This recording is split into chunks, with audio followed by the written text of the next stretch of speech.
San Fran Cisco! Sactown Sports. Sactown Sports. Headlines. I'm Christopher Ladd with your Sactown Sports headlines. Yesterday, quarterback Joe Burrow signed a huge contract extension with the Cincinnati Bengals. He and the Bengals agreed to a 5-year, $219 million guaranteed contract, which makes him one of the highest paid players in the NFL. Last night, the NFL season officially began with the Detroit Lions shocking everyone with a 21-20 win over the Kansas City Chiefs. This Sunday will be the 49ers' first game of the season. The Niners are on the road against the Pittsburgh Steelers. You can listen to Sunday's game, starting with pregame at 9 a.m. and kickoff scheduled for 10 right here on Sactown Sports. Your Sacramento State Hornets kick off the 2023 football season this Saturday, September 9th. Kickoff is at 7 p.m. Get your tickets at hornetsports.com. Stingers up. Those are your headlines. Now let's get started with Whitey and Watkins. They're going to take it for a W. At your desk, on your phone, in the car. It's a show specifically for you, Sacramento.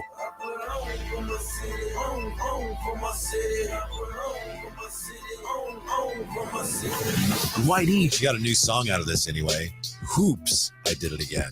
So that's right. Hello. Is this on? Nope. Watkins. I'm sorry. I know I don't want to be the wet blanket on everybody. It's Whitey and Watkins, and it starts. Hurry up! Now. Yes, Whitey and Watkins here on this Friday. For those who just missed the festivities, Jay Mars's last day. Joining me today, Amil Fergoso. In do, baby? Excited to have Amil in today. We'll be taking it for the next 4 hours. So, buckle up, get ready, and let's get into it. I mean, last night was is that the official let's get into football alarm? All right. Well, last night was the official kickoff of the NFL season. Lions Chiefs, obviously. It was a game that was played. Yes. It was interesting. It was not really the fireworks that I expected that you would typically see from the Chiefs offense. But it was a close game, which everybody will I think say that it was a fine opening night. It wasn't the best one. We won't be talking about that in 10 years or anything. But it was a game that happened. What were your thoughts on the game last night? Ecstatic. Yeah, so happy. I mean, it's like football's back, right? You want to know the main reason though? Why is because that? the Chiefs lost, and I don't like the Chiefs. I don't like them as a recovering Starting off Raiders with the addict. haters. I don't like the Chiefs. So Yeah. seeing the Lions, the perpetual crap fest of the NFL for years, beat the Super Bowl reigning champs was a thrill for me. Well, Just a thrill. that's one for you because I hate seeing the Lions win. I understand it. Yeah. All off season, me and Whitey have been talking about how I don't really believe in this Lions team. The elite quarterback that is Jared Goff. I only said that once. In all seriousness, Jared played really well yesterday. I thought, it was a continuation of last year where he kind of had this resurgence and looked like a NFL average to slightly above average quarterback. Mm-hmm. And that's good enough with this Lions offense. I mean, you saw the weapons that they have on display last night. I mean, Amon-Ra St. Brown is probably the most underrated receiver in the league, in my opinion. Yeah. Jahmyr Gibbs had himself some really explosive looking plays. When he got in. Dude, him missing that touch, he could have walked in to that touchdown on the goal line. That was upsetting as somebody who has Jahmyr Gibbs on a couple of my fantasy teams. Ugh. But, David Montgomery showed off really well last night. I thought it was a good showing for the Lions offense and what they're hoping to be kind of like a breakout season for them. Yeah, I thought it was a good showing for the Lions offense. So can we talk about their defense? Sure. How improved it was. Yeah. That's what won them the game, really, is their defense. Like, just how many third down stops they get on the Kansas City Chiefs. I mean, huge. Right. Huge. The entire second half. I mean, Patrick Mahomes starts off the half by throwing an interception. Not his fault. Kadarius Toney, we're looking at you. Butterfingers. Yeah. Oh, my God. Kadarius Toney had himself a night to forget. But yeah, I mean, that Lions defense was really their Achilles heel last year. They were one of the worst, if not some would say the worst defense in the NFL last year. And Aaron Glenn, their defensive coordinator, is someone who, kind of showed out last year in Hard Knocks and had people, I think, believing in them. And then for them to kind of have I think you said a crap fest, you called the Lions traditionally, that's what their defense traditionally has been. Yes. For them to show up the way they did yesterday was really impressive. However, I would be remiss to not mention the fact that Travis Kelce didn't play last night. And I think that was really the key to the Chiefs not pulling through. Nor did Chris Jones as well. That's true. Right. Another great point. Chris Jones is continuing his holdout. He said he's willing to take that all the way through 8 weeks, which we'll see how long the Chiefs can hold off without him, especially starting 0-1. You'd have to imagine that's pretty good leverage for Chris Jones. He looked pretty comfortable in that suite, didn't he? He looked pretty comfortable up there missing that game check. Oh, this ain't so bad. Price just going up. Yeah, exactly. I mean, it's like the Nick Bosa situation. We've been talking about it on here. Obviously, you're well tuned into that, or were tuned into that as that was going on.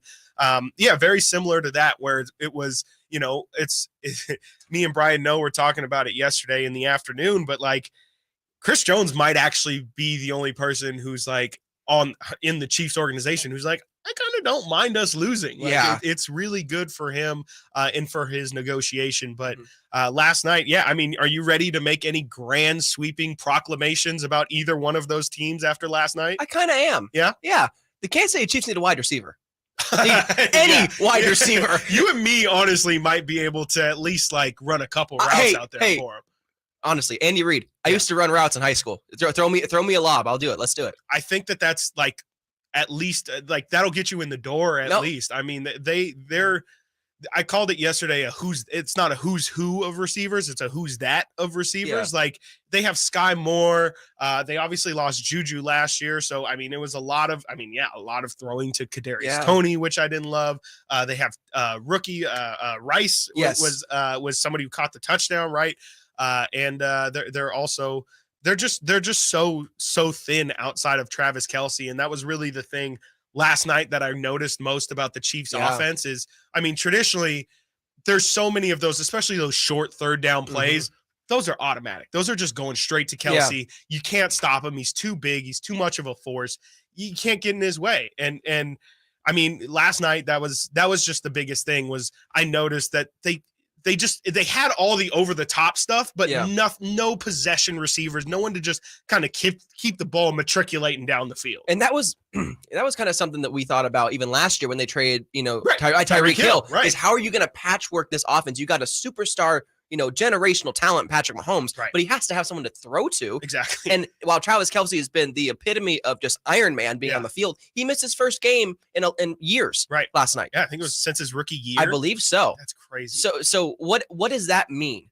That means that Patrick Mahomes, as great as he is, he needs some help. Yeah, he needs some help somewhere. Yeah, it feels like it was a little bit of a heat check from the Chiefs. Like they really wanted to believe that Patrick Mahomes is so great that it really doesn't matter who's your receiver as long as you have, I mean, at least one in Travis Kelce. Like if you have that safety blanket, he can figure out the rest. And we kind of saw that for a little bit of last night. Like Patrick Mahomes, I don't think was on his A game. I think he missed a couple throws that he probably would traditionally make. He even underthrew a receiver a time or two, and that's just incredibly uncharacteristic. He used his legs a little bit more, which I think is a product of Kelce not being there. But really just a strange, it's opening night too. Everybody's a little rusty and nobody's, in form, if you will. So it's kind of to be expected that it wasn't a sloppy game, but it definitely wasn't both teams clicking on all cylinders. No. And it was week one, mistakes happen, but this is the stat that I think is most jarring. Yeah. If you look at the stats for the Chiefs, rushing stats, all that great stuff. Patrick Mahomes led the team in rushing last night by 20 yards. Right. That's a problem. That's bad. And especially when you compound that with having no receivers. I mean, like, it's not an offensive one. Like, Patrick Mahomes has to have some help. And obviously a good, even a decent running game would help him in order to try and not lock in on things that he's looking at. I mean, we saw, what was that, a year or two ago when teams really figured out how to, I shouldn't say figured out, but they started running defenses that really threw off Patrick Mahomes and he needs some help. He cannot do this by himself, especially not to mention the fact that he's in an AFC conference that is a bloodbath. Like he's got to get through Cincinnati. He's got to get through Buffalo. He's got to get through Baltimore. There's so many good teams in the AFC that also have good quarterbacks. Now they might not be to the level of Patrick Mahomes, but Josh Allen's no slouch. Joe Burrow's no slouch.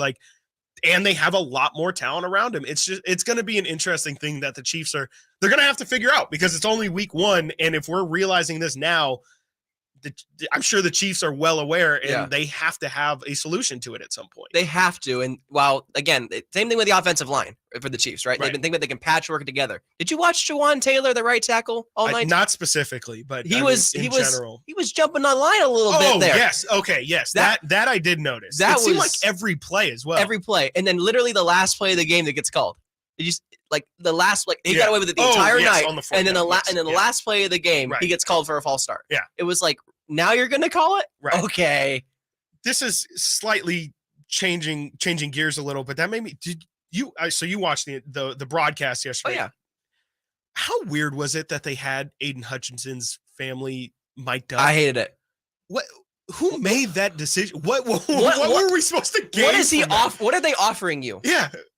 Honestly, all he said was, yeah. It was his dad. Yeah. Hey, good job, Hutch. And his mom, meanwhile, this. Just not paying attention at all. Oh, did he make a play? Not paying attention, but just, no intensity. I don't know what we were supposed to get from that, but that was just, it was just throwing it on top of just a strange night. Like it was just such a weird thing, such a weird decision. And I don't know what we were supposed to gain from that, but I hope we don't see that again. No, I just really hope we I would see more Aiden Hutchinson though, because that boy's a ride. Oh my goodness. Yeah, that fool he's ridiculous. He's for real. I mean, yeah, he definitely showed he's I think silenced most of the doubters that didn't think that he should be the top pick in last year's draft. So football is officially underway. Yeah. There's obviously 49ers football on Sunday. They will head to Pittsburgh to take on the Steelers. We'll talk about that and more next, right here on Whitey and Watkins, Sactown Sports 1140. Check out Whitey and Watkins now on YouTube. Search Sactown Sports and watch the show from your desk.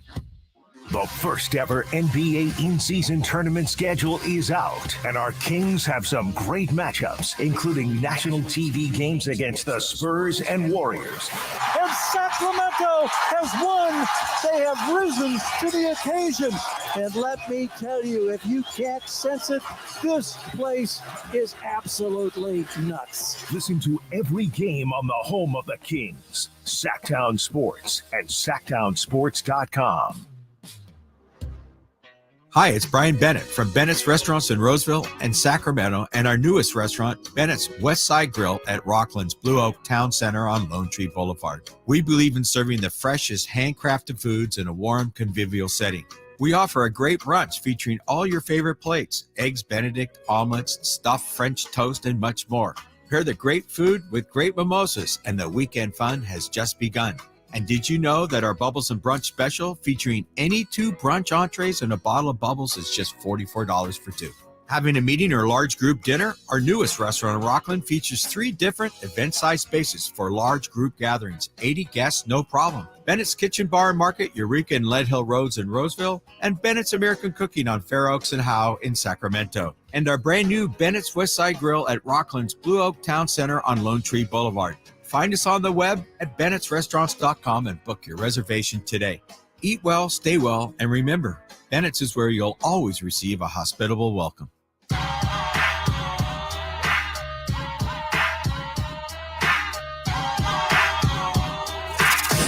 out Whitey and Watkins now on YouTube. Search Sactown Sports and watch the show from your desk. Yes, Whitey and Watkins. No Whitey. He'll be in the afternoon today.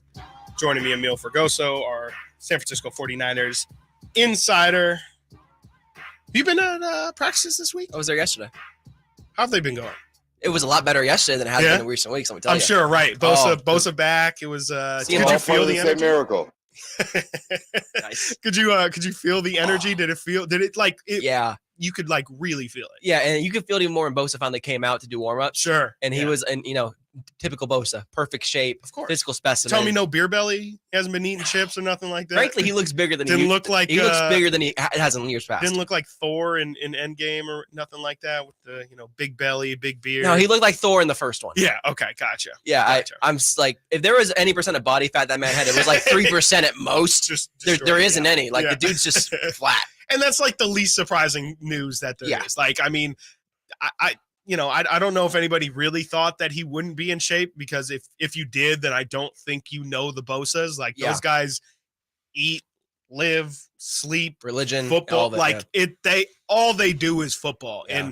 And getting ready in the off season in Florida is kind of just what they do. They love football. They love being in shape, and he of course was going to be ready for this week 1 again in Pittsburgh on Sunday.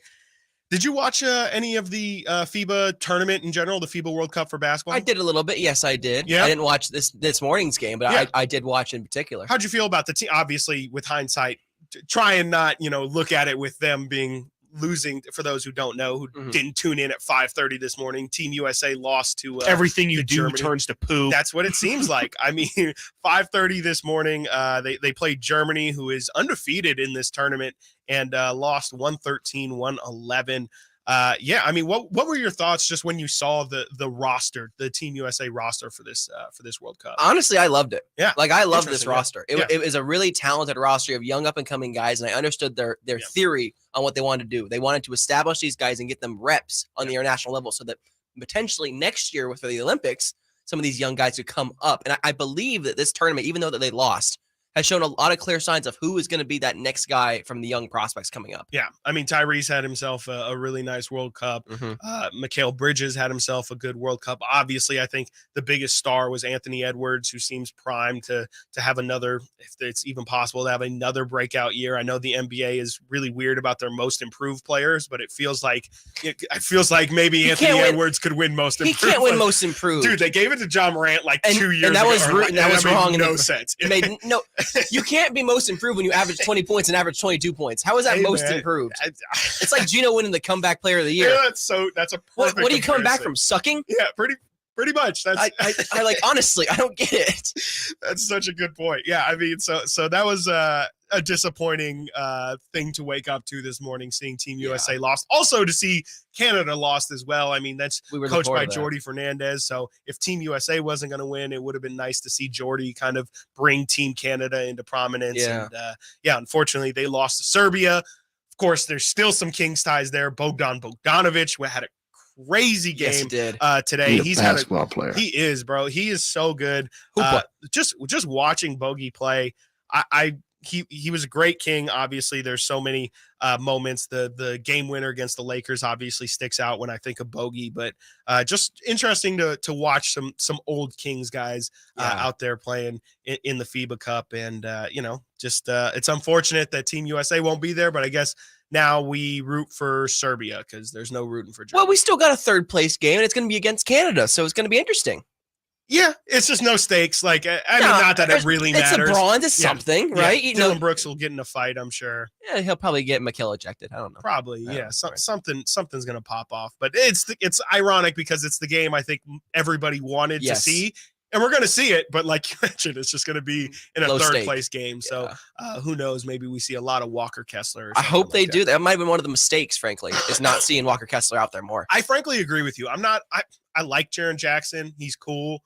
But the fact that he doesn't play like a big man. He's not an international big. It drives me insane. He doesn't rebound. He just doesn't. He's not an international big. International bigs are big, bruising, like Jonas Valanciunas. Exactly. Like, Jaren can't handle that stuff in FIBA play. It's different. It's a different level of play, different rule set, especially with the goaltending rule, especially. Right. So guys like Walker Kessler, who are very tall and very lumbering and big, even though they got pushed around a little bit, his verticality is very, very important for that team. Absolutely. I'm right there with you. And, it could be at the fault of Steve Kerr, who is the Team USA head coach. Obviously, we know Steve Kerr is a little, legendary for kind of running those small ball lineups with Golden State. So kind of makes sense that he would lean more towards that style instead of, like you're mentioning, bringing in a traditional big and more of a bruiser, and maybe not somebody who's as skilled as Jaren Jackson, but knows how to play big, which is incredibly important in international basketball. I mean, again, Niners camp, you've been out there all week. The guys have been talking all week. It's do you feel like this team has put all of the outside noise, all the drama that was this training camp? Do you feel like all of that is now in the past? And now that Bosa is signed, it's kind of like a true hard line of like, all right, now it's time to get to business. Kind of. Or am I building a story? There's always going to be drama with the there's never not drama with the Niners. The injury bug keeps coming back to bite him. It's kind of the point. Right. But in terms of Nick Bosa, this saga is over. And that's the important thing here is that after all of the bad PR they've had the last month with Trey Lance to just, not Terrible talking to PR, reporters, not being accountable, Yeah. not wanting to get Nick Bosa over the line, waiting until the last minute. It's done now. We can move on and talk football. And that's the big thing. And Nick talked today. He's going to talk today, and he signed his contract this morning. So the biggest quote that came out from Nick Bosa today is, "I'm a Niner for life." Man, for life. Love to hear that. That's I mean, if huge. you're a Niner fan, that's massive. Exactly. Massive. And so much talk has been made of their championship window and how big that is. And I think this is obviously it's a great step in trying to extend that as much as possible. I mean, Nick will be tasked with bridging the old nucleus to the younger nucleus. That's Nick's job now at 25, going 26 years old later this year. Yeah. I've been wondering too. I mean, yeah, he mentions being a Niner for life. You don't want to, I don't want to look too far into the future, but is that really like a realistic goal? Not for him to be a Niner, but like by the end of his contract, do you think Nick Bosa will still be living up to this contract? And I guess that's an hard. Unfair question because of how incredibly well he's played to earn this contract. Yeah. But I just think of so many guys injuries obviously play a factor, but you used to be, like you said, used to be a really big Raider fan. I think of Khalil Mack, a guy who was, what he got in a trade package for the Raiders was incredible. It was a huge thing. He used to be incredibly valuable in this league. Yes. And now we see him on the Chargers. He's just not that guy. And that was about 4 or 5 years ago. Yeah. Look, time is undefeated. Yeah. Especially for football players. Time is undefeated. Khalil Mack is only 32 years old. That's crazy. But from being 23 to about 30, he was one of the best pass rushers in the NFL. Right. Now Khalil's more of a secondary option to Joey Bosa. Right. That's fine. Yeah. Khalil has a Hall of Fame career already. Nick Bosa, if he continues along this trajectory, even say he slows down at 30, it's going to be which is when his contract ends. 31. Right? 31? Okay, gotcha. October that year, he'll be 31. Gotcha. Anyway, if Nick continues along this trajectory, he is a first ballot Hall of Famer, no doubt. That's how good Nick Bosa is. He is a franchise-setting talent. And I know it's a lot of money. It's jaw-dropping. But then Joe Burrow got paid, whatever. Yeah, exactly. Literally the next day. Doesn't matter. Which share the same agent. Great win for WME Sports. $445 million in 2 days. Must be nice. Must be really nice. Raise your kids to be agents. Yeah. Anyway, honestly, don't play football. Be an agent. Be an agent. Bro, that's the move. Regardless, Nick Bosa will be fine. Nick Bosa takes care of himself religiously. It's all about football with this guy. There's no extracurricular stuff on the outside. It's football, and that's it. And that's why you make an investment into Nick Bosa this large, because he is the guy. Yeah, and we're going to talk about next, will that investment in Nick Bosa end up actually hurting the Niners in the long run? We're going to talk about the impact of Bosa signing and what that means for the 49ers future cap right here on Whitey and Watkins, Sactown Sports 1140 and SactownSports.com. Whitey and Watkins, Sactown Sports. Trying to find out where to catch your favorite team's games? Are you a fan of the Kings, Niners, and the NFL? Well, Sactown Sports has you covered. Touchdown! San Francisco! It's all on his shoulders. Fox rocks. He fires for the win. He's got the triple. Catch all your Kings, Niners, and NFL games all year long on Sactown Sports and SactownSports.com. At Harbor Freight, we think you shouldn't have to break the bank to get great tools, because we know that for some of you, tools are part of the job, and for others, they're just the beginning of making, fixing, restoring, and building. That's why we make high-quality tools that are priced affordably, because we love being the start of all your working, making, fixing, restoring, and building. Whatever you do it for less at Harbor Freight. Get ready for a night with Cole Swindell.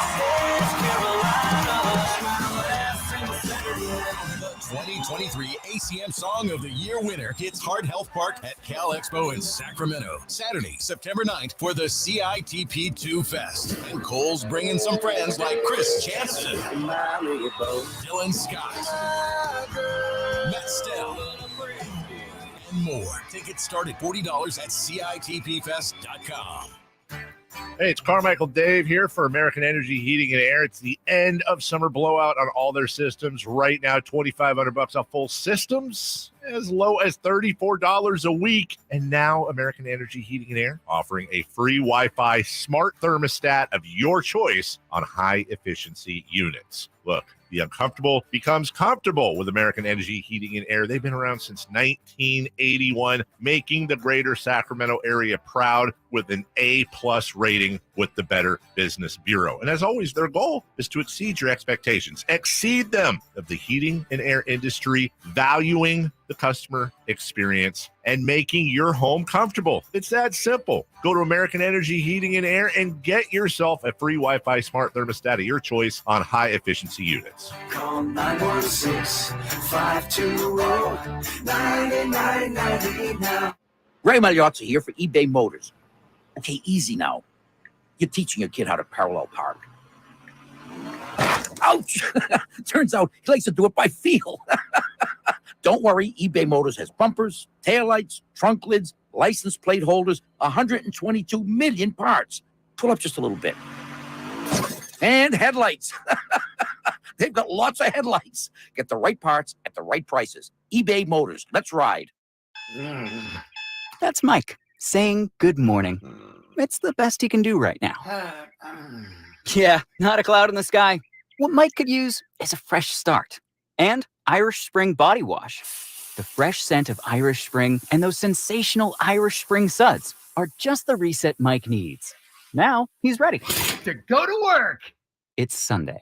Irish Spring. When the spring hits you, you're ready. Pick up Irish Spring today. It's time now for the Silver and Black Report, brought to you by ACR Solar and Home Services. Well, finally, it's here. Week 1, the Raiders, Broncos from Denver. And this longtime rivalry, advantage Raiders as of late. They've won 6 straight against Denver. It'll be the debut of Jimmy Garoppolo. Also, the debut of Sean Payton, who was brought in to stabilize the Bronco team and revive the career of Russell Wilson. Game time Sunday, 1:25 from Denver. That's your Silver and Black Report, brought to you by ACR Solar and Home Services. Did you hear about ACR Solar's free home battery special? Well, for a limited time, get a free LG Chem 10H home battery with a minimum purchase of 12 solar panels. Now, you'll own the system outright with no leasing involved. The offer includes 10-year parts and labor warranty for your added security and peace of mind. Take advantage of a 30% tax credit on your solar panel purchase, as the offer is limited to the first 100 customers only. Visit acrsolar.com to get the offer. The number 916-481-7200. Sactown Sports Headlines. I'm Chris Verlotta with your Sactown Sports Headlines. Yesterday, quarterback Joe Burrow signed a huge contract extension with the Cincinnati Bengals. He and the Bengals agreed to a 5-year, $219 million guaranteed contract, which makes him one of the highest paid players in the league. Last night, the NFL season officially began with the Detroit Lions shocking everyone with a 21-20 win over the Kansas City Chiefs. This Sunday will be the 49ers' first game of the season. The Niners are on the road against the Pittsburgh Steelers. You can listen to Sunday's game starting with pregame at 9 and kickoff scheduled for 10 right here on Sactown Sports. Your Sacramento State Hornets kick off the 2023 football season this Saturday, September 9th. Kickoff is at 7 p.m. Get your tickets at hornetsports.com. Singers up. Those are your headlines. Now let's get back to Whitey and Watkins.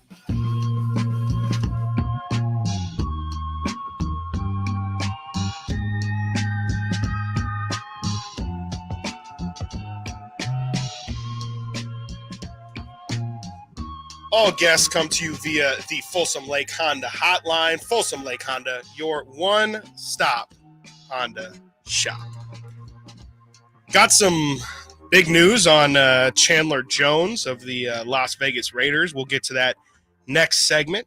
But right now, we're going to continue to talk a little bit of Nick Bosa and obviously him signing that massive extension, 5 years, what was $122 million? Guaranteed. 5 years, 170 though. Is 170 is the full deal, but 122 is guaranteed. $34 million average, right? Every year, making $50 million signing bonus. My goodness. You know, just upfront $50 million. Just, Must you know, be nice. He was smiling in the photos too. I bet he was. Bruh, you kidding me? You couldn't stop me from smiling if I just signed a contract. I'd be doing a dance all the way to Levi's. Oh my gosh. Yeah. It would be nuts. And then, yeah, he's also got a brother who is, doing pretty well. You know, 1 and 2 in terms of guaranteed money. Yeah, must must be nice. And yeah, I think their agent definitely seems to know what he's doing. Be a Bosa or be Brian Anault, their agent. That's those are the two best possible routes to being rich these days. Is just be a Bosa or be an agent of a Bosa or a Joe Burrow. Anyone with a B, and it seems like you're solid.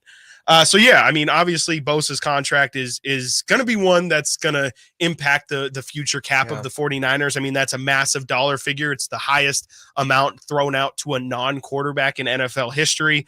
Just a couple quick numbers here. Nick Bosa, like I said, is now the highest paid non-quarterbacks, which would also make him the highest paid defensive end in the NFL. The Niners are also paying Christian McCaffrey $16 million per year. That's the most of any running back. Oh yeah, Kyle Juszczyk as well, a fullback, a position that a good handful of NFL teams just have kind of punted on, and the Niners are paying Juszczyk $5.4 million. That's the most of any other fullback in the NFL. George Kittle at 15 is the third most of any tight end. Trent Williams, third most of tackles.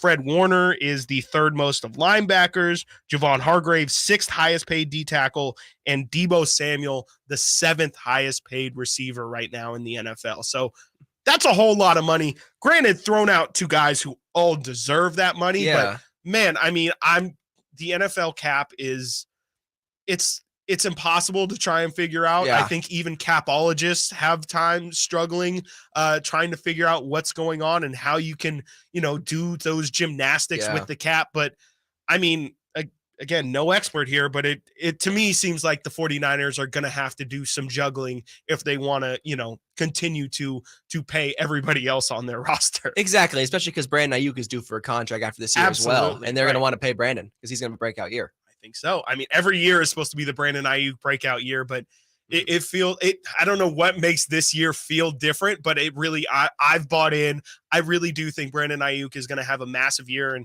I'm sure we hear it all the time, contract year. It's a real thing. Yeah. And people show out differently in contract years, and he's going to try and get his money. And I'm sure the first thing his agent's going to do is say, oh, looks like you guys have taken care of him, and him. Well, I think it's my time. Yeah. And they're gonna do that. Brandon's gonna have negotiations. They're probably gonna re-sign him. They want to see him there long term, which could mean, I don't know, is Deebo on the outs? Is Eric Armstead on the outs? You never know. Look, man, I wouldn't be surprised. But for the time being, the Niners have also, in light of signing Nick Bosa, they've also created some cap room because they were up against the cap this year. Yes. Even though Nick Bosa's number went down from 17 million to I don't know what the number is yet, but it's going to be a backloaded contract. So you also put me onto this. I'm sorry. Bosa's. We don't know the exact specifics of Bosa's deal yet, correct? We do not know the full breakdown. We're expecting it to be a backloaded contract. Where his number from 17.5, which was the 5th year option, is going down to probably in the low, either low 10s or early 7, 8, cap hit wise. And in lieu of that, the Niners have also created some other cap room by doing a couple of restructures, a la George Kittle and Trent Williams, saving them $23.4 million. Wow. And so does that just that gets pushed back further, or where does that money go? They have converted that money into signing bonuses. So basically, Jed York has paid $80 million in the span of a day and a half to players. Don't ever say the Niners are cheap. They will pay if they feel they need to pay. They will do it. It just might take a while. It just takes them a while to get there, right? That was kind of the thing. I mean, they kind of have had at this point, it's happened year after year and person after person, where it kind of is a theme now that the 49ers take this thing all the way down to the last minute. But at the end of the day, they do pay their guys. Yeah. And I should have mentioned this when I listed all of those guys who are getting paid. The reason why they are able to afford all of that is because their quarterback, the position that makes the most money in the NFL, isn't even making anywhere near, I shouldn't say anywhere near, but he's not even making $1 million. He makes the least on the starting roster. He makes less than $1 million this year for the next 2 years as well. He's not eligible for a contract until 2 seasons next. Seriously. I have it here. Crazy. Brock Purdy makes the least amongst all NFL starters. Correct. I mean, it makes sense because he was Mr. Irrelevant, quite literally the last pick in the draft. So you would assume that being picked there probably leads you to have the lowest contract, but that's absurd. Like, again, at a position where, Nick Bosa is making $34 million. That's the most of any non-quarterback. And if you look at the quarterbacks, like $34 million that's the going rate for an average NFL quarterback these days. So I mean, that's just a massive advantage that, again, when you talk about their championship window, that's where you kind of have to max out. And that's why it was so frustrating that the Niners weren't getting this Bosa deal done, because you have the greatest cheat code in history right now. Yes. You have to take advantage of that, and you got to pay the guys who frankly deserve to be paid. Like, you have to give them their money. And they knew that. They knew they were going to pay Bosa. They were never going to trade him. That whole rumor was stupid. That was ridiculous. It was ridiculous. They were never trading Nick Bosa. Now, the Niners said 2 years ago when they drafted Trey Lance, they wanted to have a quarterback under a rookie contract so that they could pay all these other superstars to lead the way. They just need the rookie to be, above average to lead them to the Super Bowl. Now they have a guy in Brock Purdy who they believe can lead the franchise, and after getting the captain's seal yesterday, could even lead them into the future. You never know. Yeah. But this opens the door for potential moves even this season, a la Christian McCaffrey last year at the deadline. There could be another move this year. You never know where it's going to be. They can still afford people? They can still afford people right now. Look, the Rams figured it out. The Niners have figured it out. There might be some cap hell next year. Sure. But this year, the Niners have $20 million in cap space. Yeah. You mentioned the Rams and how they operated in order to get their Super Bowl, and they pretty much made a deal with the devil where it's like, we're not going to have any draft picks in the foreseeable future, but it's going to be at the expense of bringing in extremely high talent and hoping that talent turns into success. It seems like you mentioned with the Christian McCaffrey move last year and not having a first or a second round pick in this year's draft, they've kind of dipped their toe into that water. So you're saying you could see them going even further into the deep end with that? I could see them going back to Carolina and asking for someone a la Brian Burns, possibly. No Seriously. way. Yeah. There's been you a want lot to make that defensive line even stronger. There have been a lot of rumors that Brian Burns and the Niners have been flirting a little bit. Now, none of it's been confirmed or anything like that, but I do know the Niner fans love Brian Burns. They want to see him there. And Brian Burns is having his own contract issue with the Carolina Panthers. Yeah. Now, can you pay everyone? Who the heck knows? Yeah. But if there's a guy I'm going to say no. If there's you can't pay everybody. If there's a guy you want to go get that's going to really change your defense and really keep transforming it, Nick Bosa and Brian Burns on the opposite ends. If that means you're trading Drake Jackson and Javon Kinlaw, do it. Do it right now. I think you just broke my brain. Did I? It seems like that to me is the most, like, they're clearly drinking that Golden State water. Oh, yeah, like, they are. that is Kevin Durant joining the Warriors to me. Like, I don't even know. What are you supposed to do if that happens? I mean, if the Niners were to go out and get Brian Burns on the other side of Nick Bosa and have Armstead and Hargrave, you never need to blitz. Like, I know Steve Wilkes' thing is blitzing, but like, you don't even need to at that point. I mean, that's an embarrassment of riches. It really is, and that's the fun. Would be, and that's the fun part with the Niners is that they already have an embarrassment of riches, and yet they're still making moves to capitalize on this year. It's all about this season with this nucleus. While Nick Bosa, we talked about it in the previous segment, Nick Bosa is going to try and bridge the gap from this current nucleus to the next. Right. This window is now, and it needs to happen right now. And in order to do that, they got to make big time moves. Now, I'm not saying Brian Burns is going to be a Niner by trade deadline. I'm not saying. You're saying it's a possibility. I'm saying it's out there. There could be other fish in the sea they're looking at, but this less expensive fish. This move signals this salary restructure signals they want to try and add more pieces before the trade deadline. Wow, I mean that would just be incredible. I mean, again, a team that probably has the best individual, top tier talent in the NFL. If they could add to it, I mean that's just. It's nuts. It's absolutely nuts. So, I mean, we'll put that on the side. That's a conversation that's going to live over there. Let's talk about where they're structured right now. So, I mean, again, when I see all of these big numbers, I have to think that there's going to be a casualty from this signing. And we kind of talked about it a little earlier, but the most obvious one to me seems like Deebo Samuel. I've looked at his numbers the past couple years. He obviously had a down year last year. He's making, again, the 7th most of any receiver in the NFL. You mentioned Ayuk's coming up for an extension. They have Christian McCaffrey. They still have George Kittle, who just continues to get hurt year after year and week after week, it seems like. But it seems like you might have a receiver that you might not, again, you have an embarrassment of riches. If you got to sacrifice one thing, well, if you already have Ayuk and Ayuk has a breakout season that we both think he will, you might not need to be paying Deebo Samuel that much. And Lord knows Deebo Samuel is going to have value. And I'm sure Mike McDaniel is already working up trade packages to get him over to Miami so that they can just truly be, San Francisco South. That would be an embarrassment of riches as well to have Tyreek Hill, Jalen Waddle, and Deebo Samuel on the same team. Deebo might actually just play running back there. Just wide back. Just go you swing pitch out. It's just seriously. Ridiculous. So is that do you agree? Do you think that's, this is all forecasting. This is, a guess, but do you think Deebo's the one that makes the most sense to move on from after this contract? Him and Eric Armstead. And so I'm looking at Deebo's numbers right now here on Spot Track.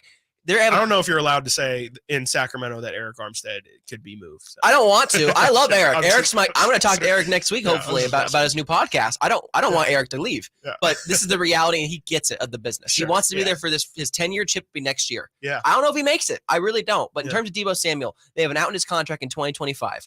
But next year, his cap hit goes from $8.6 million to $28.5 million. Boy, that's huge. Yeah. They might have to cut their losses, unfortunately. And Deebo, even though he's going to be 28 years old, he's got a lot of wear and tear on that body. A lot of wear and tear on that body. For and he could wear it down because they use him like a running back. Absolutely, yeah. And again, I look at his numbers and I see that season he had 2 years ago, and it's like, can he do better than that? Like realistically, has Deebo Samuel kind of already peaked? Like it's something that the Niners are going to have to consider again. Paying as many people as they are, it's great when you have that much talent, but there's a cost of doing business, and the cost is that you might lose some of those guys along the way because you can't pay everybody. You might be able to get by for a little bit of time, but the dealer always comes for his money. Absolutely. And we're going to talk. I mentioned at the top where we have some slightly, I guess you can consider it breaking news on Chandler Jones and the Las Vegas Raiders. We're going to talk about that next right here on Sactown Sports 1140 and SactownSports.com. Can the Niners build off their NFC Championship appearance from last season? How will the quarterbacks perform throughout the year? Birdie back, now going to throw for the end zone, wide open. Brandon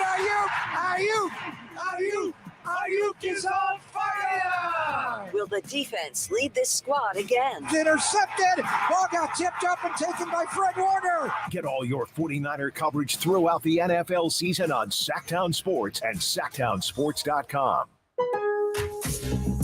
All new spring deals are here at Lowe's. Start planting your garden this weekend with Bonnie 11.8-ounce vegetables. Buy 4 for $10. Plus, liven up your patios and decks with fresh blooms. Select 1.5-gallon hanging baskets or 2 for $20. Lowe's knows spring. Lowe's knows home improvement. Offers valid through 5/17. In-store only. Actual plant size and selection varies by location. While supplies last, excludes Alaska and Hawaii. I'm Ken Korak with your Green and Gold Report, brought to you by Xfinity 10G, the next generation network. Well, so much of the A's future success will depend on the development of their young pitching. Take the right-hander Mason Miller, who back in May, in his third major league start, no-hit the Mariners for 7 innings. Well, he's spent the last 3 months on the IL, but he's coming back, pitching out of the bullpen here in September. If he can pitch well and he's healthy, that'll buoy his chances of rejoining the A's rotation in 2024. Ken Korak here, introducing you to the Xfinity 10G network. Xfinity is undergoing a multi-year network evolution, giving you a powerful connection today while building toward a faster, more reliable tomorrow. The Xfinity 10G network gives you the fastest internet with even faster speeds rolling out all the time. You also get a consistent and reliable connection when everyone's online, even during peak hours. That's a home run. If you want to learn more, go online at xfinity.com/10G. Hey, it's Carmichael Dave for my good friends at Fire Wings with some bullet points for you to remember so you can be a professional fire wing eater. Like Wings Day Wednesday, 88-cent wings each and every Wednesday. 3 flavor lineup includes 7 classic wing flavors, 7 dry rub wing flavors, 7 fusion wing flavors. It's the perfect fast casual eating establishment for the entire family. Go to firewings.com or download the app, find a location near you, order online, earn rewards. Fire Wings, just wing it. At Fisher Investments, our clients know we have their backs. How do your clients know that? Because Fisher Investments is a fiduciary, the highest standard for a financial advisor. It means we're there for our clients and always put their interests first. So wait, you do it because you have to?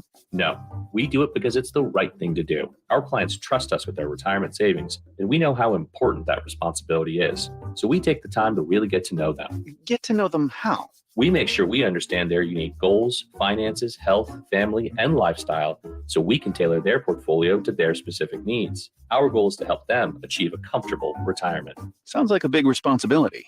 You must make big commissions then, right? No, we don't sell commission-based products. We have one single transparent fee that's structured so we do better when our clients do better. Visit FisherInvestments.com to find out why investors like you are switching to us. Fisher Investments, clearly different money management. Investing in securities involves the risk of loss. When you take the time to shop at Folsom Lake Honda, there's one thing you'll always find: happy people ready to serve you.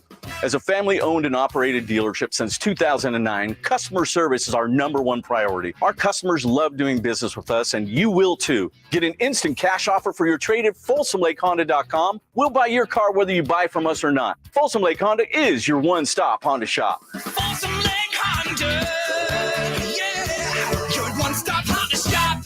I like daffodils, tulips, the big dinner plate dahlias. I loved being in the garden, but I wasn't going to be able to because I couldn't not only walk, but I couldn't really stand on my foot without being in pain. It was excruciating. So my husband said, let's go to the Good Feet store. For over 20 years, we've helped people like Terry live the life they love without letting their feet get in the way. This nice young man said, I think I can help you. He got the arch support and I was fitted. And I kept walking back and forth across the store. And I looked at my husband and burst into tears because it was the first time in a year that I have not had any pain in my foot. I have had no pain since the day I bought him. Now I can do whatever I want. There isn't any place on my property that doesn't have flowers blooming 365 days a year. I still can't believe it. My name is Terry, and that's my Good Feet story. See what we can do for you with a free personalized arch support fitting at the Good Feet store. The Good Feet store. Come in now for a free arch support fitting and test walk.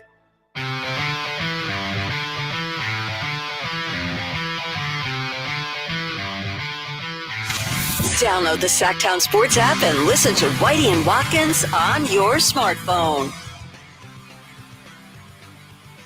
Yes, Whitey and Watkins. I am Watkins. Whitey is in the afternoon with Kyle Draper. Sitting in with me today is Amil Fergoso. Hi, guys.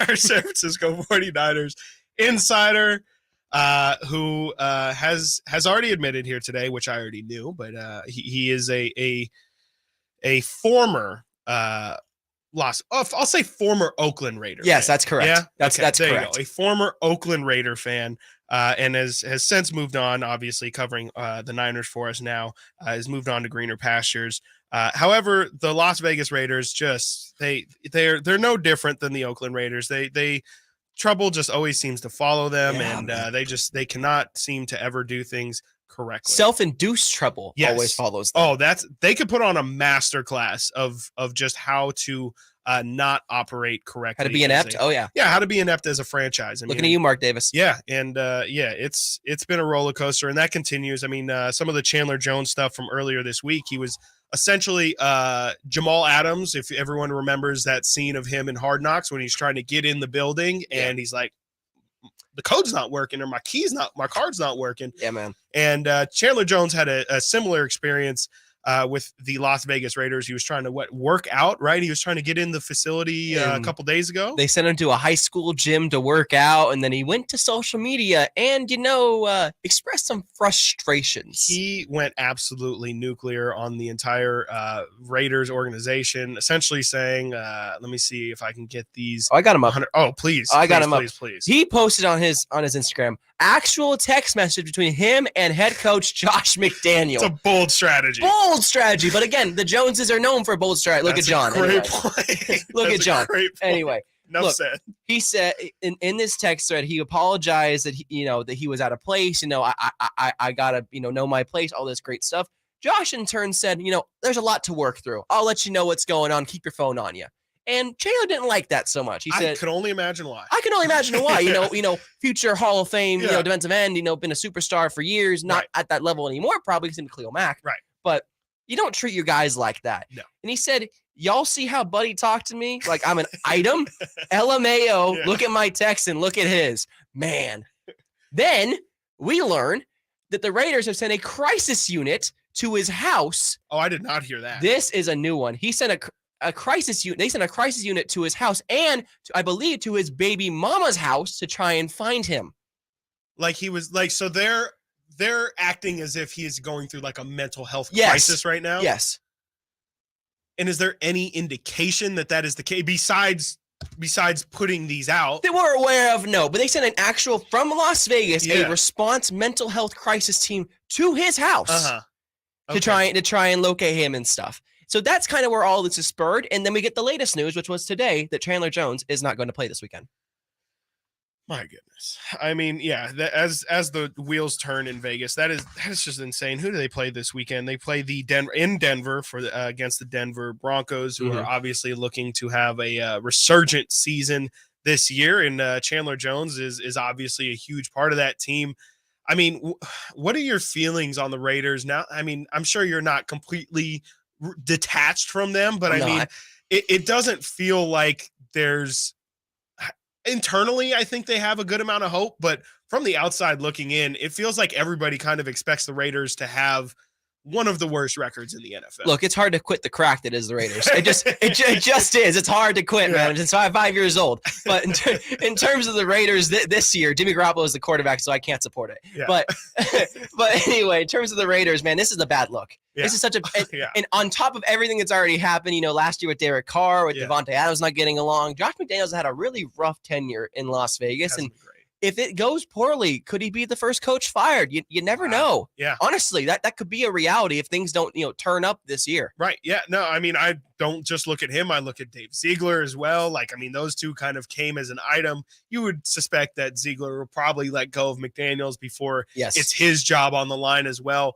But I don't think that's out of the question. Definitely. Like, I think this Raiders team, like it doesn't seem like it really has an identity. Doesn't seem like they know what they want to be. They kind of also went down to the wire with Josh Jacobs, who was incredible last year. The Garoppolo foot thing was incredibly strange. It kind of, I don't know if it doesn't seem like an internal push, but it seems like there's a lot of people who are already calling for Aiden O'Connell to get some snaps at quarterback. My guy. Maybe by the end of the year, that'll be the case. And then, you also have Devontae Adams, who you brought in last year to reunite him in this beautiful story with Derek Carr.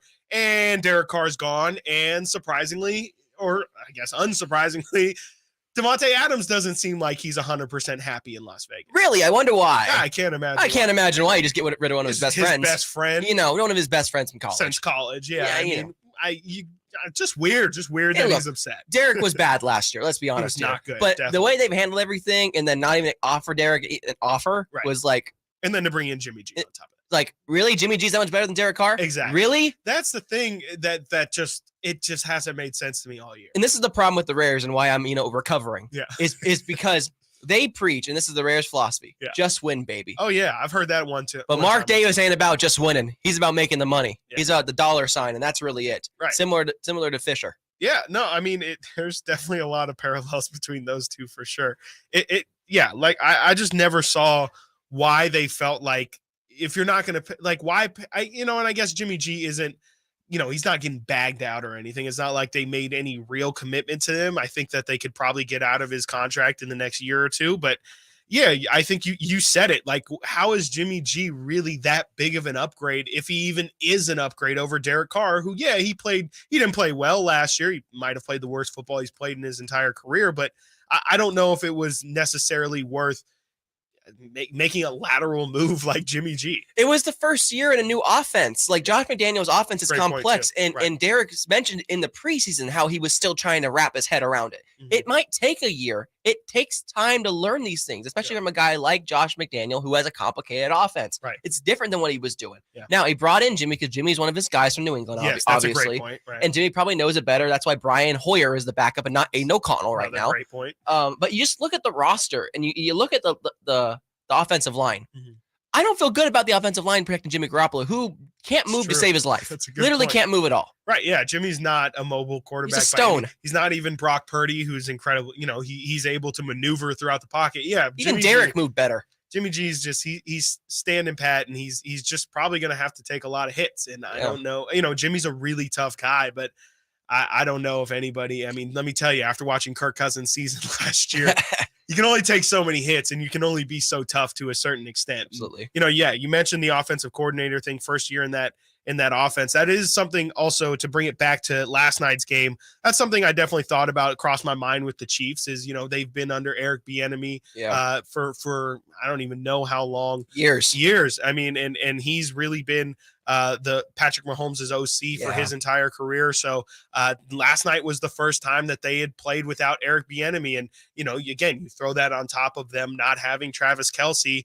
I think all in all, it was a good performance from them. Next up, we're already done with an hour. I didn't even realize that. Wow. Yeah. On this program, for those who tune in, obviously Whitey isn't here today, but we do a Bold Kings prediction of the day just about every day. But since which we're also still going to do today. Oh, I got a lot of Kings takes. Don't worry about it. I know you do. So I was like, we got to keep that in. But I thought we'd add a little 49ers bold prediction of the day. So we're going to talk about that next, right here with Amil Fergoso in for Whitey Gleason. This is still Chris Watkins, right here on Whitey and Watkins, Sactown Sports 1140 and SactownSports.com. Whitey and Watkins, Sactown Sports.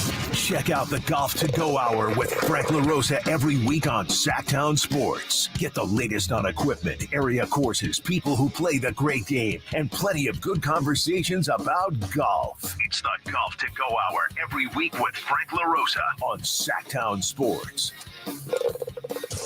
Golf to Go is brought to you by the Hagen Oaks Golf Super Shop, America's most awarded golf facility. Naturewood Home Furnishings, where it's all about choices and always about quality. Y'all ready to do it again, Sacramento? Country in the Park 2 is coming to Heart Health Park at Cal Expo Saturday, September 9th with Cole Swindell, Chris Jansen, Dylan Scott,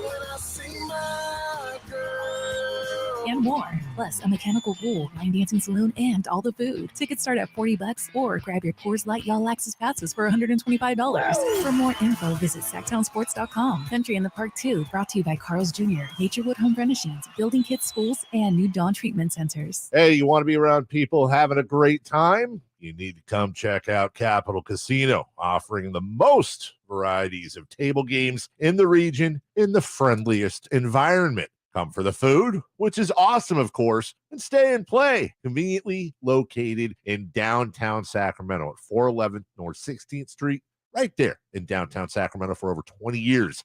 Cap Casino, best food, best games, and of course, the best action. And please gamble responsibly. 1-800-GAMBLER. Want the best movie experience in town? Join Sactown Sports' IMAX Pass by visiting SactownSports.com and sign up today. You can win tickets to see this week's film at the Esquire IMAX Theater. KHTKAM Sacramento, KYMX HD2 Sacramento. From the Power Business Technology Toshiba Studios, your home for the Oakland A's every weekend. And it's swung on line to left center, base hit, and the A's have won it on a walk-off line drive, base hit to left center. Sactown Sports. Sactown Sports. Headlines.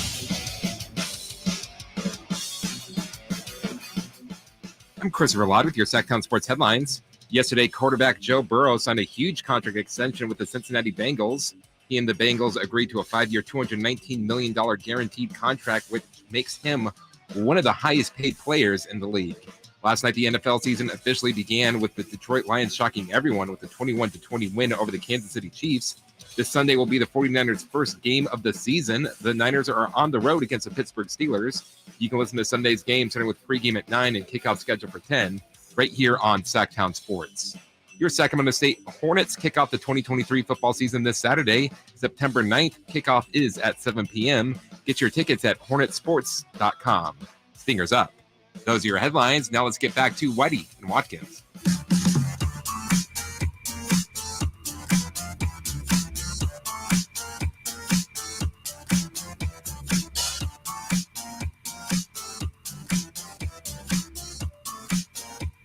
Whitey and Watkins. Just Watkins, no Whitey. He's in the afternoon with Kyle Draper today. I'm Amil. He is Amil Fergoso. Not a snack, Amil.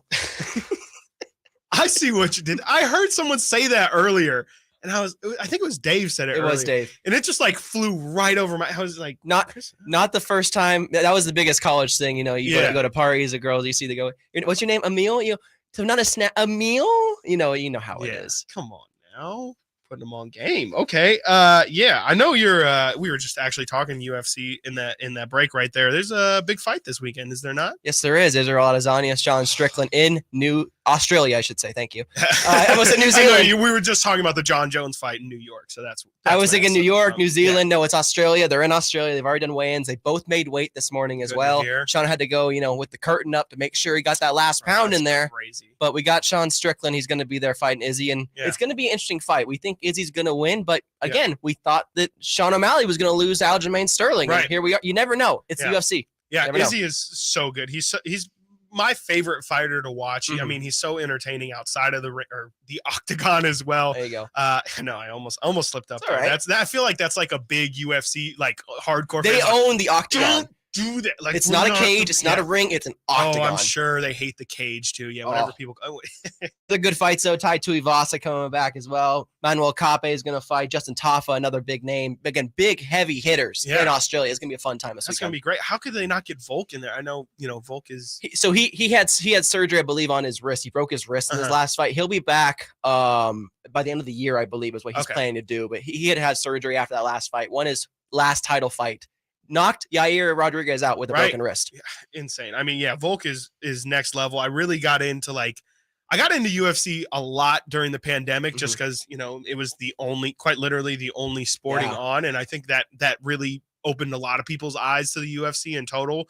And then I watched The Ultimate Fighter, which is incredible. Do you watch the Contender Series? I don't. You should watch every Tuesday. White, right? Dana White Contender Series. It's the up-and-comers. So there are now 2 world champions that were on the Contender Series. John O'Malley and Jamal Hill. Oh, that's okay. So literally is a straight pipeline to the UFC, and you will see future stars emerge from that Contender Series. What is that on? Is that ESPN on ESPN Plus as Tuesdays well? at 4 or 5 o'clock. Interesting. Yeah. Okay. Yeah, I'll definitely have to check that out. You can go back and watch the restreams and stuff. I was shocked at how much I liked The Ultimate Fighter. Like it was, it's just a pretty standard. It's ran no differently than like an MTV dating show or anything like that. It's just it used to be crazier. It used to be way crazier. Oh, I've seen. After I got into it, I watched some of the best of, and there's a lot of crazy moments like Rampage Jackson breaking the door. Oh yeah. Uriah and McGregor going back and forth, and I think McGregor was on this last season. He was a fighter. So many frosted tips back in the day too. A lot. The 2000 style was a bit iffy. I don't know about that, especially for that tap out era. Everybody, all those guys Strike Force, Strike Force, all that stuff. That's going to be on Saturday. Yes, Saturday, 7 o'clock. The main card starts. Man, okay. Well, I'll definitely be tuned into that, and can't wait to see. My guy Izzy in the octagon yet again. All right. San Francisco 49ers, obviously, again, start the season on Sunday in Pittsburgh against the Pittsburgh Steelers. I mentioned we've been doing Bold Kings prediction of the day every single day on this program. So I thought it would be a good time on this Friday, right before the football season, to put down some 49ers bold predictions. This can be just on Sunday. Okay. It can be Brock Purdy's going to throw 35 plus touchdowns this year. It could be whatever your mind wants to do. Okay. It could be the Niners will start 4-0. Whatever you want to do. I'll go first to give you some time to kind of formulate exactly what you want to say. Sure. And mine's easy. It's something we were kind of talking about earlier, but I just think this is going to be it. I think this is the year Brandon Ayuk really has his breakout season for the 49ers. I'm going to say, you know what? I feel bad. If Whitey were here, he'd probably tell me this isn't bold enough. Ayuk's going to lead the 49ers in receiving yards this season. Yeah, I like it.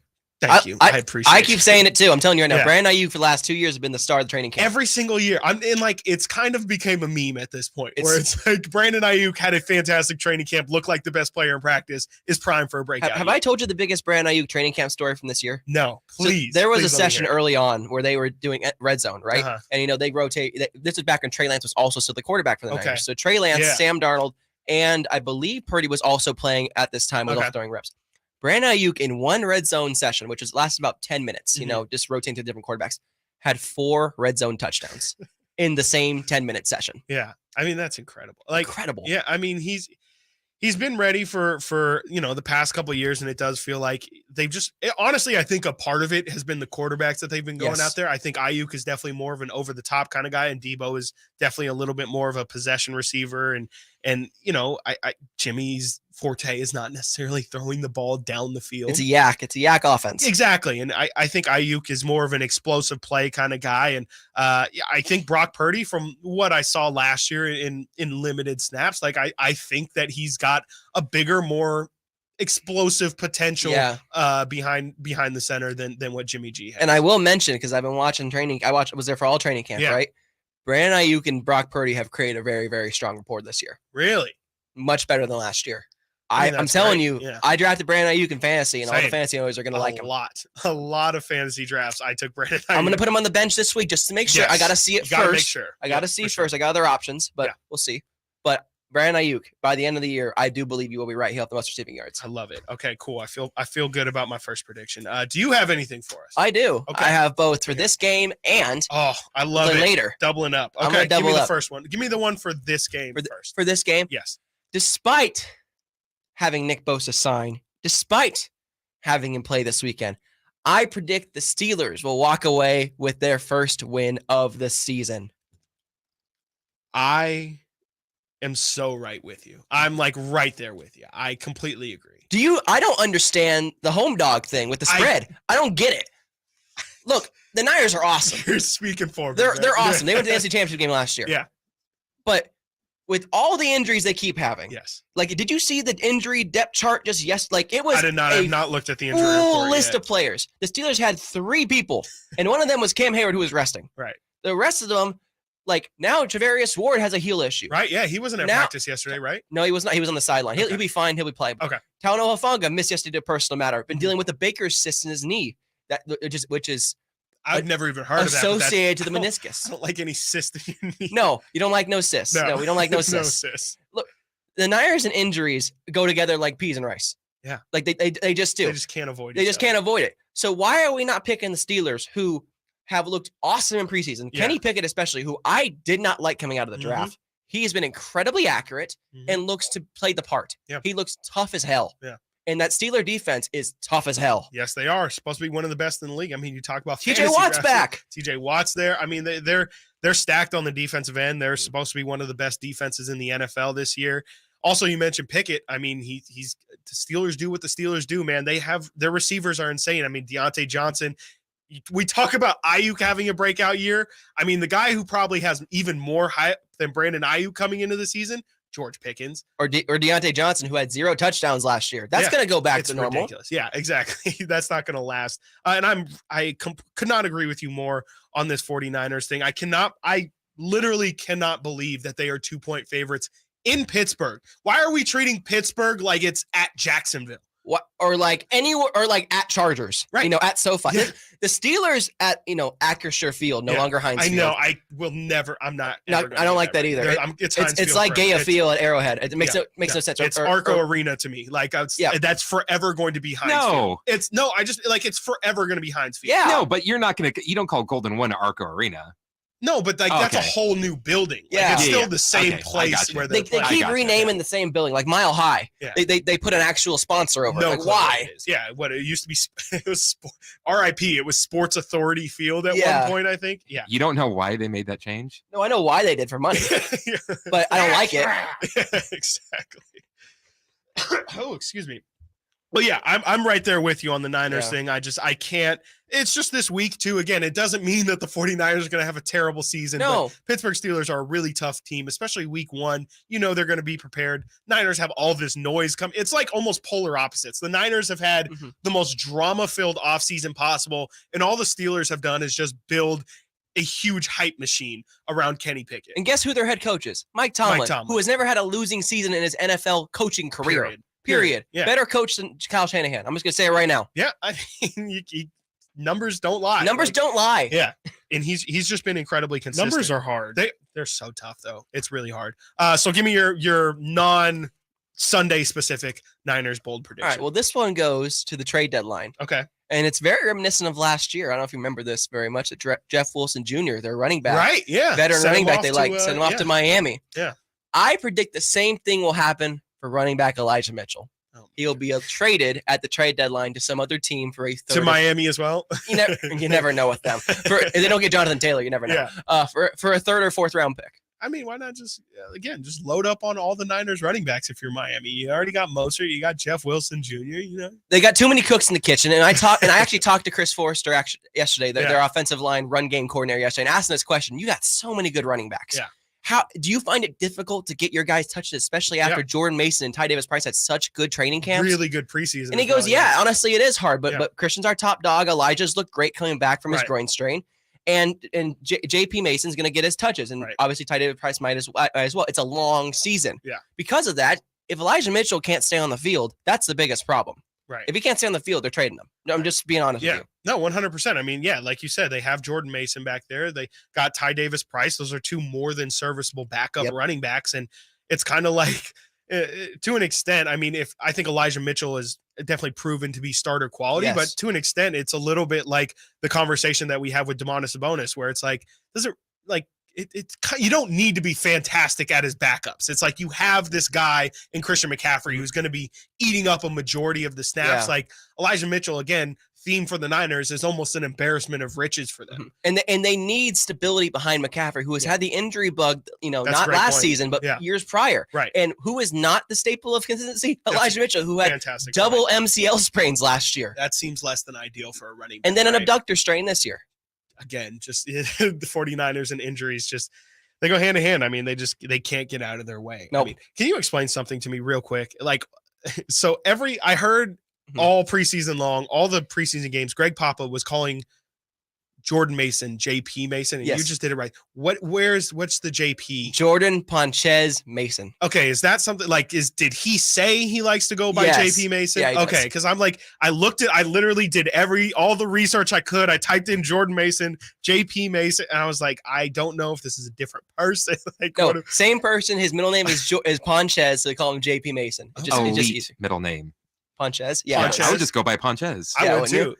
I think your middle name's the same as mine, right, Chris? Yeah, I think we should both go by Chris Ponchez. Yes, from Chris now on. Ponchez Verlade and Chris Ponchez Watkins. Correct. I like that. That's incredible. Okay, well, I mean, JP is. I think I'm going to start calling him JP just because. Yeah, he's JP, man. Ponchez. Same thing with Travarius Ward. He's Mooney. He's not Travarius. He's Mooney. Really? They call him Mooney. Mooney Ward. You're learning all new things today, aren't you? I mean, like that one just is. That's like that's it goes Savano to Buddy. That's what he goes by. Okay. You can call him Travarius, but he goes by Mooney. Okay. Well, I mean, Travarius is a bit of a mouthful, so I guess Mooney Ward is. I can do that, I guess. Okay, so Mooney Ward and JP Mason. Can't wait for that.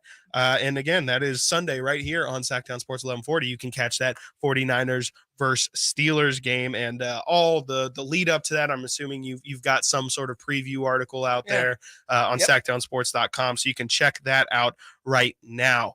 Big talk about the 49ers in general. I mean, we've been talking about their skill players and how many good skill players they have, but the question is, are they too top heavy? Do they really have depth to rely on if anybody goes down? We talk about that next with the San Francisco 49ers right here on Whitey and Watkins with Amil Fergoso in today for Whitey on Sactown Sports 1140 and SactownSports.com. Whitey and Watkins on Sactown Sports. It's the Carmichael Dave Show with Jason Ross. Who do they decide on for the Super Bowl? What do you mean, halftime act? Yeah. I know that Taylor Swift. Yeah, turn them down, right? At what point do people turn on Taylor Swift to be like, why don't you lower your prices? And I understand the whole Ticketmaster thing, but what about the merch? Like, legit, do you have to make $1 billion? Could you make 500 million? Could you? The Carmichael Dave Show with Jason Ross. Weekday mornings from 6 to 10 on Sactown Sports. I'm Ken Korak with your Green and Gold Report, brought to you by Xfinity 10G, the next generation network. Well, so much of the A's future success will depend on the development of their young pitching. Take the right-hander Mason Miller, who back in May, in his third major league start, no-hit the Mariners for 7 innings. Well, he's spent the last 3 months on the IL, but he's coming back, pitching out of the bullpen here in September. If he can pitch well and he's healthy, that'll buoy his chances of rejoining the A's rotation in 2024. Ken Korak here, introducing you to the Xfinity 10G network. Xfinity is undergoing a multi-year network evolution, giving you a powerful connection today while building toward a faster, more reliable tomorrow. The Xfinity 10G network gives you the fastest internet with even faster speeds rolling out all the time. You also get a consistent and reliable connection when everyone's online, even during peak hours. That's a home run. If you want to learn more, go online at xfinity.com/10G.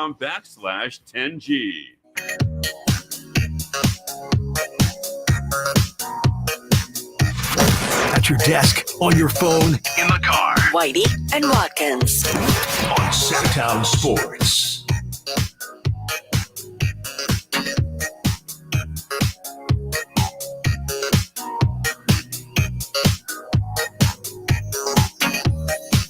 Whitey and Watkins here. Amil Fergoso in for Whitey. Hi, guys. Did you see this Patrick Peterson? What he had to say? I wrote a whole thing about it. And we asked Brock about it yesterday, too, and it was a great response. I saw that. So for those who didn't or who haven't seen what Patrick Peterson had to say, he was on the Pro Football Talk, I believe the Pro Football Talk show, not the podcast. And he essentially, I'll read the direct quote. He said, "There's some tell signs out there that tell us what plays are going to get, what we're going to get from those guys in certain situations. When I get my pick Sunday, we'll talk about it." I mean, very confident former Arizona Cardinal. Yeah, very, very confident. Hey, also former Minnesota Viking. Don't forget that. Patrick Peterson is obviously now with the Pittsburgh Steelers, and their cornerbacks are not the best group. You don't like Levi Wallace? Not a big fan of the Steelers cornerback room, but Patrick Peterson is somebody who, he just signed a 2-year contract with them, and is coming out week 1 talking a whole lot of mess. So you would assume Brock Purdy, who you mentioned had some comments or had a reply for him the other day. You would assume that they're probably gonna go at Patrick Peterson a couple times. Oh, they're gonna. You don't think Brock's gonna use this as fuel? So sure when we brought it to Brock yesterday, and it was the last question of Brock's media availability. Yeah. We asked him, Brock, have you seen this? He goes, no, I haven't. And so we read him the whole quote. Yeah. And Brock goes, I don't know what to say to that. Patrick Pearson's a great. Sure about that? Patrick Pearson's a great player. He's a good player. I grew up watching him and everything. Obviously, being from Arizona, he played with the Cardinals and stuff. It's a little bit of a shot. And then it's like he's an old man. Yeah, that's what that sounds like. Exactly. And then he said, "So yeah, it's the competitive nature, I guess, of football. So we'll see." We'll see about he had the biggest smirk on his face, and he said that sure too. about that? Brockstar coming to not throw some picks. Yeah, I mean, it's definitely going to be something to look out for. I mean, anytime a cornerback is calling out a quarterback, especially saying, there's some tells that we can find in his game to let us know what's going on. I mean, that's essentially saying, Brock isn't great at, a large part of being a quarterback is making sure everything, your team looks uniform on every play, so you don't have any tells. And I mean, just interesting comments over there from Patrick. It just brings it back to last year when they said that Trent Williams gave off tells on the offensive line. Right. It's like, really, guys? We're going to play this game again? Yeah, we're going to do this? Love to take shots at the night. He took a shot at Kyle Shanahan. You don't think Kyle's fired up by that? Yeah, I mean, It's not great. And I do really love – I don't know what, Brock Purdy's career is going to end up being. I'm not going to say he's the real deal like Kyle Shanahan, but I will say I really do appreciate like his moxie and I don't want to say his swagger, but like definitely I guess I'm going to describe swagger without saying it, but just the way he carries himself and the kind of like he's literally Mr. Irrelevant, but you would never get like he kind of does, there's Tom Brady comps. He really kind of does have like that aura to him of like just supreme confidence. He has a quiet, humble confidence about him, actually. I think that's a great way. Like even talking to him yesterday about team captains. Yeah. He was like, honestly, I forgot about it. Like I wasn't even on my mind. Yeah. Like so basically what happened is that he came in one day and they're like, we got to vote for team captains. He was like, oh, I forgot about all this stuff. Right. And so they voted, and then he came in like Wednesday and saw on the board, and he was like, wow. What an honor. Yeah. What an honor. I mean, for sure. He played 5 regular season games last year for them. Obviously, had the playoff run, but for them to vote him as captain, like some people might say, like, of course he's the quarterback. Like, why wouldn't you name your quarterback captain? But his first full season starting. Exactly. And like, there's still people out there who question whether or not Brock Purdy is that guy. And I think it's a good show of confidence in him. Not that the Niners have wavered at all in their confidence of Brock Purdy this entire offseason, but I just think it's a good sign. And again, it's just another thing pointing at his level of maturity and just how his entire team feels about him, which again has been no secret to anybody who's been keeping up with any of this stuff. It's really no secret, man. I mean, just when you talk to every single person in the Niners organization, they all do the same thing. His moxie, his swagger, his poise. His poise is really what it stands out. Because he commands a room, but he doesn't do it like rah, rah, rah. There are leaders that are very vocal. Fred Warner, George Kittle, very vocal guys. Brock just does it by example. Yeah. And that's kind of the Niners philosophy is show me on the field that you can do it. I mean, even Christian McCaffrey, we asked him about, Brock being captain yesterday.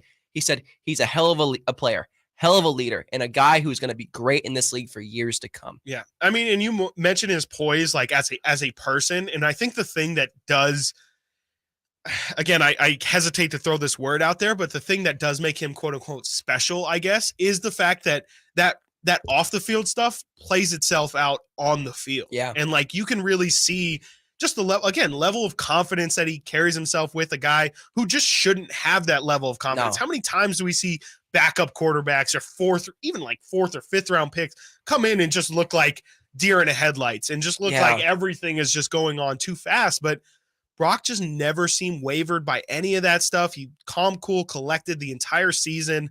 And I mean, even now, like he came into, again, like a pretty hectic quarterback situation this offseason. And, sure, the Niners were giving him plenty of assurances that this was his job, but dude just never seemed really concerned and always just seemed to kind of the humble part of him just kind of seemed to always just double down on believing in himself and his abilities. His belief in his faith and belief in him. And that's kind of his big stand. He's a big family man, big in religion and in Christianity, all that great stuff, which is, again, a great PR look for the Niners, especially because they love to have guys who are all about family, all about team, and all Brock about football, and family, faith, and football, faith, and football, the 3 Fs. And Brock is everything about that, and that's why he's so great. Is because Brock walks the walk and talks the talk.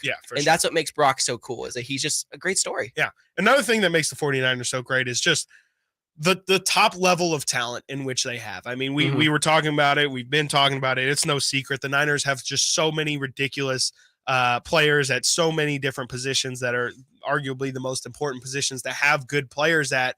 But again, the question, especially a big one that I had during during this preseason, more specifically for me on the offensive line, but you definitely have a better gauge of the entire team. It just feels like they are a little bit top heavy. And again, I was more focused on the offensive line. To me, it felt like if Colt McKivitz already has questions about how he's going to perform throughout the season. But if that's who your starter is, if any of that right side goes down on the offensive line, to me, I think that's incredibly concerning. And can you just talk about more like what other positions do you see that being a problem with? Yeah, and so just on the offensive line. Yeah. If any of them go down, God forbid Trent Williams gets hurt. If Trent Williams goes down, they're lost. It's almost as bad as Bosa not being it's Bosa and Trent. Those two and Fred. Those three are the three best players on this team. They set the tone for both sides of the football. Yeah. Whereas, with Colt McKivitz, he's a right tackle, his first year starting. He's looked great in preseason and training camp. He's really held up well against really top tier players. But we all know it's different when you get into the game. Exactly. Very different. And Colton seems ready to, go against TJ Watt. He's got a huge test against TJ Watt this weekend. We'll see how it plays out. Massive test. But if he goes down at all, let me tell you, I'm rooting for Matt Pryor, their backup swing tackle. He's been John Feliciano, he's been Nick Sakil, like they're all just very pedestrian, sketchy, very, very sketchy. So it's going to be interesting to see. Yeah. I mean, that's really the nightmare situation for the Niners. And if there's anything that could derail this offense or just this Super Bowl run, to me, this is also, I feel bad saying this because it's frankly the case for anybody. Like you again, look at the Chiefs last night. Yeah. Like, you have enough injuries and you're not going to look like the team that you're supposed to look like. Yeah. But it just feels like, especially for the 49ers, like they're relying so much on their skill guys. And again, they have so many that it probably isn't going to actually impact them. Yeah. But it's just it's something you have to talk about. Like if they go down, I don't know if they have the back end depth. Like I think their defensive line, funny enough, is probably their deepest position. Like I liked what I saw from Cleve Farrell. Yeah, and again, yeah, if you disagree, like please enlighten. But I liked what I saw from Cleve Farrell in the offseason or in the preseason. I actually liked what I saw from Javon Kinlaw in the first couple games of the preseason. I think that's probably the spot where they're most okay. Maybe receiver as well. I mean, safety is also, they're in a good spot with safety. Sure, absolutely. And so, it's something to think about throughout the season. And of course, everyone's going to deal with injuries, but the 49ers, you mentioned their injury report coming out yesterday. It just already looks like it's put in it's a grocery list already, man. This is week 1, man. And that's what's so concerning to me about the Kittle thing, a guy who's hurt year after year after year. You don't want to start the season injured because it's so hard to kind of get that proper time to recover. Yeah, especially because last season was his best season in terms of availability. I mean, he was on the field for almost every single game. He missed a couple in the beginning, but besides that, he was an Iron Man all the way through. So to see him already back on there again is, you never know. Yeah, it's not what you want to see, definitely.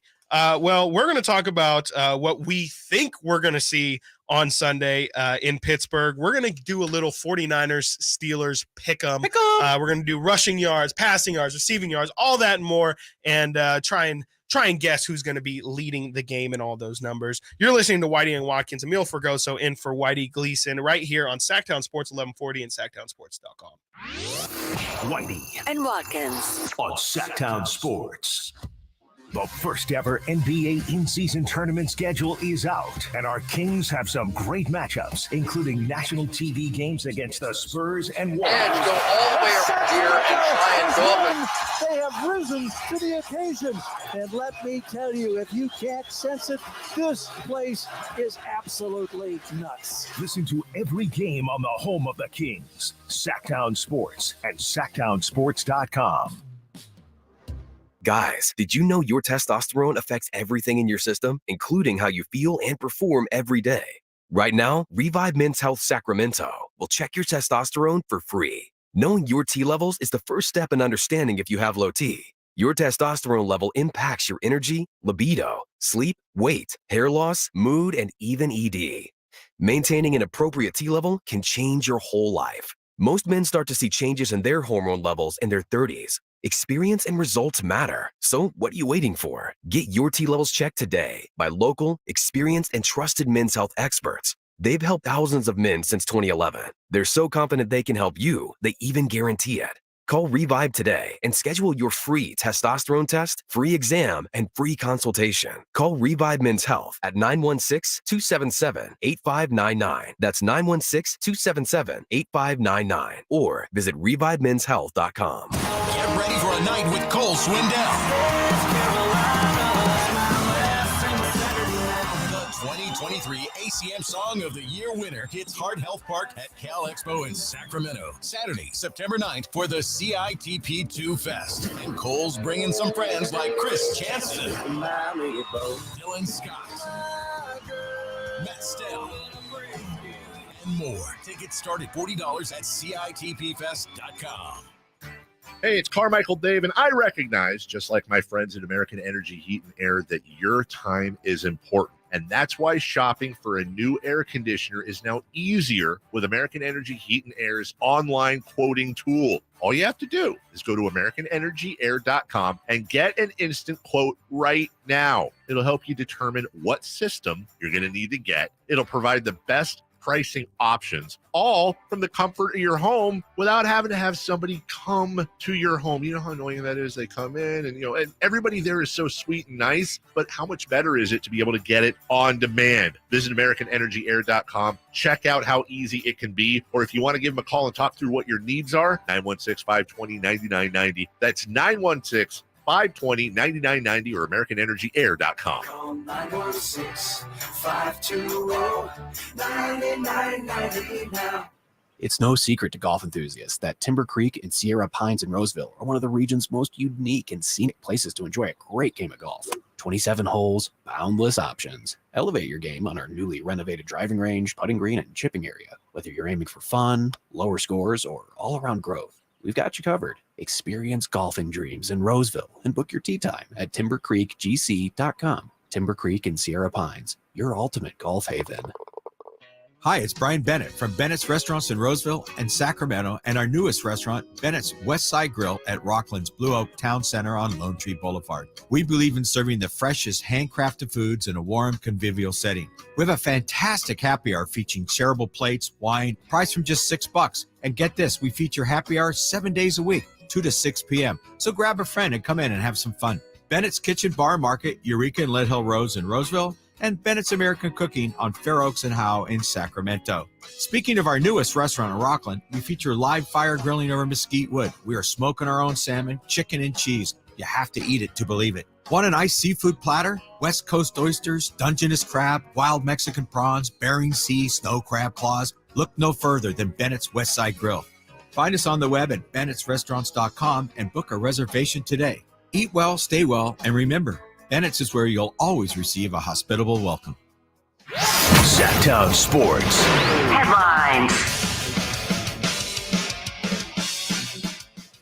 I'm Christopher Lott with your Sactown Sports Headlines. Yesterday, quarterback Joe Burrow signed a huge contract extension with the Cincinnati Bengals. He and the Bengals agreed to a 5-year, $219 million guaranteed contract, which makes him one of the highest paid players in the league. Last night, the NFL season officially began with the Detroit Lions shocking everyone with a 21-20 win over the Kansas City Chiefs.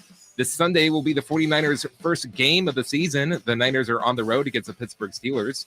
You can listen to Sunday's game starting with pregame at 9 a.m. and kickoff scheduled for 10 right here on Sactown Sports. Your Sacramento State Hornets kick off the 2023 football season this Saturday, September 9th. Kickoff is at 7 p.m. Get your tickets at hornetsports.com. Stingers up. Those are your headlines. Now let's get back to Whitey and Watkins.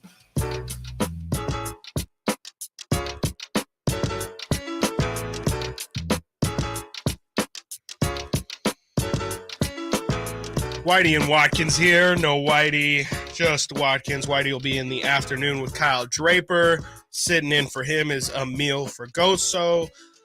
We were talking a little bit about Aiden Hutchinson's parents yesterday being on the broadcast last night on NBC. They were mic'd up for some reason, and it has me feeling a similar way. I don't know if you saw Caleb Williams, his father, Caleb Williams, the USC quarterback. Mm-hmm. His dad, for some reason, can't tell you why, sat down with GQ magazine. And did you see this? Did you hear what he had to say? I did, yeah. Caleb Williams, for those who don't know, Caleb Williams obviously won the Heisman last year for USC, and he was a sophomore last year, so came back for his junior season this year. Could definitely enter the NFL draft. He is the number one pick. He's the number one pick. And there's really no question about it. I mean, if he enters, he will be the first pick. He's got a good shot at winning the Heisman again this season. Oh, yeah. Had a great week one. A throw, man. Oh, my gosh. He's out of control. Unreal. I know people have already thrown in Shedeur Sanders and Travis Hunter for the Heisman at the end of the season, but I think that somehow we're already forgetting about Caleb Williams. But anyways, yes, his dad had something interesting to say to GQ the other day. He said, in more or less words, if it's a team that, as a family, they don't feel like would have his son's best interest in mind, he could essentially opt out of the draft and return to college football just simply because he doesn't like the team that picks first. I don't love that. I know it's been done in the past. Eli Manning kind of essentially did it as well, where he said he didn't want to play for the Chargers. John Elway did it as well. John Elway did it as well. And so I know it's a thing that has happened in the past, but I don't love it. Like, I just think, for sure, and I said it yesterday, like Caleb Williams, I think in this world of NIL, this is kind of like one of the, depending on how you view it, kind of the downside of NIL, where you know what? I'm not even going to view it as a downside, because as Caleb Williams, as a kid, like I shouldn't even call him a kid. He's like 4 years younger than me. My age. Yeah. He's he's in control of his own career. Yes. And like, that's awesome, especially when you're being paid the amount of money he is. Like, it might even be a pay cut for, I don't know what the salaries or what his NIL money is looking like, but I'd imagine he's making pretty good money in LA, playing for USC as their quarterback. Like, it's not really a situation where in the past, people always say, I got to enter the draft now. I've got family and people that are going to rely on me financially. And so the sooner I can get that done, why risk injury, all that stuff. That doesn't really play into Caleb Williams. No. I just thought it was an interesting thing. And frankly, I don't really blame anyone for not wanting to go to the Cardinals, but I just think it's a slippery slope. I love how I was going to throw that out there too. I feel like this is a direct shot at the Cardinals. Sure. Is it? Because 100%. You look at the teams right now who are going to be the bottom feeders of the NFL. Right. I feel pretty confident that the combination of Josh Dobbs and Clayton Tune are going to probably be. They'll get the job done. They'll get the job done. It's pretty get clear number the one. Cardinals want to suck this year. Right. It's pretty clear. So if I'm Caleb Williams, I look at that situation. I look at Kyler's situation, and I go, why would I want to go there? That's a good point. Why would I want to go to that hell? Yeah. I mean, that's really what it is. I mean, did you see that player survey that they did last year for The Athletic where, it was they were, grading the organization. They had the players grade organization, like how you treat the family, how you treat, how nice is the facilities. Yep. The Cardinals finished last in just about every single category. It was the funniest article I've ever read. I heard something ridiculous, like they made the players pay for the food in the cafeteria. Yep. Like that would come out of their salary. Yep. Like that sounds illegal. It sounds illegal, actually. I honestly don't even know if like Texas high schools would do that. Look, as someone who has lived in Arizona for 4 years, went to school at Arizona State, I got to watch the Phoenix Suns and the Arizona Cardinals be inept. Oh my and gosh. I never understood it. I never understood why they were so upset. They're in a great market, all this stuff, because their owners, especially why can't I think of it? At the time, Sarver. Thank you. Yeah, I couldn't think of Sarver. Especially Sarver or bozos. Yeah. Like Sarver is a bozo and wasn't a good dude. Yeah. Michael Bidwell actually does care about the Cardinals. I just think it's on a different pay structure. I think he's out saving the dollar. And I think you can't do that in this day and age. No. If you want to win, you have to spend. Every single Look at the Niners. Yeah, exactly. You want to win, you got to spend. Yeah, exactly. It's just how it goes. And I mean, the Cardinals, again, I don't blame Caleb Williams for going there. I bet his mind changes if, the Rams end up tanking the season or, even an organization like the Raiders. Like, I don't think that they're necessarily down in the dumps enough to warrant somebody not necessarily wanting to go there. I think the market is big enough, and I think there's enough excitement behind them to where, it wouldn't be crazy to want to play for them. So that's just something I saw, and it's an interesting new world we're living in. Again, I think the NIL is going to change a lot of people's decision. Or at least gives them the option, which I'm always down for optionality. And I think with USC, especially in Caleb Williams, I feel like because Lincoln Riley is their head coach now, right? They have some real championship aspirations. Good point. Right. So maybe he wants to fulfill that before he goes to the NFL level. You never know with guys in college goals. Right. I mean, I was a kid when USC was really last good with Matt Leinart and Reggie Bush, and Mark Sanchez. That really that made me fall in love with college football was watching that Leinart and Bush team reached the national championship game, and USC hasn't been anywhere near that good ever since. And I think it'd be good, the same way they talk about the Yankees being good for baseball and the Knicks being good is good for basketball. I think USC being good at college at football is great for the health of college football. It's great for the sport of football, great for the sport of college football. And now that they have, big name attractions like Lincoln Riley, Caleb Williams, 100%. That only makes them more relevant, only makes them more desirable as a university. And 100%. so they want to capitalize on that as long as they have Caleb Williams there. And Caleb knows this. Yeah. And with these NIL deals, it makes it a little more enticing to stay in college an extra year if you don't like the situation. For sure. Absolutely. So let's talk about NFL football now. Again, Niners, Steelers this Sunday right here on Sactown Sports 1140. You can hear it here and pregame coverage as well. Let's have a little bit of fun here. Let's do some guesswork. Let's pick who we think is going to lead this game in all these stats. We got passing yards. We got rushing yards. I did not know we were going to get music for this as well. Receiving yards. Got to talk Watt versus Bosa. Woo! And then, I'm sorry, this is a shot at my guy, Whitey Gleason. I want you to also predict how many kicks are going to be missed because, Heinz Field does have a reputation. They have that open end of the stadium where I think no one, or there's only been a couple kicks over 50 yards even made going that way. It's the river wind. They're by the river. That's the problem. That's exactly what it is. For this segment, get me the helmet. Well, I can't give you that. I'm sorry. Absolutely I can't not. do that. Why not? We're doing Factor Fantasy later. Okay. That's reserved strictly for that. Okay. You're already down a point. Well, dang it. We'll cross that bridge when we get there. How about this? I'll at least put it out. Okay. You know, it's football. That's fine. It's the music. Put it out. I feel it. It's good vibes. All right. Let's start off with passing yards. I mean, we talked a little bit about Kenny Pickett earlier. He's looked like Joe Montana. He's looked like John Elway. He's looked like Dan Marino. Yeah. Every single great quarterback you want to throw out there, that's been Kenny Pickett plus some in the preseason, a perfect passer rating. I think he's had 3 opening drive touchdowns in all of his preseason games. He's looked incredible. Brock Purdy, we know what he went through this preseason, this offseason. Didn't get many reps leading into training camp, and then has kind of been on a pitch clock, if you will, even in camp. Game 1, man, in Pittsburgh, passing yards. Who you got? Kenny Pickett. I think he's the most likely to get over 250 passing yards. I seriously think that. I think Brock will finish around 200 and maybe 225 passing, 1 or 2 throwing touchdowns. Sure. But Kenny Pickett could have 300. It's very possible. Yeah. I love that call. I'm going to agree with you. I think we're just going to blow right through that. I'm pretty sure Kenny Pickett's just going to continue what he's done through the preseason. I'm a believer. I can't believe it. I didn't think Kenny Pickett had it after last year. You look at his numbers last year. I think he had 7 touchdowns and 9 picks. Really unimpressive. I looked at his Vegas over-under for touchdowns. Yeah. It's like 17 or 18. Yeah. I think he's going to blow that out of the water. Yeah. I think it's going to be a big year for Pittsburgh's offense. I agree with you. I'm going to go with Kenny Pickett and the Pittsburgh Steelers. Much more pass-heavy offense than previous years. Yeah, sure. 100%. Yeah, Najee Harris has tons of questions, which brings us on to the running game. More rushing yards, 49ers or the Steelers. We won't go specifics, especially with how the NFL is kind of operating these days. It's a lot of by committee. Rushing yards, who you got?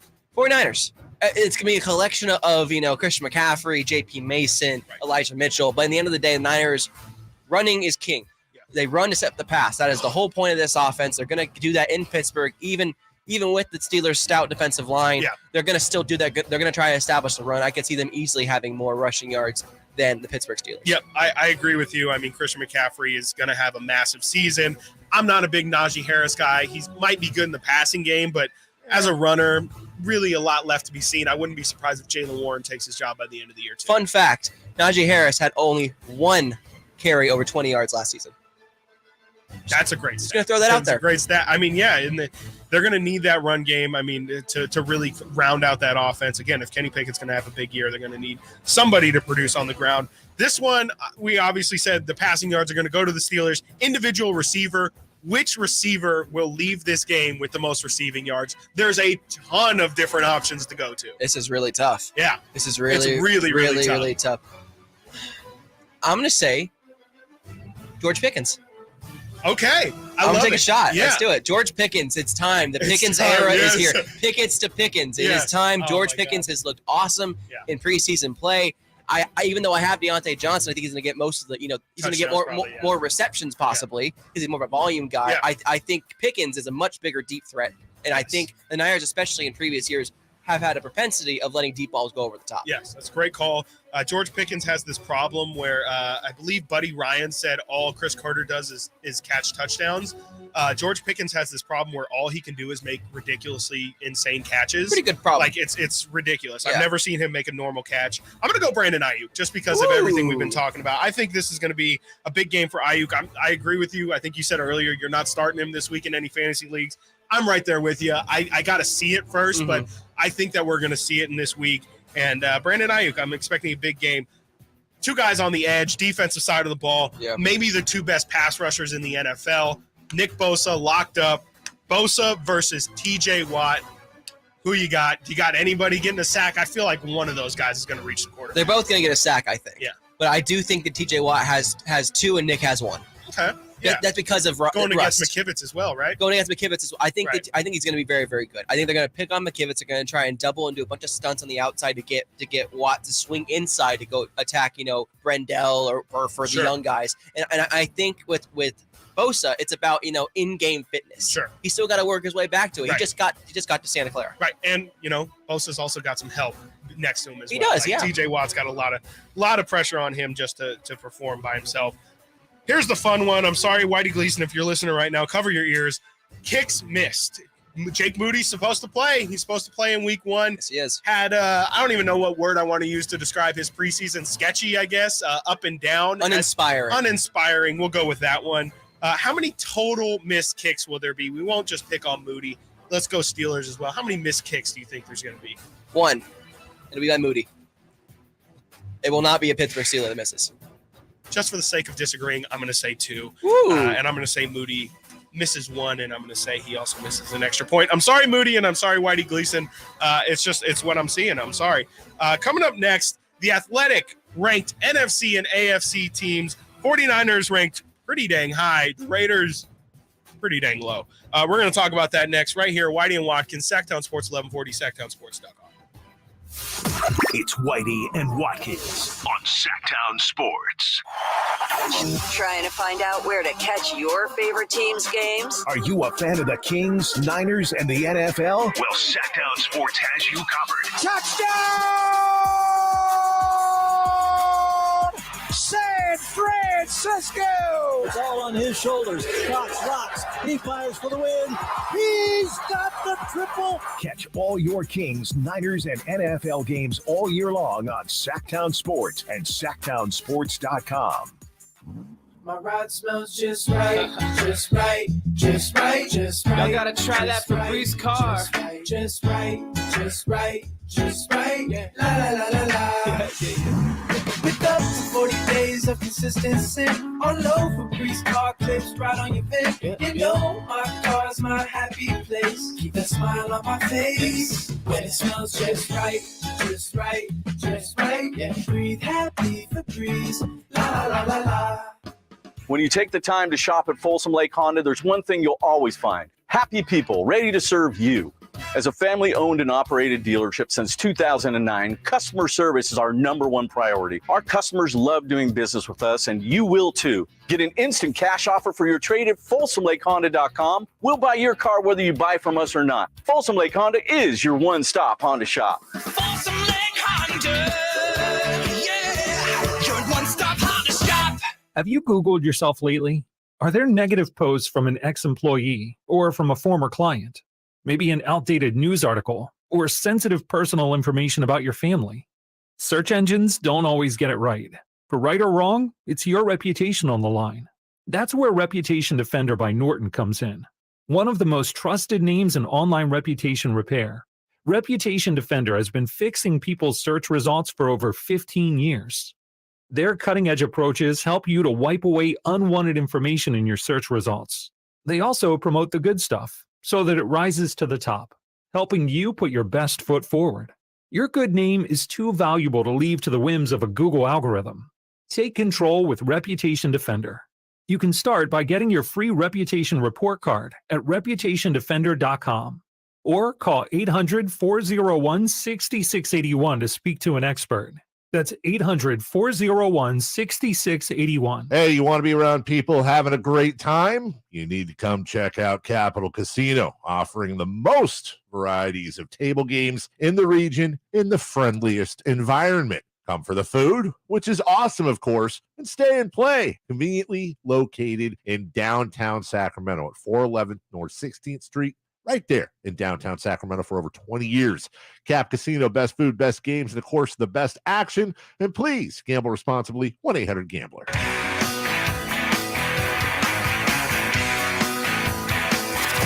out Whitey and Watkins now on YouTube. Search Sactown Sports and watch the show from your desk.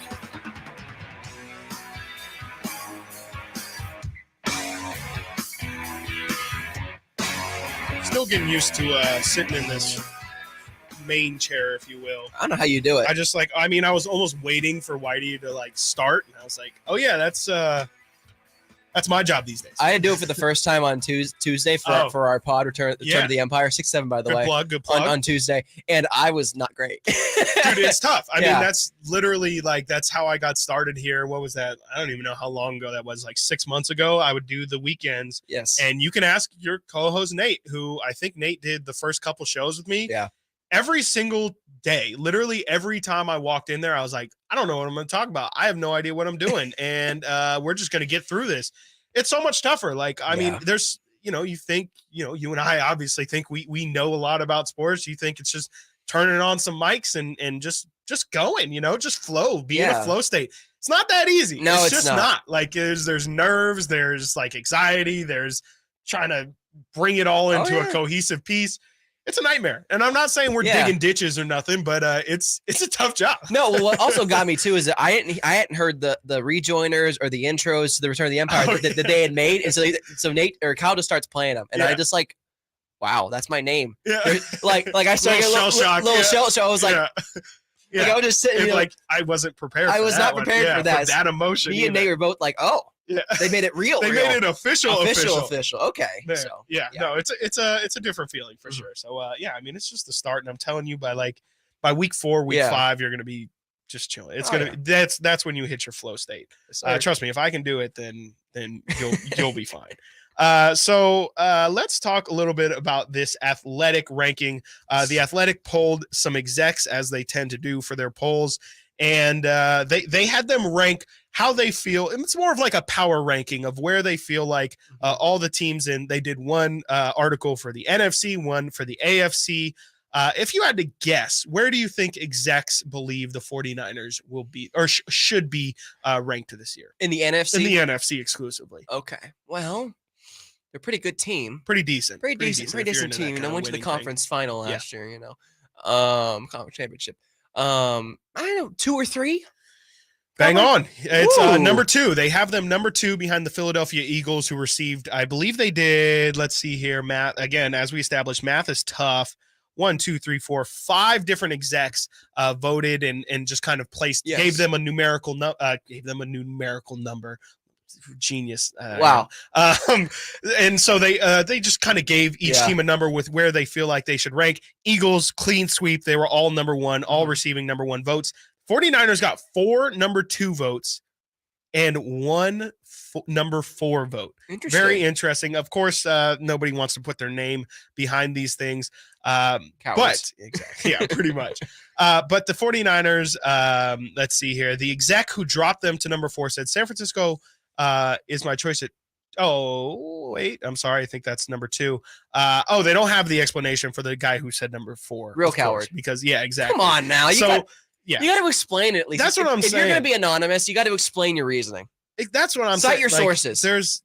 What do they say in school? Cite your sources. Cite your sources. Cite your sources. Exactly. Come on now. Cite your sources. Christopher Law was just telling me a story about how somebody told him to cite his sources. And I mean, it's ridiculous. So you one exec had them at number 4, but everybody else pretty universally across the board has them at number 2. And that feels right. I mean, especially if you're just looking at the NFC, clearly, I mean, you got to give the Eagles the credit. They beat the Niners in the NFC Championship game. Yes. You can put an asterisk on that if you feel like it, but the facts are the facts. The Eagles are the reigning NFC champs.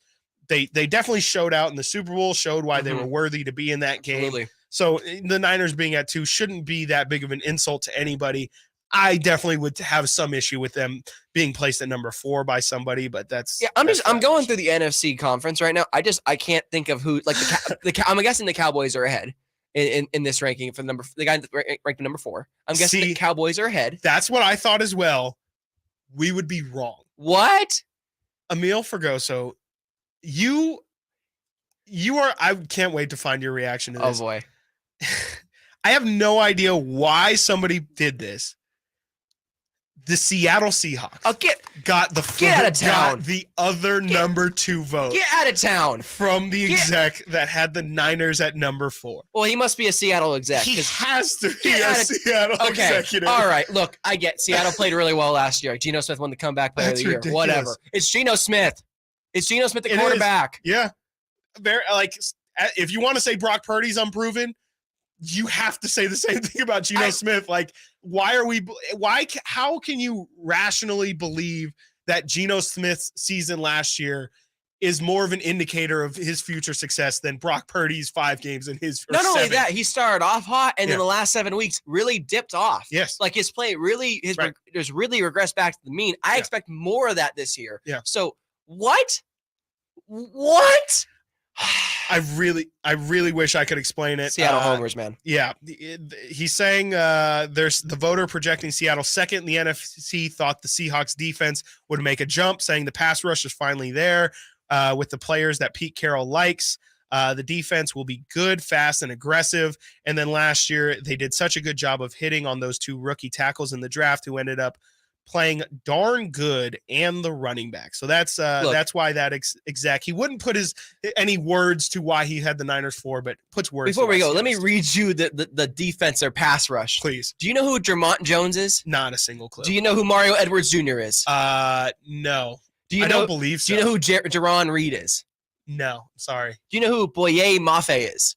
Great name, but no, I don't. That's my point. You don't know who these players are. They're not named players. They're not Javon Hargrave. They're not Cleveland Farrell. They're not Eric Armstead. They're not Nick Bosa. Never heard so of them. stop it. Yeah. Just stop it. Yeah, I mean, that's ridiculous. I would not say I'm a 49ers stan at all or a fan even, but that even I could acknowledge that's just ridiculous. I mean, it's one thing if you want to be a hot take guy and say, Seattle might win the West, but again, like I agree with you that if it's not going to be the Niners at 2, at least have the decency of putting the Cowboys at number 2. Something. They actually have a pass rush. And they have great talent. I mean, there's so much more talent across the board. I mean, the Seahawks do have an exciting receiving crew, but I think that it's very unjustified to have them at number 2. And also I mentioned the Raiders. They're at 14. We're not going to talk a lot about the Raiders, but they're number 14 of 16 in the AFC ranking. So again, not a lot of hope for the Las Vegas Raiders this season.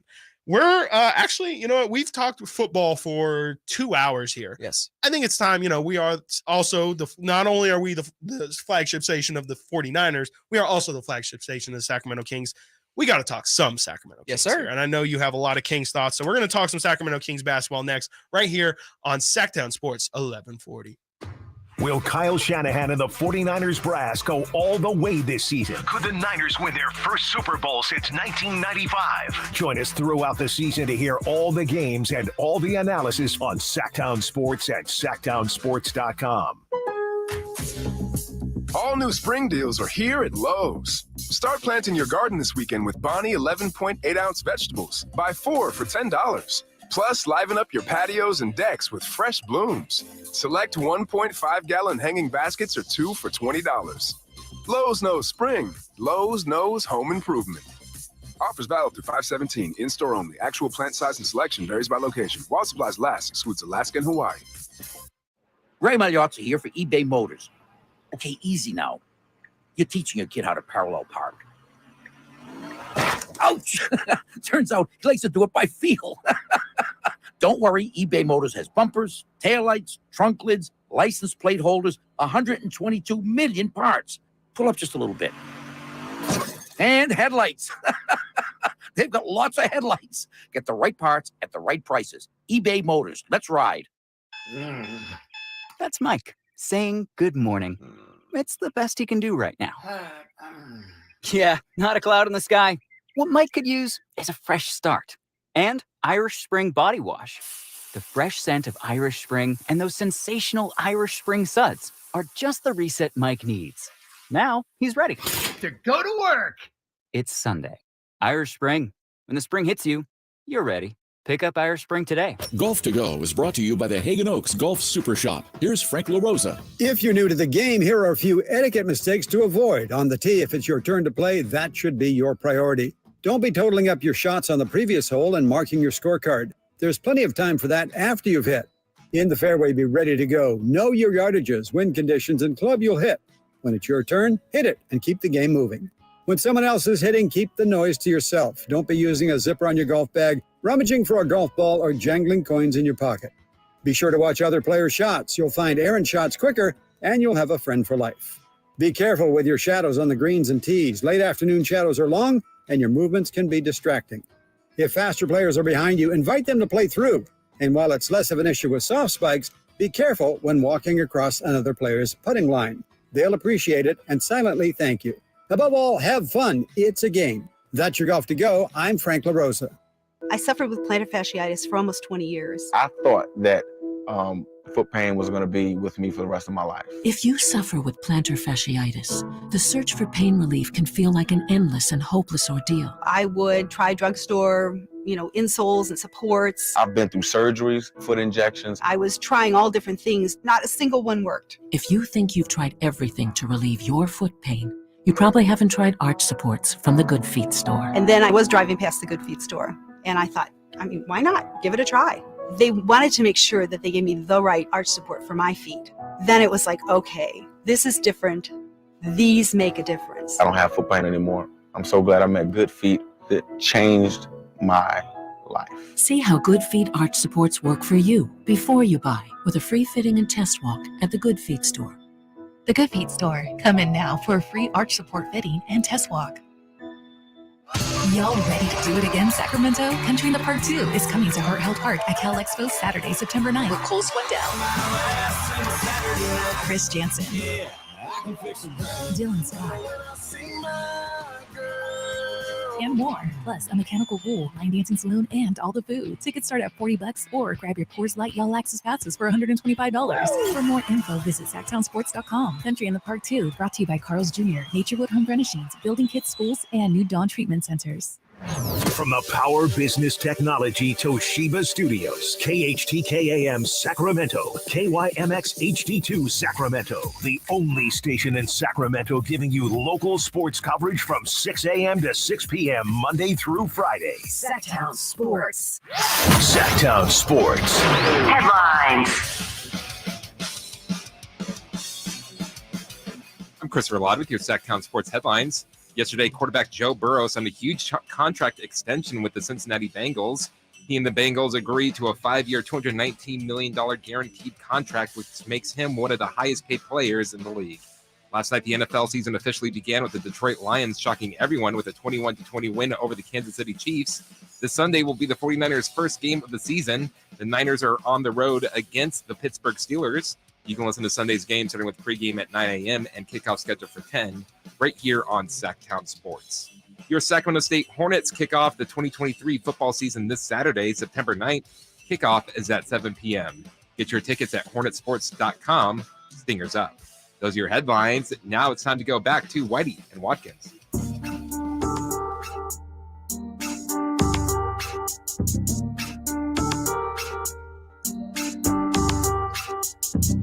Amil, you just divulged to me that you're a big coffee guy. Yeah. I can't do it, man. Love me some coffee. I've never been able to do it. I know Verlot. That's not coffee. What is coffee? Oh, is this about to get into like a purist? No, like if it's mostly milk and cold, that's not coffee. It's an espresso. What do you mean?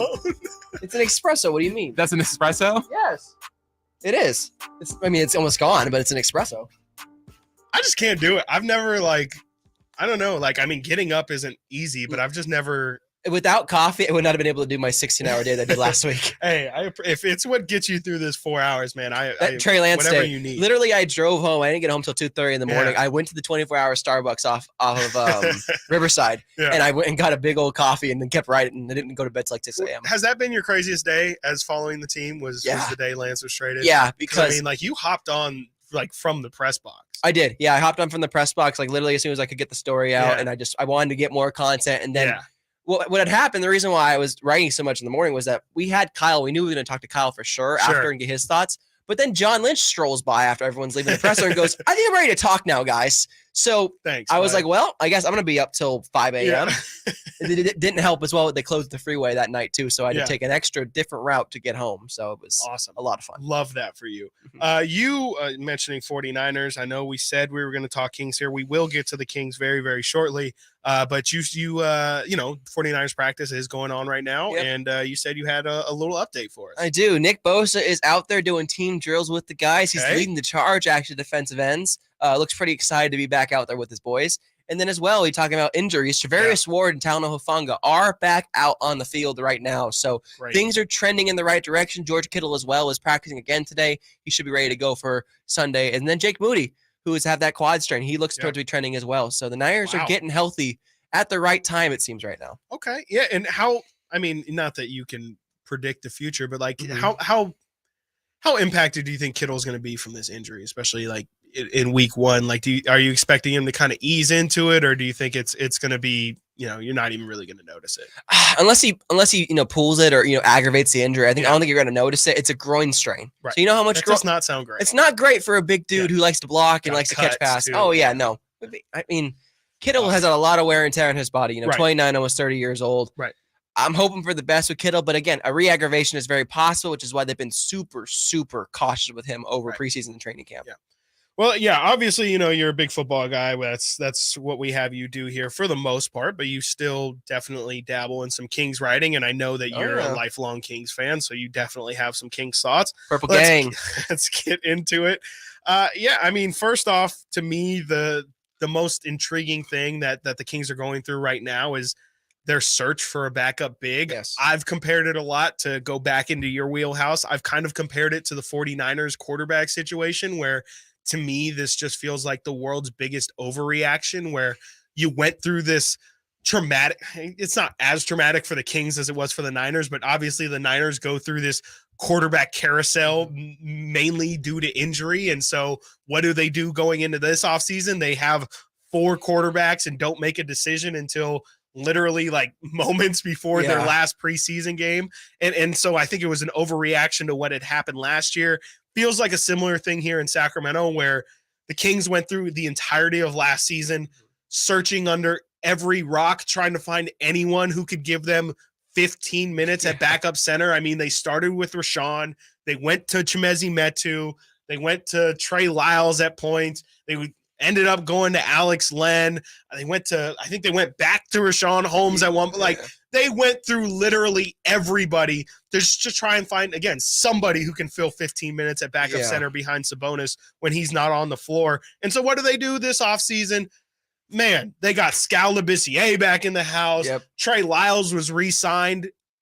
The assumption is, since Sasha is going to mainly play 4, Trey is probably now going to be moved to that backup 5 slot. And they stretch bring 5 role. Nerlens, JaVale McGee, where I feel like Alex Len is also back in the fold. So it seems like they almost have 4 or 5 guys ready to step in at that backup center spot. And I think they only have 1 or 2 roster spots to actually give it to somebody. So it appears as if it's just like an open competition during training camp, which I don't hate. I think competition, something is wrong with my voice today. Maybe I do need coffee or something.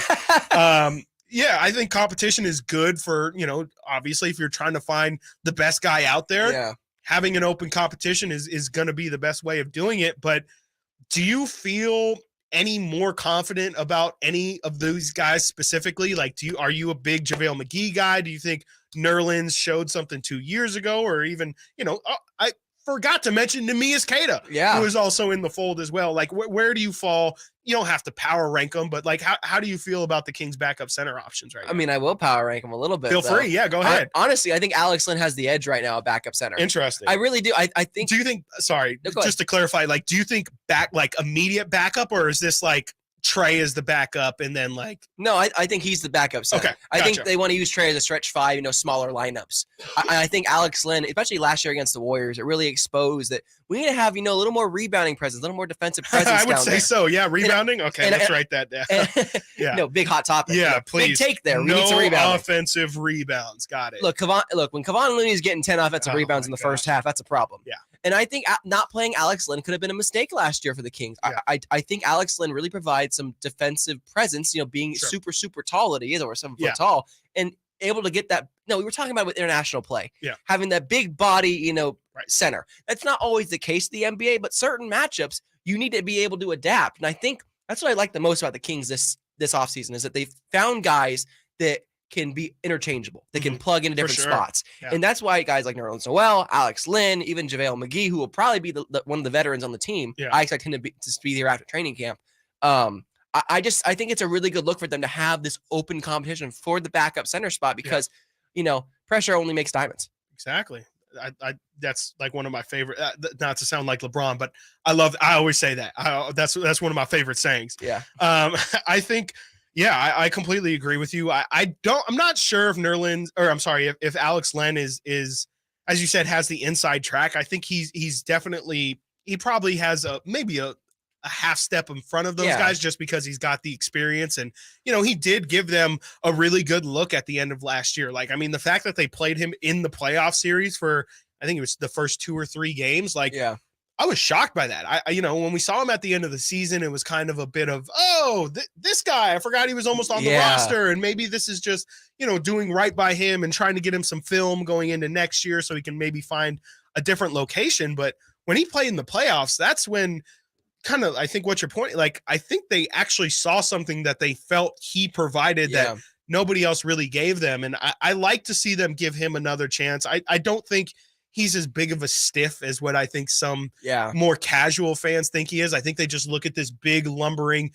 European looking guy and say like, oh, he's not very skilled and he's just a big body like an Aaron Gray. He's another Costa Koufis. It's literally exactly. Like, I think that's how a lot of people view Alex Len, but they forget Alex Len was the number 4 pick in the draft. And that was for a reason. If you see Alex Len in person, he's cut. Like, he's in really good shape. He can move really well, especially for someone his size. He's a mountain of a guy. It wouldn't surprise me. I think the only thing that makes me not think that it could be Alex is just the amount of people that they brought in. Like, they've gotten a really good look at Alex Len, and if they really had that much faith in him, they probably wouldn't have brought in JaVale and wouldn't have brought in Nerlens. And I don't know what's going on with the Scal situation, but I'm a little hesitant to say that he's got the job. I think JaVale is a really intriguing piece. I think him and Nerlens kind of have the same story where if they're healthy and if they're the guys that we kind of picture them being from their past, that's incredibly helpful to this team. But whether or not they still are those guys, I think is going to determine if they're going to make the roster or not. Because I don't think the Kings just need a guy just to have him in there just because he fits a profile. Like, especially for what they're looking for, a rim protector, they need somebody who can like actually produce. Absolutely. But I also think it's important to have a mentor at the big man spot. And that's what JaVale brings. Yeah. Being that veteran presence. 3-time champ. Look, remember how we had Dellavedova there, and then we also had someone else. I forget who it was years prior that we had. There's always somebody. There's Corey always Joseph. Karan Butler or something. Exactly. There's always someone that can be that veteran leadership. You got to have leadership. Kings didn't have that last year. No, the veteran was, to your point, Dellavedova and Harrison Barnes, and both those guys. Harrison just turned 30, and Delly's like 32. JaVale's been around a long time, and I think him being there will only help Sabonis get better because he just can see the game differently. He's played against every type of center possible. Yeah. And while Sabonis is super talented offensively, his defensive prowess, can be a bit lacking at times. He's not very physical. Yeah. And it got exposed in the playoffs. So I really hope that, with Len and Nerlens and JaVale, they get, more physicality out of Sabonis. Yeah, absolutely. I think JaVale is also going to be a great locker room guy. Like, I know that's not really something that's going to ultimately factor into the decision, but I really think, Malik brought a real lightness to the locker room last year. Like, he's just a really lighthearted, funny guy, always kind of looking for jokes and always talking mess, but in a playful way. And I think JaVale's kind of cut from that same cloth where, JaVale likes to talk. And as we've known from JaVale McGee's history of being on Shacked and a Fool, he's a little aloof, to put it lightly at times. And I think the team needs that. Like, I think they need somebody who's going to keep things light, especially in this season where probably going to be a lot of pressure on these guys to perform. And, you mentioned his experience. I think, Harrison Barnes was the most kind of like playoff experienced guy the Kings had last year. I think it's going to be good to bring in JaVale, especially when who knows if Harrison's going to be here past the deadline even. Like, you're going to need some guys who have been there before, done that. And the Kings have been in the playoffs, but who's going to be there to tell them, okay, you got past the first round, here's what to expect in the second round. And then, God forbid, in the third round. And let's not even dream about getting past that. But, like, you need somebody who's been there, done that, and can really, again, just calm the nerves of everybody. I think that was a big thing in the playoff series against the Warriors was just, I mean, when you're going against a team with that much experience, it just felt like the Kings definitely at points look like the more inexperienced team. Yeah, and while the team chemistry is 100% there, the vibes are great amongst immaculate amongst the players. you need to add guys, veterans that aren't going to, distract that or disrupt the chemistry. And JaVale is one of those guys. He understands his role, understands his place now at this age. And JaVale is going to be one of those guys to sit people down like Keegan, like Sabonis. Hey, you got to do this. This is how you prepare. This is how you do this. This is how you do that. And that's what the Kings need. They need more player leadership. Yeah. Oh, 100%. They had the coaching leadership. Yeah. They need the player leadership 100%, as well. Because, Mike Brown's voice is going to get stale. And I always point to it. He said it last year. Like, he was practically begging towards the end of the season for Fox and Sabonis to be more vocal because exactly to what I just said, like, he thinks his voice is going to get stale at some point. And, the longer he's there, the more stale it's going to get. And you need players like guys like JaVale McGee who can talk to the players on a personal level and really get through to them. And I think he would, funny enough, 10 years ago, if we were to say JaVale McGee would be a perfect veteran leader, we'd probably be laughed outside the door. Laughed out the building. Yeah, it'd be the worst thing ever. Yeah. But now, it really makes sense. Like, again, the guy's a 3-time champion, was on those Warrior teams, has experience with Mike Brown. So I think they both kind of speak the same language. They know how to talk to each other. And I just think it's going to be a really good spot. And it's also to kind of, again, parallel to the 49ers, the fact that we're talking so much about their potentially backup center. Yeah. And, the 49ers seems like the big conversation was kicker. It's like, if anything, that's a really good sign of where your team's out. It's a breath of fresh air if you're a Kings fan, really. If that's your biggest problem is who is your backup or your backup center, that means that the rest of your guys, you just brush off your shoulders. That means that things are going pretty well. And expecting really big things from the Kings this year. I just can't. Something's wrong. I'm going to take my tonsils. Need some water, dude? How about we go for a break? That's a good idea. Let's take a break right now. Coming up on the other side, hopefully my voice is fixed. Hopefully I aged a little bit. And we're also going to do, as we do every single day on this program, we're going to do our bold Kings prediction of the day. Coming up next, right here, Whitey and Watkins, Sactown Sports 1140, SactownSports.com. It's Whitey and Watkins on Sactown Sports. Can the Niners build off their NFC Championship appearance from last season? How will the quarterbacks perform throughout the year? Purdy back, now going to throw for the end zone, wide open, Brandon Ayuk is on fire! Will the defense lead this squad again? Intercepted! Ball got tipped up and taken by Fred Warner! Get all your 49er coverage throughout the NFL season on Sactown Sports and SactownSports.com. Whether you're shopping for your favorite Honda online or in person, you'll see why Stockton Honda is the #1 Honda dealer in Northern California and why buying from Stockton Honda couldn't be smoother. Visit in person or online at StocktonHonda.com, where your favorite Honda is ready for you. Anytime, anywhere, it's all here. StocktonHonda.com. #1 claim based on 2022 total new and Honda certified pre-owned vehicle car sales from American Honda Motor Company's own one report.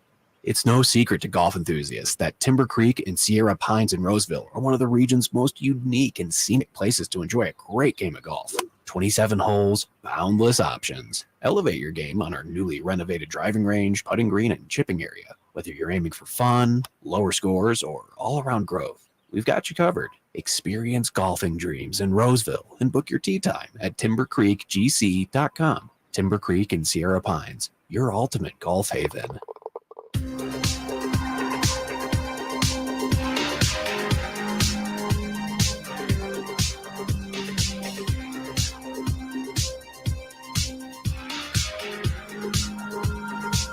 Download the Sactown Sports app and listen to Whitey and Watkins on your smartphone. That's right, Whitey and Watkins. Just Watkins. I'm making my voice deeper so that it hopefully doesn't crack anytime soon. Really? Hi.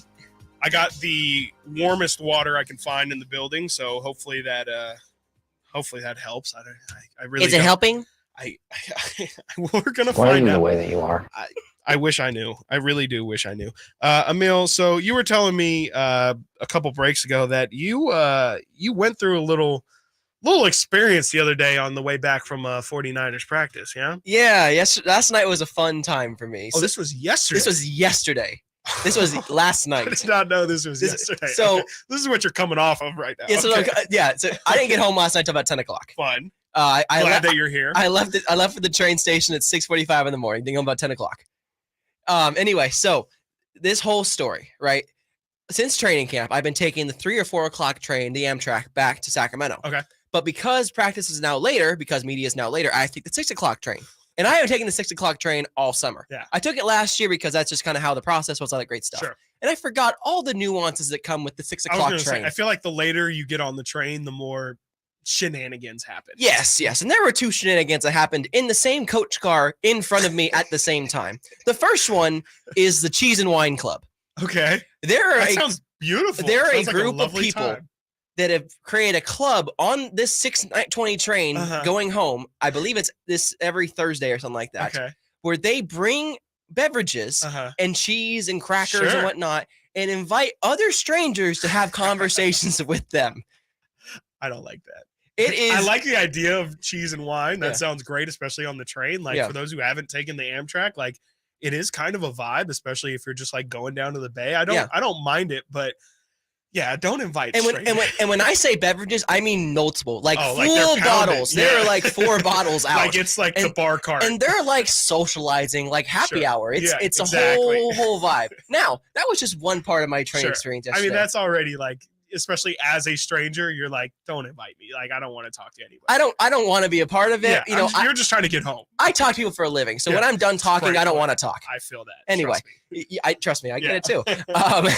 Anyway, next to me on the other side of this train is a Hispanic couple who seem to have done a little bit of partying that day. Okay, for sure. And God bless this woman. Yeah. Because she took care of her man in the best way possible. There was I don't think there was there a Giants game yesterday? Maybe they were like, were they in any gear or anything? No, they were just dressed up. Seemed like they went to brunch or something. Thursday at 6, why not? Like, just let it rip. Like they crushed some Thursday happy hours, what that told me. But they were on the train when I got on at Santa Clara. So I think they started in San Jose. Well, this guy was a little, I don't know, inebriated. Sure. Is the correct word we use there? Intoxicated. Under the influence of something. Yeah. He was passed out on homegirl's lap like this the whole entire time, just laying down and like sleeping. Yeah. And that was for the whole 3 hours pretty much. Eventually he kept waking up like randomly, and he was even talking in his sleep like blah, blah, and like the girl, bless her heart, she just kept having this eye roll, just like, oh my gosh, this dude, man. And keep in mind, this is an Hispanic couple. I'm also an Hispanic man. So they're starting to speak Spanish. And eventually at one point, the guy, for whatever reason, stands up and starts like doing a hokey pokey in the aisle and is like, I want some pizza. I want some pizza or something like that. I kept hearing the word pizza. I don't know why. And bless the woman again. She looked at the man and goes, siéntate. Please. Siéntate. Please. Would you sit down, please? Yeah. Please, sir. Please, you're embarrassing me in front of a train and of then, like all the winos. And then, speaking of winos, homeboy gets up and goes to the cafe cart. Yeah. Comes back with alcohol. The last thing he needed. He comes back and the girl's like She's this, just like, and he goes, I got this for you. And then he had a beverage and he goes, don't touch mine, it's gin. And I'm like, oh my God. You're like, when does this thing when does this thing get back? I wanted to say an apology to her. I didn't know what to do. I was like, I'm so sorry. You're a good woman. I'm so sorry for you right now. You know how bad you got to be to have a stranger apologize to you for your friends or your whoever, somebody in your party's behavior? That's ridiculous. I'm sorry that you have to deal with him. Like good on you, ma'am. You are awesome. And so I have to ask you, Chris, have there been any times that your lady has come in clutch for you?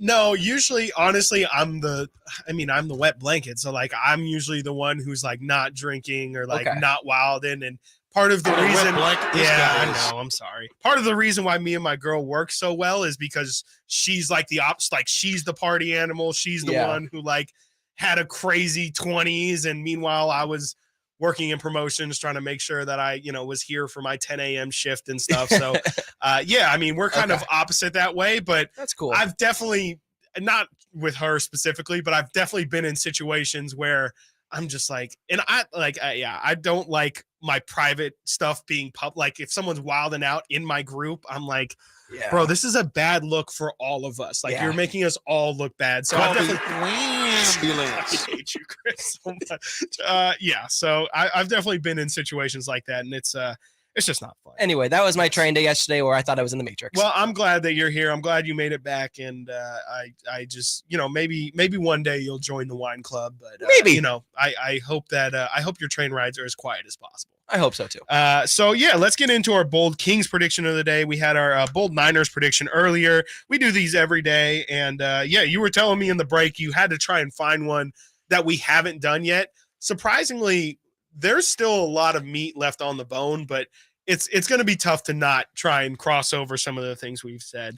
I'll go first just so we can get to yours real quick. Mine's not really much to talk about there. Mine is just health. Fox and Sabonis are going to play over 70 games again. I really truthfully believe that. I had a prediction the other day that Fox is going to be break Jason Thompson's record for playing the most games of any Sacramento King of all time. Wow. He needs 73 games this year, 73 games the following season in order to break that. Played 73 games last year. I just think that, their health staff is really, really one of the best in the league. I think they did a great job of keeping them healthy and making sure even when they weren't at 100% health that they were still able to go to the best of their abilities. De'Aaron Fox on the Deuce and Mo podcast the other day pointed out that he laughs at the fact that people said that they didn't suffer injury bug last year. It was just that they played through it. Yeah. And I think that that's going to be the case again this year. So I have Fox and Sabonis both playing over 70 games yet again. I like it. Yes. It's a nice one. I hope DeMontis' thumb holds up. Same. That's my only issue with that. But same. Besides that, they're going to do fine. Yep. Go ahead. Real quick. Yeah. No, I here's my hot take.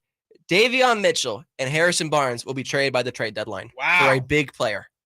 I don't know who, but that's what I'm thinking. Yeah, see, I feel like we can't just blow through that. So we're going to talk about that on the other side of the break. Let's because that's a really good prediction. I think there's a lot of things that can shoot off from that. So we're going to talk about that. And then I think, again, NFL season starts this weekend. So we're going to have a little bit of fun on this back end. And let's give some superlatives out there. We're going to give our predictions for the NFL awards at the end of the year. And we're going to pick up on Amil's bold prediction of Davion and Harrison Barnes being traded by the deadline. We talk about that next right here. Whitey and Watkins, Sactown Sports 1140, SactownSports.com. Check out the Golf to Go Hour with Frank LaRosa every week on Sactown Sports. Get the latest on equipment, area courses, people who play the great game, and plenty of good conversations about golf. It's the Golf to Go Hour every week with Frank LaRosa on Sactown Sports. Golf to Go is brought to you by the Hagen Oaks Golf Super Shop, America's most awarded golf facility. Naturewood Home Furnishings, where it's all about choices and always about quality.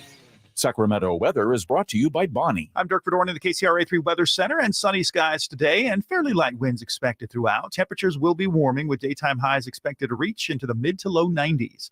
Get the latest forecasts on the KCRA3 News and the KCRA3 app. Imagine taking a nice warm bath in your shower.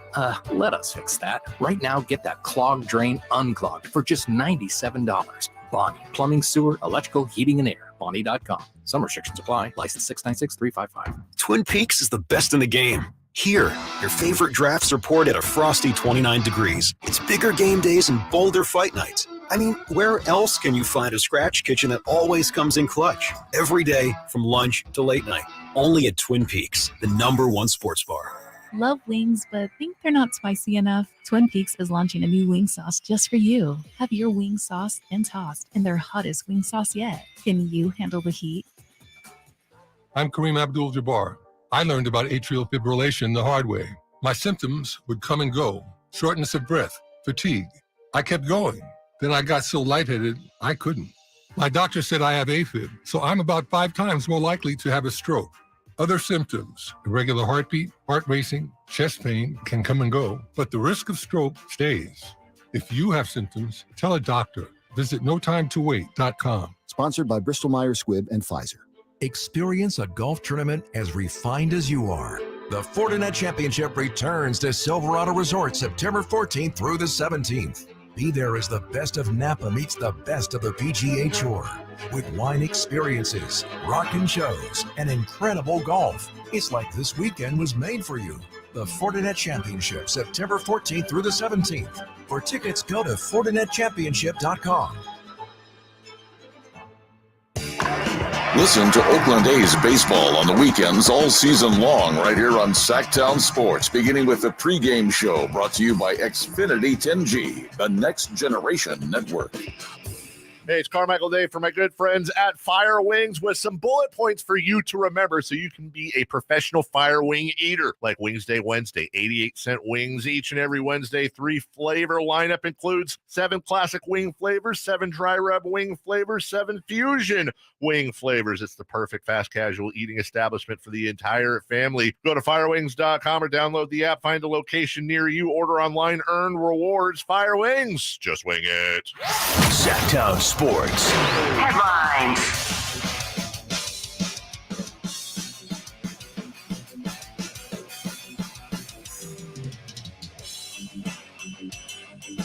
I'm Christopher Ladd with your Sactown Sports headlines. Yesterday, quarterback Joe Burrow signed a huge contract extension with the Cincinnati Bengals. He and the Bengals agreed to a 5-year, $219 million guaranteed contract, which makes him one of the highest paid players in the league. Last night, the NFL season officially began with the Detroit Lions shocking everyone with a 21-20 win over the Kansas City Chiefs. This Sunday will be the 49ers' first game of the season. The Niners are on the road against the Pittsburgh Steelers. You can listen to Sunday's game, starting with pregame at 9 and kickoff scheduled for 10, right here on Sactown Sports. Those are your headlines. Now let's get back to Whitey and Watkins.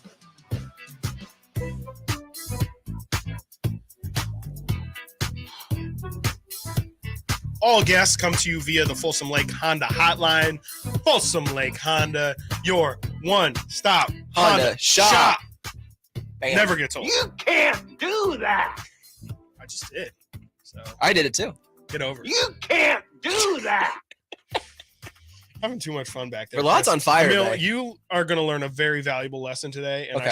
this is kind of my fault because I should have warned you about it. Oh boy. Especially when you, or only actually specifically when you work with Chris, you just gotta look out for what you do, especially the fact that we have cameras here. You got to look out what you say too, because it's just, the guy he's a sniper. Unfortunately, I've taught you well too, Chris. Yeah.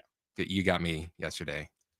Oh, I did. Wait. Oh man, yeah, that's I need a story. It's during the break conversation. During the break kind of conversation, but I forgot. Like you got the best one. I did. Yeah, that's wow. That was payback for everything that I've ever done to you. It's a start. I'm not going to say that. I think I still, or you still owe me a couple. Like I think that you've gotten me a lot worse than what I just got you. Like you've gotten me more than enough times. But it is really good.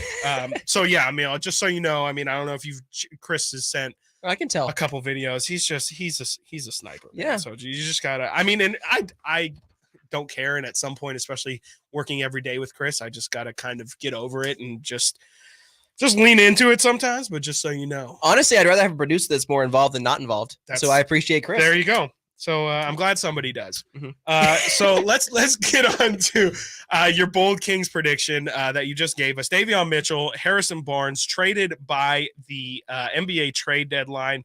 I think that's incredibly intriguing just because I could definitely see it happening. Yeah. I think Harrison Barnes' contract is that of which it kind of was a little uncommittal. The Kings signed him to a really good deal. Yeah. But I don't know how much value he has across the league. They've been trying to trade him seemingly like the past 3 or 4 years at the deadline. It hasn't gotten done yet. I would not surprise me if that's kind of the move that the Kings look to in order to, if you will, make an improvement. Like I think that's Davion and Harrison to me are the most expendable pieces, but also the ones that I think could probably get you something best in return. Absolutely. And I think the arrival of Sasha kind of, creates that ability, especially because Keegan, I think his natural position is the 3, not the 4. Agreed.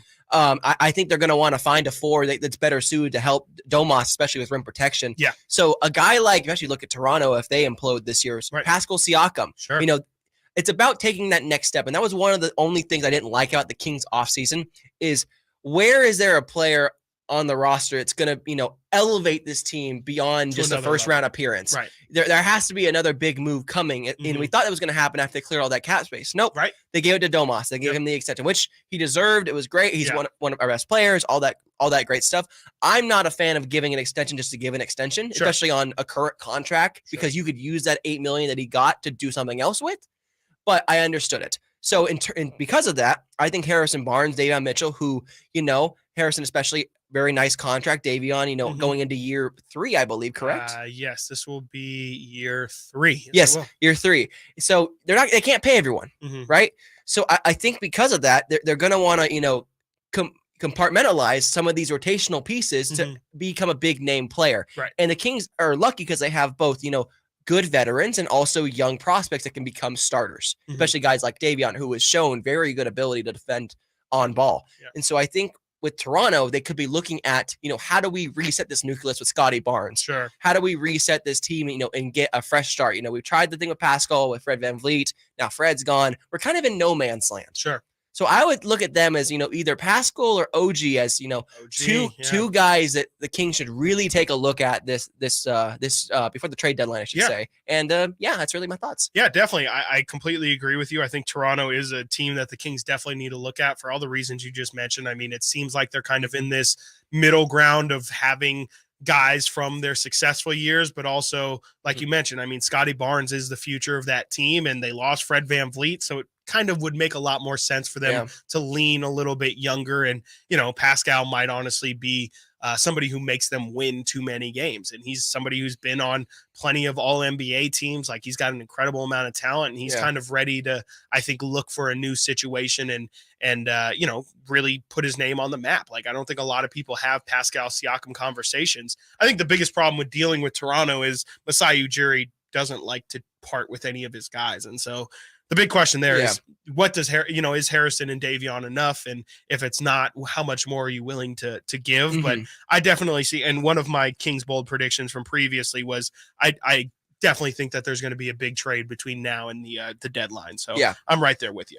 Okay. Let's get into the NFL superlatives. Again, for all those who are living under a rock, the NFL season kicked off last night, and we'll continue this Sunday for week 1. But before we get into, the majority of games, it's always fun to try and look into the future and rub the crystal ball and try and see what we think will be the NFL award winners by the end of this season. Starting off, of course, with the big one. You got to start off with the big one. Most valuable player. Who do you think this year is your pick? It doesn't have to be a dark horse pick. You can go Patrick Mahomes if you want. But who do you think at the end of the year is going to be the MVP of the NFL?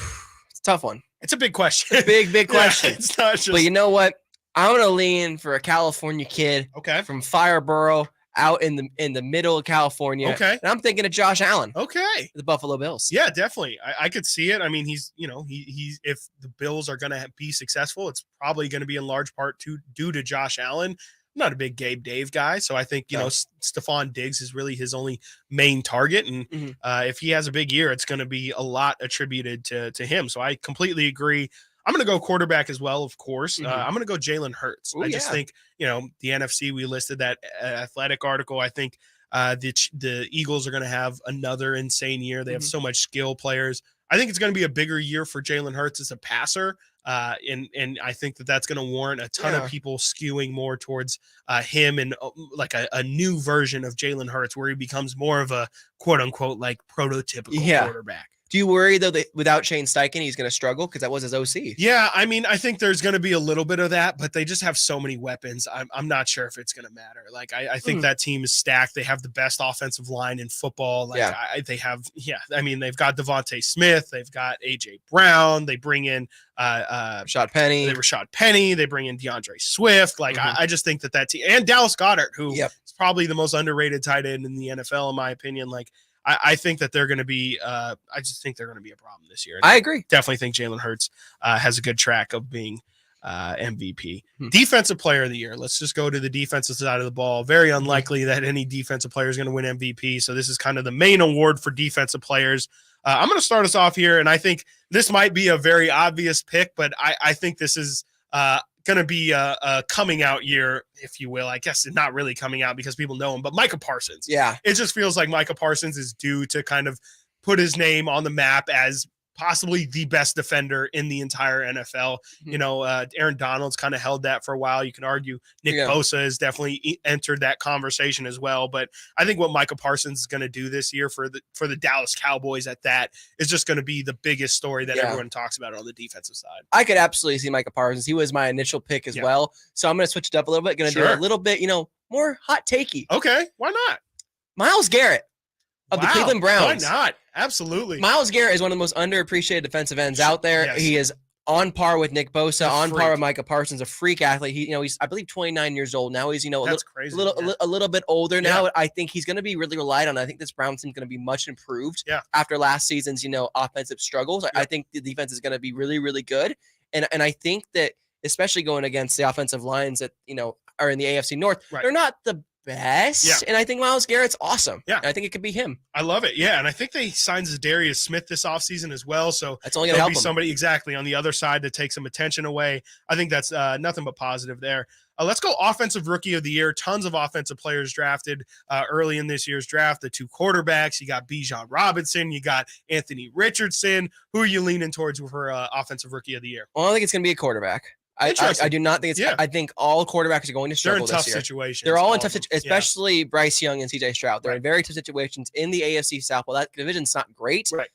Who they're playing against, and the divisions they are playing against is going to be tough. So for offensive play, and we saw this last year. Skill positions, non-quarterbacks are going to get a good standout. So.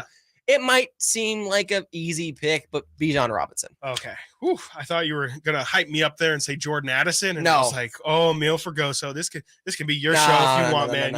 I'm actually gonna. I think Bijan's a great choice. I mean, the only thing that makes me nervous is him splitting carries with Algier, but I think Bryce Young's gonna have a really big year. I think that division is wide open. You mentioned how weak it is. I could definitely see the Carolina Panthers winning that division in some world, and him obviously getting a ton of credit for that. So I think Bryce Young has got a good shot at doing it. Defensive player of the year, you got anybody that sticks out, or is it, for me, it's Will Anderson? Like defensive rookie? Rookie of the year, I'm sorry.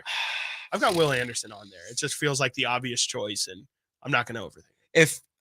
If he comes back okay because he got hurt last night, Brian Branch is my other pick at safety. Brian Branch is a stud safety. I think it's a very, again, not everyone knows Brian Branch has slipped to the second round. He is a star from Alabama. I think Brian Branch is a prototypical safety. Other than that, Christian Gonzalez for the New England Patriots, stud. For sure. That is what they look like, your prototypical guys. Okay, I'm not doing a good enough service because we got to rush to break here, but Super Bowl pick, who you got?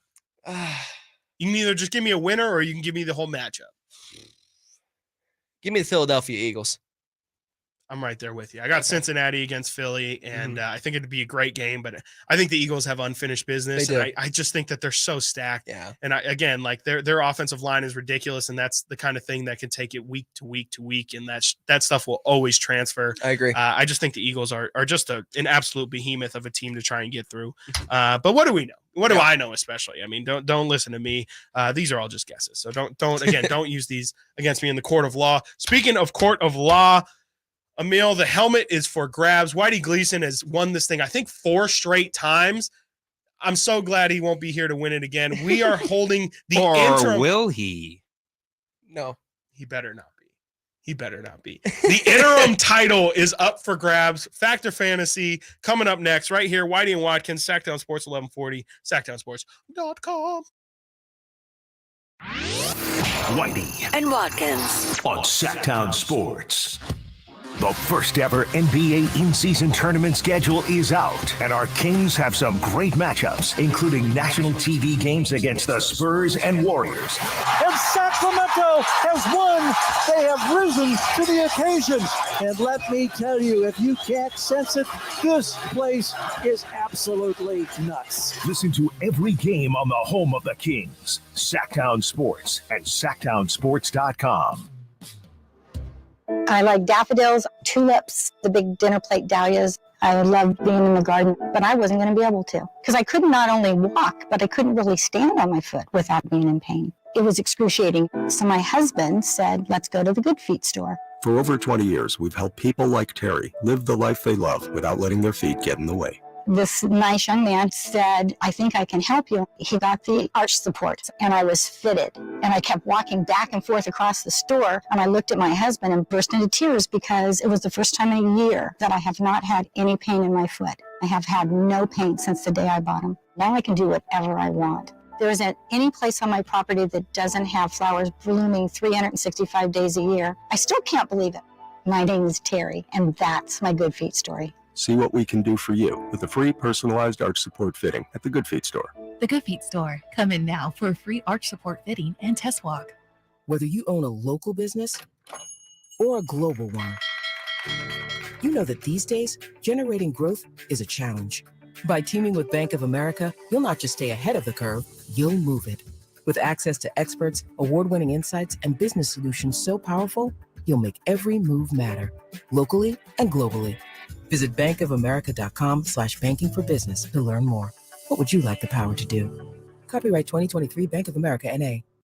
You can host the best backyard barbecue when you find a professional on Angie to make your backyard the best around. Connect with skilled professionals to get all your home projects done well. Inside to outside, repairs to renovations. Get started on the Angie app or visit Angie.com today. You can do this when you Angie that. Get ready for a night with Cole Swindell.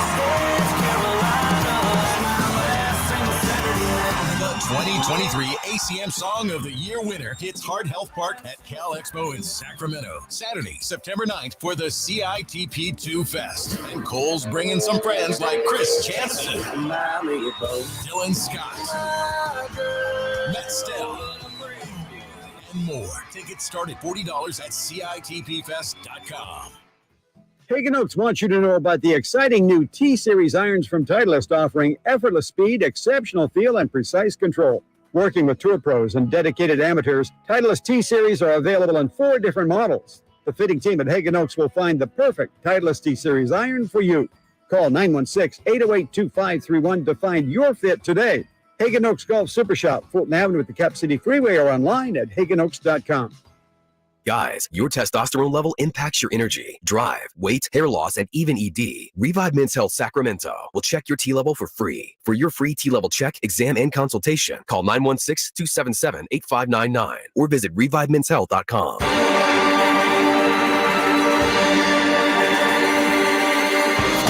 At your desk, on your phone, in the car. Whitey and Watkins. On Sactown Sports. Heading for a showdown.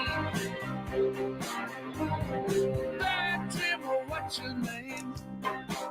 Looks like we're right at What is this guy doing here? Can we have him actually sit in while we do this? Just like being impartial. Whitey Gleason walked through the door. I actually ran through, had to pick up some papers from the printer, and what do I see when I walk in but Whitey Gleason's face? I wasn't going to come in, but where's Chris? Like, well, I better get in there. Hey, yeah, you were needed yesterday on last minute reserve. It was a close call right there, but Whitey, are you going to be competing with us today? No, I don't. Okay, I don't good. believe so. I was hoping to actually have a chance of wearing this thing. I mean, you've been dominating this week, so we'll have to see who wins and then have a unification bout next week. Okay, well, sounds good. But first off, you know the rules. We all rise as the Honorable Judge Verlade steps in the courthouse. You may be seated, gentlemen. Thank you, sir. Thank you. As you know, I don't like tardiness. Sorry, that's my fault, Your Honor. That's my fault. This is actually kind of a strange one because, as you know, Amil earlier just tried to take the helmet without winning. Yes. You were late. Yeah. So this is the first time in Fact or Fantasy Showdown history that both contestants start with -1 points. Cool. That's a fair and just ruling, and that's my fault. It won't happen again, Your Honor. That's on me. Apologies, Your Honor. Will, Chris, since you know how this game is played, you're going to show Amil how it's done, right? Oh, okay. Yeah, of course. So let's start with you. I'm so good at this game. Last night proved it. The Lions are legit, and the Chiefs are in for a longer year than they expected. Fact or fantasy? Yeah. I can't believe I'm saying this, but this is a fact. That's the fact, Jack. I know I'm the guy who's been on this airwaves all off season long and during training camp and during the preseason saying the Lions, I'm so sick of hearing about the hype. But man, I mean, last night they had no business being in that game. I mean, there was no reason why the Lions should have been put as the kickoff event for the NFL season. Come on. Like it was a joke, and they proved it. They really shut me up. Jared Goff, the elite quarterback that is Jared Goff. How did you know I was going to say it? He had a really good game. He looked really solid. He looked above average, which is about as good as you could hope for Jared Goff. And I think it's going to be a good season for the Lions. And the Chiefs, their receiving woes, I don't think that's going to get any better. So I do think that they're going to be in for a lot longer of a season than what they anticipated. Amil, same question. It is a fact. That's the fact, yeah. And look, it comes with a caveat because the Detroit Lions, while they were fantastic defensively, and clearly it is not the same Detroit as C.J. Gardner-Johnson said after the game, their offense needs to be a little bit better. They need a little more crisp, but I think that'll come with time. And Jared Goff has to make sure he makes all the throws, especially considering on that third and 2 with less than 5 minutes, he had that out to his left and didn't scramble for the first down. He could have had that. And then for the Chiefs, look, have you ever seen a receiving core all have Butterfingers at the same time? No, I haven't. So the Chiefs had to find a receiver, anyone, whether that be the ghost of Danny Amendola or Julian Edelman. I don't care. Find a receiver, get Patrick Mahomes some help so you can go win on the Super Bowl. Well, this is strange. Very. Both saying that the Chiefs are kind of out of it as of right now. As you know, this court is a pro Patrick Mahomes court. Sorry. We're currently at -2 for both of you, gentlemen. It's going to be a tough day to are we golfing today? Go through. I think we're golfing. We today. are not golfing. That's what it sounds. Yeah, I mean, like, Whitey might win this after all. You guys are going to win with 0. It's all right. I'll come back. Man. Let's do it. I'll come back. All right. We'll go with you, Amil. You sound very confident. Team USA losing to Germany in the FIBA World Cup is a really big deal. Fact or fantasy? Fantasy. Look, it's the World Cup. Now, while it means something for sure, they want to always win a tournament. The Team USA did not play their official stars. There was no Kevin Durant. There was no LeBron James. There was no Joel Embiid who could possibly play for them in the near future. You never know. There was young guys out there. And frankly, there was more pros than cons for this team. You're seeing the next evolution of guys who are going to be going to the Olympics. And what we learned this time around is that Anthony Edwards is going to be a problem in the NBA and a problem on the international circuit. Yeah, I'd love to disagree, but I do agree with you that it's a fantasy. Yeah, I mean, like it's the FIBA World Cup. This isn't the Olympics. Like, no one really cares about this tournament with the exception of every other country. Like, this is big for Canada. Canada's never been as far as what they made it in this tournament. Even they didn't make it to the championship game. U.S. knows that if push comes to shove, if we really wanted to throw our Monstars out there, we could. Like you said, Steph Curry, Devin Booker didn't play. How about this guy in Sacramento, De'Aaron Fox? Wasn't even asked to play. I think that, it's disappointing. Sure, U.S. is the best basketball country in the world, which just by talent pool, we know that. Do they really need to win a tournament for us to be vindicated and to know that we are the best? No, like we are the best. We just don't. We're so good. We don't even care about this little thing. I am so disappointed. I knew you would be. This loss comes after Noah Lyles got absolutely steamrolled for saying the U.S. isn't world champions. World champions of what? Why are they the world champions? U.S. aren't world champions. That was the point he made. He got dragged by everybody. You included, Mr. Watkins. I have no idea what you're talking about. -3 points. But luckily for both of you, the final question is worth 5 points. Whoa! So this is where we can make some changes. Okay. All right. I have faith in both of you. Could it also be worth -5? Is that possible? It's I don't know. I don't know. Can't wait. So I'll start with you, Chris. After the drama-filled training camp that they just went through, it's crazy that the 49ers are 2-point favorites in Pittsburgh on Sunday. This is a fact.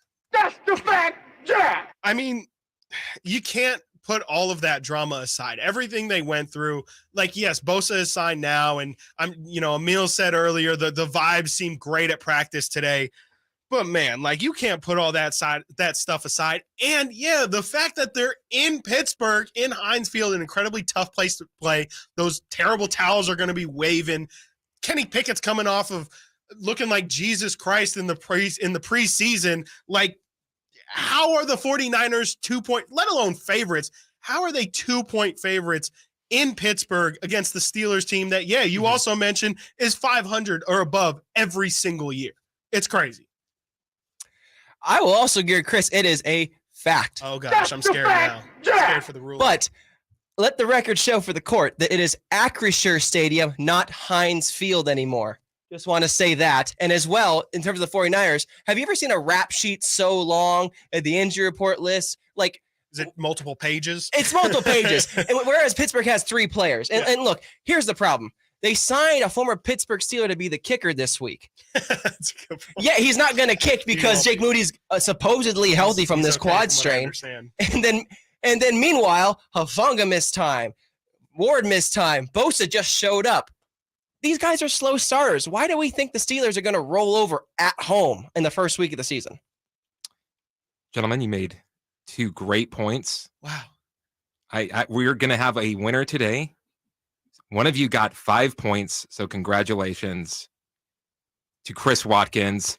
It doesn't matter how many times Heinz Field changes its name; it will always be Heinz Field. Come on! It doesn't matter if it's Amil Fergoso Stadium; it's going to be Heinz Stadium of all time. This is court, though, and facts are facts. It's not Heinz Field anymore. Oh my gosh, you don't know rule number 1. Don't argue with the judge. I was really scared there. I thought it was going to be 5 points awarded to Whitey Gleason.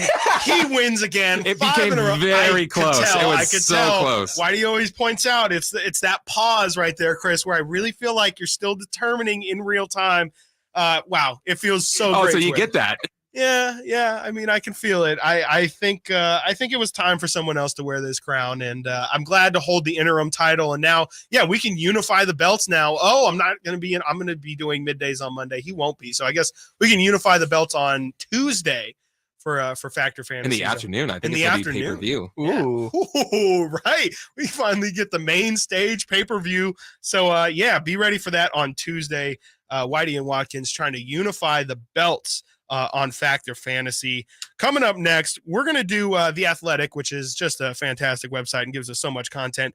Had some 49er player over-unders for the season. We're going to go through that list and give our thoughts on will Brock Purdy throw over or under 9 interceptions on the season. We talk about that next, right here on Whitey and Watkins, Sactown Sports 1140, SactownSports.com. It's the Carmichael Dave Show with Jason Ross. Who do they decide on for the Super Bowl? What do you mean, halftime act? Yeah. I know that Taylor Swift. Yeah, turned him down, right? At what point do people turn on Taylor Swift to be like, why don't you lower your prices? And I understand the whole Ticketmaster thing, but what about the merch? Like, legit, do you have to make $1 billion?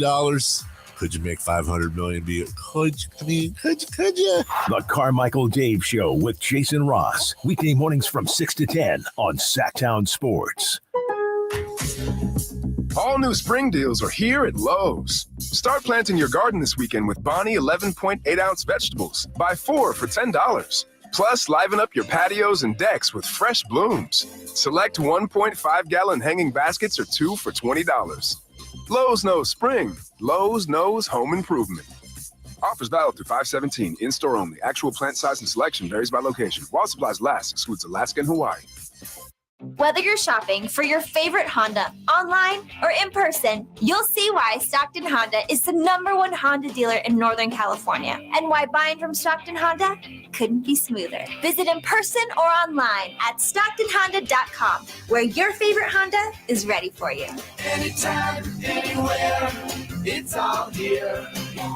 StocktonHonda.com. #1 claim based on 2022 total new and Honda certified pre-owned vehicle car sales from American Honda Motor Company's own loan report. Tired of hearing scary radio ads about the IRS? Tax Relief Advocates is different. TRA is here to tell you that if you owe money to the IRS, whether it's $5,000 or $500,000, we have a solution. TRA can eliminate or reduce what you owe to the IRS with zero risk to you. If we can't reduce your tax debt, then you pay nothing. We have a 5-star rating on Google and Yelp and an A+ with a BBB. End your tax nightmare today by visiting TRA.com or call 800-583-6681. That's 800-583-6681.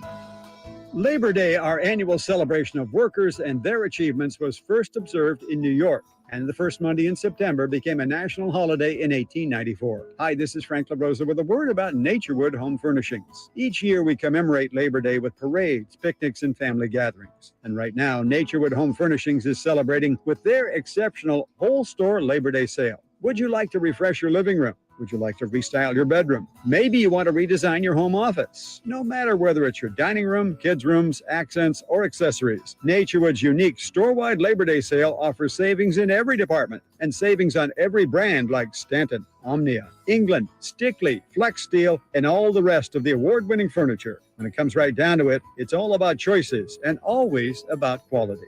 Visit Naturewood Home Furnishings right now for this remarkable Labor Day sale. Off Highway 50 at Hazel, look for the water wheel.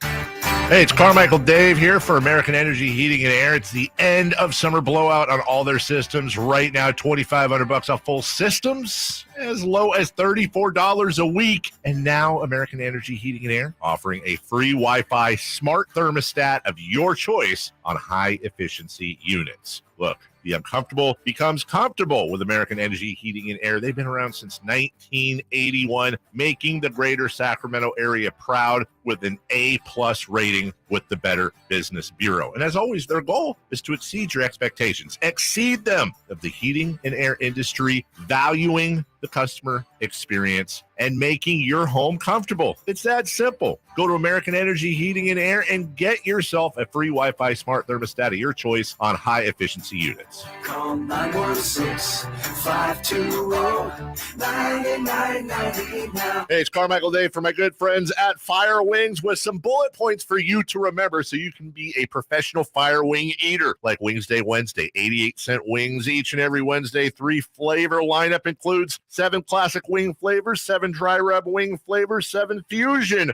wing flavors. It's the perfect fast casual eating establishment for the entire family. Go to firewings.com or download the app, find a location near you, order online, earn rewards. Fire Wings, just wing it. Want the best movie experience in town? Join Sactown Sports' IMAX Pass by visiting SactownSports.com and sign up today. You can win tickets to see this week's film at the Esquire IMAX Theater. From the Power Business Technology Toshiba Studios. Your home for Kings basketball for over 25 seasons. No look, Bibby to Weber, down the lane, flying jam. There's your play of the night right there. It's inside is Sabonis, a two-hand rip, a brilliant pass from De'Aaron Fox. KHTKAM Sacramento, KYMX HD2 Sacramento. Sactown Sports. Sactown Sports. Headlines.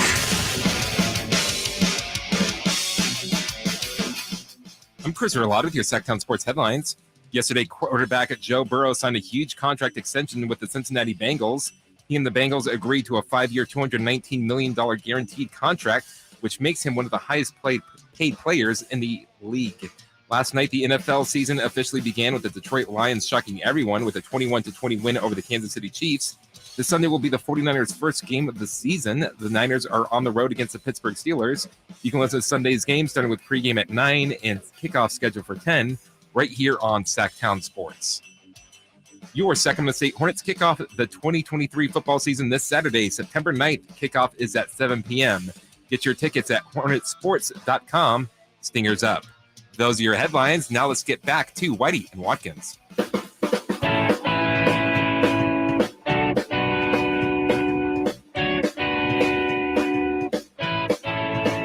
49ers official injury report for week 1 just dropped.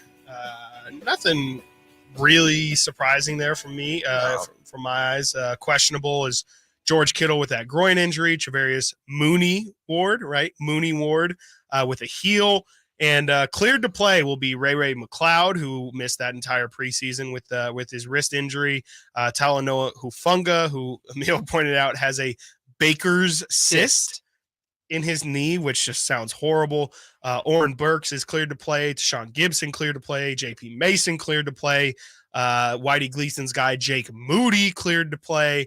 And of course, the man of the hour, Nick Bosa, will also play after signing his contract yesterday. Or you said signed it actually this morning, I believe. Signed it this morning. I was at practice, or has been at practice today, and will suit up on Sunday. And doesn't seem like there'll be any restrictions or anything like that on him, but still, I guess, yet to be seen. But I very much doubt it. Kyle even joked in the presser yesterday. It was like, how many snaps are in the game? Yeah, exactly. I did see that. Yeah. I love how Kyle Shanahan, who's just a comedic genius, was like, that was a joke. Also, I've never seen Kyle smile so much. Wednesday's presser was amazing because that dude was grinning ear to ear. Like, I've never seen that dude so happy to talk to the media. No, I mean, Kyle is he clearly has like some issue with just doing media in general. And it's very obvious when he's like actually excited, not even excited, but when he doesn't think it's terrible to be there. If Kyle had his way, he'd never talk to us. I definitely get that vibe. Like, he really, in the way he talks to some of the reporters, it's like, well, you don't have to be so condescending. Really? Man. Like, it's borderline rude the way he talks to reporters. But, I guess I kind of get it if you're a football coach and you're like, my job is to coach football, not to talk to press. So, anyways, we're going to talk some football here. We're going to do, again, The Athletic, fantastic website. Always got some great stuff up there. They did a collective article, which I absolutely love, and I think it's a great idea. I think we should do it here at Sactown Sports 1140. They had all of their San Francisco 49ers writers, Matt Barrows, Tim Kawakami, David Lombardi, Marcus Thompson, all come together and select some over-unders for the 49ers this season and give their thoughts on where they think they will fall on the over-under side. And we're going to do the same as well, starting with the man that everybody's, well, I guess not Nick Bosa, but the other guy that was the big topic of this offseason, Brock Purdy. His interception total over-under is set at 9. Just a little bit of background, including last season's playoffs. Purdy played 8 games and threw only 4 interceptions. Now, here's where it comes. Brock Purdy had 11 interceptions this training camp, while Trey Lance and Sam Darnold combined for 4. Brandon Allen didn't throw a single pick all training camp long. Amil, it was a really good season for Brock Purdy, especially from a touchdown to interception ratio. That was in 5 regular season games. Obviously, they're hoping he's going to play 17 games for them this year. 9, how you feeling about it? Over. Okay. Slightly, but over. Yeah. I think he has about 10 to 12 interceptions. Okay.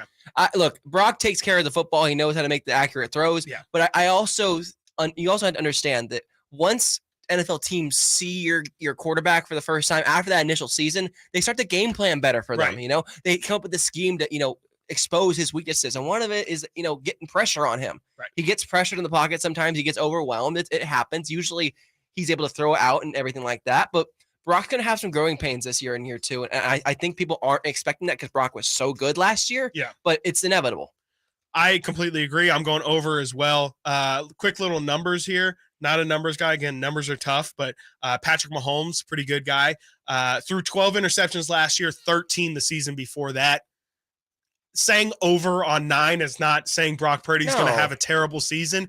It just means he's probably going to be throwing a lot, and Brock's going to take some chances, I think, at times. Brock's got to show. I'm sure Brock hears all of this game manager, just doing what Kyle tells him to do talk. There's going to be times where he's going to try and flex his arm, and he's going to be like, no, some of this is my quarterback ability as well. And I think sometimes that's going to get you in trouble, but I think it's for the better. Like if Brock is gaining confidence, and a lot of the times people say, throwing interceptions in practice is actually good because you got to know what you can't do so you don't do it in game. And I think there's an element of that too, but I do think Brock has a little bit of gunslinger in him as well. Yeah, absolutely. I think Brock's got to beat the dink and dunk allegations. Yes, that's a great way. That's kind of part of it. And I don't think that's the priority for Brock. The priority is winning games. But I do think he wants to showcase that he is that guy. There are still speculators out there that do not believe he is the guy. And I think that's the reality. Let's go to this one. I love this question because it's about totality. It's not just about one specific stat. More total offensive yards, Deebo Samuel or Brandon Ayuk? Again, a little bit of background. Last season, Ayuk finished with 1,038 yards in 17 games. Samuel only, of course, had a shorter season, 864 yards in 13 games. I'll start us off here. I kind of already have shown my hand a little, but I just think Brandon Ayuk's going to have a massive season. Deebo also, I just don't think is going to be as involved in the run game as what he's been in the past. Okay. Like they have Christian freaking McCaffrey nowadays for that, and Elijah Mitchell, who you pointed out as well.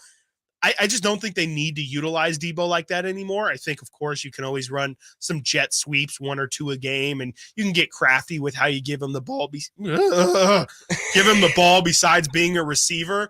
But I just think as the receiving yards are going to stack up for Ayuk, I'm just not sure if Deebo Samuel is going to be as important as a weapon for this Niners team as what he's been in the past. I think it's clear he's still going to be, running slants and running screens that they set up for some yak. Yeah. But I think for the most part, this is going to turn into Brandon Ayuk's receiving offense. I'm going to flip it. Do it. Deebo Samuel will have more total offensive yards, and this means Brandon Ayuk's going to have more receiving yards. Sure. Deebo will have more offensive yards. Yes. I can see something like 800 receiving yards and 600 rushing yards. Wow. Something along those lines, because Deebo Samuel is a massive focal point of this offense. Deebo Samuel has made his health a priority this offseason. He is in the best shape since his rookie season. He looks incredible. He looks huge. Like he just looks like he's cut. Like Deebo, I can't believe it, actually, how in shape he looks right now. He's really taken last year to heart, and I think it's going to be a big bounce-back year for Deebo Samuel. Expect him to have a monster role in the offense. And like I said earlier, I wouldn't be surprised if Elijah Mitchell is gone because Deebo is part of that running game. All right, this one is actually about the big man on campus and the guy that's been talked about most this offseason, Nick Bosa. We're going to go Nick Bosa sack total, and I think this number might have been made when there were still questions on if he was going to be held out or anything like that for the season. Bosa sack total set at over under 14.5. Again, just a little bit of background. Bosa had 15.5 sacks in 2021 when he started all 17 games. He had 18.5 in 16 games last season. Nick Bosa over under 14.5 sacks this year. Over. Okay. I really think it's gonna be close. I think you can have 20 sacks this year. Yeah. Honestly, I think you have 20 sacks this year. I think the additions of Hargrave with the healthy Armstead, with Kinlaw kind of showing up, there are a plethora of options on the defensive line that can cause havoc and create holes for Nick Bosa. And they're going to use Nick Bosa, as that kill man, to get inside on the stunts, get outside in the stunts. Right. And I think Bosa is going to be a stellar year. I would not be surprised if he makes a push for reigning defensive player of the year ×2. That'd be something. Do you know off the top of your head, like JJ Watt? Okay, so that happened not 10 years ago. Yeah. Wow. I mean, that would be incredible. And yeah, I mean, he's definitely somebody who's more than capable talent-wise of doing something like that. I'm going to go under, just kind of using your argument, not against you, but just flipping it on its head and saying, I think that it's just going to be spread out a little bit more amongst everybody else. I think they're going to alternate Drake Jackson and Cleve Farrell on the other side. Will Javon Hargrave have as good of a season in terms of sack totals as he had last year? Probably not as many, but I think he'll take a couple. Eric Armstead can obviously take a couple. Nick Bosa is going to lead the team in sacks, no doubt. But it is tough to continually put up sack numbers year after year after year. I will say, to counter my own argument, the fact that they have all of those guys does make it a lot harder to key in on Bosa. Like, you can't double team him. You really have to just rely on your line holding up against just 4 monsters every single play. So it wouldn't surprise me, obviously, if he goes over that, but I'm going to say under. Let's go back up to Christian McCaffrey. Christian McCaffrey obviously acquired at the midseason point last year for the San Francisco 49ers. They have his total touchdown number at 12.5. Again, a little bit of background. McCaffrey had 10 touchdowns in 10 starts last year for the Niners. He's had 13 touchdowns 3 times in his career, 2018, 2019, and 2022.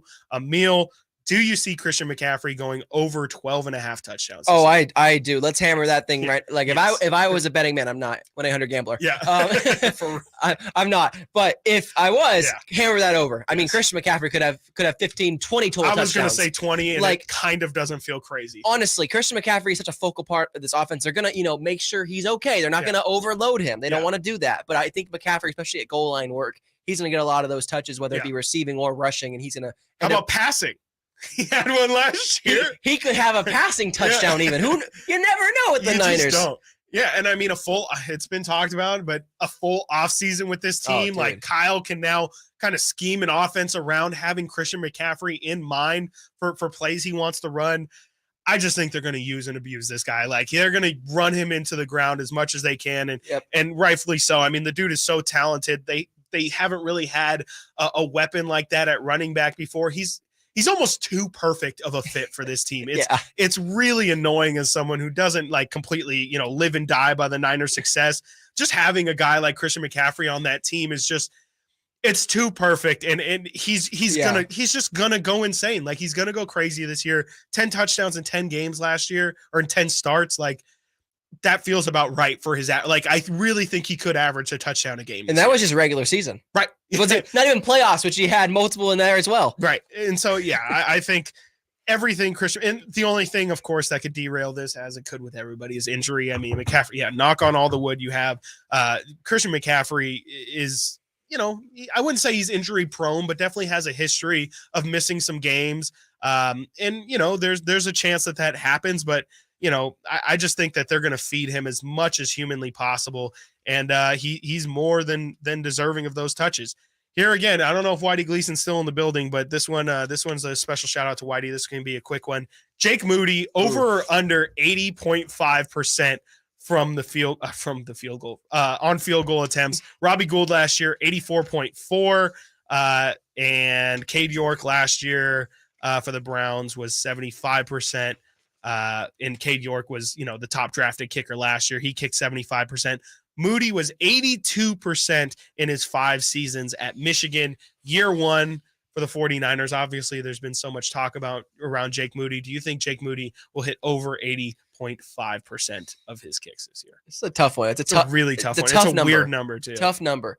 Look, I think he does. 82% is my prediction for Jake Moody. Look, I think that a little bit of the kicking woes have been overblown, a little bit, because, again, I've seen him in training camp and in practice, and he's been making kicks from Alameda. That's what I keep hearing. Like, dude, he multiple 60s in the same like multiple 60-yarders, and they like gone, like out the park. Yeah. I couldn't believe it how far he kicked that thing. Now, it is different on the road. I do expect him to struggle a little bit in Pittsburgh week 1, but I think as he gets more games under his belt and gets more accustomed to the NFL lifestyle, he'll be fine. I think he's a very talented kicker. Yeah, for sure. I mean, he had to go that high for a reason. And if Jim Harbaugh trusts him as a kicker, I think that speaks a lot about him. Yeah. I think 80 is probably around the number. I'm going to steal what Matt Barros wrote in this article. I'm going to say over. I'm going to say he goes 25 of 31, which is 80.6%. Nice. So I think he'll just clear it. Great work, Matt. And Matt's the absolute best. I think you can hear Matt every week on the morning show yes, you can. This season.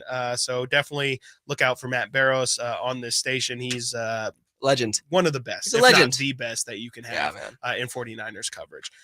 All right, we have talked about football a lot today, and guess what? That's going to continue because it's opening week, and week 1. You're going to want to have your notepad and paper ready to go, and pens, obviously, ready to go for this next 2 segments, because we're going to give our picks. We are going to go down the slate, go down the schedule for this week 1, and we're going to give our thoughts and our picks for all the games. Early games first. We talk early NFL games next, right here on Whitey and Watkins, Sactown Sports 1140 and SactownSports.com. It's Whitey and Watkins on Sactown Sports. Trying to find out where to catch your favorite team's games? Are you a fan of the Kings, Niners, and the NFL? Well, Sactown Sports has you covered. Touchdown! San Francisco! It's all on his shoulders. Fox rocks. He fires for the win. He's got the triple. Catch all your Kings, Niners, and NFL games all year long on Sactown Sports and SactownSports.com. When you take the time to shop at Folsom Lake Honda, there's one thing you'll always find. Happy people ready to serve you. As a family-owned and operated dealership since 2009, customer service is our #1 priority. Our customers love doing business with us, and you will too. Get an instant cash offer for your trade at FolsomLakeHonda.com. We'll buy your car whether you buy from us or not. Folsom Lake Honda is your one-stop Honda shop. Folsom Lake Honda, yeah, your one-stop Honda shop.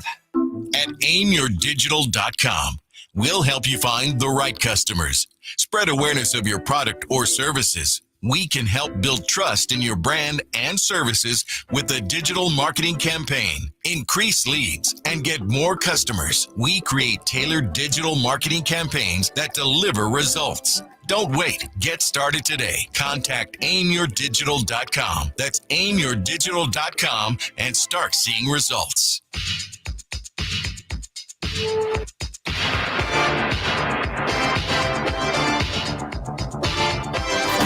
At your desk, on your phone, in the car. Whitey and Watkins on Sactown Sports.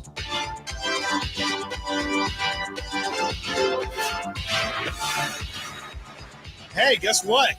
It's week 1 of the NFL season. Don't know if you heard or not, but yesterday kicked off the NFL season with the Chiefs-Lions. I think I heard the Lions won. Might have to. You seem so sad. I just might have to do some explaining. Like, this is the one thing about being on air is your takes are kind of just out there and people know. And I might have some explaining to do if the Lions end up truly winning the division, getting 12 games, if they make the Super Bowl like it seems like everybody thinks they will, I'm going to have some splaining to do, and I don't look forward to that. But I do. Still a lot of season left to be played. There is. Need I a lot of games everybody. left to be played. Yeah, still a lot of games. And there are a lot of games. Every single team is going in week 1, obviously. Still no bye weeks. And I thought it'd be a great opportunity right now, of course, with the season right around the corner. Let's give our thoughts on this week 1 slate of games. Let's do it. Tons of good action. Oh, okay. Is this some NBC action?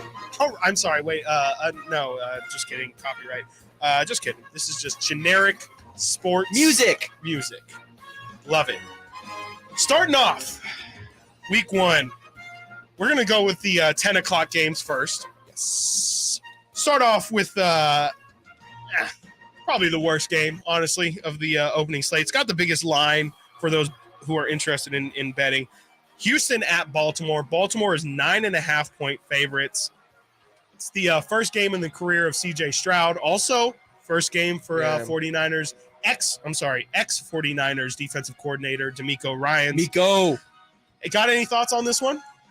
I do, actually. I do. I think C.J. Stroud will struggle in this first game, but I think they will finish ahead of the point spread. They will be under 9.5. 9.5 feels like a lot. A little high. I know the Baltimore Ravens are a team that's traditionally very prepared, and their preseason streak, which was broken earlier this preseason, speaks to how prepared they tend to be, especially for a week 1 matchup. They kind of know what they're expecting. Wasn't much drama this offseason with Lamar, signing his contract and all that. Like that was a big deal at one point. Yeah. That's all gone. I think Baltimore will win this game. There shouldn't be much of a problem. I wouldn't look at this as the game that, ruins everyone's survivor pools or anything. But I definitely like Baltimore in this one, and it should be an easy one. And it'll be interesting to see also Odell Beckham back suited up for the Baltimore Ravens. It'll be interesting to see how healthy he looks and what he's able to do, as the Ravens allegedly are looking to pass a lot more this season. Yeah, they are. Look, I think Lamar is looking to make a statement this year after getting paid this offseason.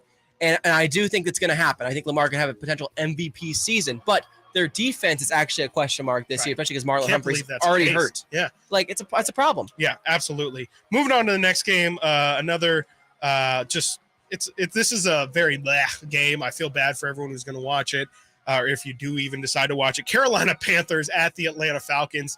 Battle of the NFC South. This is going to be a preview of what's going to be a very long season for NFC South viewers. Yes. Again, another debut for a rookie, Bryce Young, getting his first action going against Desmond Ridder, who I don't really have many opinions on, except for just don't expect much from him. The Falcons' offense is interesting to me. I mean, they have weapons. You mentioned Bijan earlier. Still have Kyle Pitts, who I think everyone's waiting on a breakout season for.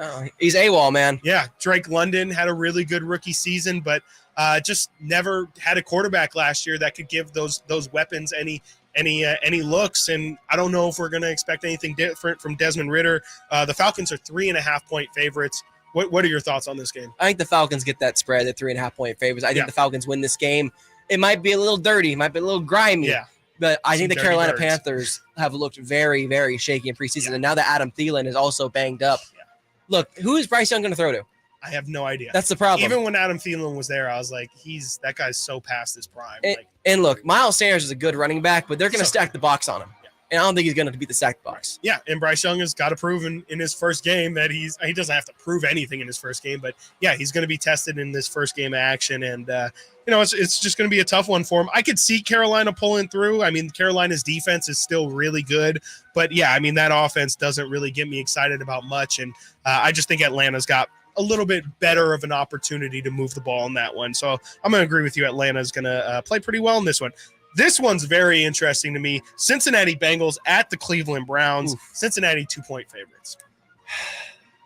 Deshaun Watson. I'm going to lean towards the Bengals, but I think it's going to be closer again than people think. Yeah. I think the Browns are much improved this year. I think Deshaun's going to look better in year 2 under Stefanski. Yeah. And I just think with reps and time, comes perfection. Yeah. And I think the Browns have a really, really good roster filled with star talent. Amari Cooper's still there. And Deshaun, look, former all-pro quarterback. Right. Again, that was 3 years ago with a different team. We get it. but he's still a talented player that got a massive contract for a reason. This is another situation where it's a home dog, much like we were talking about with the Steelers. Niners and the Steelers. I mean, the Cleveland Browns are the home team here. They're still underdogs, 2 points. I agree everything you said about Cleveland. I think Deshaun Watson is I think he's going to have a good season. I think they're going to bounce back.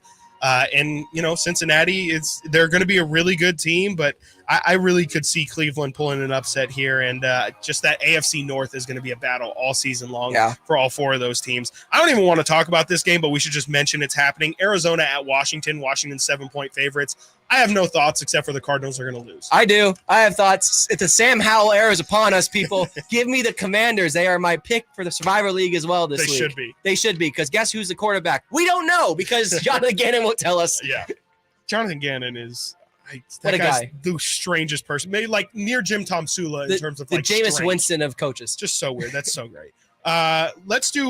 We'll do my team. Why not? Tampa Bay at Minnesota. Minnesota 5.5-point favorites. I think the Vikings are going to roll through this one. Baker Mayfield doesn't scare me at all. And, with Mike Evans causing a stink, I just think that Tampa Bay, they're not going to win many games. Look, Tampa Bay still has a good defense. They still got their players there. Sure. But I think the foundations are crumbling. And I think the Minnesota Vikings, I have them as my NFC North winners as well. Thank you.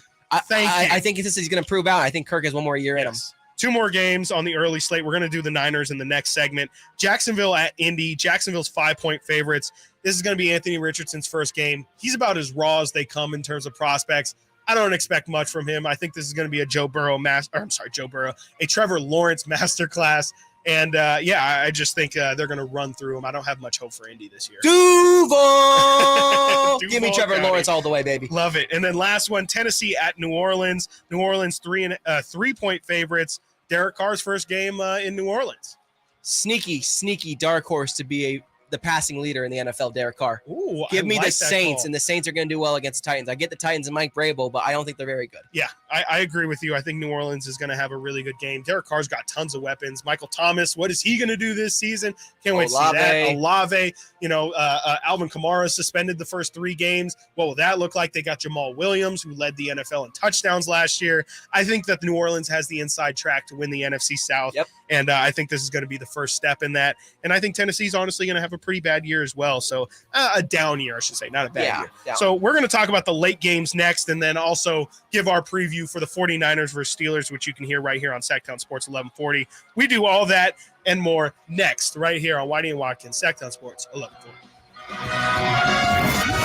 Whitey and Watkins, Sactown Sports. Will Kyle Shanahan and the 49ers brass go all the way this season? Could the Niners win their first Super Bowl since 1995? Join us throughout the season to hear all the games and all the analysis on Sactown Sports at SactownSports.com. I'm Kareem Abdul-Jabbar. I learned about atrial fibrillation the hard way. My symptoms would come and go. Shortness of breath, fatigue. I kept going. Then I got so lightheaded, I couldn't. My doctor said I have AFib, so I'm about 5 times more likely to have a stroke.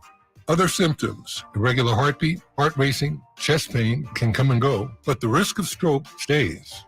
If you have symptoms, tell a doctor. Visit notimetowait.com. Sponsored by Bristol-Myers Squibb and Pfizer. At Bank of America, we learn what matters most by asking our customers one simple question. What would you like the power to do? I'd like the power to worry less. The power to make my parents comfortable. The power to... agree on a monthly budget? Oh, hey, that'd be nice. No matter what your financial goal is, we're here to help. Bank of America, what would you like the power to do? Bank of America N.A. member FDIC equal credit opportunity lender. Bonneville International Radio Station contests are open to participants at least 18 years of age and older that are residents of California and who reside in one of the 6 counties that make up the Sacramento metro area, unless otherwise specified. Employees or agents of the station, Bonneville International Corporation, other area radio stations, or any entity associated with the contest are not eligible to win, unless the station otherwise specifies in its own discretion. Persons who have won in the last 30 days from a station contest or event may not be eligible for a copy of the general contest rules, visit KHTK.com. The best cowboys and cowgirls in the country are coming to Marysville. It must be rodeo time. They're all coming for the Marysville Stampede PRCA Rodeo. And we should be there too. It's Saturday and Sunday, September 16th and 17th at Cotton Rosser Arena in Marysville. Have they raised their prices? No. Online tickets are good for Saturday or Sunday. Just $20 for adults and $10 for kids 4 to 12. The Marysville Stampede, Saturday, September 16th and 17th. Tickets on sale now at MarysvilleStampede.com. Get ready for a night with Cole Swindell.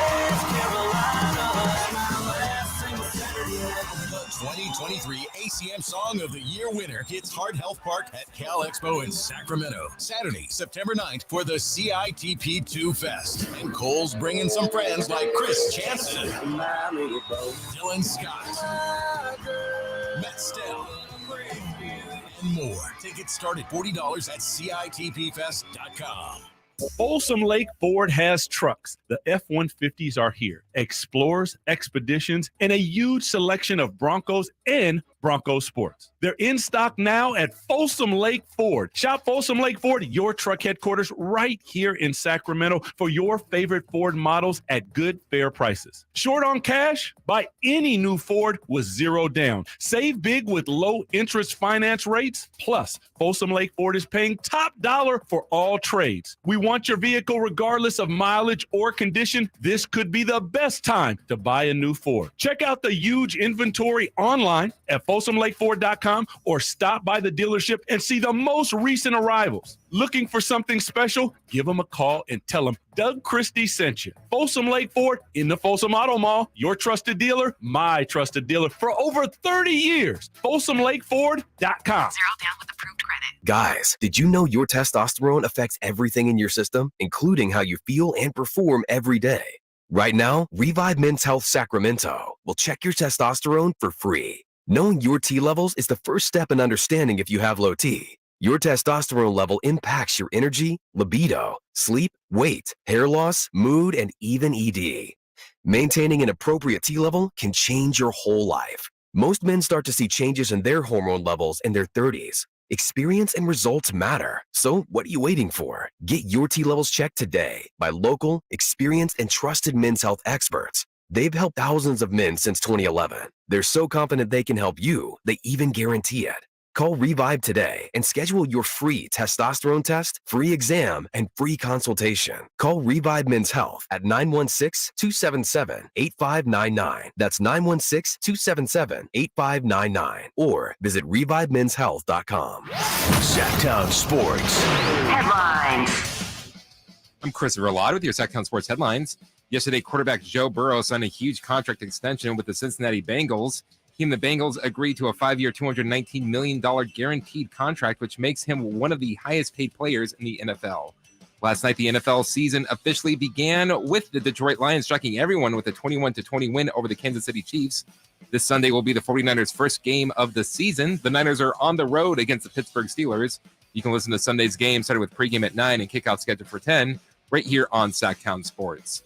Those are your headlines. Now we go back to Whitey and Watkins, except I need to tell you about your Sacramento State Hornets kickoff. The start of the 2023 football season this Saturday, September 9th. Kickoff is at 7 p.m. Get your tickets at hornetsports.com. Stingers up. Now let's go to Whitey and Watkins.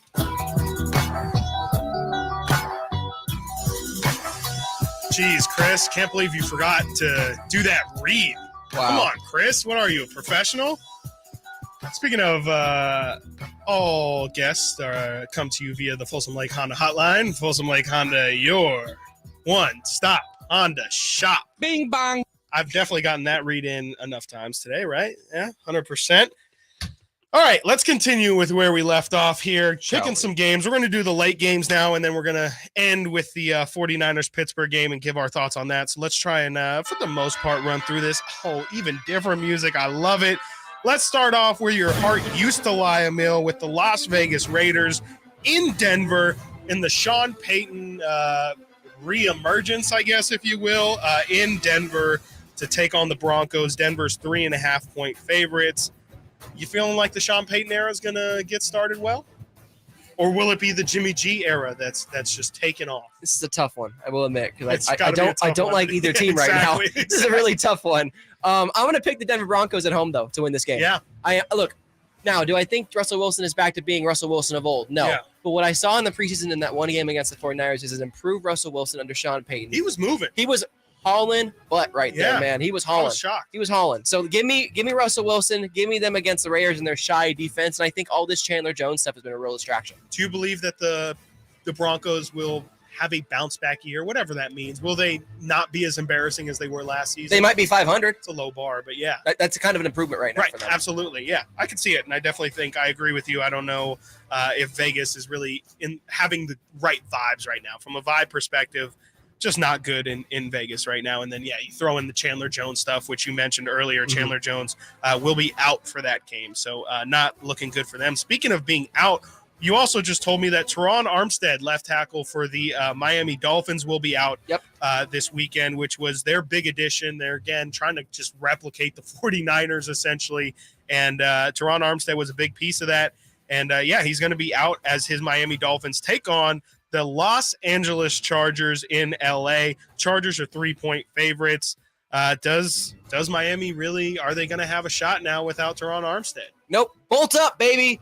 Bolt up. Justin Herbert's – it's going to be a big year for Justin Herbert, I believe. I think the Chargers' offense is going to be primed to be really good. Yeah. Despite having Brandon Staley still there as the head coach, I think Kellen Moore is a fantastic offensive coordinator. I agree with you. To me, that's the biggest difference is Lombardi's no longer their offensive coordinator.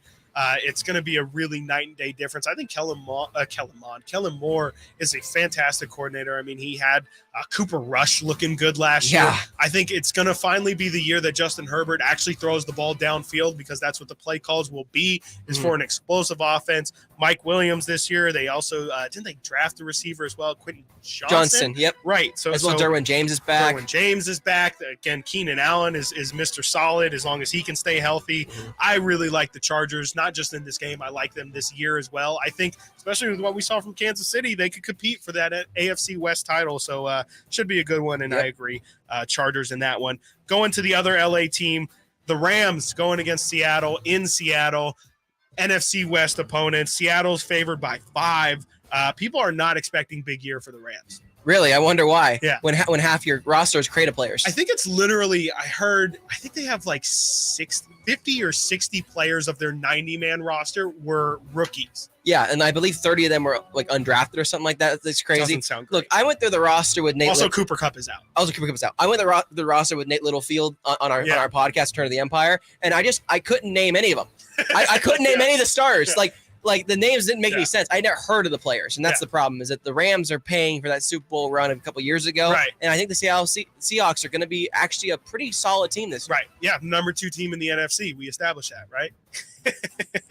I just eye rolled for those at home. For those who couldn't hear the eye roll through the radio. I mean, I agree with you. I think Seattle is going to be primed for a good season. I don't know about a fantastic season, but definitely better than the Rams. And the Rams, I really think that there's a chance, especially with Cooper Kupp, just seems like they're just pushing that can down, kicking that can down the road.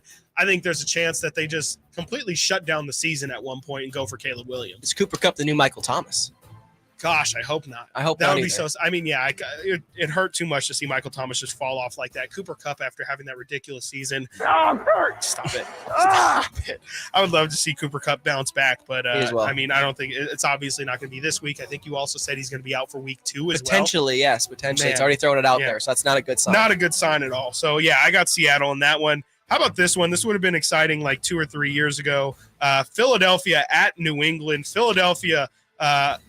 It's 4-point favorites, another home dog in New England. I think that this is just going to be the start of just rolling through this schedule for Philly. I think New England's going to be better than they were last year, which isn't again saying much, but I just think Philly's going to handle them pretty easily. I will also pick the Philadelphia Eagles, but I believe they'll be under the 4-point spread. I believe the Patriots actually are good this year. I actually think they have a good defense. Matt Patricia as their OC. No, thank goodness. That should be a huge they upgrade. have a real offensive coordinator in Bill O'Brien. Crazy. Mac Jones hopefully improved after last season's struggles, and I believe their defense is really taking a step forward, especially with Christian Gonzalez on the corner. Yeah, absolutely. And they got Juju this year as well, so they're adding. They got Zeke, who I've heard really great great things about. They are expecting really big things from Zeke. Like, I think he's actually going to be a really big piece. I don't know if he's going to rush for 1,000 yards, but I think he's going to be great in the goal line situations. And, Bill Belichick is somebody who loves situational football, and I think Zeke is exactly that. Yep. Next up, we got NFC North opponents going at each other. This one is probably the most surprising line of the week to me. Green Bay at Chicago. Chicago's a 1-point favorite in this one. Look, I think it's because of Jordan Love. You don't know what you're getting. Question mark. It's similar to Trey Lance. You have no idea what you're getting from Jordan Love. Yeah. Whenever you've seen him in the preseason or even prior, he hasn't looked that great. Yeah. Well, this preseason he's looked a lot better. I think sitting behind Aaron for so many years, it was really like Aaron did is really going to help. And I actually, I believe this is going to be closer game than it is. But I'm going to pick Chicago Bears to win it. Really? Mm-hmm. Okay. I mean, that's fine. The Bears last season in week 1, they had the monsoon game. Maybe something crazy will happen like that again. Hopefully not, because that game was really trash really last bizarre year in week 1. But I'm going to go Green Bay here. I'm not buying the Chicago hype. I'm not a big DJ Moore guy either. I don't think that's going to be some great answer that's going to help Justin Fields be a good passer. Mm-hmm. I think he's got a lot more. I have a lot more question about Justin Fields than I do Jordan Love. I think Jordan Love's going to be okay. I don't think he's going to be great. He's definitely not going to be Aaron Rodgers, but I think that Packers team, and frankly, especially Matt LaFleur, I think they're being incredibly underrated this year. It's fair. I'm going to say the Packers take that one over Chicago. Sunday night football. 2 NFC East opponents, Dallas at the Giants. Oh, yeah. Dallas, 3.5-point favorites.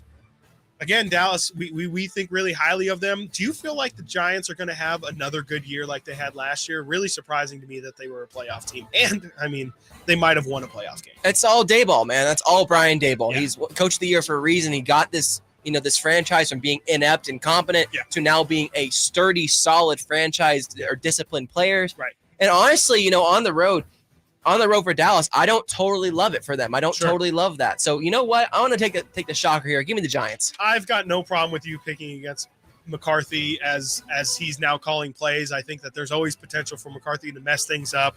The Giants at home, they had their own set of drama this offseason with the Saquon Barkley thing. Mm-hmm. He's locked up, or not locked up, but they figured out that situation. He's there. Yeah, he's there, which is just a great step. And I think the Giants can be a good team, but I'm taking Dallas here. I just think Dallas has a lot of talent. I think Dallas is going to be on to big things this year. Monday night, we've got the Buffalo Bills against the number 1 hype team all offseason long, Aaron Rodgers and the New York Jets, Hard Knocks favorites. Buffalo Bills are the favorites in this one, however, 2.5-point favorites. What do you think? Do you think Aaron Rodgers' era gets started off right with a big Monday night football statement victory over who a lot of people pick as the AFC East champions in the Buffalo Bills? Where do you see that one going? You know what? Let's do it. Jets,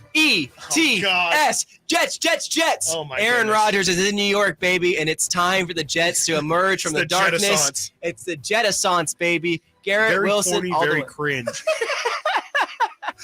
Give me the Jets, man. Give me the Jets in Sunday Night Football. I'm actually going to agree with you, but this is more about the Bills for me. I think the Bills are due for just a disappointing season. I think that it's a really tough division with the Jets and with the Dolphins. You also mentioned the Patriots. I think they're going to take a step up this year. Yeah. I'm going to go with the Jets in this one, and that's an upset on this one. Now we end it here. We got to go quick, unfortunately. Niners at Steelers, Sunday, 10 a.m., right here, Sactown Sports 1140. 49ers, 2.5-point favorites in Pittsburgh. Where are you leaning? I'm leaning towards the Steelers, and it's going to be on that point spread at 2.5. It's going to be by a field goal or a touchdown. But a Jake Moody field goal? It could be a Jake Moody field goal to lose it, possibly, though. Give me the Steelers at home. They are improved. Kenny Pickett looks like to be the real deal, and the Steelers defense is for real, as Kenny always. Pickett, the real deal. I was told the guy on the other side's the real deal. You just inspired me to I hope there's nothing I'm wishing for more now than for this game to come down to a game-winning kick. Jake Moody, it's all on his legs, and he's going to make it. Whitey, he's going to make the kick. It's going to be from 50-plus.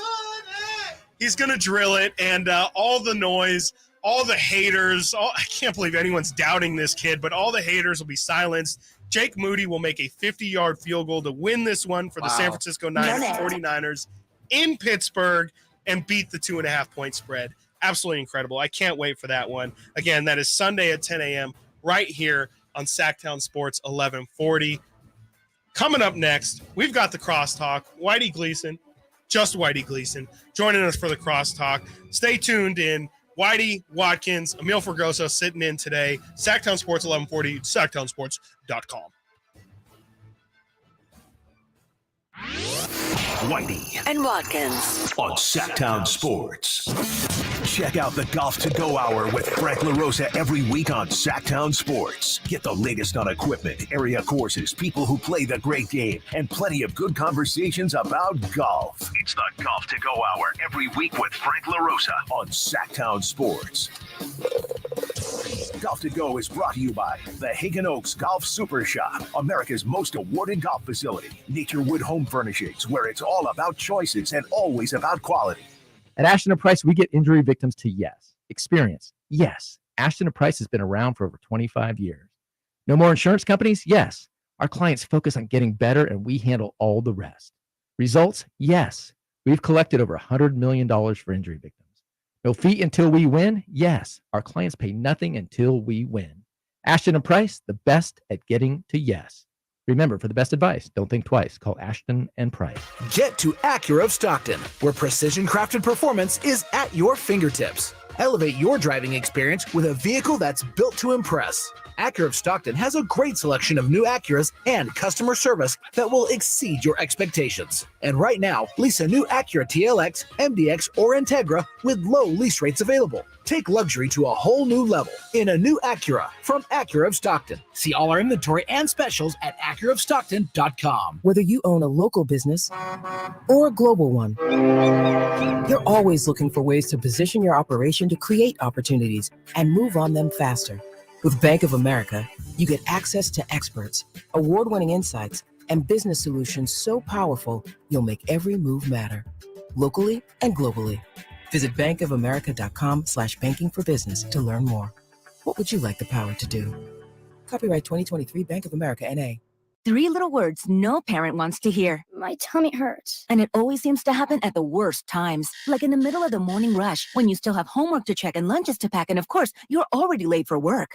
Luckily, there's Pepto Kids. New Pepto Kids gummies helps relieve occasional stomach upsets, turning those 3 words into these 3 words. I feel better. Bad time for stomach upsets? Good time for new Pepto Kids gummies. Fast support for little tummies. These statements have not been evaluated by the Food and Drug Administration. This product is not intended to diagnose, treat, cure, or prevent any disease. I suffered with plantar fasciitis for almost 20 years. I thought that foot pain was going to be with me for the rest of my life. If you suffer with plantar fasciitis, the search for pain relief can feel like an endless and hopeless ordeal. I would try drugstore, insoles and supports. I've been through surgeries, foot injections. I was trying all different things. Not a single one worked. If you think you've tried everything to relieve your foot pain, you probably haven't tried arch supports from the Good Feet store. And then I was driving past the Good Feet store, and I thought, why not? Give it a try. They wanted to make sure that they gave me the right arch support for my feet. Then it was like, okay, this is different. These make a difference. I don't have foot pain anymore. I'm so glad I met Good Feet. It changed my life. See how Good Feet arch supports work for you before you buy with a free fitting and test walk at the Good Feet store. The Good Feet store. Come in now for a free arch support fitting and test walk. Summertime and Rivercats baseball are the perfect pairing. The only thing missing is you. With weekly promotions, premium giveaway games, and unique theme nights, there's fun for everyone at Sutter Health Park. Stick around post-game every Friday and Saturday night as we light up the sky with the brightest fireworks in town. Visit rivercats.com to purchase tickets.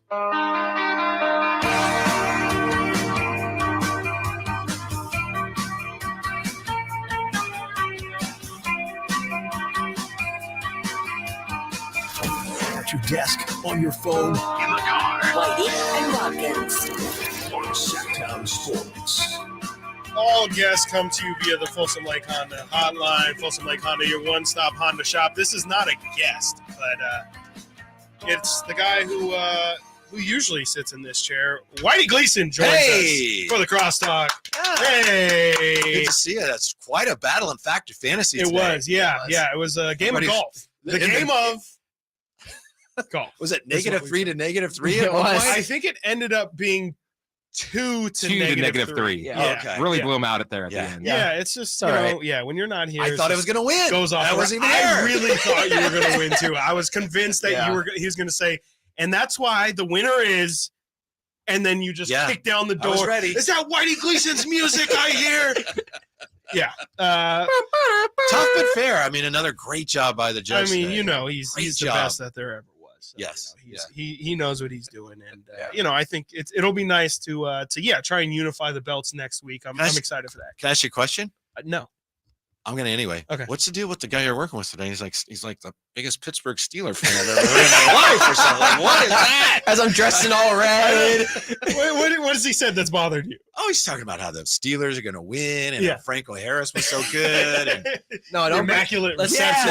No. Don't bring up the immaculate reception. It's just a regular I might be reception. recovering, but it still hurts. Okay, Whitey, it still hurts. I gotcha. No, I know you're really high on the Steelers. Yeah. I think they're a really good team. I do. It's going to be a tough game. It's definitely going to be a tough game. I mean, I think the Steelers are a team that, their resume speaks for itself. They're always in the mix, but I think it's just naive for them to go into this week one, the 49ers, that is, to go into this week one just because Bosa's here and Bosa signed. I can't fully believe that all of the drama is just put behind them already. I feel like I owe you an apology too. Because yesterday, I wasn't going to say it. You started your show, and I was leaving, and there was a technical issue there with was. Brian. So I said, hey, you want me to hang out with you? Yeah. And then so we start talking, and I go into that whole thing about, the Lions don't belong in this game, and you were there with me, and I led you down that path, and that's kind of on me. And turned out they played pretty well. I did feel a little bit foolish, but that I believe that. I mean, I wasn't big on the Lions all year, and I still think that there's still left to be proven. I think if Travis Kelce plays last night, something tells me that result is a little bit different. But Lions showed up nonetheless. They had to score, they had to show up, and I definitely got to give them credit where credit is due. They look pretty good last night. That's a bad promotion though, right? Because I know Mahomes loves ketchup, so they apparently smeared the ball with ketchup every time the Chiefs had the ball, and I was like, that's not gonna work. What was that? I have no idea. I've never seen so many wide receivers, especially professional wide receivers, just drop passes. And we're not talking Mahomes just looking like Colin Kaepernick, just drilling people 3 yards down the field, just putting it in their hands and just completely dropping. Honestly, if that was like a high school game and Tony dropped that many passes, my honest thought would be, you need to get your eyes checked. I'm serious. Yeah. It's like, I don't think you're seeing the ball well. You might need a new prescription. Seriously, because he had no chance. He just had no chance. And it was multiple times. And it's just, I can't imagine the conversations that Patrick Mahomes is having this week with his coordinators or with Andy Reid. It's just like did nobody else see? I brought this up like a month ago that the Chiefs had no receivers. There's no way that they really thought that this was going to work out. What else? You brought up something about Goff like a month ago, maybe a little longer than a month. I don't know what you're talking about. You said how good, something about how good Goff was. I don't know what you're talking about. I have literally no idea what you're talking about. Called him elite. Didn't you call him elite at some point? You were right for at least one night. I just the don't elite think quarterback that is Jared Goff. I don't think that. I swear to God, that's Chris. He knows what he's doing back there. He can chop up audio. He can make things sound like I said something I just didn't say. Sorry, my bad. Verlott's on fire today. It's not just today, unfortunately. Whitey, your Team USA. You've been trying to tell me this entire tournament how excited we should be, how this team is going to be so much fun to watch. We lost to Germany. Yeah, quarterfinal or semifinals. How you feeling? Part German. Yeah, you missed that. You weren't here for that. I know. I heard that he was kind of contemplating rooting for Germany. But I have to be honest. When I watched it, we talked about this too. I wasn't rooting for Germany. I thought I might be. But sometimes you watch a game and you realize, I thought I wanted this team, but I didn't. Yes, I was rooting for the USA. That third quarter, they were terrible. The one thing, this excuse that, we didn't send our best players. That's true. Yes. I know, but they still should have won. I don't buy that as an excuse. Are you telling me that Dennis Schroeder and Daniel Tice aren't good enough to just straight up? I'm telling you that Noah Lyles was right. I mean, there is also that conversation as well. I mean, I don't think Noah Lyles was vindicated by any of this, but it's true we didn't send our best players. Okay, that's absolutely true. Right. But this team still should have played better than they did, and they should have had a little more size. Anybody could see that. Right. How much blame goes to Steve Kerr here? All of it. All of it. I agree. Yeah. You know why? Because he didn't do the one thing he was supposed to do, and that was get Steph Curry to play. That's why he was the coach. I mean, and Steph's like, no, I ain't doing that. Oh, great. Do you think that there's a chance Steph plays in the Olympics? Sure. Yeah. Yeah, for sure. Be interesting. I mean, what he'll be in 2 years? It'll be 36, 37. Olympics are next year. Are they they? next year? Yeah. 24. Yeah. I'm mistaken. COVID threw it all off. Yeah, everything. Yeah, sure. I'll use that as an excuse why I don't know. Well then, yeah. I mean, I could see Steph playing, and yeah, I mean, I would assume that, usually the Olympics is when they kind of, really buckle up and try and get the real guys out there. I'd be shocked if like Devin Booker isn't out there. It feels like he definitely should have been out there. Yeah. What did you Anthony think Davis. of the game? I mean, where did it go sideways? I did not watch. I did not wake up at 5:30 this morning, unfortunately. But to me, it just some people love their country and others don't. Others that's don't, cool. and that's fine. Really, Mister, I'm going to root for Germany first. And then switch sides. No, it was a bit. Is this World War II? This is radio. It can't be taken seriously. Come on now, Franz Wagner, though, huh? That's my guy, Franz. Franz Wagner. But I agree with what me and Amil were talking about it earlier, and I completely agree with what he said. I just don't think they brought the right bigs out there. Like Jaren Jackson, to me, is just not. He's not physical enough to really bang around with what other teams can deal with. And I'm not saying Daniel Tice is Steven Adams or Jonas Valanciunas, but those guys are out there. And, Jaren Jackson's not somebody who's a really physical presence. He's definitely more uses his athletic gifts and doesn't rebound the ball. And I just think, frankly, I think Walker Kessler honestly would have been the better option to go to. I read somewhere today, I forget where I read it, but someone was writing that USA, we don't produce the best bigs anymore. Yeah. You look at some of the best bigs in basketball, Wembanyama. Wemba who? Yeah, exactly. Wemba what? And so on, Jokic and so on and so on. And Embiid. we don't produce the very best centers anymore. Right. And a lot of that is probably because of skill. Like, for a long time, our bigs were kind of taught, here's a drop step. There's the and like, there's definitely elements to that. But yeah, you mentioned all those guys you say, Joel Embiid, Nikola Jokic, all those guys are a lot more like guards than what they are centers. Like DeMarcus Cousins was kind of like the first American big, and Brook Lopez has kind of ran with it as well, of being, the stretch guy who's also got a certain level of skill. And it does feel like and definitely in terms of bigs, it feels like the world is definitely caught up and maybe even exceeded what the U.S. produces these days. But the U.S. doesn't usually win this thing. So very disappointing and just true, frustrating, but rarely does the U.S. win the Didn't they finish 9th in the last one or something strange? Like it was something crazy. I don't have that information for you. I'm sorry. I actually have it, but I want to save it for our show. That's fair. And what is coming up with you and Drake? We will be dissecting, doing the autopsy on what happened to Team USA. And we'll also be looking at how the Steelers and the 49ers dust off the Spider-Man meme, because you got two teams that in a lot of ways are actually very similar. Yes, they are. Are you going to try and talk Drapes into some Brock Purdy love, or are you ready at least for some headbutting on Brock Purdy? He's not really a Purdy I was guy. born ready. Yes. That's what I like. Wow, that was good. All right. Well, stay tuned for that. Whitey? Amil, thank you so much for joining me. It was a blast. I had a great time. Really good Friday. I had a great time. Great way to send off the weekend. I got memed. It was great. That's welcome to the show, my man. I know. Welcome to the show. Whitey and Draper up next right here. Sactown Sports 1140, SactownSports.com. Y'all have a great weekend. Can Mike Brown build on last season's Coach of the Year award? Can the Kings exceed 48 wins? We will be better prepared to make the run that we expect to run come next playoff. Tune into every Kings game this season on Sactown Sports and SactownSports.com. All new spring deals are here at Lowe's. Start planting your garden this weekend with Bonnie 11.8-ounce vegetables. Buy 4 for $10. Plus, liven up your patios and decks with fresh blooms. Select 1.5-gallon hanging baskets or 2 for $20. Lowe's knows spring. Lowe's knows home improvement.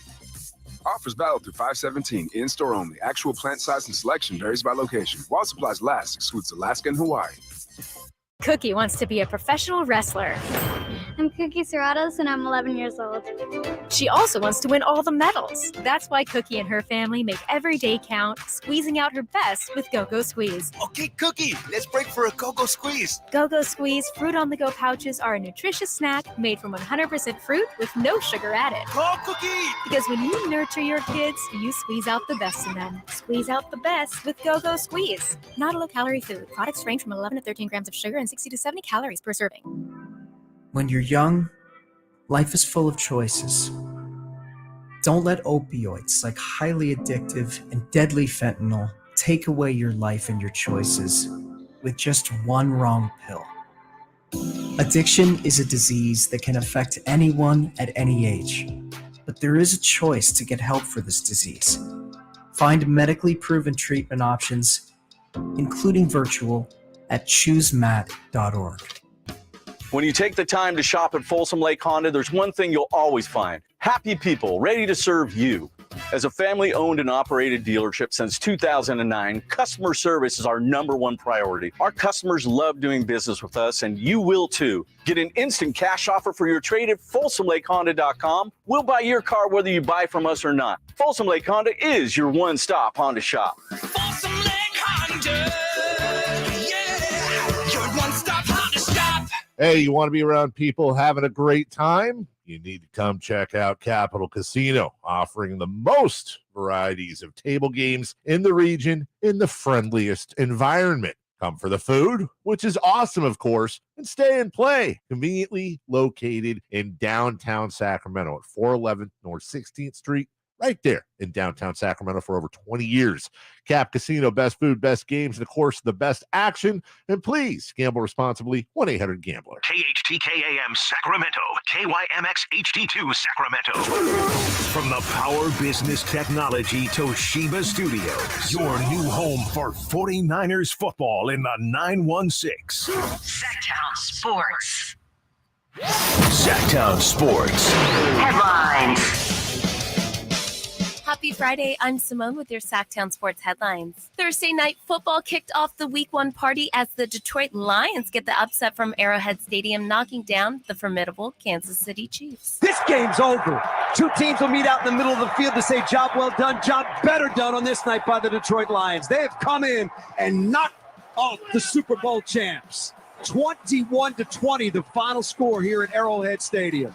As we continue to welcome back the NFL season, be sure to download the Sactown Sports app to listen to the biggest matchups of the week, read up on the latest injury reports, dealings, and news and notes from your favorite squads. Speaking of, the San Francisco 49ers open up their season and the quest for 6 this Sunday over in Pittsburgh as they spar with Mike Tomlin's Steelers. You, of course, can join us on Sunday at 9 for pregame festivities and roll right into kickoff at 10 right here on Sactown Sports and, as always, at SactownSports.com. I'm Simone. Those are your headlines. Now back to more Sactown Sports.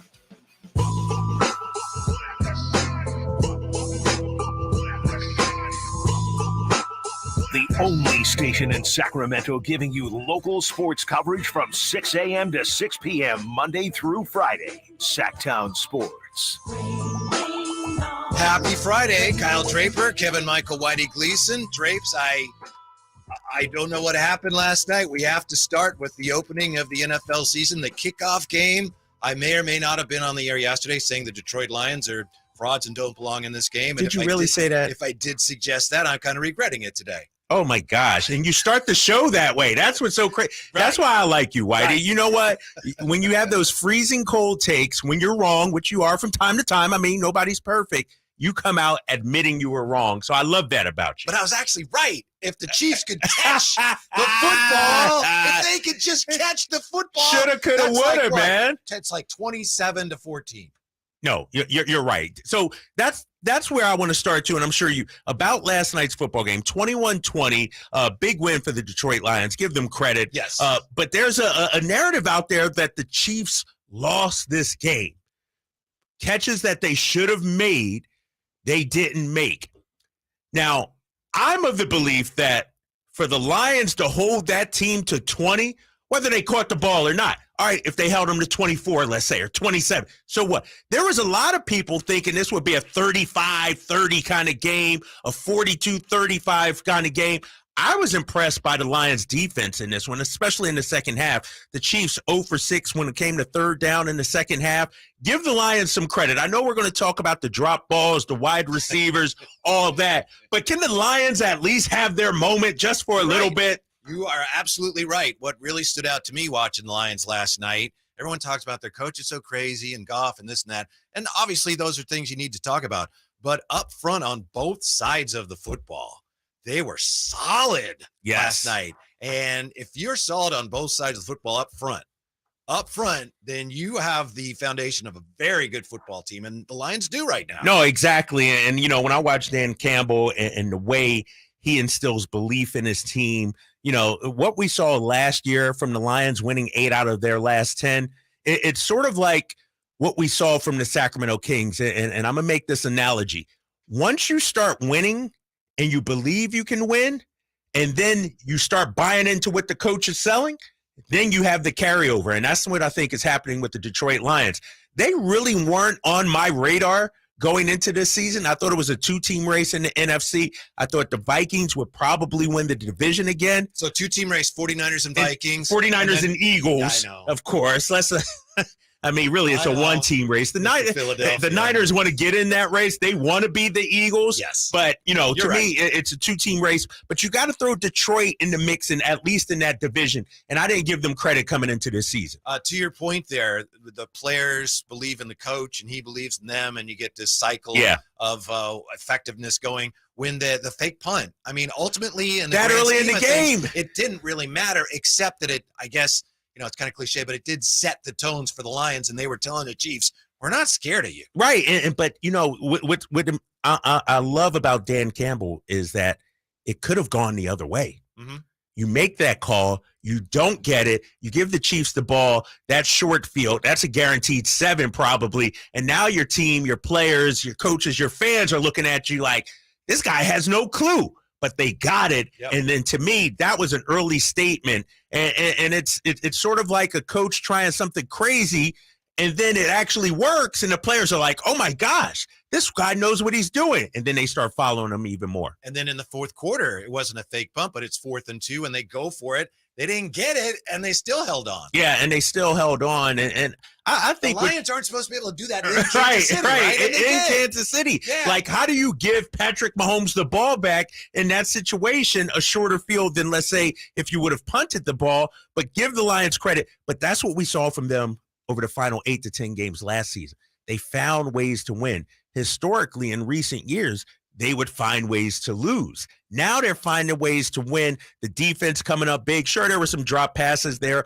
on that final Chiefs drive. But, at the end of the day, when we're in week 17, we're going to remember the Lions started off 1-0, and they likely are going to win their division because they believe in their head coach. They have Seattle next week. In Kansas City, they got to play Jacksonville. That's a tough one. Yeah. Jacksonville's a young, up-and-coming team. And I'm not going to, already write the Chiefs off. A lot of people are doing that, and I understand Mahomes usually in week 1, he's awesome. 18 touchdowns, 0 interceptions, first loss as a starter in week 1. But the Chiefs will still be the Chiefs. But it doesn't get easier for them. You could argue this Jacksonville team, Trevor Lawrence, they're coming. They're ready. They're going to be knocking on the door. They're going to make some noise. And so the Chiefs are in danger of going 0-2 already. Yeah, and they're dealing with a situation very similar to what the 49ers just figured out. 49ers got Bosa in, and Chris Jones, who's phenomenal. They're still dealing with his holdout, plus the Kelsey injury, which you alluded to. So, yeah, they weren't whole, but I agree with you.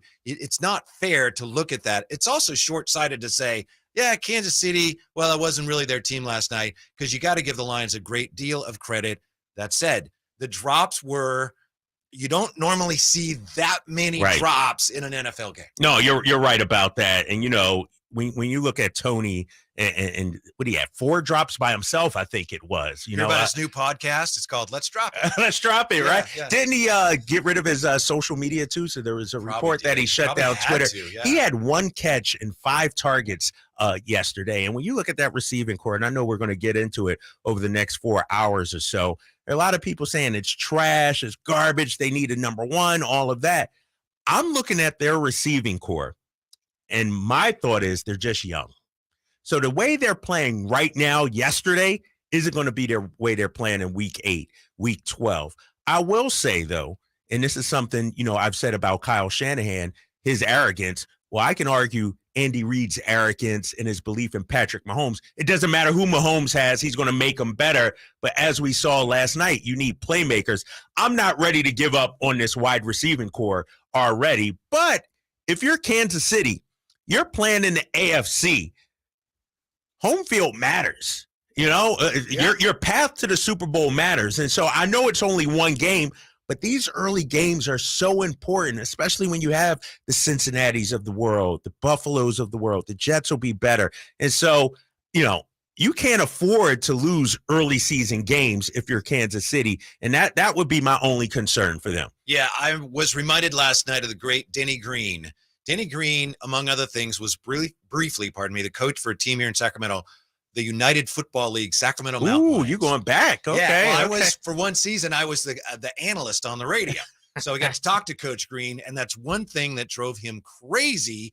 He used to say, if you drop a pass, if you drop a football, it's un-American. And he believed it to his very core. Right. So I'd hate to think what he would have said about that game last night. Those were such bad drops. I mentioned this on the crossover, Kyle. I'm not making fun of Tony, but if that was a high school game, I'd say, I think we need to get his eyes checked because it looked like he had no chance. And what's so frustrating about him, I mentioned them having some young wide receivers, Sky Moore, Rashee Rice. Tony's not young, really. Like he's in his fourth year or fifth year, I think. He was with the Giants. They traded for him, brought him in, and so it'd be different if it's a first or second. This is a former first round pick, number 20 overall in 2021, and so I just think this is a big year for him. Like they brought him in expecting him to be maybe number 2 receiver, let's say. But last night it was like, here's your chance. Yeah, here's your chance. You're a number 1 guy to be the guy, and he fumbled it literally. He could not hold on to the ball and make the catches, and so I'm more concerned about him, not necessarily the Sky Moore, Rashee Rice, some of the other guys, because those guys are really young, second-year rookie players.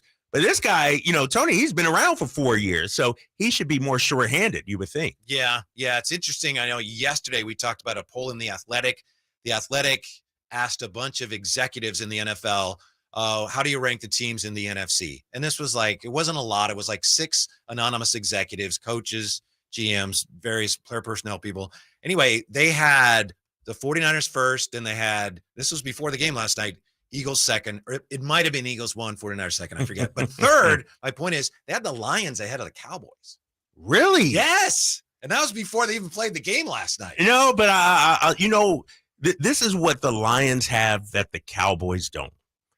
Sure, the Cowboys have the names, they have the talent, but they don't have the intangibles. They don't have the dog. They don't have the fight. They're sort of paper champions, Yeah, when times get tough, when things get hard, they fold instead of fight back. They're sort of front runners, I would say, the Dallas Cowboys. What I'm seeing from the Lions, and I'll go back to last year as well, because they could have packed it in last year after the kind of start that they had, but they won 8 of their last 10 games. And to me, that shows me they have some fight, they have some dogs, they believe in themselves. And to go into Kansas City, one of the toughest places to play on the ring ceremony night, everybody celebrating their Super Bowl win, and to hold that team to 20 points, to win that game, I'm telling you, they have the makings of something special, a playoff team, a division champion kind of team. Don't you think a win like that can actually make you a better team?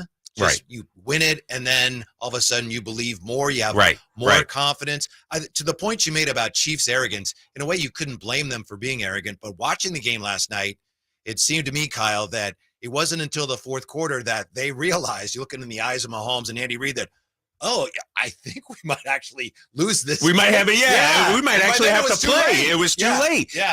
And I'm a firm believer, when it comes to sports, once a player has confidence, belief, sure, talent is important. We know that.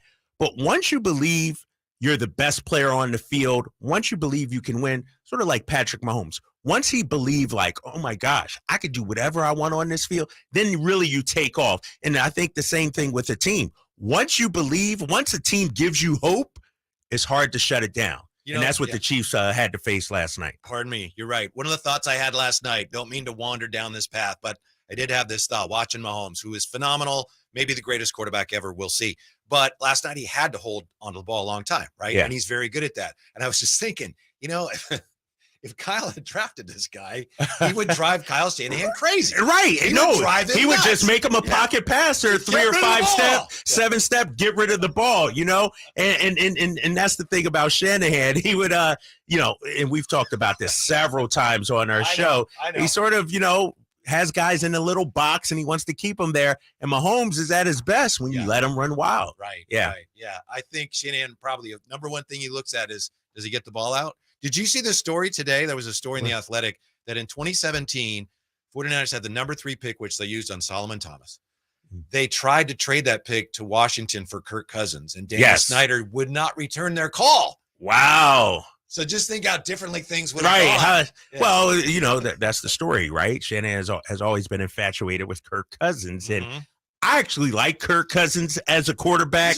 I think he's a good quarterback, above average quarterback. Is he a Super Bowl winner? I don't know. But man, this last 5-6 years, this quarterback carousel, it could have all been solved if we had Kirk Cousins. Yeah, maybe they've got their guy. Right. We're going to talk a lot of football today. Wanted to get your thoughts, you being voice of the Kings, on what you thought of Team USA falling to Germany today. Do we have to? We need the comfort of your expert all right, analysis. I got you. A lot of broken hearts over that. No, I was, I only saw the last quarter, and it's one of those things. I know we'll get to this, but I want to say it really quickly. It's one of those losses where you don't want to come outside. Like, you don't want to encounter basketball fans. I just want to, you know what? Forget the day. Forget it happened. Let's move on. Talk about the Kings. I know you brought it. It's like it hurts to see my squad, my guys lose like that. We'll talk about that coming up in a minute, man. But I'm trying to turn the page on that. All right. Well, maybe we can help each other then. We'll help you get through it. You help us get through it. Coming up next, tell you why Lions fans are furious at Mike Tirico. That's next here. It's Draper and Gleason, Sactown Sports. Has Monty put together a roster that can help make a deep playoff run this season? Just trying to give coach options, give him guys that can help us win in a variety of areas. Obviously, our top guys are going to play every game, but there's going to be other times, whether it's injuries, matchups, we've got to have some variety on the bench for coach to point to and say, go in there and help us win. Tune into every Kings game this season on Sactown Sports and SactownSports.com. Innovation Refunds has been helping small businesses that qualify to get a business payroll tax refund through the Employee Retention Credit, or also known as the ERC. The ERC is a tax refund for businesses that kept employees on payroll for parts of 2020 and 2021. If you own a business with more than 5 employees, you could have money waiting to be claimed. The ERC tax filing is complex. Innovation Refunds is dedicated to helping business owners navigate the process. Innovation Refunds independent tax attorneys can help your business's claims stay compliant with IRS regulations and guidelines. They understand the importance of your information and have industry standard certifications to back it up. Innovation Refunds has hundreds of 5-star reviews on Trustpilot and Google. They're also accredited with the Better Business Bureau. Innovation Refunds does not provide tax or legal advice. They work with an independent network of tax professionals and will share information with them to evaluate and process your claims. Terms and conditions apply. Go to innovationrefunds.com to determine eligibility. If you qualify, you could be on your way to receiving money for your business. There's no upfront charge. They don't get paid unless you get paid. Go to innovationrefunds.com or dial 1-843-REFUNDS.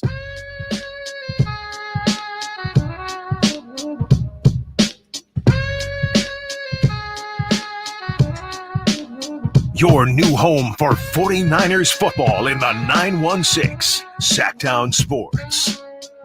Kevin, Michael, Whitey, Gleason, Kyle Draper on a Friday, and a glorious Friday. The NFL season starting last night, and we got a football Sunday coming up.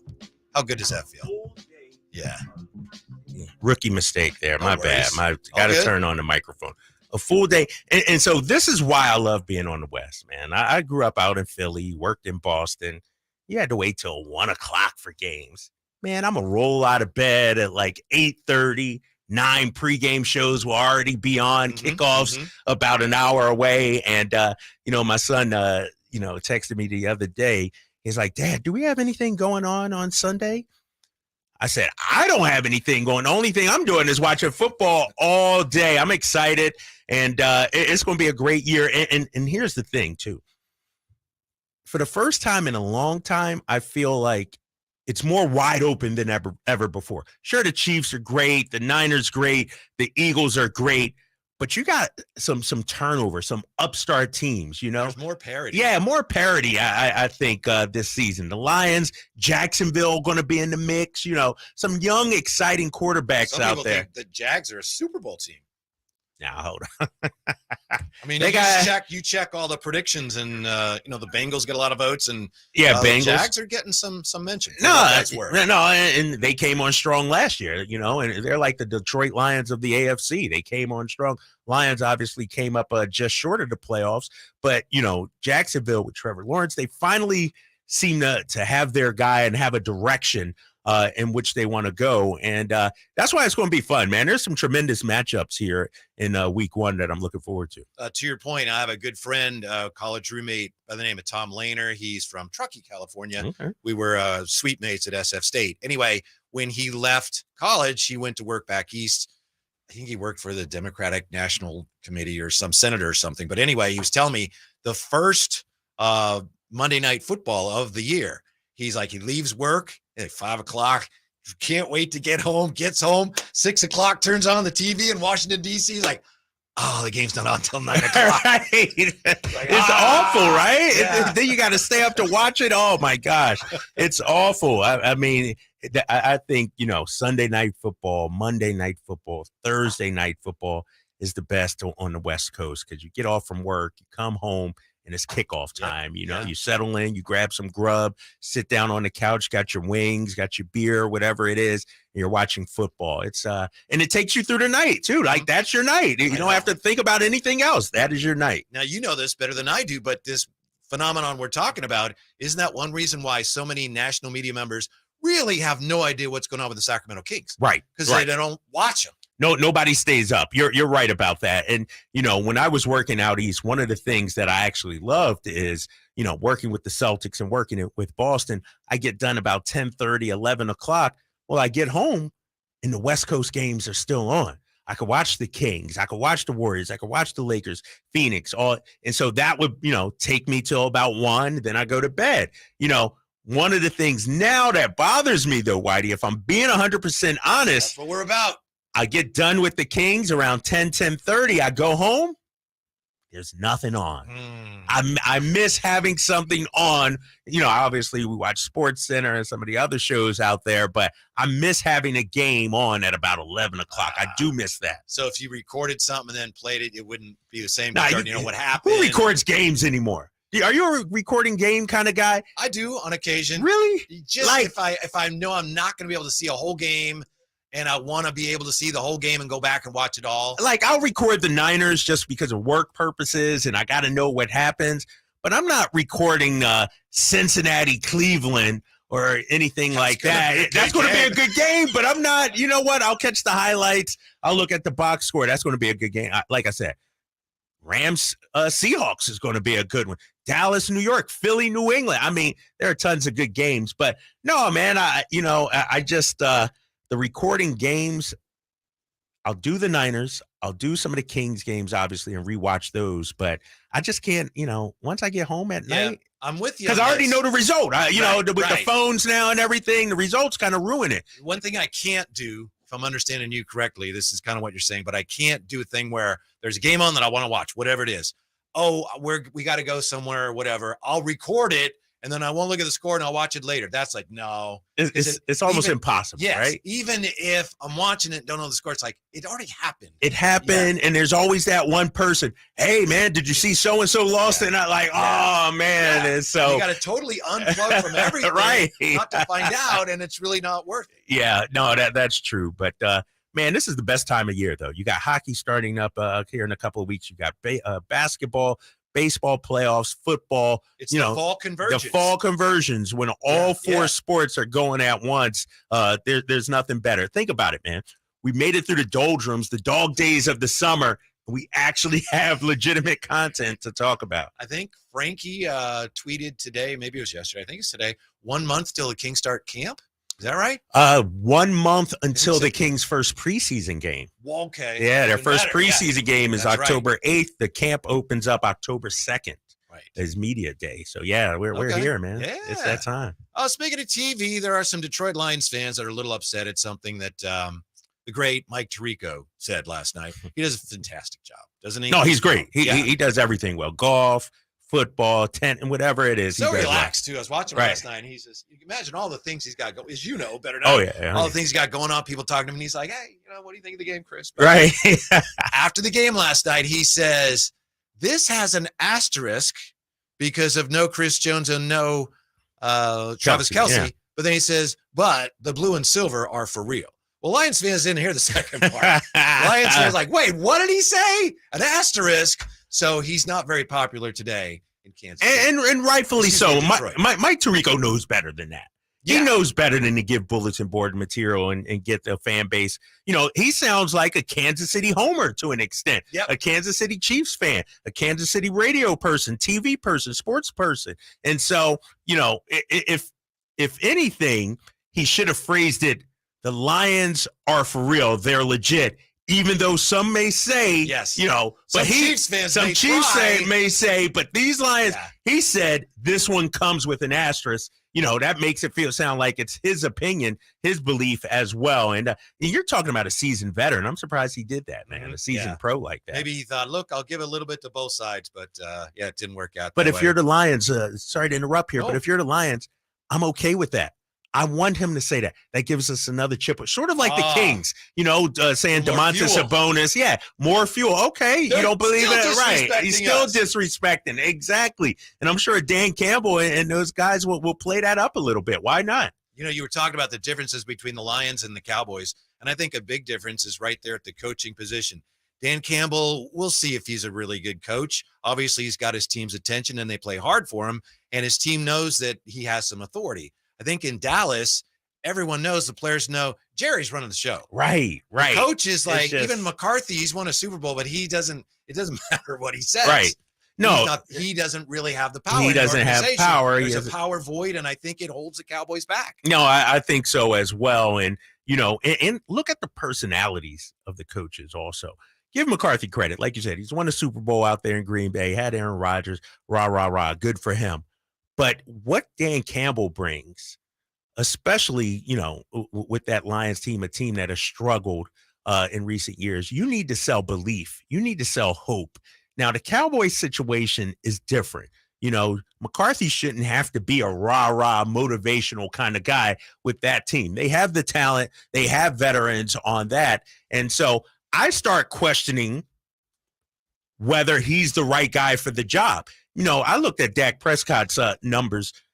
Dak in the playoffs, his first playoff game last year, he was tremendous. Like, Dak Prescott has talent. Yes. And so I think the most important relationship when it comes to football, NFL football, is the head coach and the quarterback. Andy Reid, Mahomes, Brady, Belichick, McCarthy and Prescott. I just don't think they're there yet. And, to me, the most important aspect of a coach, and I've said this with you before, you have to instill that confidence, that belief that you and your quarterback are on the same page. And I don't know if that's the case out there in Dallas. Yeah, because Dak knows, like, it doesn't matter if I'm on the same page as you, because you're not really calling Right. the You're not the shots. guy. Yeah, I think exactly. with the Lions, the guy that doesn't get credit, and I know it's only one game and we can't anoint the Lions, Why not? we Why thought they not? were. But Brad Holmes, the GM, doesn't get credit. We look at Dan Campbell. He's doing an outstanding job, but that's a really talented team. Yeah. Dan Campbell didn't put that team together. Brad Holmes is the one who engineered that deal, that Stafford deal, and got Goff back. Right. Because he was familiar with Goff from Brad Holmes' time with the Rams. And I remember when that trade was made, I was laughing at that. Why would they take Goff back with that salary that he's making? And Brad Holmes knew what he was doing. No, and that's the thing about Jared Goff. And he played well yesterday. I'm reading and hearing people saying he played great. I didn't think he played great last night, but he's a talented quarterback, and I think he just needed to get out of the Rams organization and go somewhere different.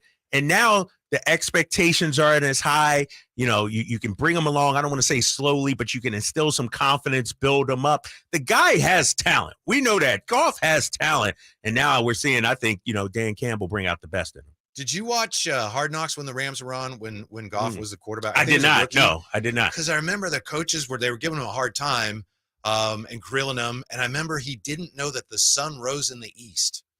I kid you not. Wow. Yeah. And the coach is going, what? You don't know that? And then in part of Hard Knocks, he's during drills talking to like the lineman. in golf is saying, "Hey, did you know the sun rose at the east side?" It's unbelievable. And so sometimes I wonder if he's sharp as is he there? Oh my gosh, I didn't know throw. that way. Back to the 49ers here. Nick Bosa busted the bank with his new deal.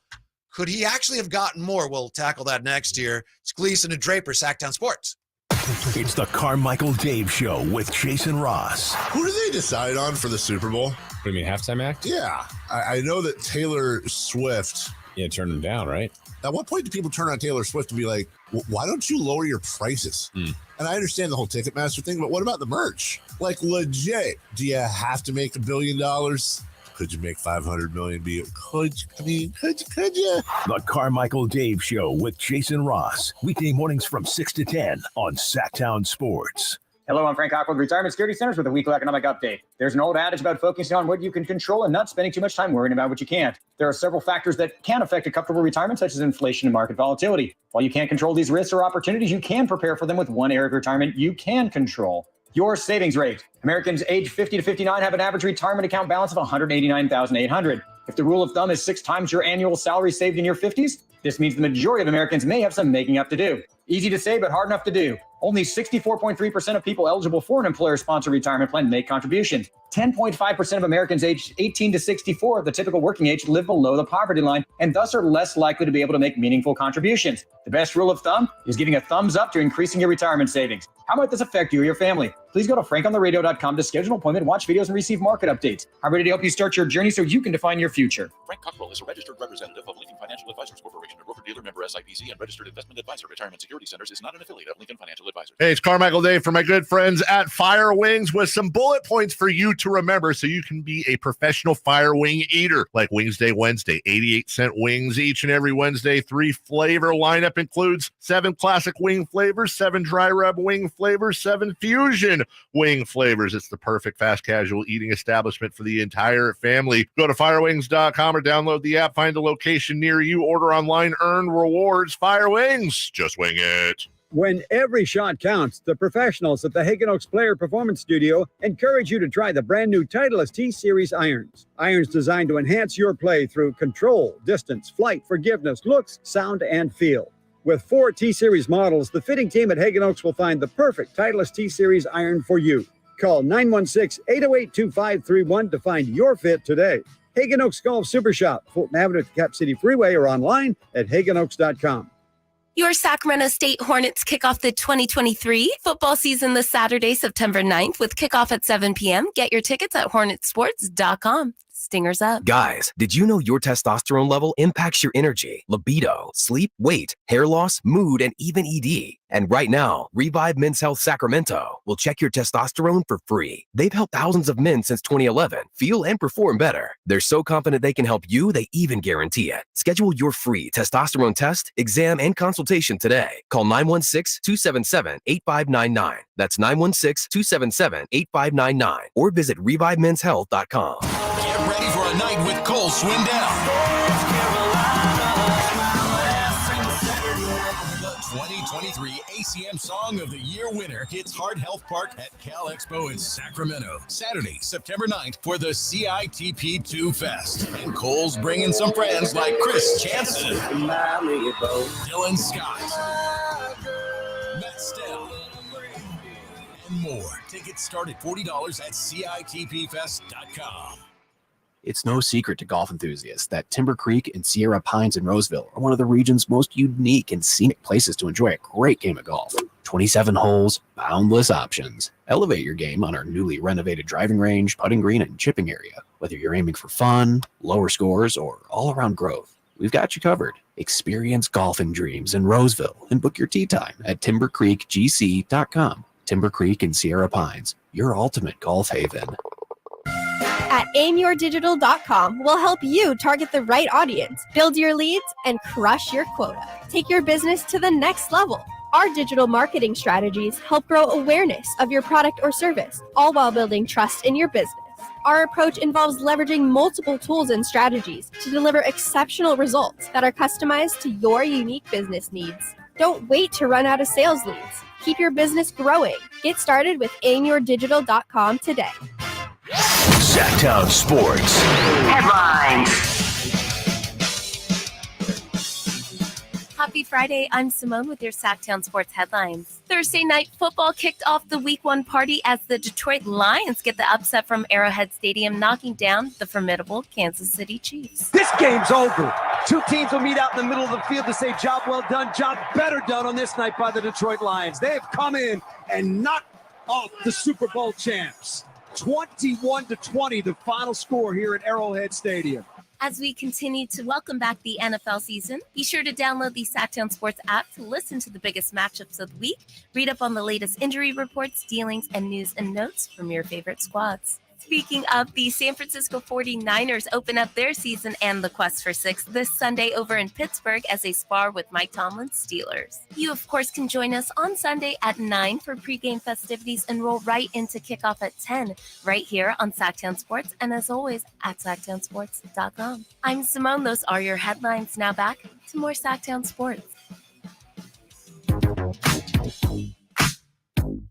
Kyle Draper. Your flagship station for the Beam Team, Sactown Sports.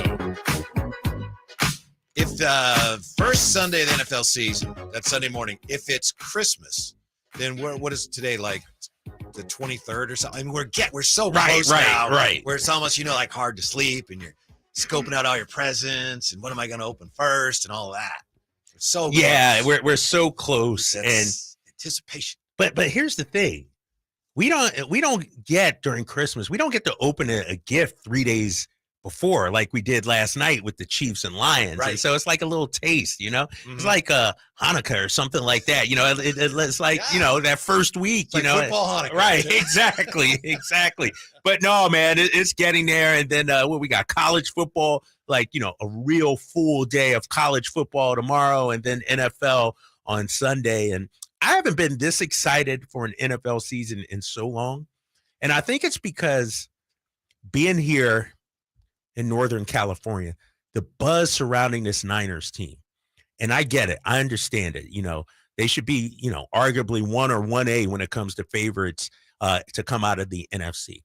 And then my squad, the Philadelphia Eagles, like, to me, they're on a collision course in the NFC Championship game. Again, we just got to play it out. And so I haven't been this excited for a while. Got a couple fantasy teams going on, like my squads. And so what are your team names? So one is the one I'm in a league with my son. It's called the Winners. Okay. That's all we do is win, and then I'm the Brown Bombers in another one, the one I've been in for 25 years or so, the Brown Bombers. Wow. Yeah. So Joe Louis was a Brown Bomber, that's right? why I named. Yeah, exactly. His history, boxing history buff that I am. Oh, okay. Joe Louis. Yeah, I was like, oh man, Brown Bombers. I like that. It works. Yeah. Yep, exactly. 339-1140, 1-800-920-1140. You want to give us a call, shoot us a text. We're having a little issue right now with the chat. We'll get that resolved as quickly as we can on the text line here from the 916. And again, if you're going to text us, great. Put your name on it. Oh, man. Please. Dan Campbell is the Deion Sanders of the NFL. LOL, Mr. Motivation. Okay. We're going to go that route. I'm okay with it. And here's the thing, and this is about Deion and Dan Campbell or whatever coach. Who cares what people outside of the organization thinks? If your players and ownership and everybody is buying in and you get the results on the field, go for it. And that's what we're seeing with Dan Campbell, who took some lumps early on in his Lions tenure, and now he seems to have turned it around and got it right. It's sort of like, when you're a screamer, a yeller, a motivator like that, and guys are tuning you out, and we've seen that happen with guys in the past. It can go one of two ways, right? It can work, and guys buy in, or, it can go the other way. And I think this Lions team is just young enough, not jaded or anything like that they're buying into what Dan Campbell is saying. It also seems like, it's hard to say for sure because we're not at practice. Like, yeah, he's got that persona, big, larger than life, a little crazy in your face. But I don't see him as somebody who takes that out on players. Right, It's not like Vince Lombardi, my way or the highway. Yeah. But it is something more players say, yeah, we want to be like that, rather than, oh no, he's coming after me. So, and I think what Dan Campbell has mastered so far, early in his Lions tenure here is He knows when to be hard, when to be tough, but also he can be a player's coach as well. Yeah. And I think, you can't just be one way. You can't just, be berating your players, calling them out, or, that gets old pretty quickly. And I think, one thing that Dan Campbell did last year is that he takes the blame for his team, let's say, it's an us against the world kind of mentality. And now his guys are buying it. Yeah, well, I think to this point, Kyle Shanahan's done a great job of that too, to the point you make about a lot of noise. It doesn't matter. And the 49ers looked many times this offseason like, wow, what's going on here? A lot of drama for a team that hasn't actually won anything. But right now, with Bosa back in, Moody apparently healthy, Kittle healthy, quarterback situation for now anyway resolved, it looks like they've got everything on track. I do think, to your point about the excitement, there's a little bit of a sense, not a large sense, but a little bit of a sense that, man, they got a great team, but at some point they're going to have to win because this may be the best shot they've had. Yeah, I think so. When you look at, the landscape of the NFC, and sure, you got the Lions coming on and the Eagles, obviously, but no Aaron Rodgers in the conference. Tom Brady's gone now. When you look at, the quarterback position in the NFC, let's call it what it is. It's, you got 2 or 3 guys, if that maybe, because Russell Wilson isn't Russell Wilson anymore. And so usually, the best teams, their quarterbacks are the best. When you look at the NFC, Philly, honestly, Dak, but he's unproven too. Right. So I think, this is their best chance, their window. And we talk about the Niners and, they got Debo and all this talent. Football players get old really quickly, especially at some of the skill positions. When you look at Christian McCaffrey, he's probably in his prime right now, but how many more years at peak level running back status will he be at, Yeah. And so that's why you have to capitalize on it now. You look at Trent Williams, guys like, what's Trent, 33, I think he is, something like that. And so now is your time. And here's the thing about the NFL, which is so great. It's not a best of 7. It's not, you got to beat Patrick Mahomes 7 times, or you got to beat Jalen Hurts 7. You just have to be the best team on that given day. And there's no reason why the Niners, maybe outside that Eagles game, shouldn't be favored in every game this season. Mm-hmm. The quarterback situation in the NFC is less than stellar. Cousins and Dak have to be up top 5, right? They're good, but exactly. Yeah. There's something that was reported today about Nick Bosa. Thank goodness from the 49ers perspective that he's back. Everything appears to be on track. We'll see how much he plays, of course. There's a story that Adam Schefter shared yesterday that basically the two sides were far apart. The 49ers didn't think anything was going to get done. Kyle was supposed to meet with the media yesterday, and he was ready to tell the media we have nothing. He literally, according to this report, was meeting with the media relations guy, Corey Rush, who was telling him, Kyle, here's what you say. Sorry, guys, we don't have anything. And according to this report, all of a sudden, it drops on Twitter that Bosa gets the new deal. The narrative here is Bosa decided, let's get this done. I want to play football. I'm not sure. No, I don't know. I'm not sure if I'm buying it 100% or if it's coming out of the Bosa camp. It's like, hey, they paid you a ton of money, guy. Right.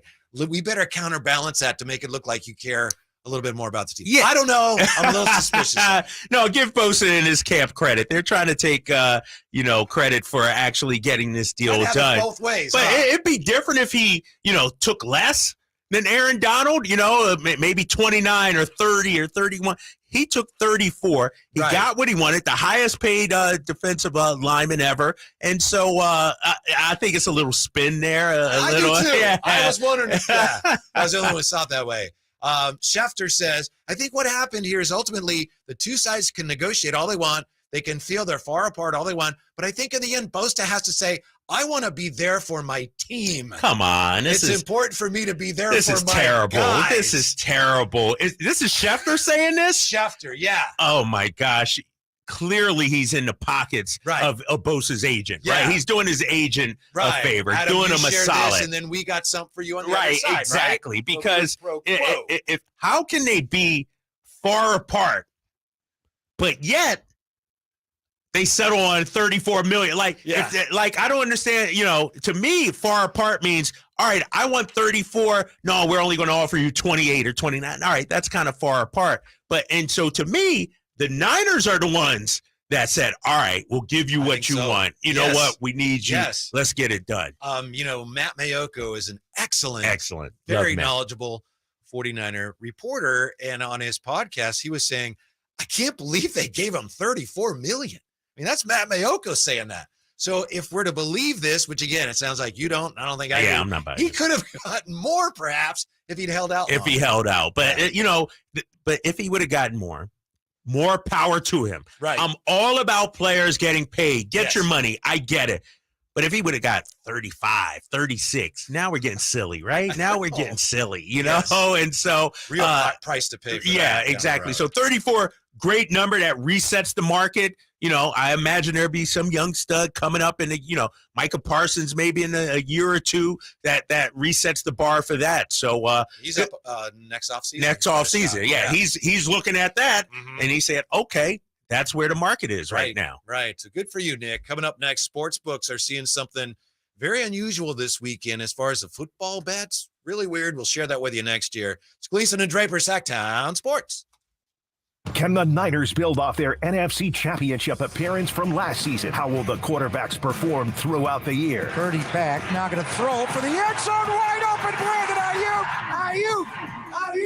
Ayuk is on fire! Will the defense lead this squad again? Intercepted, ball got tipped up and taken by Fred Warner. Get all your 49er coverage throughout the NFL season on Sactown Sports and SactownSports.com. Have you Googled yourself lately? Are there negative posts from an ex-employee or from a former client? Maybe an outdated news article or sensitive personal information about your family? Search engines don't always get it right. For right or wrong, it's your reputation on the line. That's where Reputation Defender by Norton comes in. One of the most trusted names in online reputation repair, Reputation Defender has been fixing people's search results for over 15 years. Their cutting-edge approaches help you to wipe away unwanted information in your search results. They also promote the good stuff so that it rises to the top, helping you put your best foot forward. Your good name is too valuable to leave to the whims of a Google algorithm. Take control with Reputation Defender. You can start by getting your free reputation report card at reputationdefender.com or call 800-401-6681 to speak to an expert. That's 800-401-6681. When you take the time to shop at Folsom Lake Honda, there's one thing you'll always find. Happy people ready to serve you. As a family-owned and operated dealership since 2009, customer service is our #1 priority. Our customers love doing business with us, and you will too. Get an instant cash offer for your trade at FolsomLakeHonda.com. We'll buy your car whether you buy from us or not. Folsom Lake Honda is your one-stop Honda shop. Folsom Lake Honda, yeah, your one-stop Honda shop. I like daffodils, tulips, the big dinner plate dahlias. I loved being in the garden, but I wasn't going to be able to because I couldn't not only walk, but I couldn't really stand on my foot without being in pain. It was excruciating. So my husband said, let's go to the Good Feet store. For over 20 years, we've helped people like Terry live the life they love without letting their feet get in the way. This nice young man said, I think I can help you. He got the arch support and I was fitted. And I kept walking back and forth across the store. And I looked at my husband and burst into tears because it was the first time in a year that I have not had any pain in my foot. I have had no pain since the day I bought them. Now I can do whatever I want. There isn't any place on my property that doesn't have flowers blooming 365 days a year. I still can't believe it. My name is Terry, and that's my Good Feet story. See what we can do for you with a free personalized arch support fitting at the Good Feet store. The Good Feet store. Come in now for a free arch support fitting and test walk. Hey, it's Carmichael Dave, and I recognize, just like my friends at American Energy Heat and Air, that your time is important. And that's why shopping for a new air conditioner is now easier with American Energy Heat and Air's online quoting tool. All you have to do is go to AmericanEnergyAir.com and get an instant quote right now. It'll help you determine what system you're going to need to get. It'll provide the best pricing options, all from the comfort of your home without having to have somebody come to your home. You know how annoying that is? They come in and everybody there is so sweet and nice, but how much better is it to be able to get it on demand? Visit AmericanEnergyAir.com. Check out how easy it can be. Or if you want to give them a call and talk through what your needs are, 916-520-9990. That's 916-520-9990 or AmericanEnergyAir.com. Call 916-520-9990 now. Sacramento's official home for the San Francisco 49ers. Sactown Sports.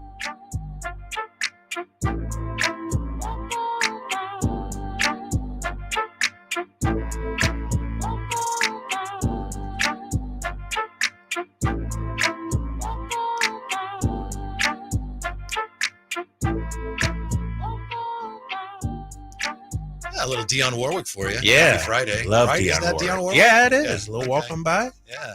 You just did some walking on down Main Street on Disney. At Disney, right? yeah. And did you see, you don't follow me on IG or so. No, you follow me on social now. I saw you. But not IG. Buddy Hield. My guy, Buddy Hield. Yeah. And it's interesting. You see somebody, former King, you're like, oh, I'm going to take a picture and post it.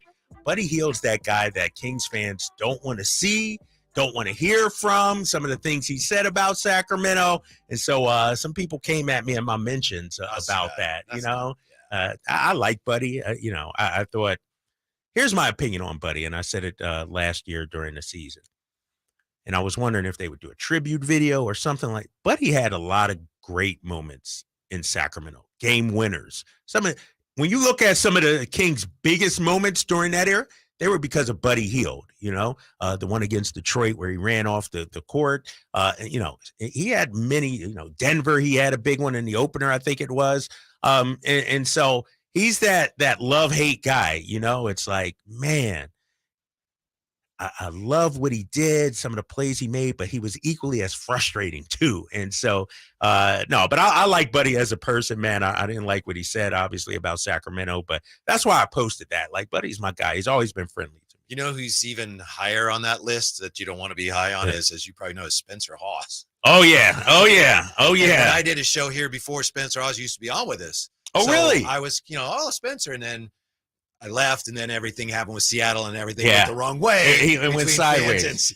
Spencer Hawes, former Philadelphia 76ers. Spencer Hawes as well. Yeah, exactly. So he and JT, the plan was they were going to be the next Vlade Weber, and it just it didn't. It was Shock and Hawes. I don't know if you ever heard that. No they way. Called him Shock and Hawes. No way. Yes. Yeah. Yeah, that didn't work out. It didn't work out. It didn't work out. That's funny. The best laid plans. Well, that's great. You had a good time. And you went to Universal Studios? Universal Studios with my daughter as well. And, here's the thing. I'm going to say this, and I know I kind of work for NBC, but those Universal Studio rides, they're kind of jarring, Whitey. Like, jarring? Yeah. Disney rides are nice and smooth. It's a small world. The lovely. You go to Universal, you're whipping and everything. Like, I had bruises when I left. My daughter actually got sick, man. That's not we went on the Mummy ride. They have this ride, the Mummy, and it was just too much for her. That was the first ride we did when we got there, and that kind of sent the day down into a spiral. After that, Do they still have the shark on the tram ride? It's probably the Jaws. Oh yeah, They do. That? Yeah, and they got Norman Bates coming out the Psycho house and Yeah. everything. Yeah, oh yeah, they still got that. The Jurassic Park ride is a good ride, as I remember. I don't know if you went on that. That was a great ride. She Yeah. loved that one where you come down the big water and it real like Splash fast. Yes, yeah, exactly. It was great. Steroids. She loved it. This is unusual here. Sports books. What you got? Al Draper, noticing something unusual heading into the first NFL weekend of the season. There is a college football game that involves two long shots, and it's the most popular bet on the board. It's unusual for a college game to be drawing more attention than an NFL game, especially when it's Colorado and Nebraska. What is it about? Just because of Deion Sanders, huh? Apparently Prize so. time. Yes. And all the money I would assume is coming in on Colorado, right? I mean, Nebraska got to be the longest of long shots. Both right of the betting action, upwards of 90% on the favored Buffalo. What's the number on that? Do we know? I have. Let me look that up. Somewhere. Yeah, and it's probably changed since Buffalo's were consensus 2.5-point home favorites over Nebraska on Friday. That line has moved, and it may have moved between the time this was written and right now. So you may have an update for us. Yeah, what did you say it was? 2.5. 2.5. Really? That's it? Just 2.5, huh? Mm-hmm. See, I'm like so bad when it comes to betting. I don't even know where to go. Joey Fiesel is the lead college football trader for Caesars. He says, every time I've glanced at the college football tickets since Saturday, I've seen a line of Colorado bets. The action has been crazy. I got 3. Okay. Yeah. Interesting. It's jump on it now because it looks like it continues to slide that way. I understand why everybody would jump on Colorado, place their money on Colorado. I thought it would be at least like 6.5, 7, something like that. Wow. They're predicting a close one. Do you think, and I know this is a little premature, but it's legitimate with what's going on. Do you think Deion this offseason is a guy that NFL teams will look at and say, hey, coach in the NFL? No. Too early? I think too early, too soon. And, I think, if I'm speaking honestly and being honestly, the NFL is such a good old boys network. I don't know if a brash, in your face kind of coach like that. I just don't know. That's a great question. Ultimately it comes down to winning, right? And if you win, we'll do whatever. Like we'll take whatever. But I think he'll need 3 to 5 years at Colorado. I don't think 1 year of sustained success. I don't see them winning the national championship. So anything short of that is, a nice 10-2 season, 10-3 season, 11-3 or whatever it is. And so that's good, but I can't see the NFL come and calling just yet. And I think in the NFL, if you're going to have that structure in place that you can rely on, it can't just be a coach. It's got to be kind of the coach, GM, and maybe even the quarterback. You were making that point here earlier about the coach and the quarterback. Right. If the coach doesn't come in with a GM that, that they are on the same page, it's a gamble. And here's the difference between college and NFL, and you know this, and our listeners know this as well. The college football coach runs the program.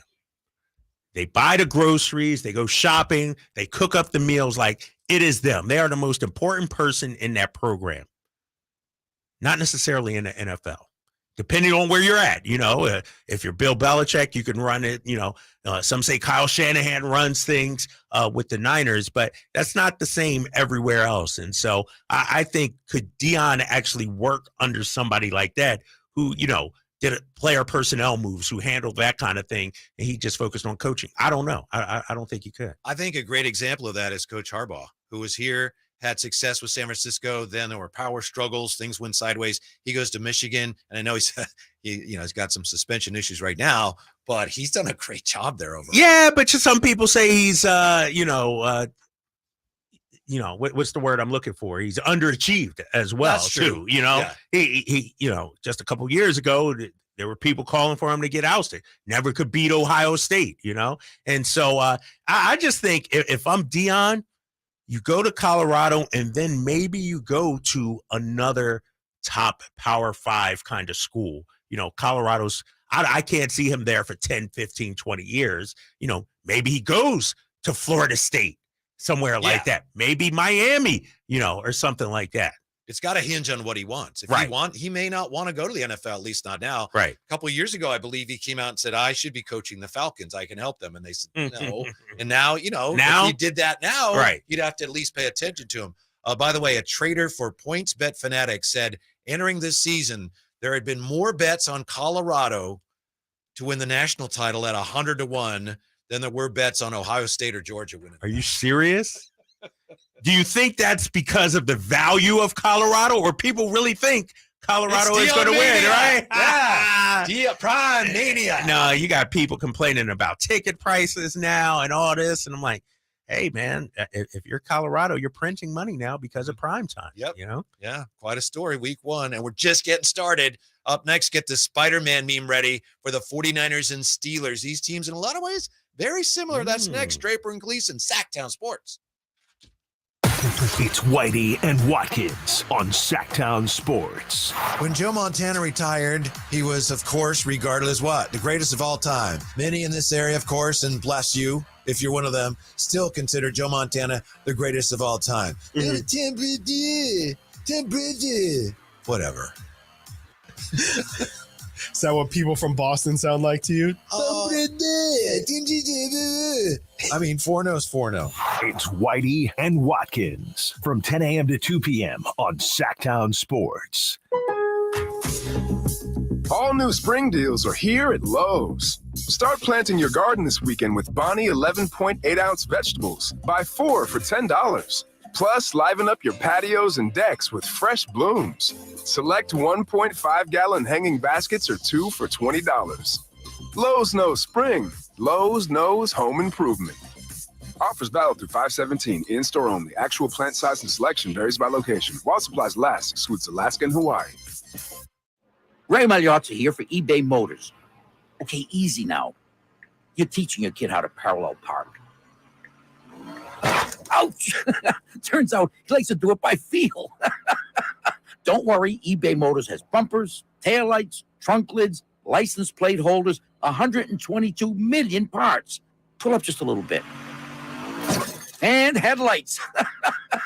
They've got lots of headlights. Get the right parts at the right prices. eBay Motors. Let's ride. That's Mike saying good morning. It's the best he can do right now. Yeah, not a cloud in the sky. What Mike could use is a fresh start. And Irish Spring Body Wash. The fresh scent of Irish Spring and those sensational Irish Spring suds are just the reset Mike needs. Now he's ready to go to work. It's Sunday. Irish Spring. When the spring hits you, you're ready. Pick up Irish Spring today. Your Sacramento State Hornets kick off the 2023 football season this Saturday, September 9th, with kickoff at 7 p.m. Get your tickets at hornetsports.com. Stingers up. I'm Craig Ashton of the injury law firm of Ashton and Price. Whether you've been injured on a bicycle, as a pedestrian in a slip and fall, auto, Uber, Lyft, or big rig accident, you need Ashton and Price in your corner. When you call Ashton and Price, there's no chatbot telling you to hit 3 for accounting. You're greeted by a real live person who will immediately transfer you to an experienced attorney. The consultation's free, and there's never a fee until you win. Remember, for the best advice, don't think twice. Call Ashton and Price. KHTKAM HD1 Sacramento, KYMX HD2 Sacramento. From the Power Business Technology Toshiba Studios. This is Sactown Sports. Sactown Sports. Headlines. Happy Friday. I'm Simone with your Sactown Sports headlines. Thursday night football kicked off the Week 1 party as the Detroit Lions get the upset from Arrowhead Stadium, knocking down the formidable Kansas City Chiefs. This game's over. 2 teams will meet out in the middle of the field to say job well done, job better done on this night by the Detroit Lions. They have come in and knocked off the Super Bowl champs. 21-20, the final score here at Arrowhead Stadium. As we continue to welcome back the NFL season, be sure to download the Sactown Sports app to listen to the biggest matchups of the week, read up on the latest injury reports, dealings, and news and notes from your favorite squads. Speaking of, the San Francisco 49ers open up their season and the quest for 6 this Sunday over in Pittsburgh as they spar with Mike Tomlin's Steelers. You, of course, can join us on Sunday at 9 for pregame festivities and roll right into kickoff at 10 right here on Sactown Sports, and as always, at SactownSports.com. I'm Simone. Those are your headlines. Now back to more Sactown Sports.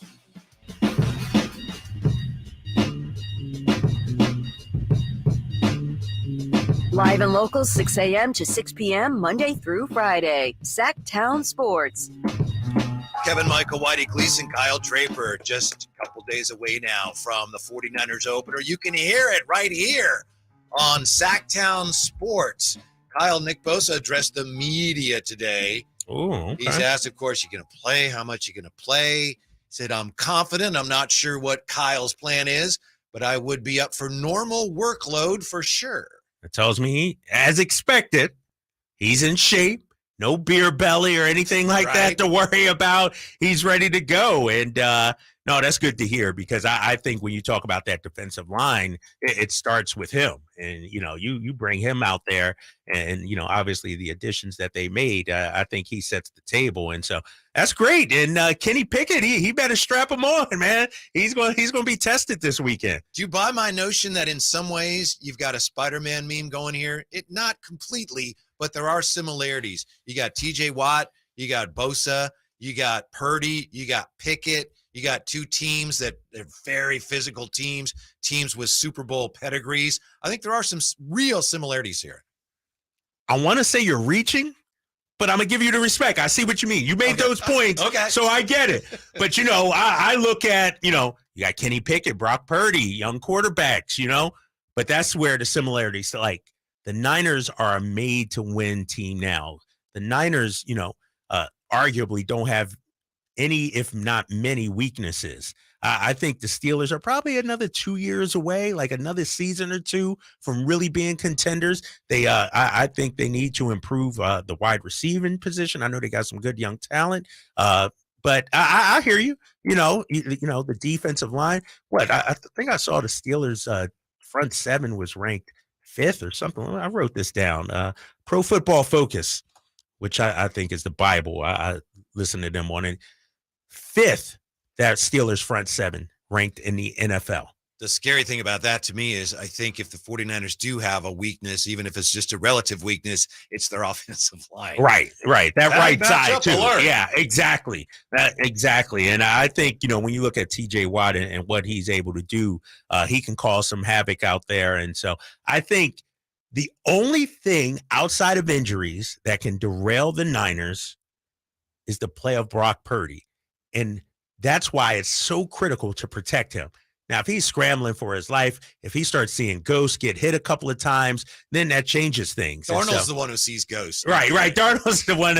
I remember that when he was with the Jets and the Patriots kept coming at him, and he admitted it too. He admitted, which is crazy. But no, I think protecting, Brock Purdy has to be paramount, has to be the number one thing. And it's on Brock to get it out quickly too. Give it to your playmakers and get out the way. Don't hold on to the ball. And so this will be an interesting test, I think, for that offensive line come Sunday. Matt Barrows, he's from The Athletic, and he joins Carmichael Dave every week. He tweeted today, he said, and this is for 49er fans, this is a little chilling. He says, hey, okay, it's supposed to rain Sunday. And he says, you got the opener, it's supposed to rain, and you got 2 second-year quarterbacks going at each other. He says, is that any deja vu for 49er fans? That, of course, is what they had last year in the opener at Chicago. Yeah. So hopefully we don't have a repeat of that. But I do think, and I think we saw it a little bit last night, I think there's a very good chance the game is relatively low scoring, and I think defenses tend to be a little ahead of offenses this time of year. If it's low scoring, to me, that favors the Steelers, believe it or not. I think, as great as the Niners defense is, number one defense in the NFL last season, they'll be right up there as well. This offense is extremely potent. Yeah, their ceiling is much higher than the Steelers. Right, exactly. And so if the Niners offense is clicking, I can't see how the Steelers can score enough points. So if it's a 14-13 game, the Steelers have a shot. Right. If it's a 31, something like that game, I don't think the Steelers can score enough points to match the Niners. It's like a basketball game where they're better than us, so we're going to limit possessions. Right. We're going to slow it down. Slow it down, run the clock. Exactly. And I expect the Steelers to do just that. It's, to me, if the Niners don't score, I'm going to say 24 offensive points, something went wrong. That's a disappointment to me because I'm looking at the skill positions. I'm looking at the weapons. I'm looking at, and I know it's a small sample size, and I know it's preseason.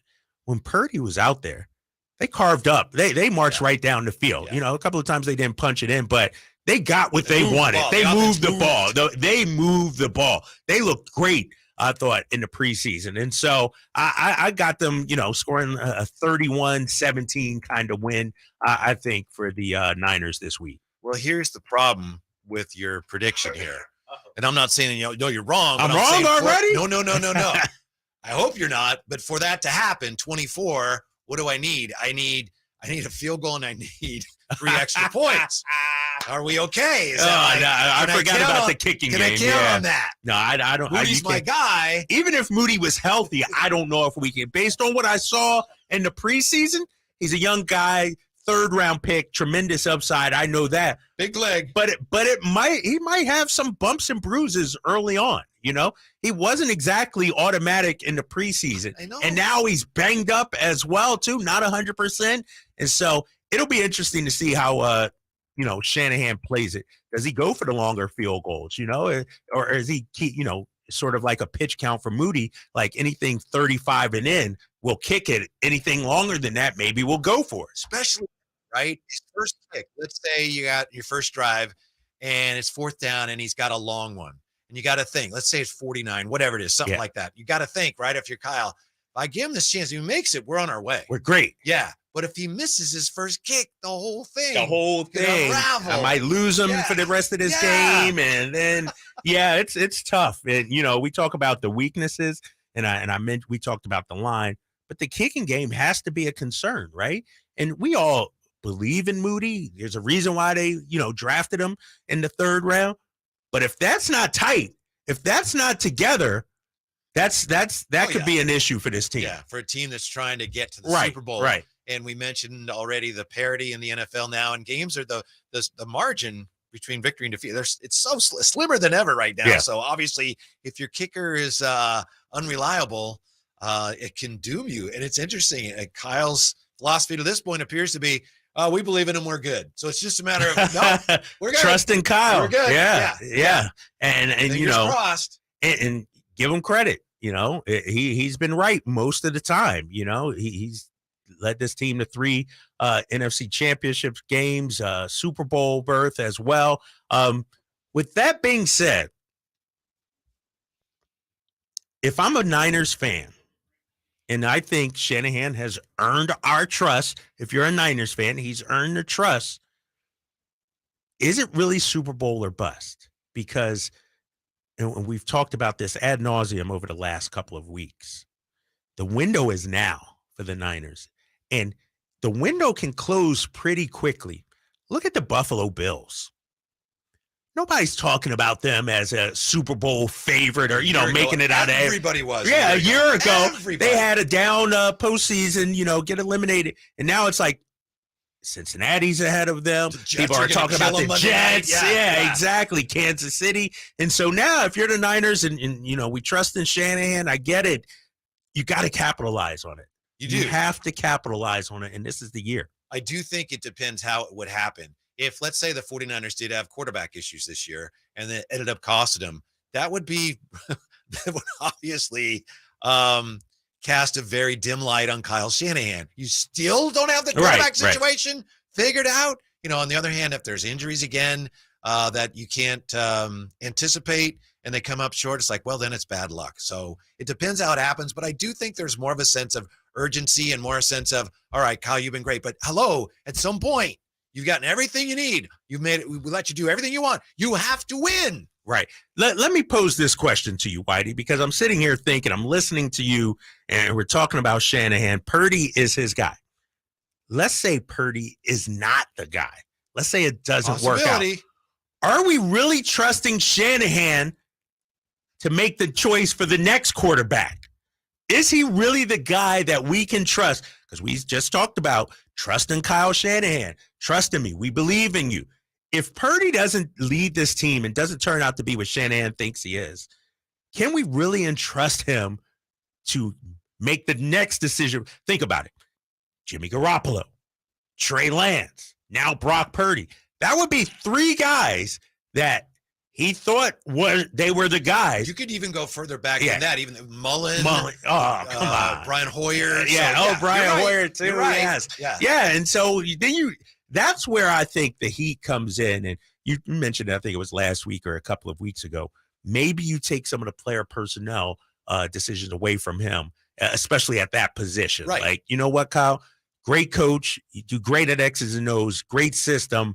But when it comes to evaluating quarterbacks, we're going to do this. Yes. And so maybe you take some of that power out of his hands. I think you'd have to. Yeah. Peter King, the way he put it was, guardrails. You'd have to put guardrails in place. Like, you're still involved in this, but you don't get to do whatever you want if it comes to that, which is a grim thing to assume, but it could happen unless, if Brock Purdy goes down, the only thing then that would save Kyle Shanahan would be if Sam Darnold becomes Sam Montana. That's the only thing. Then he can still say, see, I told you, we got Sam, but then it just goes from one quarterback to another, one quarterback to another. And I can make the argument. By the way, Penny Sewell, you saw him last night. The 49ers could have drafted him. Had him. Trey Lance. Yeah. I can make the argument that quarterbacks under Kyle Shanahan have a honeymoon period where they look great early on. Remember, Jimmy Garoppolo, when he first started, those last 5 games or whatever of that season, he looked great. We talked about it earlier. He's running around, making plays, and then all of a sudden, he just I don't want to say regress, but I'll say regress. Like, the Jimmy that made him what he was those earlier years, that went away. Trey Lance, even though he never really got the chance, he didn't develop under Shanahan and never got the opportunity. Brock Purdy, he was running around, making plays last season. He was great. But hopefully we don't see him, shackled a little bit, put in a box. Let Brock Purdy be Brock Purdy out there. Yeah, I don't know if you saw this, but I read somewhere RG3 came out and said that Kyle Shanahan is a control freak. And I thought, okay. Yeah, most NFL coaches are, right? We kind of know that. Thank you. But I think we knew that.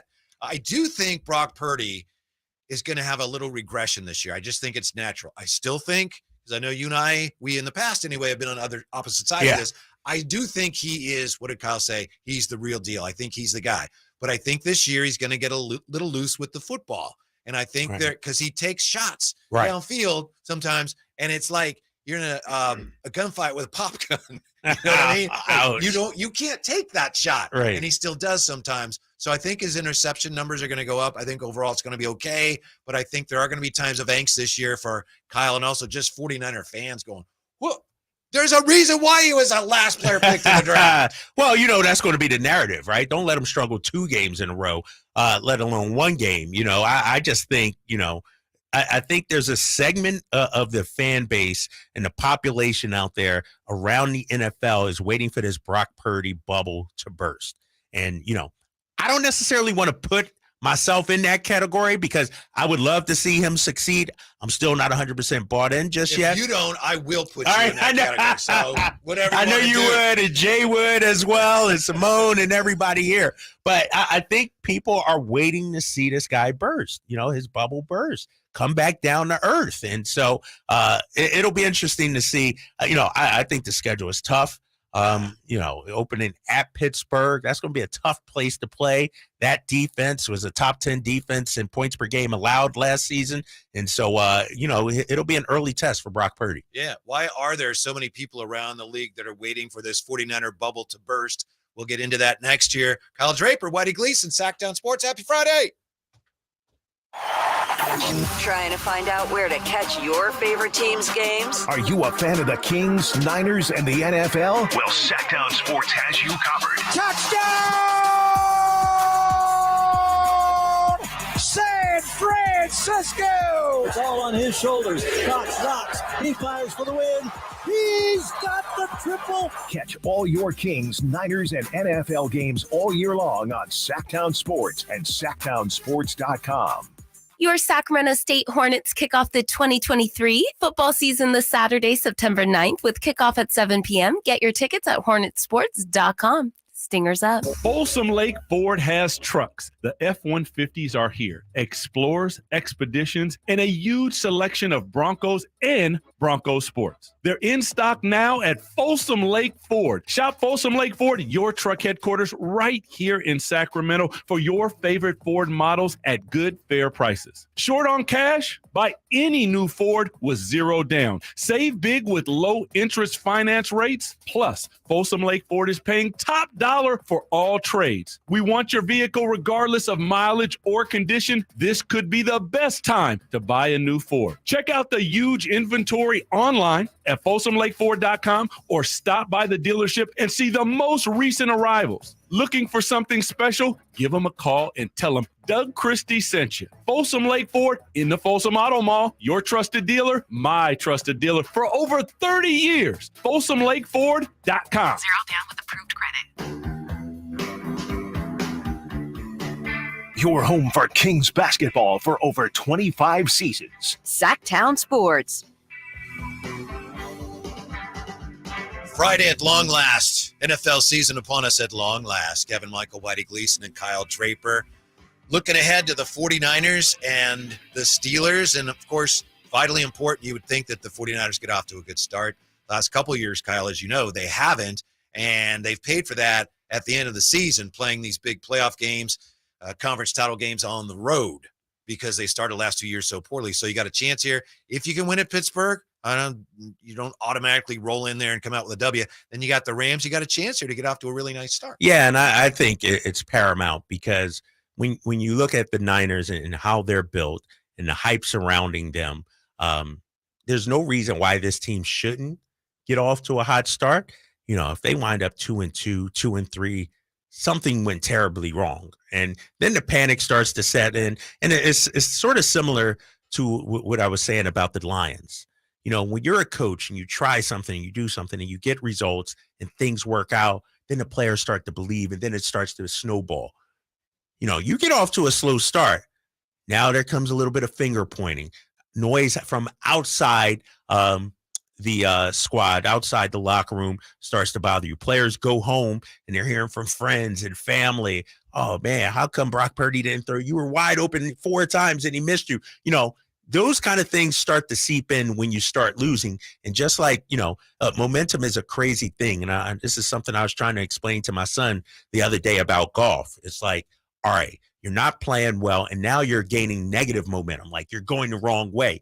We need to turn it around and get the positive momentum. And what you've seen from the Niners, you know, in recent years is the slow starts, but then they get their legs under them. They start getting that momentum, and then they carry it to the NFC Championship game, or they carry it to the Super Bowl. But I think it could go the other way as well. And especially, forget about the win-loss situation.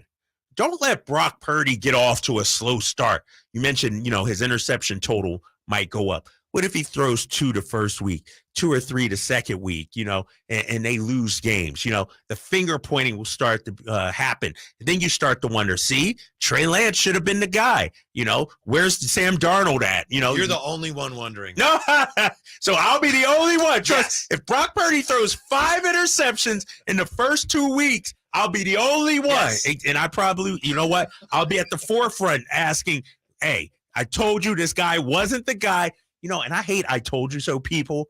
That's all right. But I'm about to be one of them if Brock Purdy doesn't, you know, pan out. Do you know that Brock Purdy has a chance to make NFL history Sunday in Pittsburgh if he wins and throws 2 touchdown passes? And that's, again, Steelers, pretty good defensive team. Yes. If he wins and throws 2 touchdown passes, he'll be the first guy ever to win his first 6 starts and throw 2 touchdown passes in each of them. No one has ever done that. He hasn't done it yet either, but he has a chance to be the first to do that on Sunday. Whoop-de-freaking do. Come on. Because when you look at the great quarterbacks, I'm going to throw Tom Brady out on this one. Most of the time, they're coming into a situation where they don't have as much talent. You can't tell me that Brock Purdy is the reason why he, what was it, 6 straight games it would be that, 6 you know, starts, yeah. when you have all the weapons at your disposal, dude, all you got to do is chuck it 2 yards to Debo. He'll get you 12. You know, the Niners. Then why couldn't Trey Lance ever do that?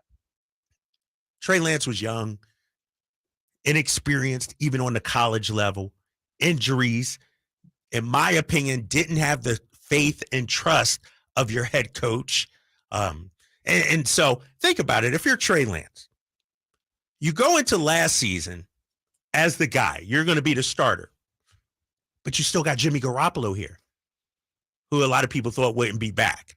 So you're already looking over your shoulder going into week 1 because Jimmy was the guy. You take over for him. And obviously it didn't work out with Jimmy, but, you know, you have the Chicago game, terrible conditions, don't play that well. Then you get hurt in game 2. And so to me, that's why it didn't happen with Trey. But if you're a Kyle Shanahan quarterback and you have these weapons, you don't have to be Patrick Mahomes.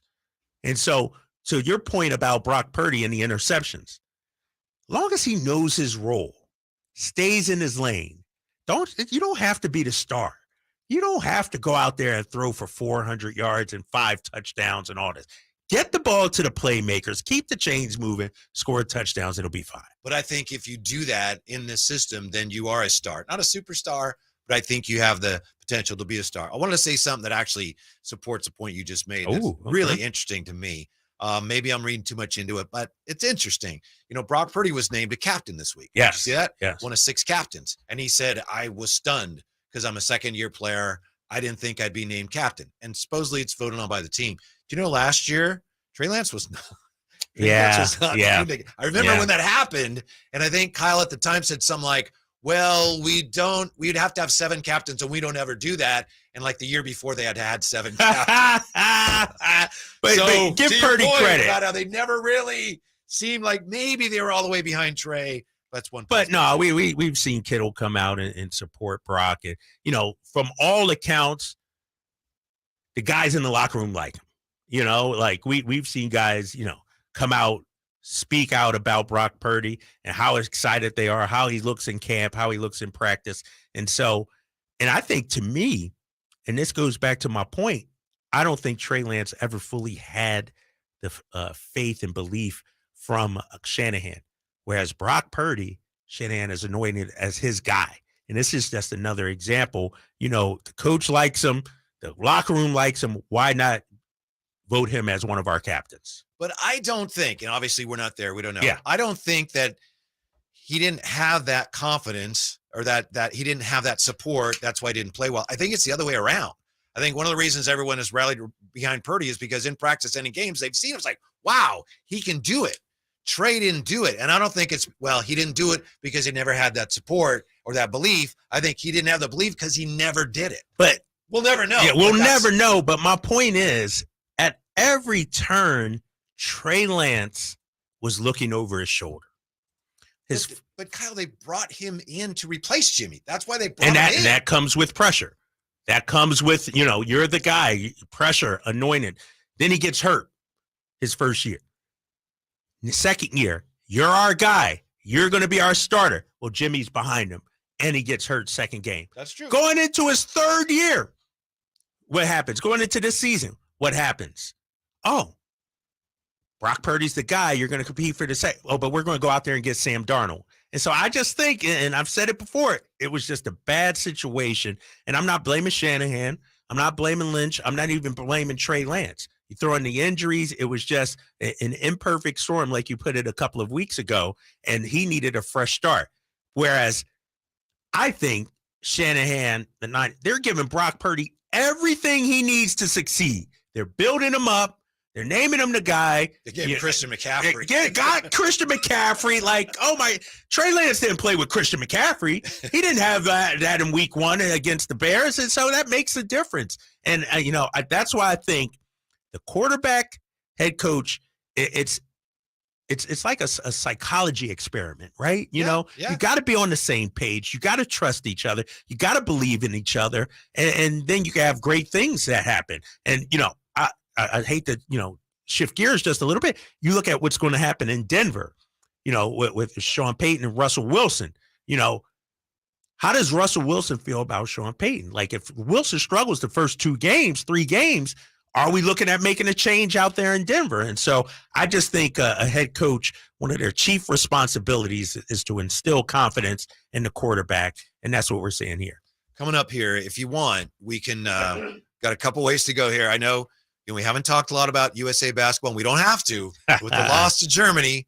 I know it's a sore subject, which we appreciate. I think we need your insight to help us. Yeah, let's go. I'm okay with it. All right. I know, and you had an interesting question about why don't American basketball stars care more about international competition? Yeah, that's an issue. Yeah, yes. Yeah. We will get to that more on the 49ers and the NFL opening weekend coming up here. Straper and Gleason, Sactown Sports.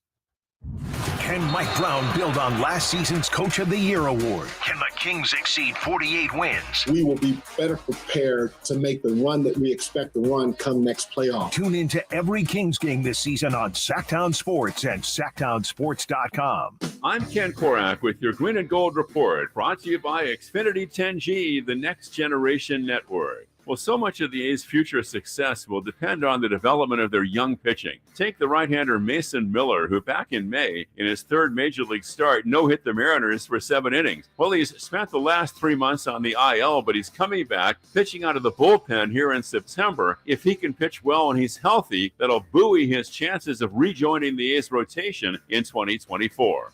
Ken Korak here, introducing you to the Xfinity 10G network. Xfinity is undergoing a multi-year network evolution, giving you a powerful connection today while building toward a faster, more reliable tomorrow. The Xfinity 10G network gives you the fastest internet with even faster speeds rolling out all the time. You also get a consistent and reliable connection when everyone's online, even during peak hours. That's a home run. If you want to learn more, go online at xfinity.com/10G. Hey, it's Carmichael Dave for my good friends at Fire Wings with some bullet points for you to remember so you can be a professional fire wing eater. Like Wings Day Wednesday, 88-cent wings each and every Wednesday. 3 flavor lineup includes 7 classic wing flavors, 7 dry rub wing flavors, 7 fusion wing flavors. It's the perfect fast casual eating establishment for the entire family. Go to firewings.com or download the app, find a location near you, order online, earn rewards. Fire Wings, just wing it. Get ready for a night with Cole Swindell.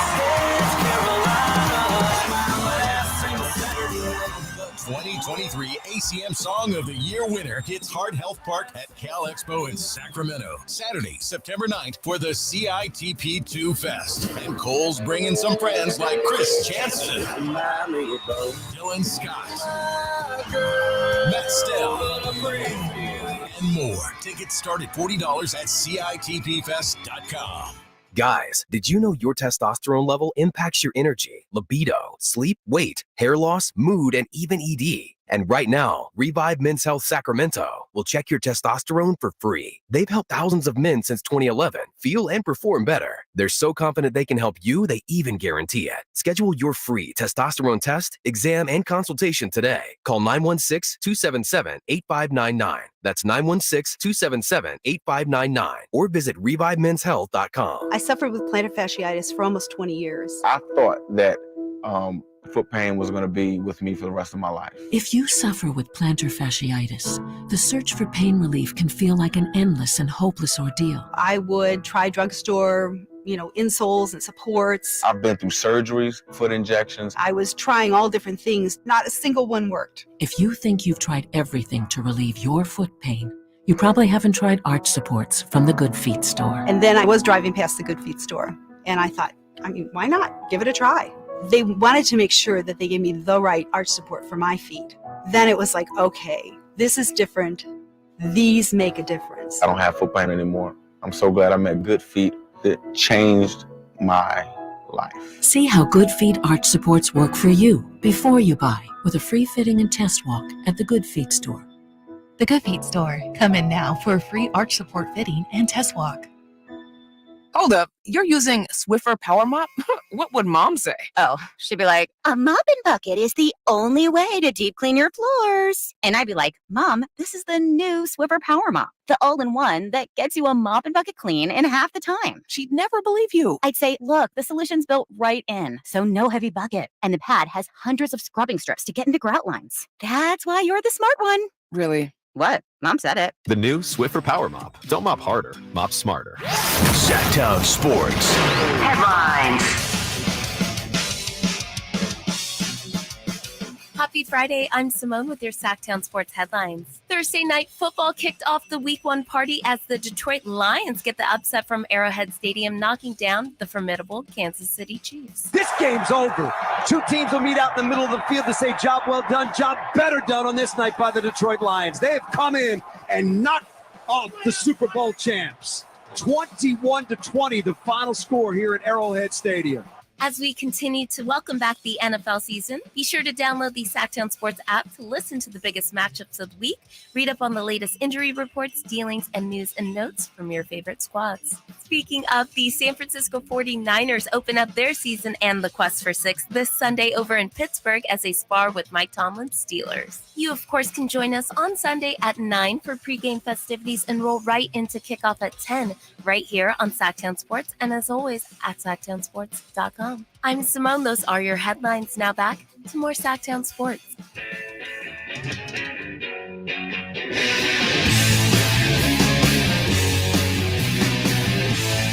Sacramento's official home for the San Francisco 49ers. Sactown Sports. We'll get right back to the big, fat football weekend in a moment. Unbelievable start to the NFL season last night. Kyle Draper, Whitey Gleason. Just wanted to, Kyle, get some thoughts from you here. I know it's painful for you on whatever it was that happened to Team USA, knocked out of the FIBA World Cup by Germany early this morning. What? Yeah. Is that the German? That's German, Is that what that was? Yeah. Okay, all right. Brock Osweiler. Thought something got caught in your throat there for a minute or something like that. Okay, not bad. It's highly disappointing. German, so. Yeah, it was highly disappointing. And you know what's so, I guess, sad about all this? I'm watching this game, and I knew they were going to lose. I watched the fourth quarter. They were down by 12. They cut it to within 1 or 2. Germany made plays. And it goes back to what we were talking about. You give a team confidence, it's hard to turn it off. That's what happened today. And the USA's defense was just abysmal for most of this game. I didn't actually see any. Dude, trust me, I didn't see any defense either, even though I watched. It was that bad. And, you know, I look at the makeup of our team, talking about Team USA, and you got Austin Reeves out there. Good player, made some big shots down the stretch. But the Germans, Dennis Schroeder just drove right by him. Right hand every time. And until we start taking these competitions seriously, this is what's going to happen. You look at Germany. You look at some of these other countries. This is their best. This is all their NBA players who, household names. Schroeder's a household name now for NBA fans. Franz Wagner. Legit, Mo legit. Wagner, he's legit. Yeah. Daniel Tice, these are legit NBA players. And I just think when it comes down to it, the competition means more to them than it does to the Americans.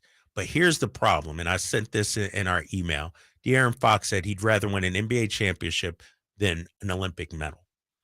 And that's our mindset, And so I understand to an extent, if it's not important to you, if you're Devin Booker, if you're Kevin Durant or whoever, you don't go to these kind of events because really you don't have a lot to gain, Right. When you look at Olympic teams, we remember the Dream Team.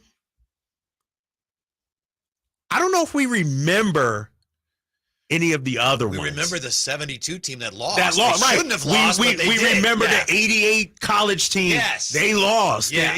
We remember those kind of things. But as an NBA player, what do you have to gain other than pride in your country?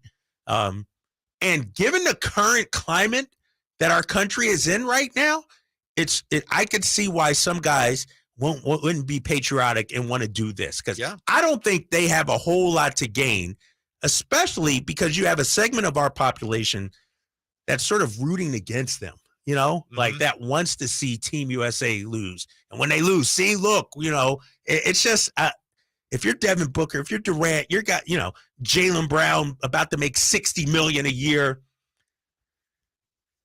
Why would you do it?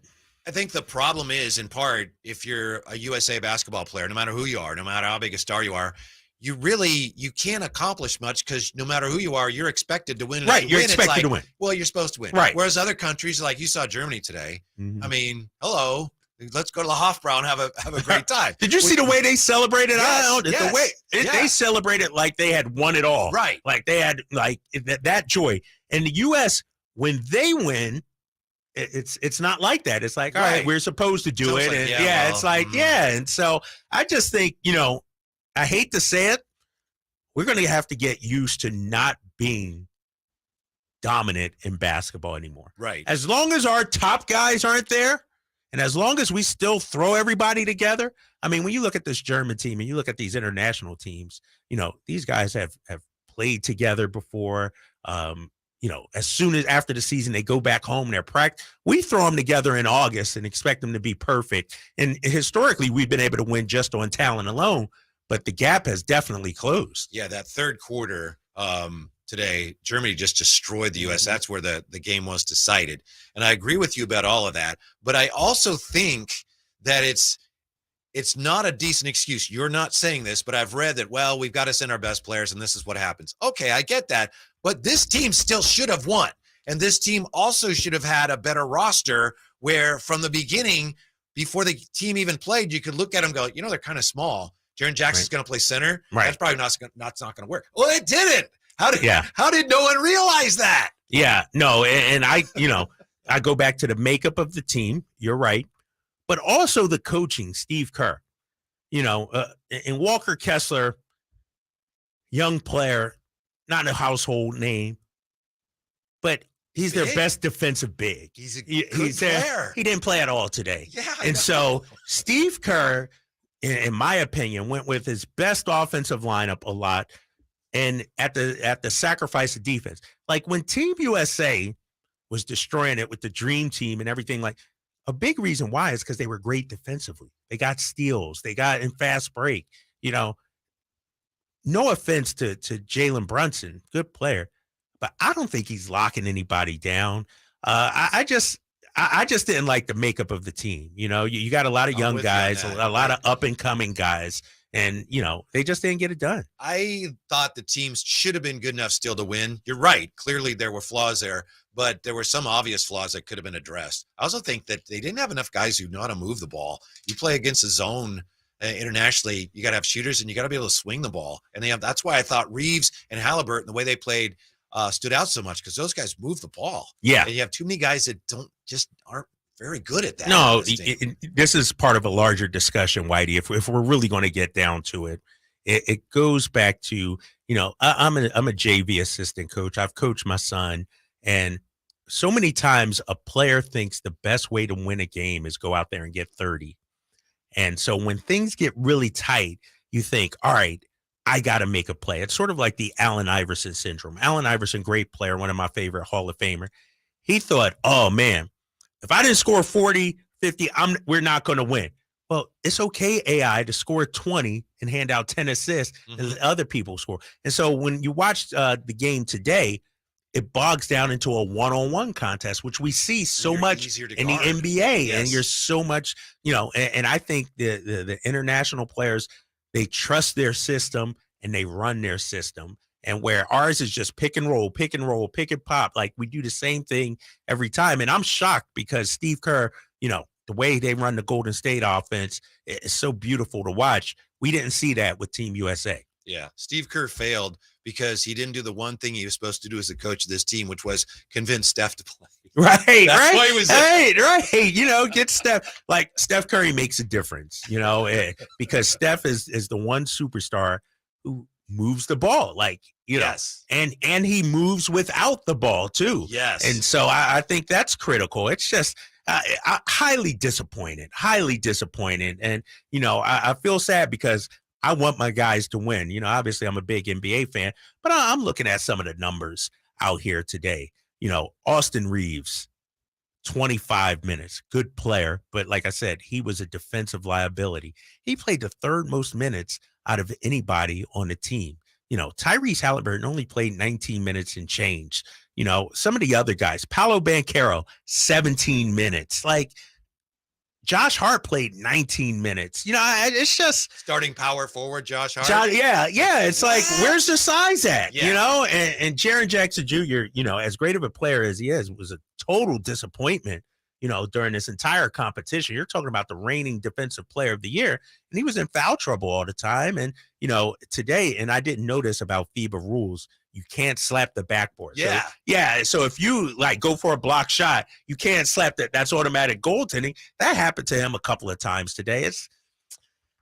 I'm disappointed, man, because and they still lost. What was it? A 2-point margin? 2-point game. Ultimately? 2-point game. They scored very late to make it a 2-point game, but still, in spite of all that, we didn't send our best players. Well, Wagner's a good player. His brother's okay. Schroeder's a really good player, but the USA had better players than anybody else in that tournament, and they should have won.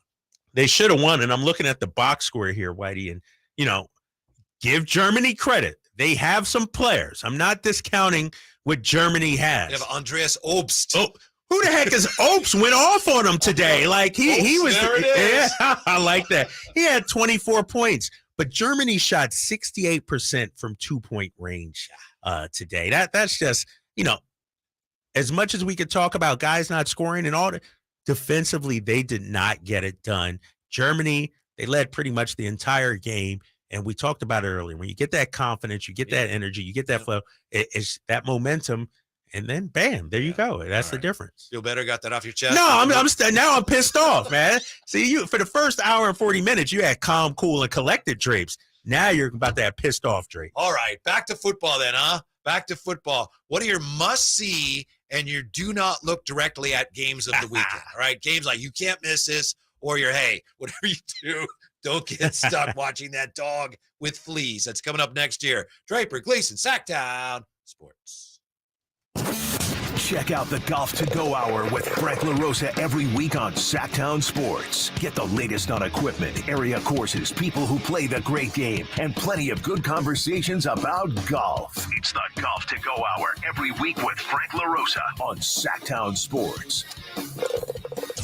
Golf to Go is brought to you by the Hagen Oaks Golf Super Shop, America's most awarded golf facility. Naturewood Home Furnishings, where it's all about choices and always about quality. Sacramento weather is brought to you by Bonnie. I'm Mark Finan in the KCRA3 Weather Center. Skies will stay clear tonight with overnight lows in the low 60s. Tomorrow we'll have sunshine and warm day with a high of about 92. Get the latest forecast on the KCRA3 News and the KCRA app. It's been said an ounce of prevention is worth a pound of cure. And when it comes to a nice, cool summer, it's so true. Right now, get a complete air conditioner tune-up for just $79. Bonnie, plumbing, sewer, electrical, heating, and air. Bonnie.com. Some restrictions apply. License 696355. Napa's best weekend is just around the corner. Experience the Fortinet Championship in style September 14th through 17th when you purchase a Premium Pass. Their Premium Pass offers a true VIP experience with double-deck viewing, all-inclusive wine and food, and Friday and Saturday concert tickets. See the Brothers Osborne with special guest Judah and the Lion and Stone Temple Pilots with Live. Hurry, tickets are going fast. Go to FortinetChampionship.com today. Did you know addiction to drugs like meth or cocaine is a disease and not a choice? But getting help is. If you have stimulant use disorder, you, your family, and friends may have a lot of questions, including where to start. Choose Change California can help. Make a change today and find a proven treatment option for you at choosechangeca.org. Whether you own a local business or a global one, you know that these days, generating growth is a challenge. By teaming with Bank of America, you'll not just stay ahead of the curve, you'll move it. With access to experts, award-winning insights, and business solutions so powerful, you'll make every move matter, locally and globally. Visit bankofamerica.com/banking for business to learn more. What would you like the power to do? Copyright 2023 Bank of America, N.A. I'm Ty Burrell, actor and small business owner. I'm going to show you my steps for making the perfect radio ad. This one's about innovation refunds and the ERC. First step, be relatable. I like pizza and puppies. 2, cold hard info. The ERC is a tax credit for eligible businesses that kept employees on payroll in 2020 and 2021. So if you qualify, Innovation Refunds Network of Independent Tax Attorneys could help you claim it. 3, go to innovationrefunds.com or call 1-843-REFUNDS. Innovation Refunds does not provide tax or legal advice. We work with an independent network of tax professionals. Terms and conditions apply. Ty is a paid spokesman. Come out to the Marysville Stampede happening September 16th and 17th at Cotton Rosser Arena. Get your tickets at marysvillestampede.com. Hey, it's Carmichael Dave here for American Energy Heating and Air. It's the end of summer blowout on all their systems. Right now, $2,500 off full systems, as low as $34 a week. And now American Energy Heating and Air offering a free Wi-Fi smart thermostat of your choice on high efficiency units. Look, the uncomfortable becomes comfortable with American Energy Heating and Air. They've been around since 1981, making the greater Sacramento area proud with an A+ rating with the Better Business Bureau. And as always, their goal is to exceed your expectations, exceed them of the heating and air industry, valuing the customer experience and making your home comfortable. It's that simple. Go to American Energy Heating and Air and get yourself a free Wi-Fi smart thermostat of your choice on high efficiency units. Call 916-520-9998 now.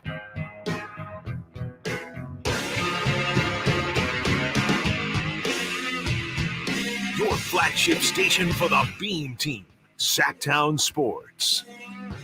Kyle Draper, Kevin Michael, Whitey Gleason, getting ready for the big football weekend with a little Nirvana, right? Yeah. I got a question for you. Can I take one guess at what you're doing this weekend? Me? Take one guess. Who, at what me? You're doing. Yeah. Let me try to guess what you're doing. But it better not be the obvious, Whitey. Don't go there. All right. All right. What you got? I think that you, probably with family, you're going to see the Giants and Rockies tomorrow night so that you can get a Star Wars Mandalorian Funko Pop. How did you know? Yeah. Darn it, man. God, you're awesome, dude. How did you know? That would be a negative. Okay. No, thank you. Not a big Star Wars not a Star Wars guy. Not a Star. Although the rides at Disney are pretty good. They got Star Wars. Yeah. That's pretty sweet. I like it. That's one time, and it was pretty soon after the Indiana Jones ride opened. Mm-hmm. We were down there, and I remember waiting in line, and just before we get on the Jeep, there's a guy in one of the Jeeps, and he had like a video camera. It was, I think it was, before it wasn't his phone. It was like a camera, and he's like taking it, and the whole way he's no way. You're not supposed to do that, right? It wasn't a GoPro. Right. It's like, man, I can't imagine he got anything right. Watching, but he gave it a shot. He gave it a shot. He wanted to remember it for years, for a lifetime. So is Disneyland crowded right now? Yes. Yeah. But here's the thing, Whitey, and humor me if you will. Yeah, I haven't been there in a long time, so I'm interested. At this stage of my life, career, fatherhood, I can't do the lines anymore. Right. I just can't do. Like, it's miserable. Same thing with Universal. Like, you wait in the line for an hour. You wind up only going on 4 or 5 rides. So I actually did the upgraded package at Universal and Disney. Sir. And then you plan out exactly right this way. Come on in, Mr. Draper, right to the front of the line. And so, but it was the best time. My daughter's like me. She can't stand the lines. One time we went to Hershey Park, great park. If you haven't been to Hershey Park in Pennsylvania, take the kids there. It's awesome. But we waited in line for an hour and a half for a water ride, and it was just miserable. And from that point on, I said, you know what? Now, here's the thing, though. It was just my daughter and I. If my wife and son also would have been there, we probably would have been waiting in line. Now, because, I could pay $300 extra bucks, right? Yeah. But $600-700 extra bucks? Now you're getting a little too pricey. So for my daughter and me, all right, let's splurge a little bit. All right. Well, the Funko Pop Mandalorian is free and you can sell it on eBay. But anyway, that's not your thing. I don't know if you're betting on any football, that's your business, but there are, whether you're betting or not, going to be watching games. So is there a game or two for you? I've got a couple here, Kyle, that are like, hey, you got to watch these games. And on the other side of that coin, any games that you advise people, look, just make sure you don't look directly at this game. A couple of good games, some rivalry games. 49ers aside, of course. Yeah, we'll throw 49ers aside because we'll all be watching that. Of course, we're listening here right here on Sactown Sports Delivery. Like that, right? I'm learning. The games I'm most forward to watching, obviously, my Eagles going to New England against the Patriots. To me, that's going to be a tough opener. I just think Bill Belichick's been preparing for this game all season long, all off season long. And I think, it's going to be a tough place to play. Full disclosure, I've been trying to talk myself up into telling you, New England's going to upset Philly. And I thought you would laugh in my face, and I didn't find the courage to do it. No. I think the Eagles are clearly the better team, but sort of similar to the Niners and Bears last year, you go on the road week 1, got to open up. There's a lot of chatter in New England now about whether Mac Jones is the guy. Somebody out there, they rank the starting players for both teams, the Eagles and the Patriots, and 8 out of the top 10 were Eagles players. So by far, the Eagles are the more talented team. But the Patriots got Bill Belichick, and it would not surprise me if they muck it up a little bit and the Patriots and that's 2-year-old stomping grounds. Oh, right? exactly. Yeah. And so that's going to be a great game. I think I'm looking forward to that Monday nighter. Yeah, I think you got 2 of the game's best quarterbacks. Bragging rights, division game as well. A lot of people are anointing the Jets as the favorite in the AFC East, writing off the Bills. So I think that's going to be a great game. I don't know if this makes any sense, but I'm looking forward to seeing who I'm going to root for. I honestly don't know once the game starts if I'm going to be like, hey, let's go Jets, or I'm so sick of the Jets. Right. Right now, I think I'm so sick of the Jets, but I don't know once the game starts if I'm going to be feeling like, yeah, Robert Saleh is a great story or what. So but here's the thing about that game. And, to what you just said, it's all about the Jets. Nobody's talking about the Bills. I know. You're not saying, I don't want to root, for the Jets because I hate Aaron Rodgers, and I don't want to root for the Bills because I hate, what they got going on. And like the Bills are at this point where they don't elicit a reaction out of anybody outside of Buffalo. Like they're just there. It's not, nobody's, Josh Allen, he's going to be MVP this year. The Bills are so 2022. Right. And so it's like, all right,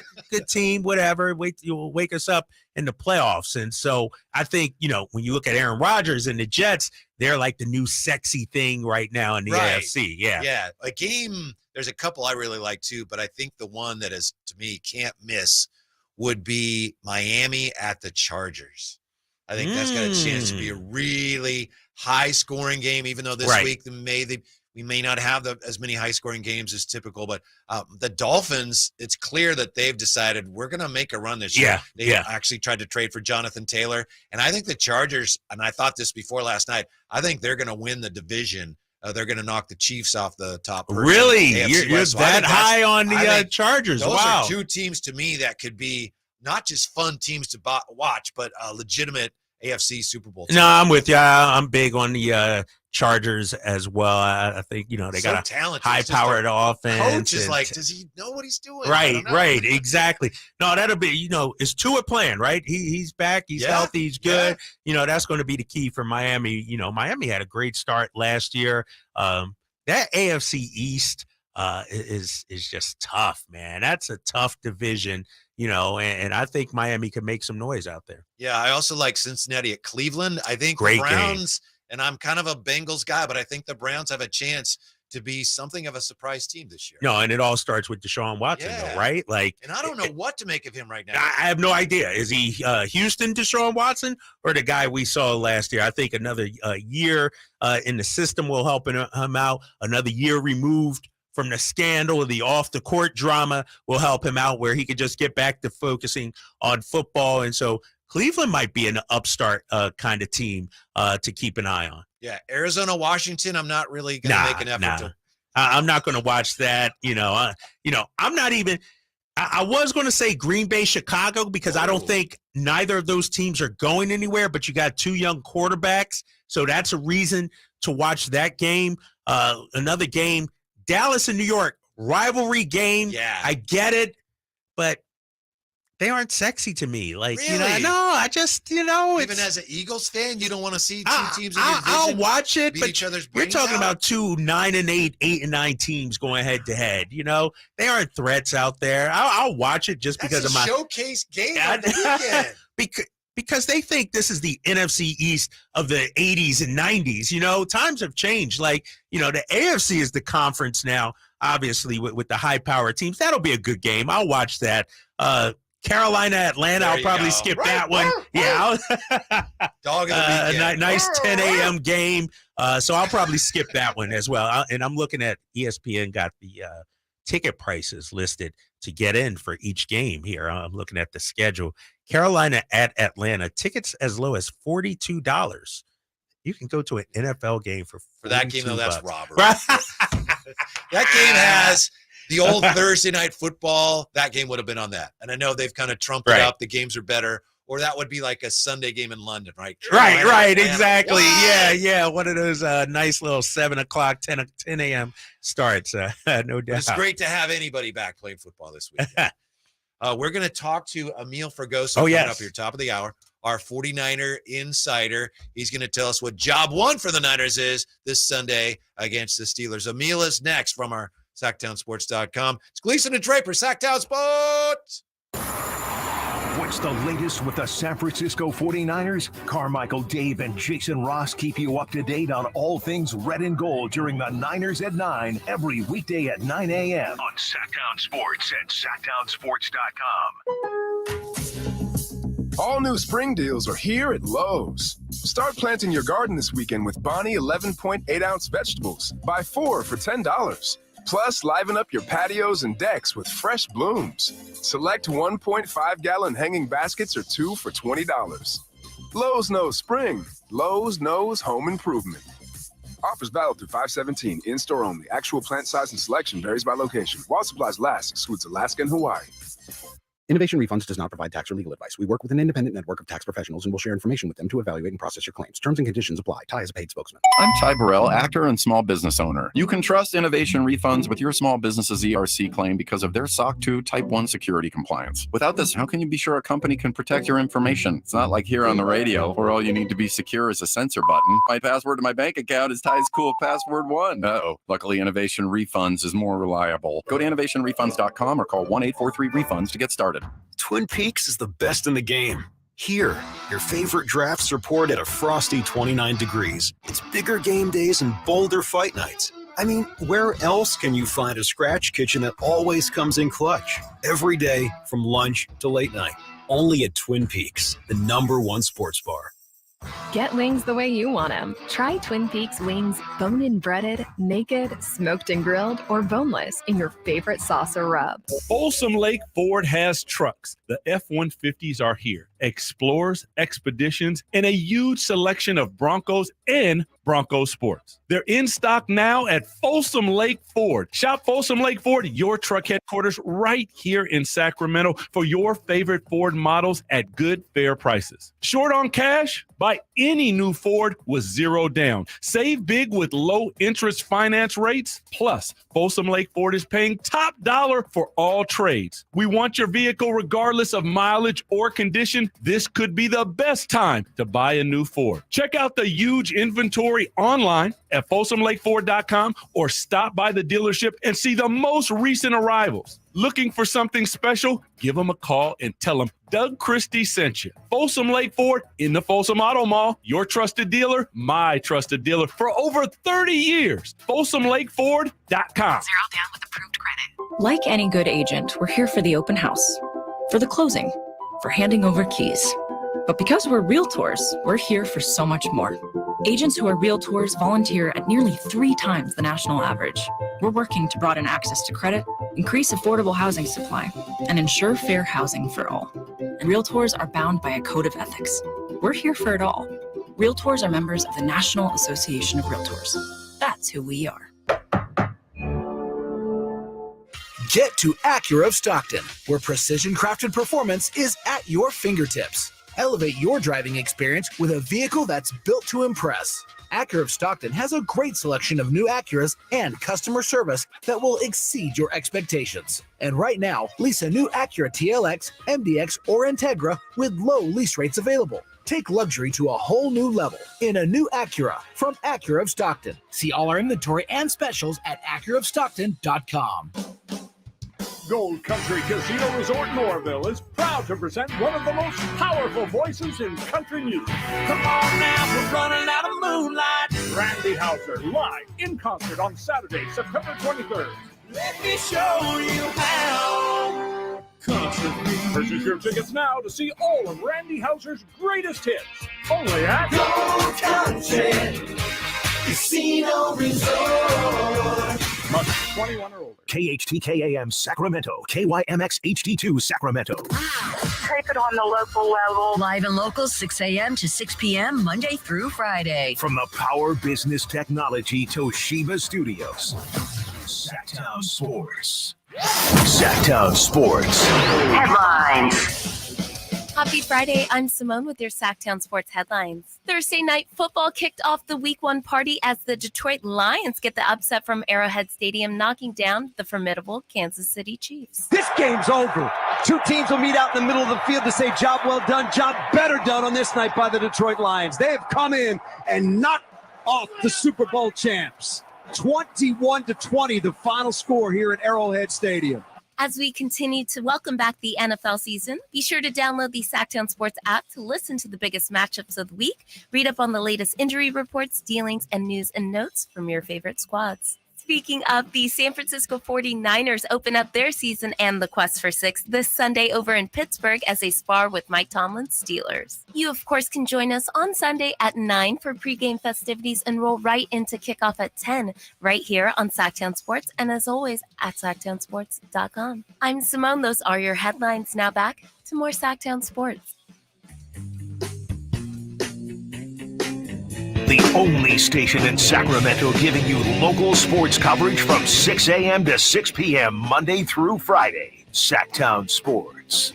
With the opener coming up Sunday, what's really up with the 49ers? Let's find out. Kyle Draper, Whitey Gleason, nice enough to join us. Our Sactown Sports 49er Insider, brought to you by Timber Creek and the Timber Creek Golf Course. Visit timbercreekgolfcourse.com to book your tee time today. Amil Fragoso, happy opening weekend of the NFL season. Amil, how are you? I'm good, Whitey. It feels like long time no see, honestly.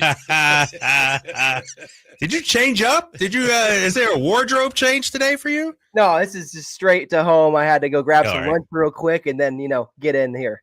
Well, we appreciate it, Amil. I want to ask you about the Bosa situation. And we know that holdouts in sports sometimes can splinter a team. It really seems that Bosa's signing has brought this whole team back together. I mean, people literally celebrating in the locker room. How important is to the Niners? How much does it mean to them before this opener to have Bosa back and presumably ready to play? I mean, it means everything, this 49ers team, Whitey. I mean, just talking with the players this week, Fred Warner especially, I mean, he was running up and down the hallways like a schoolgirl, excited when he heard the news from Steve Wilkes. I mean, this is their guy, right? This is their franchise setter on the edge. If there's someone you're going to pay the max money to that Bosa got, it's Nick Bosa. And just hearing his thoughts, even he was excited to be back. It was unbelievable. I've been waiting for this moment to come back and see the guys. That was what I was looking forward to the most, is what he relayed today in his presser. So just overall, just the mood of this Niners team just skyrocketed as soon as this deal got done. No, you're right, Amil, because when you look at it, the week before the Trey Lance trade and everything, like things were on edge a little bit, but now all seems right in Niners world. When you look at this matchup with the Steelers, what position battle are you most looking forward to?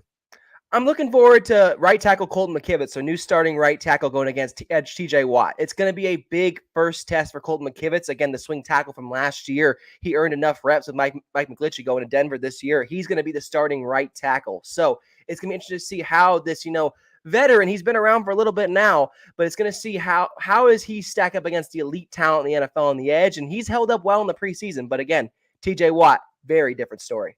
Amil Fragoso, our 49er insider from SactownSports.com with us. Amil, I know it's hard to tell now because we haven't had actual games yet, but in your estimation, how good are the Steelers?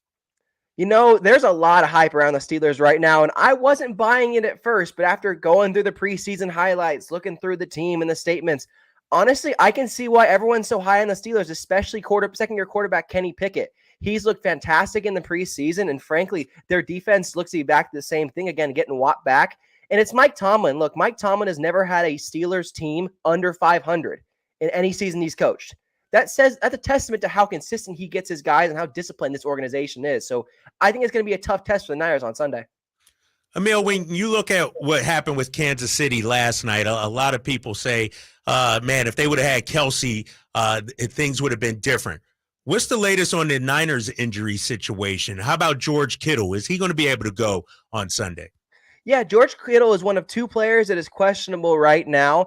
And I think that Kittle, he's dealing with this groin strain, this abductor strain that's been hampering him for most of the preseason. And the Niners been really, really cautious with him for the last week or two. I think he's going to end up playing. I think there's going to be no problem there, but it's something to keep an eye on in game. And if he aggravates it, you never know. This is a guy who has history of soft tissue injuries, especially missing time. So Kittle, he's vital to this organization. If he misses time, that's going to be a problem offensively. Amil, I don't want to presume that there's going to be a problem here with Jake Moody. I'm on record, and this was a long time ago when we didn't have a lot to talk about. I may have said that he's going to be a candidate for NFC Offensive Rookie of the Year, but I don't think anybody wrote that down, hopefully. All that said, if he does struggle, I know it's going to depend on exactly what happens and how it unravels, but how long of a leash can the 49ers afford to give Jake Moody if he does struggle out of the gate? They really believe in this kid, right? They spent the third-round pick on Jake Moody, a kicker who, frankly, spending a third-round pick on a kicker seems ludicrous to any franchise. And They believe this kid from Michigan, who has been fantastic in the preseason and in training camp, making all of his kicks, but struggling in game, and that's what matters most. So if Moody can be consistent, just make some kicks. Maybe he misses one or two here or there. That's no biggie. But if he can be consistent, he'll be just fine. Now, in terms of this week, it's a tough first test for Jake Moody going into Acrisure Stadium, formerly Heinz Field in Pittsburgh, with that wind off the river. It's going to be tough, and it's why they signed that practice squad kicker Matthew Wright, who's a Pennsylvania native, because they know it's a tough place to kick. Emil with some nuggets there, dropping some jewels on us. Appreciate that. When I look at this game, the only way I give Pittsburgh a chance is if it's low scoring. I'm talking 17-14, 20-17. How do you see it playing out? Like, I think the only chance the Steelers have to win is low scoring, because I don't know if they can keep pace with the Niners offense, Emil. I understand that, Drapes. I really do. I totally understand that. But frankly, this Steelers offense looks to be a lot better this year. And Kenny Pickett, again, like Kyle said, Brock Purdy being the real deal, I think maybe Kenny Pickett might be the real deal. He might have been the actual quarterback out of that draft class last year. So I think this Steelers offense, especially with George Pickens in year 2 picking it up at wide receiver, I think they can maybe even, I'm not going to say go blow for blow with the Niners, because the Niners are so great offensively, but they can, provide more of a challenge than they have in years past. Amil Fragoso with us, pardon me. Amil Fragoso, our Sactown Sports 49er insider. What would you say, big picture, is the single most important thing the 49ers have to get done to have their best chance to win the game on Sunday? They have to contain the run. They have to contain Najee Harris. Look, if the biggest issue for the Niners is if the Pittsburgh Steelers hold the possession the entire time. If they don't let the offense get on the field, that's going to be a problem for the Niners, because eventually, and we saw it last year with the defense, if your defense is playing the whole game, it's going to wear out eventually. It doesn't matter how good you are defensively. So if they have to get stops, and they have to get stops early on, especially in a hostile Pittsburgh environment. It is not easy against terrible towels. And if they don't establish that quickly, it could be a long afternoon. And that's something that Whitey talked about earlier, the ball possession kind of game. Maybe that's the Steelers' game plan. We've seen the Niners historically struggle early on. I maintain that, if they're 2-3 through 5 games, 3-2, 3-3 through 6, maybe some people start to panic. How critical do you think it is to get off to a good start for this year's version of the Niners? I don't think it's like do or die per se, Kyle, but I do think that, they want to get off to a fast start under Steve Wilkes, especially. They want to, blitz fast, hit quarterbacks, do all that stuff. So if they don't start off fast, it's probably no biggie. But then again, you never know with this Niners team. It's all about getting wins on the road, especially because they're playing the AFC North this year. It's going to be a tough slate of road games. They're the second most traveling team out of all the NFL teams. So if they can't establish it early on, you never know with this Niners team. Amil Fragoso, let's say you're Kyle Shanahan. I know I'm not the first to make that comparison, because there's a lot of similarities, obviously. But now you've got, Bosa's back. Purdy is presumably healthy. Kittle looks like he's going to play. Your kicker is healthy. Looks like you have that straightened out. What would be at the top of your worry list? Because coaches worry. That's what they do. They coach and they worry. What's at the top of your worry list with your team right now after a week in which you got a number of things straightened out? Yeah, injuries. It's always injuries for this Niners team, right? Again, you look at even the injury list this week. It was a rap sheet. It was like a grocery list, like what it's amazing with this Niners team. It's always the injury bug. Whereas on the flip side with the Pittsburgh Steelers, it was 3 players, and one of them was Cameron Hayward, who was resting. So with this Niners team, it's about being healthy at the right time. Now, it seems like it's going to be trending upwards, but again, things happen differently on the field. So my biggest issue, and frankly, it's the biggest issue for the Niners and has been for years, is just staying healthy, being available. Yeah. Emil, when I look at this matchup, obviously we could talk about the big name players on the field, but in my opinion, we got 2 very good coaches set to go head to head. Just give me your thoughts on Mike Tomlin and his run, never finishing below 500. This guy always seems to at least have them in the mix. I liken him to like an Eric Spoelstra in Miami, They never bottom out, Where do you see Tomlin at versus a Shanahan? How do you see that matchup? I think experience plays a factor coaching. And Drapes, you are totally right on the Spoelstra comparison. That's a great comparison for Mike Tomlin, because he is the the example of consistency in the NFL. And that's so hard to come by in football, like almost unheard of to come by in football, frankly. So for Mike Tomlin, he's going to try and outcoach Kyle Shanahan. And frankly, with the experience and the years he's had over Kyle being a head coach, it's possible because Mike doesn't, overthink things. Kyle does, especially on the road. So Mike might try to use that to his advantage. For excellent 49er coverage, check out his work, Sactownsports.com. Amil Fragoso, great job today on with our buddy Chris Watkins. Thanks, Amil. We'll talk to you soon. Enjoy the game. Whitey, I appreciate you. Before I go, Whitey, I got to show you a card really quick. Look at this. This is a 1-of-1 De'Aaron Fox game-worn laundry tag. I just want to show off my collection because Whitey's on. Wow. Woo! I'll give you $5 for $5 it right now. now. 1-of-1. There you go. Yes, sir. Good for you. That's very impressive. Thanks, Emil. Appreciate it, guys. Look at that. Oh, by the way, flashing his cards. I just happen to have this sitting over here. Check this out, Whitey. That's awesome. I'm glad you asked him about Coach Tomlin. A big year for him. Yeah. He's coaching for an extension. The Steelers traditionally, they don't give extensions until it's time. After this year, and I'm not. And they don't get week. rid of coaches, right. really. Like they've been. I'm rooting for him. This is a big year, and the fact that they've never finished under 500, like that's an impressive run. But in his 17 years, I think this is year 17, 2 Super Bowl appearances, 1 Super Bowl win. Like it's like, all right, now all right, coach. Now it's time to get back. Like, what have you done for me lately? So I think this is a big year for the Steelers. Yeah, and you asked Amil about the positional matchups. It's kind of a scary one, right? I mean, when you look at the right tackle, Colt McKivitz against Watt. TJ Watt. Yeah, that's and I think, they always say in the NFL, the line, whoever wins the line of scrimmage wins the game. And so I think that's going to, because here's the thing about the Niners. They have all the weapons, but if you don't have time to get it to those weapons, it could be a long day. I just don't see how this team doesn't score at least 24 to 31 points. I just think that should be enough. Yeah, that's, in my opinion, that should be enough. Coming up, Patterson promises Purdy pick. That's preposterous. And we'll look at that next year. Draper and Gleason, Sactown Sports.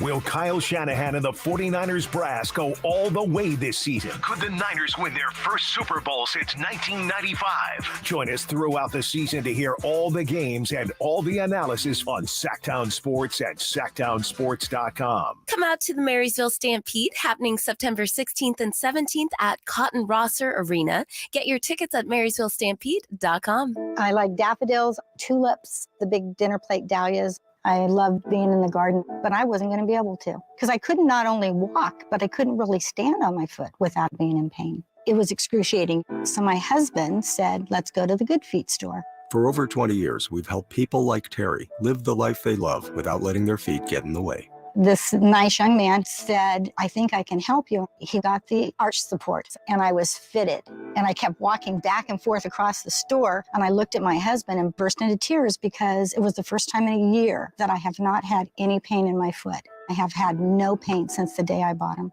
Now I can do whatever I want. There isn't any place on my property that doesn't have flowers blooming 365 days a year. I still can't believe it. My name is Terry, and that's my Good Feet story. See what we can do for you with a free personalized arch support fitting at the Good Feet store. The Good Feet store. Come in now for a free arch support fitting and test walk.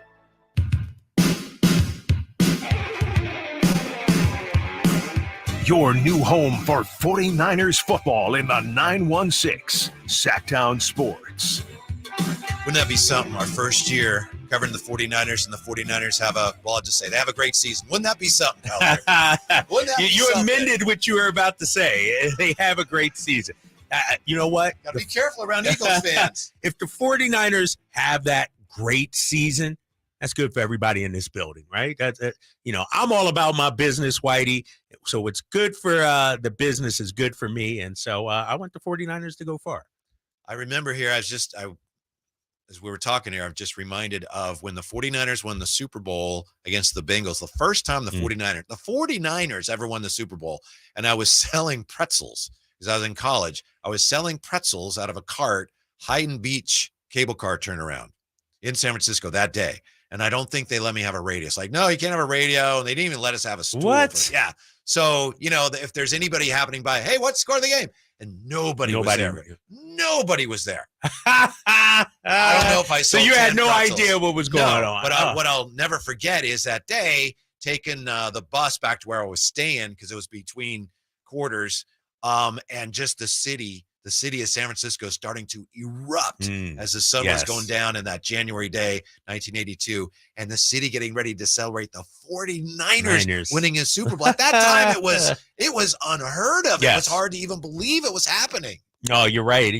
Because at that time you had the Steelers, their run had just been over. You had the Cowboys in the mix. You had the Raiders. Sure. Eagles were in the mix as Dolphins well. were always one of those powerhouse teams. And here comes the Niners, who would rule that decade. And so, no, you're right, man. You're right. Yeah, when they beat Dallas for the NFC title, that kind of transformed. The Super Bowl was almost like, it wasn't an afterthought, but it was like, well, they beat, no matter what happens, they beat Dallas. So, yeah. So it's been a while, though. Been a while since they've won one. So. It's and that's, I know every game usually is important for the Niners, but I don't know. You tell me, do you feel that there's a heightened sense of, excitement, importance on each game, importance on getting off to a good start? I just feel like, and maybe that's just me and my anxiety, I'm just on edge about every game this season for the Niners, even starting Sunday against Pittsburgh. It seems to me that when they got to the Super Bowl in 2019,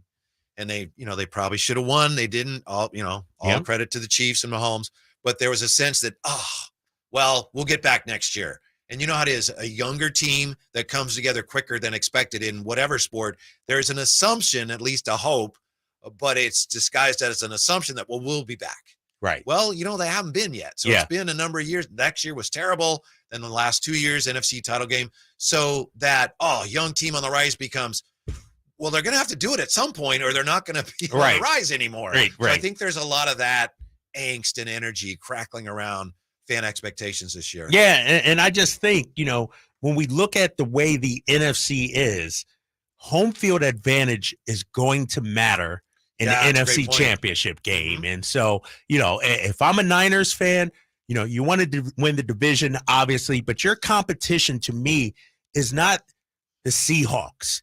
It's not the Cardinals, obviously. It's what's happening across the, on the other side by the Atlantic Ocean, what's happening with the Eagles. Like that's the arms race for, if the Eagles lose, take advantage of it, win. Like, long as you're ahead of the Eagles, you're able to host that game in Levi's, I think you have a great chance. I think it would be tough to go back out there to Philly and get a win. Aren't you the one, Kyle, that was telling me if that NFC title game had been played at Levi's, it would have been a different story last year? No, I didn't say that. I did not say No, it probably would have been, and maybe I did say that, but I would never admit that to Niners fans. I would never say, if it would have been. No, but I do think, this year especially, like, that was a house of horrors at the Link last year. Everything went wrong. You come in there, so much excitement, big game, and you're deflated in the first quarter. And so I just think, but maybe the Niners take the attack, when it gets to that point, we got unfinished business. Let's go out there. And I just think it's going to be a tough place to play with everything on the line. That crowd, that fan base, I think home field advantage is going to be so important. Whoever has home field advantage, if it's the Niners, Eagles, they're going to advance, I think. I do think when the 49ers play the Eagles this year, that's going to be a tough one for the 49ers, obviously, because they're at Jacksonville, then they're home to the Bucs, then they're at Seattle, and then they go to Philadelphia. So that's just kind of a rough little patch of the schedule for them to expect to roll into Philly and, all right, we'll show them what's what. But we'll see. It's quite a ways down the road. No, I can't wait for that. So that's going to be a great game, though. And, we'll see what happens. But I was looking at the Eagles schedule. The Eagles schedule, it's tough. It's no cakewalk. To play the AFC East, like the matchups, you gotta go through the Jets. You got to beat Buffalo. Like, right. This weekend's the closest thing you have to a gimme. Right. Exactly. It's tough for the Eagles. I think their schedule. What do you make of this? Steelers corner Patrick Peterson. He is very confident that his defense is going to solve Brock Purdy this weekend. So he's got a podcast, All Things Covered, and he praised Kyle Shanahan, did Patrick Peterson. but he says the 49ers offense is not without its flaws. He says, quote, there is some tell signs out there that tells us what plays we're going to get from those guys in certain situations. When I get my pick Sunday, we'll talk about it. I love it. I love the confidence.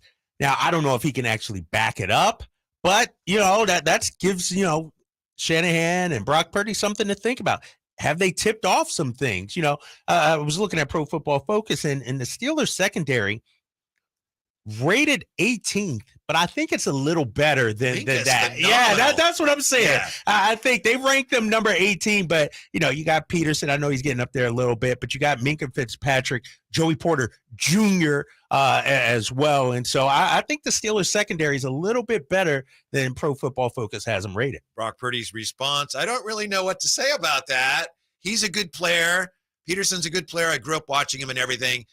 He says, it's the competitive nature of football, so we'll see. As far as a tell, Kyle, he's got to be bluffing, right? I mean, if you were trying to get in his head, maybe. Yeah, but if you were playing against the Giants tomorrow and you're going to be hitting against Logan Webb, the day before the game, you don't go, you know what? He's tipping his pitches, right? Right. It's the last thing you say.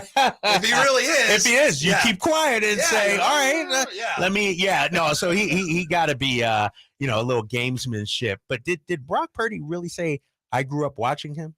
That's like the biggest slap in the face. Like, that's like, that shows you how old Peterson. Like when somebody says, oh yeah, I got your jersey or your playing card from when it's just like, man, that's a slap in the face. Patrick to me. Peterson's a great player. I grew up watching him and everything. It makes him feel old, I'm sure. That's awesome. But no, I think, we talk so much about the line, the Steelers, front seven against the Niners offensive line.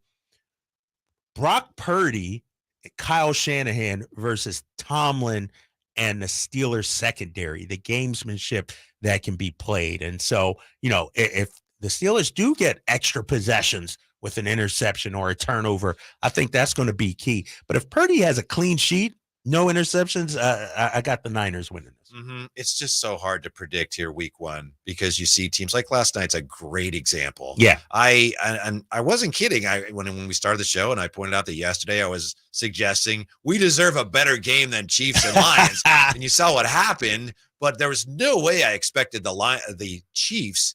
The Lions we thought might be a good team, but I didn't think the Chiefs would just roll over or curl up in a fetal position.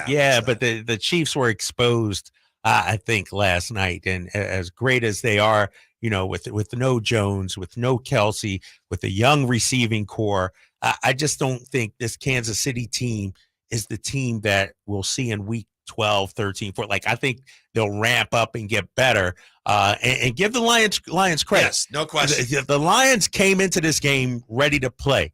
I mean, think about it.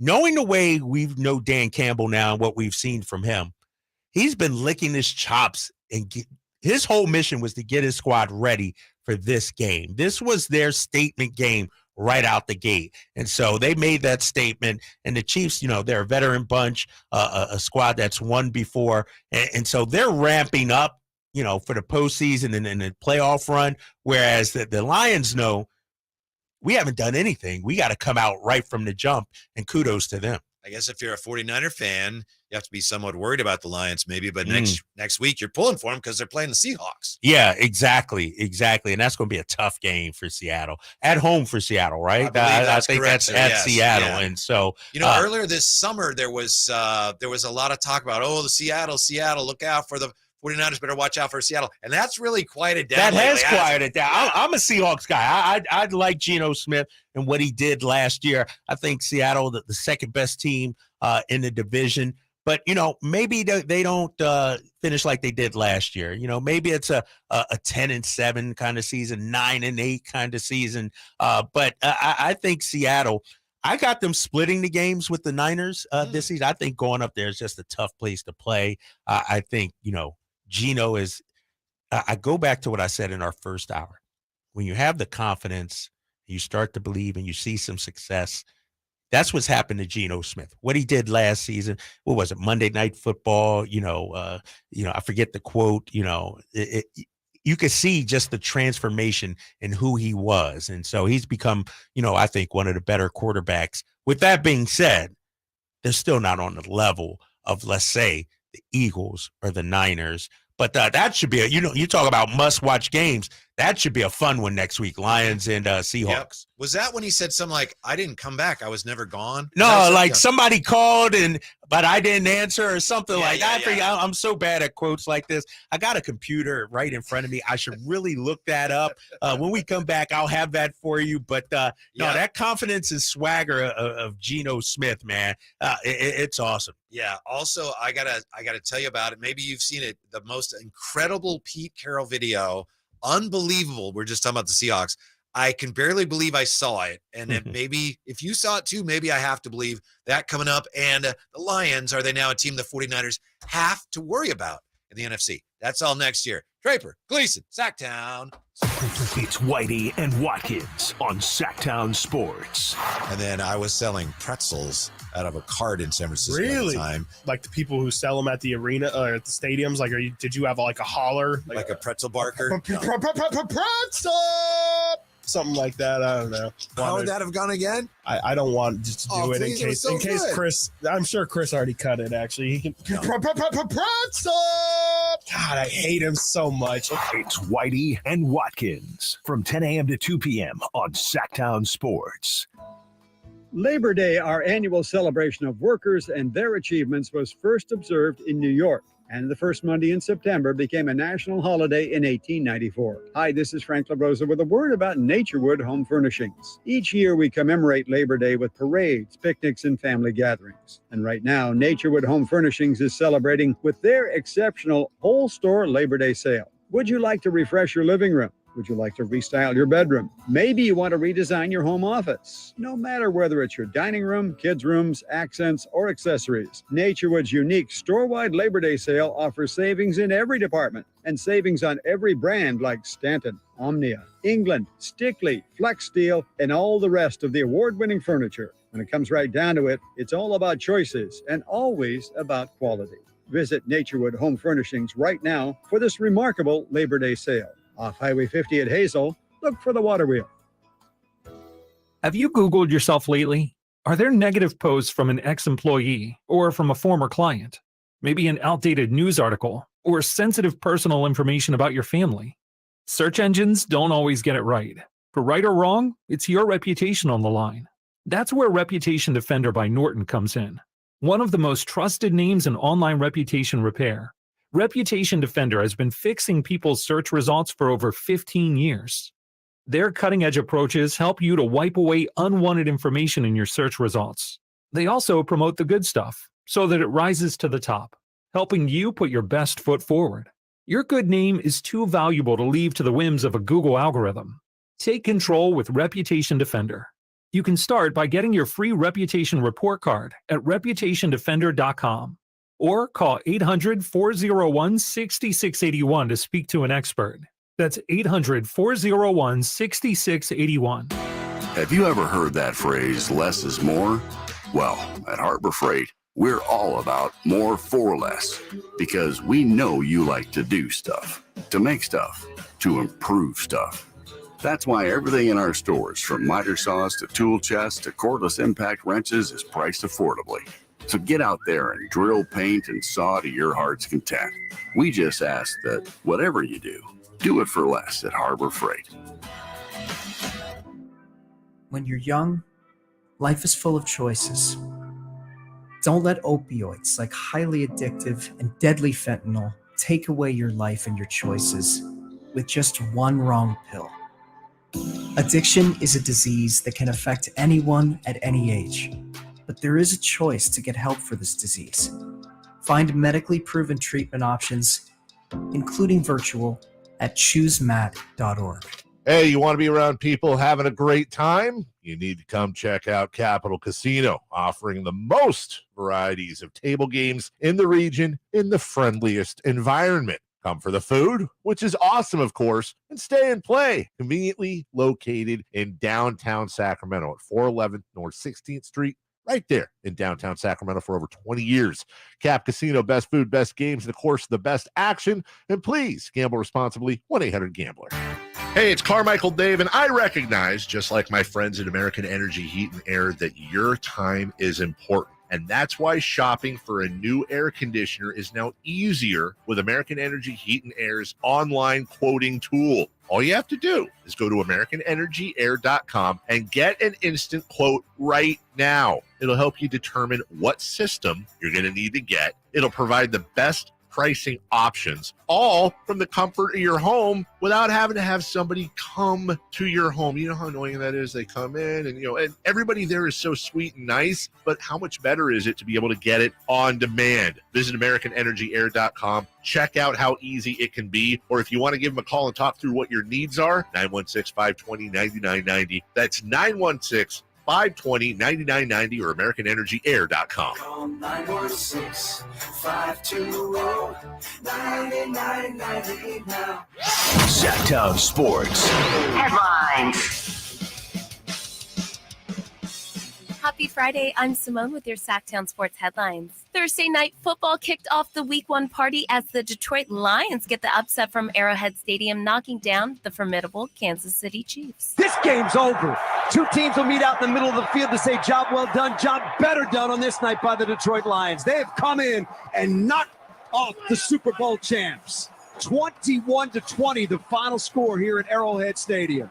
As we continue to welcome back the NFL season, be sure to download the Sactown Sports app to listen to the biggest matchups of the week, read up on the latest injury reports, dealings, and news and notes from your favorite squads. Speaking of, the San Francisco 49ers open up their season and the quest for six this Sunday over in Pittsburgh as they spar with Mike Tomlin's Steelers. You, of course, can join us on Sunday at 9 for pregame festivities and roll right into kickoff at 10 right here on Sactown Sports and, as always, at SactownSports.com. I'm Simone. Those are your headlines. Now back to more Sactown Sports.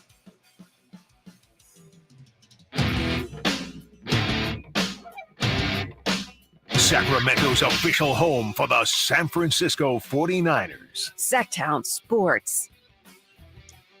Do the 49ers have to worry about the Lions? I don't know. But Lion fans, even though their team beat the Chiefs last night, Lion fans are furious.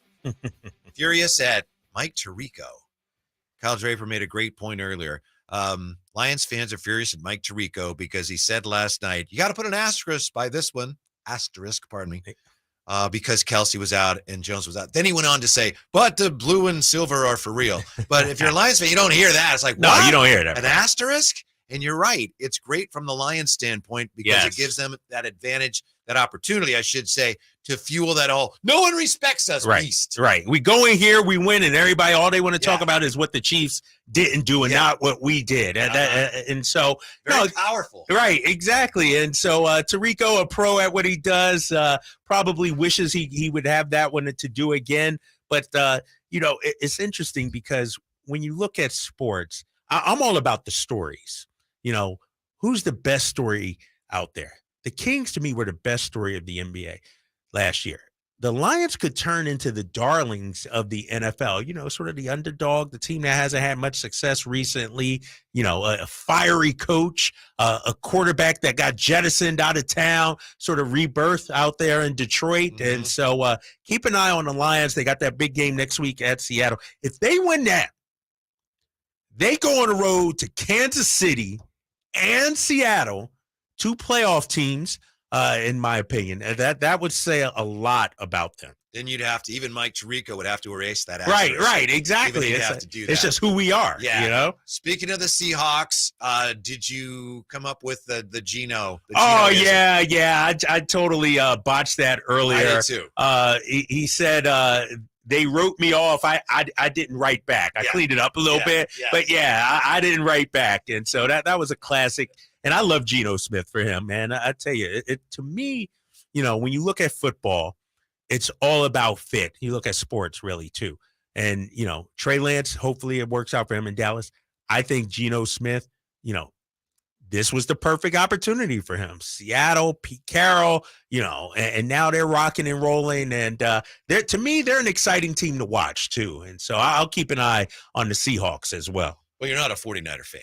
Exactly. 49 fans have a hard time. We can't say that, right? We can't say that, right? It's hard. But I saw today, I was doing some research on the Seahawks or something, and I ran across a video that I had to watch, and I honestly am still having a hard time believing that I saw it. Have you ever seen this? A shooting contest, and it might have been Team USA even before one of their meetings, the FIBA team, shooting contest between Steve Kerr and Pete Carroll. Have you seen this? I have not seen this. Do I need to quickly Google this? Well, you might want to, just because I'm going to tell you, Pete Carroll wins. Get out of here. I know. See, there you go. Didn't we see Pete Carroll throw a football too during training camp as well? He looked great against Steve Kerr. Yeah. Get out of here. It was like, Steve Kerr. Steve Kerr's a great, he's still a great. No, he can shoot. Yeah. He's probably 75 years old. He'd get out of bed and make a free throw, right? Or make 5 free throws in a row. All right. I'm on TMZ right now, checking it out. And I mean, the first shot, like Pete Carroll throws up a brick and you're thinking, well, this won't last long. And he actually ends up winning the thing. Oh, it's so funny. TMZ says it came down to a final Carroll shot that cornerback Shaquille Griffin conveniently cut out before the ball went in. Oh. And Carroll, he swears Carroll made the shot, though. So the Seahawks, that's awesome. All right, yeah. Come on, Steve Kerr. And that's a Seattle, San Francisco kind of rivalry thing, And so you would think Steve Kerr, hopefully for Niners Nation, would want to win that. Yeah. Like, geez. There's a couple Steve Kerr shots where, like, you could see, okay, former NBA player. And then I think he had a chance to win and he missed it. It's really unbelievable. I'm on the site now and I'm looking at the video. Let me turn this down. Pete Carroll his form is a little bit. It's not bad. Yeah, it's not bad. Goes a little bit. Yeah, it comes and goes, but it looks like he knows what he's doing with a basketball. Play a little basketball. Yeah. How's your jump shot these days? Terrible. I'll keep it real with you, Whitey. I like to talk a good game. I'm this athletic guy. I can play all sports, but my problem with the jump shot, and kids, don't do this. I feel like every time I shoot the ball, it's different. Like, you know what I mean? Yeah, like, and they say as a shooter, you're supposed to have the same release every time, that's not me. Like, sometimes I got the Jamal Wilkes overhead, Wow. So you're probably missing long. It's not consistent, man. And so, but my post game is on point.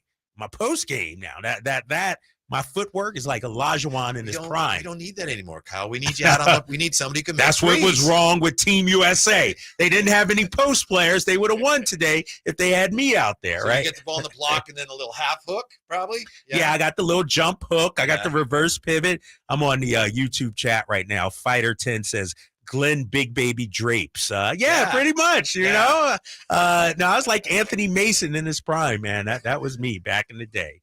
Could you take Pete Carroll? Take him 1-on-1? No, he's in shape though. You see him? Like maybe in my prime, really yes. old. But he's old. But he's You got could me by take like him. 150 pounds. Like I don't cross half court anymore. I'm one of those guys. I play right at mid court. And I just turn my body. Back him down. Wear him down. Yeah, exactly. He's probably gonna pull the chair out. Yeah, but you beat him. And I got 6 fouls, right? I could, I will hack a guy in a second. I tell you, I'm like the Detroit Pistons, the bad boy Pistons, no layup rule. And some guys don't like it, but hey, man, you play to win the game, whatever it takes to win. That's just how it is. You ever call a foul on yourself? Like, oh, I got you. Oh yeah, sometimes I will. Okay, Yeah, exactly. Because I know I'm beat. And so I'm doing the intentional foul game, like I'm like whacking you across your arm. So I'll take one, because you can't foul out. Yeah. It's like summer league basketball when you get 10 fouls. You just keep whacking them on the arm, excuse me. And then, I was playing pickup one time, a few years ago, and there was only like 4 of us there. So it's 2-on-2. No matter what happens, everybody's going to play again, right? Yeah. So I get to the basket. I'm going to lay it in to win the game. And this guy is like, well, no layups. And he grabs my hand and he broke my finger. Shut up. And I was like, come on. Oh, my gosh. We're going to play again no matter what. What? I was so mad.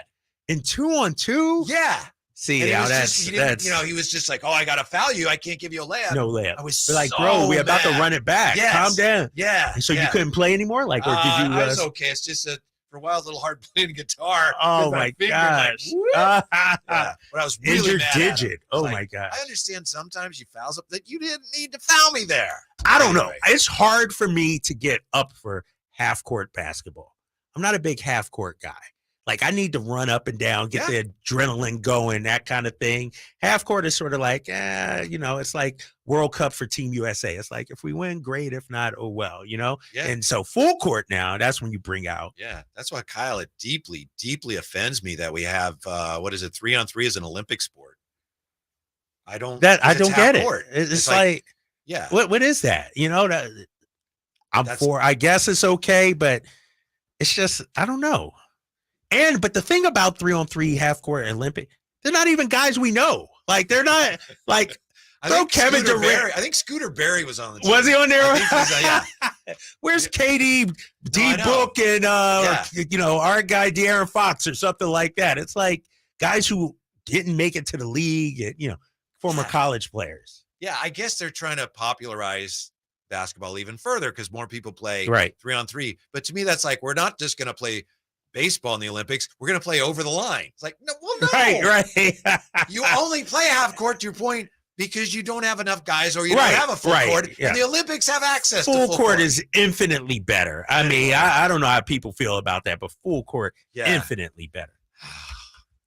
You're right there. You're frustrated. You're like, what is this half court stuff? Yes. All right, we'll get back to the Lions. Are they a team that the 49ers or anybody has to worry about? Also, Jerry Jones says this is not a make or break year for his team. Is this a make or break year for anybody in the NFL? I have a surprising answer here. Really? I'll be interested to see if you agree with me. Okay. Yeah, coming up next, Draper at Gleason, Sactown Sports. Has Monty put together a roster that can help make a deep playoff run this season? Just trying to give coach options, give him guys that can help us win in a variety of areas. Obviously, our top guys are going to play every game, but there's going to be other times, whether it's injuries, matchups, we've got to have some variety on the bench for coach to point to and say, go in there and help us win. Tune into every Kings game this season on Sactown Sports and SactownSports.com.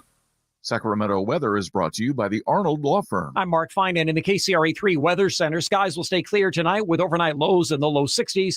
Tomorrow we'll have sunshine and warm day with a high of about 92. Get the latest forecast on the KCRA3 News and the KCRA app. The Arnold Law Firm has seen how a collision can turn anyone's life upside down in a heartbeat. So remember to be a little more alert on the road and stay safe. The Arnold Law Firm, providing real justice for you since 1975. Call 916-777-7777. Ray Magliozzi here for eBay Motors. Okay, easy now. You're teaching your kid how to parallel park.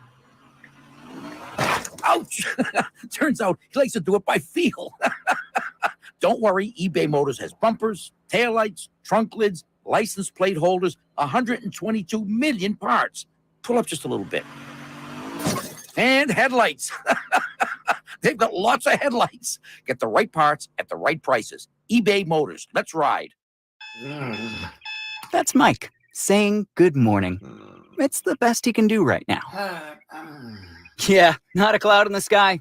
What Mike could use is a fresh start. And Irish Spring Body Wash. The fresh scent of Irish Spring and those sensational Irish Spring suds are just the reset Mike needs. Now he's ready to go to work. It's Sunday. Irish Spring. When the spring hits you, you're ready. Pick up Irish Spring today. Your Sacramento State Hornets kick off the 2023 football season this Saturday, September 9th with kickoff at 7 p.m. Get your tickets at hornetsports.com. Stingers up. Folsom Lake Ford has trucks. The F-150s are here. Explorers, Expeditions, and a huge selection of Broncos and Bronco Sports. They're in stock now at Folsom Lake Ford. Shop Folsom Lake Ford, your truck headquarters right here in Sacramento for your favorite Ford models at good, fair prices. Short on cash? Buy any new Ford with zero down. Save big with low interest finance rates. Plus, Folsom Lake Ford is paying top dollar for all trades. We want your vehicle regardless of mileage or condition. This could be the best time to buy a new Ford. Check out the huge inventory online at FolsomLakeFord.com or stop by the dealership and see the most recent arrivals. Looking for something special? Give them a call and tell them Doug Christie sent you. Folsom Lake Ford in the Folsom Auto Mall. Your trusted dealer, my trusted dealer for over 30 years. FolsomLakeFord.com. 0 down with approved credit. Get ready for a night with Cole Swindell. The 2023 ACM Song of the Year winner hits Heart Health Park at Cal Expo in Sacramento. Saturday, September 9th for the CITP2 Fest. And Cole's bringing some friends like Chris Chanson, Dylan Scott, Matt Stell, and more. Tickets start at $40 at CITPFest.com. Guys, did you know your testosterone affects everything in your system, including how you feel and perform every day? Right now, Revive Men's Health Sacramento will check your testosterone for free. Knowing your T levels is the first step in understanding if you have low T. Your testosterone level impacts your energy, libido, sleep, weight, hair loss, mood, and even ED. Maintaining an appropriate T level can change your whole life. Most men start to see changes in their hormone levels in their 30s. Experience and results matter. So what are you waiting for? Get your T levels checked today by local, experienced, and trusted men's health experts. They've helped thousands of men since 2011. They're so confident they can help you, they even guarantee it.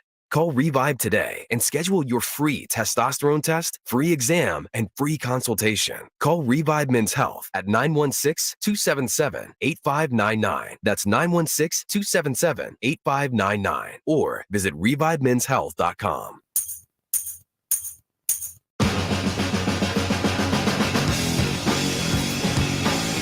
Your home for Kings basketball for over 25 seasons. Sactown Sports. You know that Nick Bosa signed his huge deal. Joe Burrow signing a huge deal with the Bengals. Kyle Draper, Whitey Gleason on Sactown Sports. What do you think of this big new contract here for an NFL player? You probably haven't heard of him. Perhaps you have. I certainly hadn't heard of him. Luke Rhodes. Do you know who that is? I do not. Luke Rhodes just he was an undrafted free agent linebacker in 2016. Not a linebacker now, but he just signed a 4-year extension with the Colts. He had 1 season remaining on his previous deal. He gets $2.5 million in guarantees. He will receive $6.465 million in new money, according to his agent. He is an all-pro long snapper. Worth it. Good for him, right? Yeah. That's an important position, man. And so hold on. What's his annual salary? Let's see here. What's a little, you know how these things break down. Yeah. He gets $2.5 million in guarantees. He will receive 6.4 in new money. I don't know if I actually have that broken down into yearly. I'll get that for you.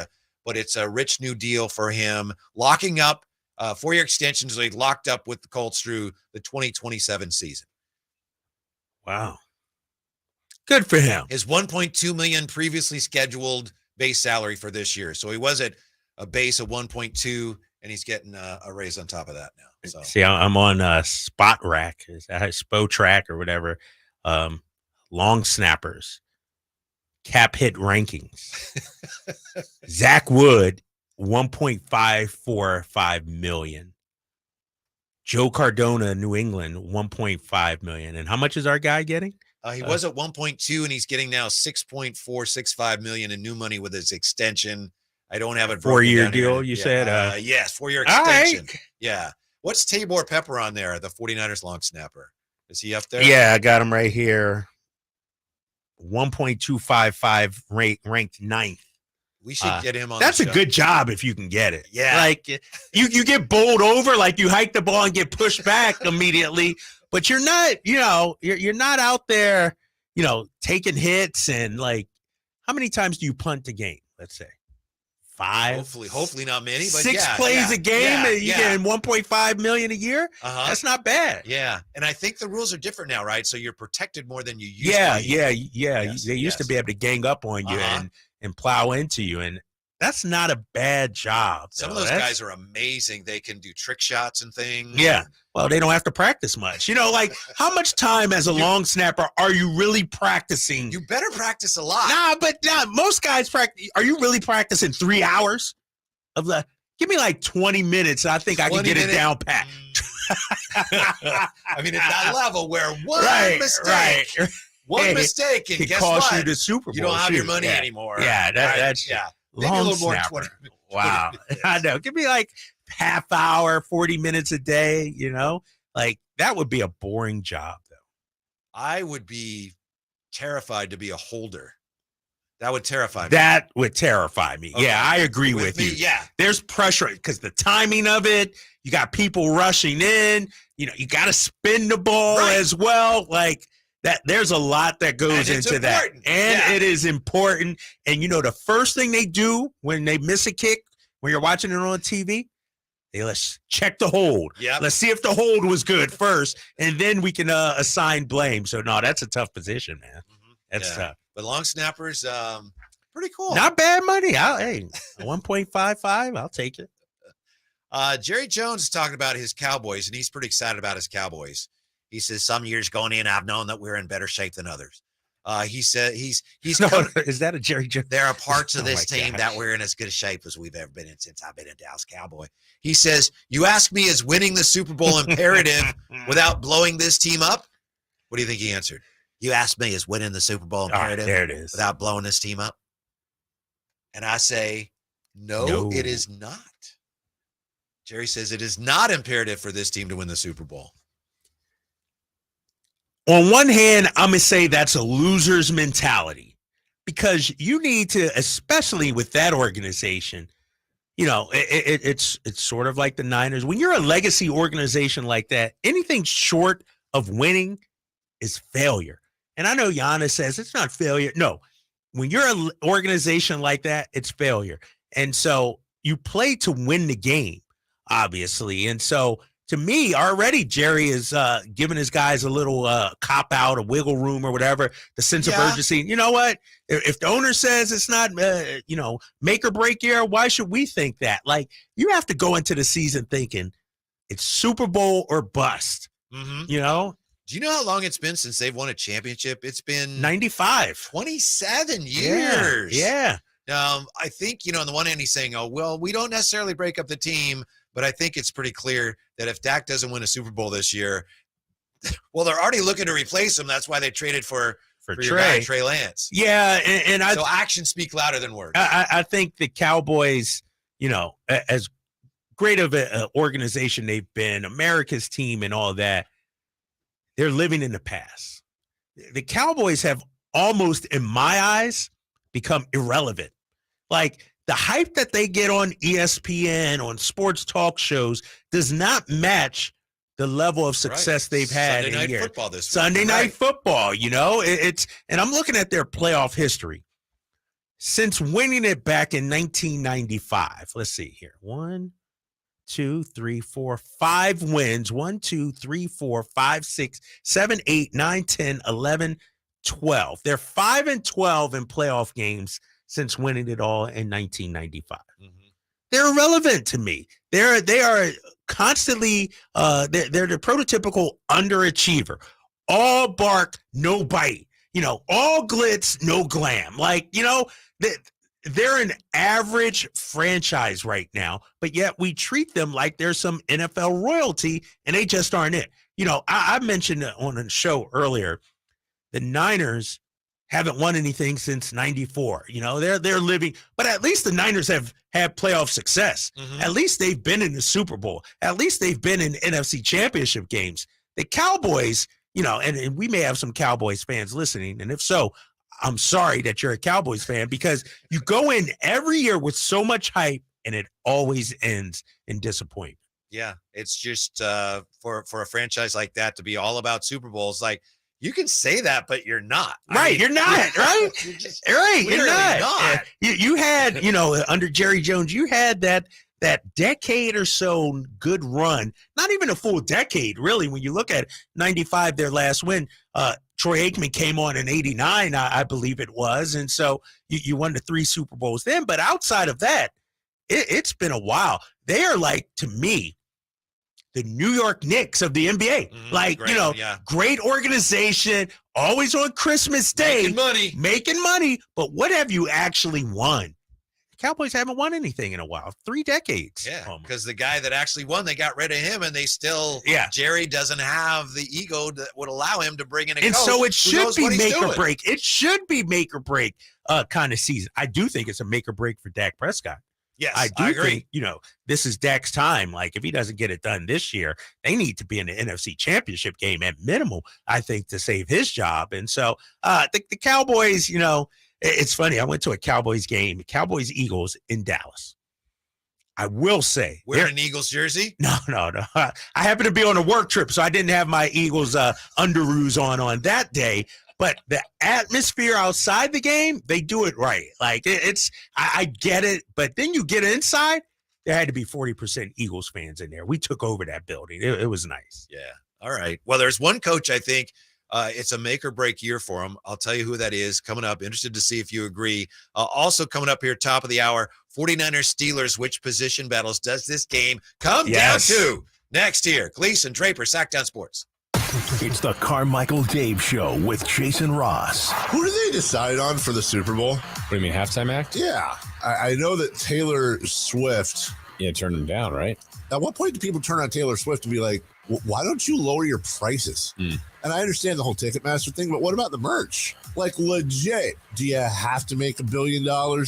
Could you make 500 million? Could you? The Carmichael Dave Show with Jason Ross. Weekday mornings from 6 to 10 on Sactown Sports.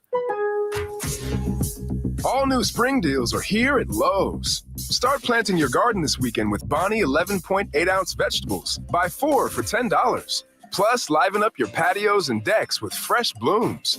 Select 1.5-gallon hanging baskets or 2 for $20.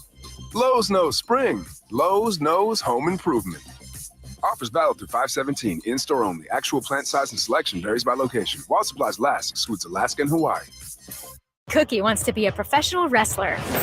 I'm Cookie Serratos, and I'm 11 years old. She also wants to win all the medals. That's why Cookie and her family make every day count, squeezing out her best with Go-Go Squeeze. Okay, Cookie, let's break for a Go-Go Squeeze. Go-Go Squeeze Fruit on the Go pouches are a nutritious snack made from 100% fruit with no sugar added. Call Cookie! Because when you nurture your kids, you squeeze out the best in them. Squeeze out the best with Go-Go Squeeze. Not a low-calorie food. Products range from 11 to 13 grams of sugar and 60 to 70 calories per serving. When you take the time to shop at Folsom Lake Honda, there's one thing you'll always find. Happy people ready to serve you.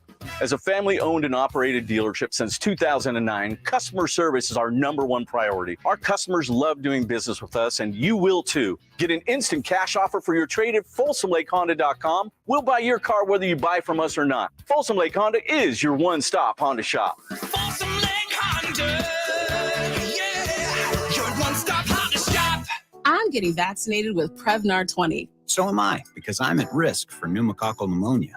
If you're 19 or older with chronic conditions like asthma, diabetes, COPD, or heart disease, or are 65 or older, you are at increased risk for pneumococcal pneumonia. Ask your doctor or pharmacist about Prevnar 20, pneumococcal 20-valent conjugate vaccine. It can help protect you against pneumococcal pneumonia in just 1 dose. Even if you've already been vaccinated with other pneumonia vaccines, Prevnar 20 may help provide added protection. Prevnar 20 is approved for adults to help prevent infections from 20 strains of the bacteria that cause pneumococcal pneumonia. Continued approval may depend on a supportive study. Don't get Prevnar 20 if you've had a severe allergic reaction to the vaccine or its ingredients. Adults with weakened immune systems may have a lower response to the vaccine. Side effects include pain and swelling at the injection site, fatigue, headache, muscle, and joint pain. For full prescribing information, please call 1-855-213-2138 or visit Prevnar20.com. It's no secret to golf enthusiasts that Timber Creek and Sierra Pines in Roseville are one of the region's most unique and scenic places to enjoy a great game of golf. 27 holes, boundless options. Elevate your game on our newly renovated driving range, putting green, and chipping area. Whether you're aiming for fun, lower scores, or all-around growth, we've got you covered. Experience golfing dreams in Roseville and book your tee time at timbercreekgc.com. Timber Creek and Sierra Pines, your ultimate golf haven. At Bank of America, there's one question we ask our customers to learn what matters most.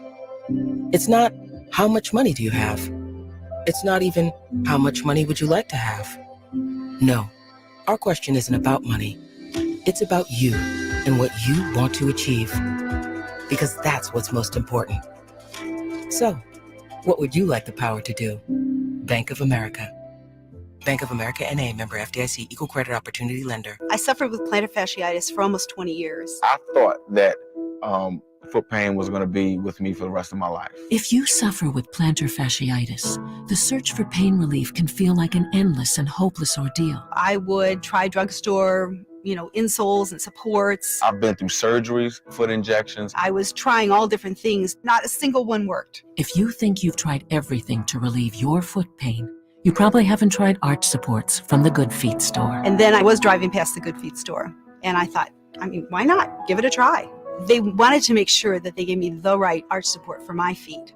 Then it was like, okay, this is different. These make a difference. I don't have foot pain anymore. I'm so glad I met Good Feet. It changed my life. See how Good Feet arch supports work for you before you buy with a free fitting and test walk at the Good Feet store. The Good Feet store. Come in now for a free arch support fitting and test walk.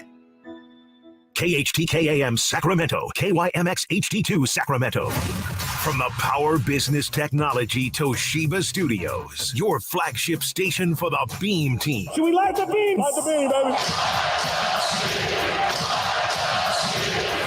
Sactown Sports. Sactown Sports. Headlines. Happy Friday. I'm Simone with your Sactown Sports headlines. Thursday night football kicked off the Week 1 party as the Detroit Lions get the upset from Arrowhead Stadium, knocking down the formidable Kansas City Chiefs. This game's over.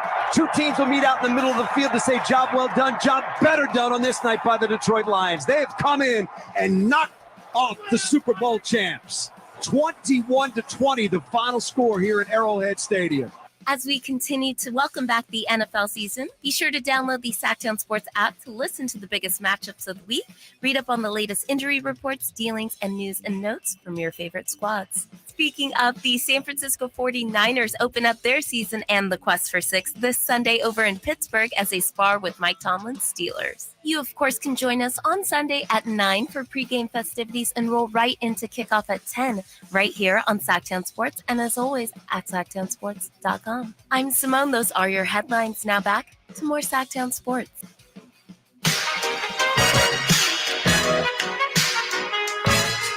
The only station in Sacramento giving you local sports coverage from 6 a.m. to 6 p.m. Monday through Friday. Sactown Sports.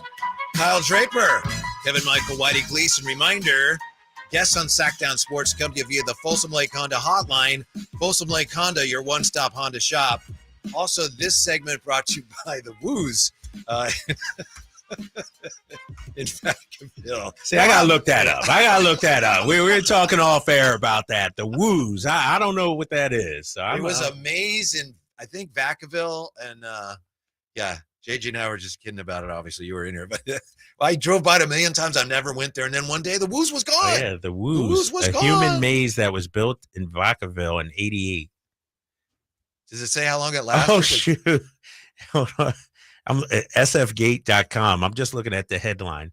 The history of the hottest, most ill-advised theme park ever. I didn't know that. That's awesome. Yeah. Drove by many times, but never stopped. Wow. There. So, today we remember the Woos in Vacaville. The NFL season is finally upon us. Just talking about teams that might be looking at a make or break scenario or coaches. Kyle, I really think, not Super Bowl wise, but playoff wise, this, believe it or not, is a make or break year for Bill Belichick. Because ownership, and I'm not saying it should be, but Robert Kraft, the things he was saying earlier this summer about, Bill's great, but he said, and I'll look it up, but this is a paraphrase, but this is close to exactly what he said. At some point you gotta get back in the playoffs. And I think, he hasn't done much since Tommy left. I think this may be a make or break year, as ridiculous as that sounds for Bill Belichick. Is this your bold take of the day or whatever it is? Like, it's based on what the owner said. But knowing the situation as well as I do, having worked out in New England and Boston for 11 years, I don't see Robert Kraft firing Bill Belichick. I see him convincing Bill Belichick to retire, step away. So I don't think there will be a public firing if the Patriots miss the playoffs go 8-9 or whatever it may be. I just find that hard to believe. There are other ways to dismiss a coach besides a public firing. And right? When you look at that division, like here's my thing. In my opinion, if you underachieve time and time again, yes. But I go back to the conversation we had earlier about Shanahan and making the player personnel decisions.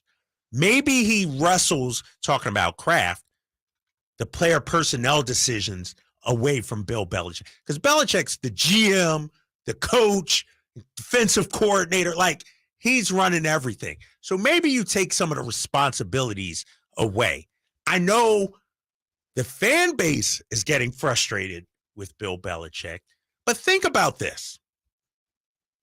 Mike Tomlin can hold on to his job for 17 years and 1 Super Bowl win.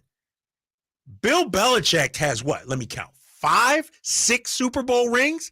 And just because you missed the playoffs a couple of years or they're ready to fire, that shows you what that city is about, that town is about, that organization is about. Because if any other city would have had the kind of success Bill Belichick had, look at Pete Carroll in Seattle. I agree with you. You know? I agree. Let me just share with you. You probably remember this. Meeting with reporters during the league meetings in Arizona. So this is July. Actually, no, it's March. It's March, pardon me. Robert Kraft was asked a simple question. You guys have posted a losing record 2 of the last 3 seasons. If that happens again, could Bill's job be in jeopardy? Or is he here to break Don Shula's all-time wins record and beyond? That's the question to Robert Kraft. Yes. Now, if I would think that if I'm Robert Kraft and I'm asked that, I'd say, Bill's good. Here was the actual answer. Look, I'd like him to break Don Shula's record, but I'm not looking for any of our players to get great stats. We're about winning and doing whatever we can to win. And that's what our focus is now. And it's very important to me that we make the playoffs. And that's what I hope happens this year. End quote. So that's all I'm saying. Robert Kraft has given indications that he's getting impatient. No, but you're reading too much into that, Whitey. What's he supposed to say? No, Bill's safe. This is not, no offense, Sacramento. This is not Jacksonville. This is New England, where the goal is to win. And so if the owner comes out and says, if our coach misses the playoffs, he's safe, he's fine, that would send the fan base, sports talk radio into a huge tizzy. I don't believe Bill Belichick is on the hot seat from an ownership standpoint. Now, Kraft is right. They got to turn it around. Yeah. And the problem with Belichick, and some can accuse him of malpractice. And to me, it's not about wins or losses or talent. That what he did last year with Matt Patricia, the former defensive linebackers coach and the defensive line, made him offensive coordinator. You're making my case for me. Now, You're right. Now that's malpractice. Right. That's not about winning and losing. That's just about running a poor operation and making bad decisions. Now, if you go 8-9, shoot, you could go 10-7 and miss the playoffs. Now, are you saying if you go 10-7, now you're going to fire Bill Belichick? I just can't see that happening. And so, I see a path for Bill Belichick to still be there, even if they miss the postseason. The MMQB's Albert Breer reported, and again, I'm not arguing that he should be fired. I'm arguing that reporters say, wow, there's some tension there. Albert Breer reported a clear level of tension existed between the two during the league meetings. Belichick did nothing to create a unified front behind Mac Jones, even hinting that Bailey Zappi would have a better chance to win the job from Jones. So the reporters there have said that in this But this isn't about wins and losses, though. This is about how you're managing your organization, making bad decisions before you even step on the field. The Matt Patricia, mishandling, Mac Jones, not instilling confidence in Bailey Zappi, who they released and brought back on the practice squad. So Kraft dropped the Meek Mill Lamar Jackson story on Belichick's doorstep, saying any pursuit of Jackson would be up to Belichick, and voicing, again, his displeasure with the team's record. Certainly something to keep an eye on. Something to keep an eye on. I just, but I will say New England, Boston, that market is different than 90% of other markets. Just, you mean expectations? Expectations. Brad Stevens, the former coach of the Celtics, had made it to 3 Eastern Conference Finals. Midway through the next season, there was talk about he should be fired. And so they hold themselves to a higher standard. I get it. But we're talking about Bill Belichick, the greatest coach in NFL history. The numbers back it up. The Super Bowls back it up. I just think if he continues to make bad decisions from a personnel standpoint, from running an organization standpoint, yes. If he goes 3-14, yes. But if he's 10-7, 9-8, and barely misses the playoffs, I don't see it happening. I do think that's what he's been. The level lately. of criticism is, has been ratcheted up regarding Bill. He used to be viewed as this genius, not necessarily anymore. And now people are questioning, was it Tom Brady who made you into a genius? That's the whole thing. Yeah, exactly. Yeah. Exactly. Any other coaches, teams that you feel, perhaps there's none, you feel I'm that looking at Harbaugh in Baltimore. Okay. I'm looking at that situation. Sure, you brought back Lamar Jackson, but there seemed to be a little rift there during the season last year. Lamar didn't want to come back and play. How does it play out this year? Obviously they're in a tough division. I think Harbaugh could be on the hot seat, depending on how he handles this team and Lamar Jackson going forward. I think there's some angst there between them two. Yeah, I think what's similar there is that you have two organizations, the Patriots and the Ravens, who've accomplished great things, especially to your point. You're right, of course, the Patriots. But when they start to reach, they're going downhill now. Right. That's tough to pull that back. Yeah. And if your ownership's like, well, it's really difficult to bring it back up. Right. Yeah, we had our day and now we're on the back 9. So we got to really consider changes or else we're just going to continue the descent. The problem with Bill Belichick in New England is, and I think if he is fired or just they should do it the right way, obviously. I agree. But Belichick is so stubborn. Mm-hmm. He's so stubborn, I just don't see a scenario in which he says, you know what, Robert, you're right. He's one of those guys that's going to go down fighting, kicking and screaming. Yeah. Right, exactly. And so that may come back to bite him. Mm-hmm. All right. As far as Kyle Shanahan, not quite there yet, but he's one of those guys who, if this year doesn't work out with everything they have going for them now, a year from now, that could look a lot differently. But of course, we'll have to let the season play out and see. Yeah, the Kyle Shanahan thing is interesting to me because, and we've talked about this. He's been feast or famine here in his time in San Francisco. 3 losing seasons and 3 seasons where you advanced to the NFC Championship game, also to the Super Bowl that time. So, is he a great coach? Is he a good coach? It's like, yes, but then is he underachieving? And how much longer? I've been told by Niners Nation, bang, bang, Niner gang, we're all about Super Bowls here. And if Kyle Shanahan doesn't get it done, I think at least the NFC Championship, anything short of NFC Championship, then you really have to examine the head coaching position with the Niners. I'm tempted to say that there's still a realistic chance that he is an excellent offensive coordinator who is over his skis as anything more than that. Yeah. However, you look at the very talented team they've put together, and he has a role in that. They play hard for him. Right. The players really like play hard. Yeah, exactly. Yeah. And they peak at the right time. It's like that. You see improvement from start to finish. And so he's the ultimate conundrum. It's like he's good. He's not quite great yet, but he's not bad. If he ever wins one, everything changes. Then it changes. Then he gets into the, ring of, one of the best coaches out there. And so, and that's why I think this season is so important for him. Yes. We talk so much about Brock Purdy and the players. There are no excuses right now for if they stay healthy. There are no excuses why this team should not be in the Super Bowl. And so, he's hitched his wagon to Brock Purdy, obviously. But I think, if they don't get it done this season, like you said earlier, going into next season, the heat's been cranked up, inside and outside the organization. Complexion of everything could change. Coming up, we'll get to those positional breakdowns. Also, speaking of Kyle Shanahan, Mike Tomlin has an expert breakdown of Kyle Shanahan's quarterback philosophy. Ooh. Mike Tomlin just explains it perfectly. We have that for you next year. It's Draper, it's Gleason, it's Sactown Sports, it's Friday. Next. It's Whitey and Watkins on Sactown Sports. When Joe Montana retired, he was, of course, regarded as what? The greatest of all time. Many in this area, of course, and bless you if you're one of them, still consider Joe Montana the greatest of all time. Whatever. Is that what people from Boston sound like to you? I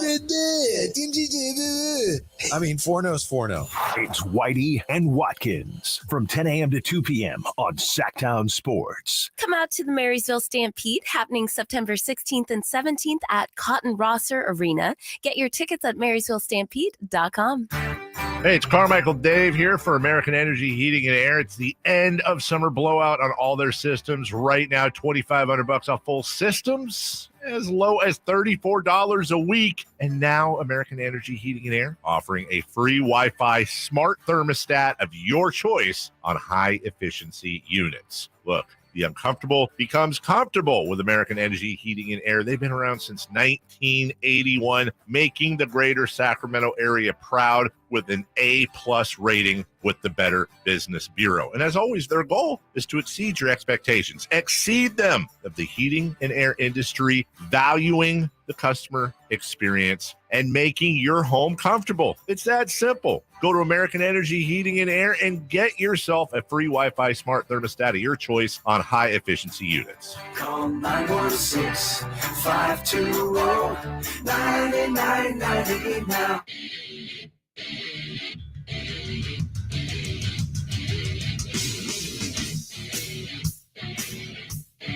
Your home for Kings basketball for over 25 seasons. Sactown Sports.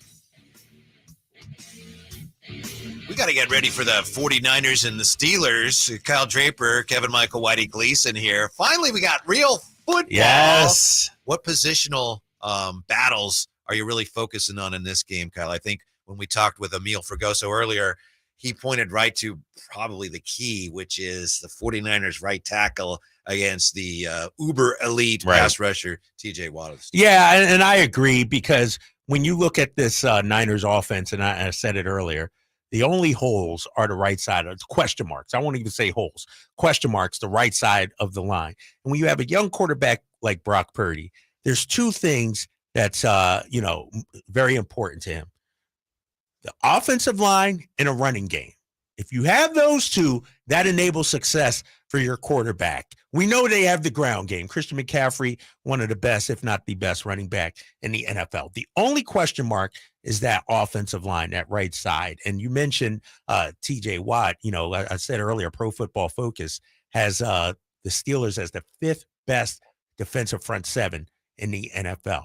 This is a team that averaged, giving up, the 10th most points in the NFL. So they were ranked 10th in points scored allowed last season. And so if they can get pressure, and I also think their secondary is better than rated, rated 18th. I think their secondary. And so to me, and I've said it time and time again, that's the way for the Steelers to win the game, by trying to control that line of scrimmage and limit Brock Purdy. Don't let them get 30 points. Don't let them get 5 touchdowns. And so to me, if the Niners can hold their offensive line against the Steelers rush, they'll do. The other side of the ball, the offensive line will have to hold a lot. Yeah, right.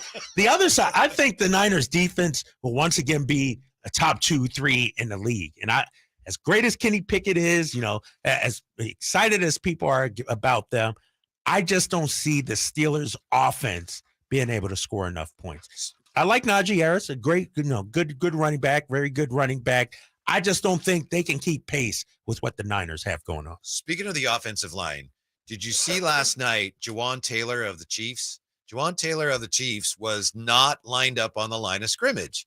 And I've never seen that in a pro game where it's to the point that they asked, Terry McCauley and all the announcers, Chris Collinsworth, everyone's going, he's nowhere near the line of scrimmage. I saw that. Plus, he's flinching before the ball he was snapped. moving before it even snapped. And I don't know what happened on that play. Nothing was called, right? Finally, they called one on him late, which was even the most obvious of all. Yeah. But for the most part, he got away with it. Yeah, he got away with it. Yeah, I did see that. And, the line play in the NFL, we could talk about the Mahomes, the Burrows, and all that. But if those guys don't have protection, there's a reason why Jalen Hurts made the leap he did last season. The weapons, but also they had one of the best offensive lines a season ago. And so that's why if you're the Niners, got to keep Trent Williams healthy. You got to figure out that right side. If those guys can stay solid and give Purdy the time he needs, it's going to be tough to stop them. Yeah, I think the depth of the offensive line, that's where all the money the 49ers are paying to their big name players is starting to catch up to them a little bit. And I think we saw that even in the preseason when, Trey's first start, when he didn't have the first team offensive line in front of him. Right. It didn't go well. Right. And I think that may be a recurring theme for this team. It's certainly a theme this week, the offensive line against a potentially withering pass rush. Yeah, I agree. What do you think about the other side of the ball, though? Do you think, and I've talked about it, do you think the Steelers and Kenny Pickett can move the ball against this Niners defense? What about Niners secondary? What do you think? I think we're going to I know I'll be watching very closely Steve Wilkes, how much he's going to blitz and how effectively he blitzes. It's not exactly answering your question, but it's a key part of all this because obviously in the preseason, you're not going to show all your blitzes. I think the 49ers, everything is based on the pass rush. Secondary might not be great. I know Charvarius Ward. He's questionable, right? Yeah. And Kyle said, it's fine. But you just think if you're a corner and your That's heel pretty is important. sore. Yeah. But now with Bosa back, it's like we have so little pressure now, relatively speaking, on our secondary because the quarterback is fighting for his life. So, yeah, I think corner and offensive line are two of the issues with the team, relatively speaking. No, I agree. And, they may be able to, and let me pull up their schedule. They may be able to get away with it this week. But, and I said it before, the Niners are not playing against the Steelers, the Lions, the Seahawks. Like, they're in a different level. It's like they're preparing for the Super Bowl, for the NFC Championship game. And so the question marks may not present themselves now, but it did in Philly at the NFC Championship game. The line, play did present that problem. And so they may be able to get away with it this week, next week, going forward, whatever. But we're talking about winning the Super Bowl. And by the, week 13, I think they play the Eagles, week 12 or 13. By then, we'll have a good idea, a good grasp of what kind of, offensive line this Niners squad has. Yeah, as talented as the 49ers are, there's no question. You know how it is in pro sports, whatever the sport, if you have a mismatch at one key position, all of a sudden the dominoes start falling. And if McKivitz is not, the 49ers are confident that he can hold down the right tackle position. If that's an area where other teams are in there going, barbecue chicken, here we go. We're coming at him. That's a problem. Kyle can scheme around it to a degree, but that could be an issue for this team. It's one of the things that Jimmy, by the way, I thought always did really well when they had offensive line issues, even going back to 2019, that great year they had. They had some offensive line issues, and Jimmy, what did he do? He could get it out. He got it out. Brady did that too when they had offensive line issues in New England. But with the 49ers, they have to be able to run the ball because that sets up everything else they do in their offense. No, you're right. And I think, it'll be interesting if Brock Purdy is able to throw the ball, get rid of the ball when nothing's there. That he did well in preseason, did well last year, but he doesn't have to go out there and try and be a superhero. And take what the defense gives you. If it's nothing there, throw it away. We live to fight another day. Yeah. This was very interesting to me. This was Mike Tomlin this week in his explanation of Kyle Shanahan and his quarterbacks. And we talk about this. Here's the coach of the Steelers. He says it is less specifically about Brock Purdy and is more about how Kyle Shanahan chooses to utilize his quarterback within the schematics of what it is that he does. And so whether it's Purdy or Darnold, Garoppolo, or anyone that, Matt Ryan or his days in Cleveland, we just see very similar things in terms of their approach to football.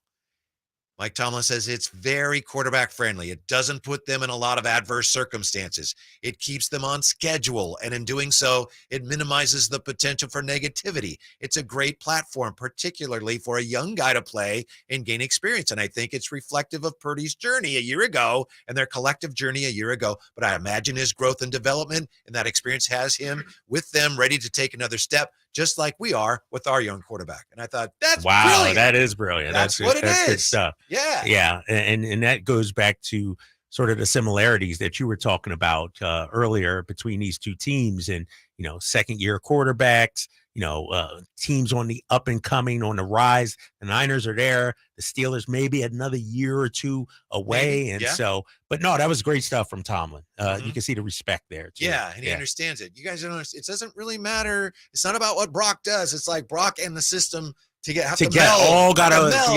yeah. And it's not like, and we've talked about this time and time again, Mahomes is the engine that runs that Chiefs offense. Like, he's that guy. Josh Allen, Burrow. Brock doesn't have to be that. Brock is part of the collective. Right. It's not on Brock's shoulders or arms to go out there and win a game. I give Shanahan credit, because when you have a young quarterback, at times it can be overwhelming. You look at a Trevor Lawrence now, and he's doing great. He's going to be a fantastic, but he took his lumps earlier. You look at, some of the young quarterbacks in the NFL right now. You go to Indiana, like, a lot is being asked of these guys. A lot is not necessarily being asked of Brock Purdy, I don't think. Right. It's like, here's your checklist. You do those things and we're good. Right. You don't do those things and Kyle's screaming at you. Did you hear the story about him when he got sacked? He called an audible in the first play against Tampa Bay.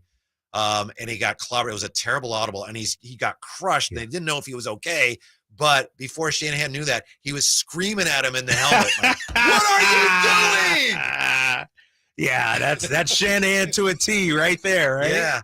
Bosa's back. So if you're a Niner fan, what concerns you the most about this season now, with the opener days away? It's next. Draper Gleason, Sactown Sports.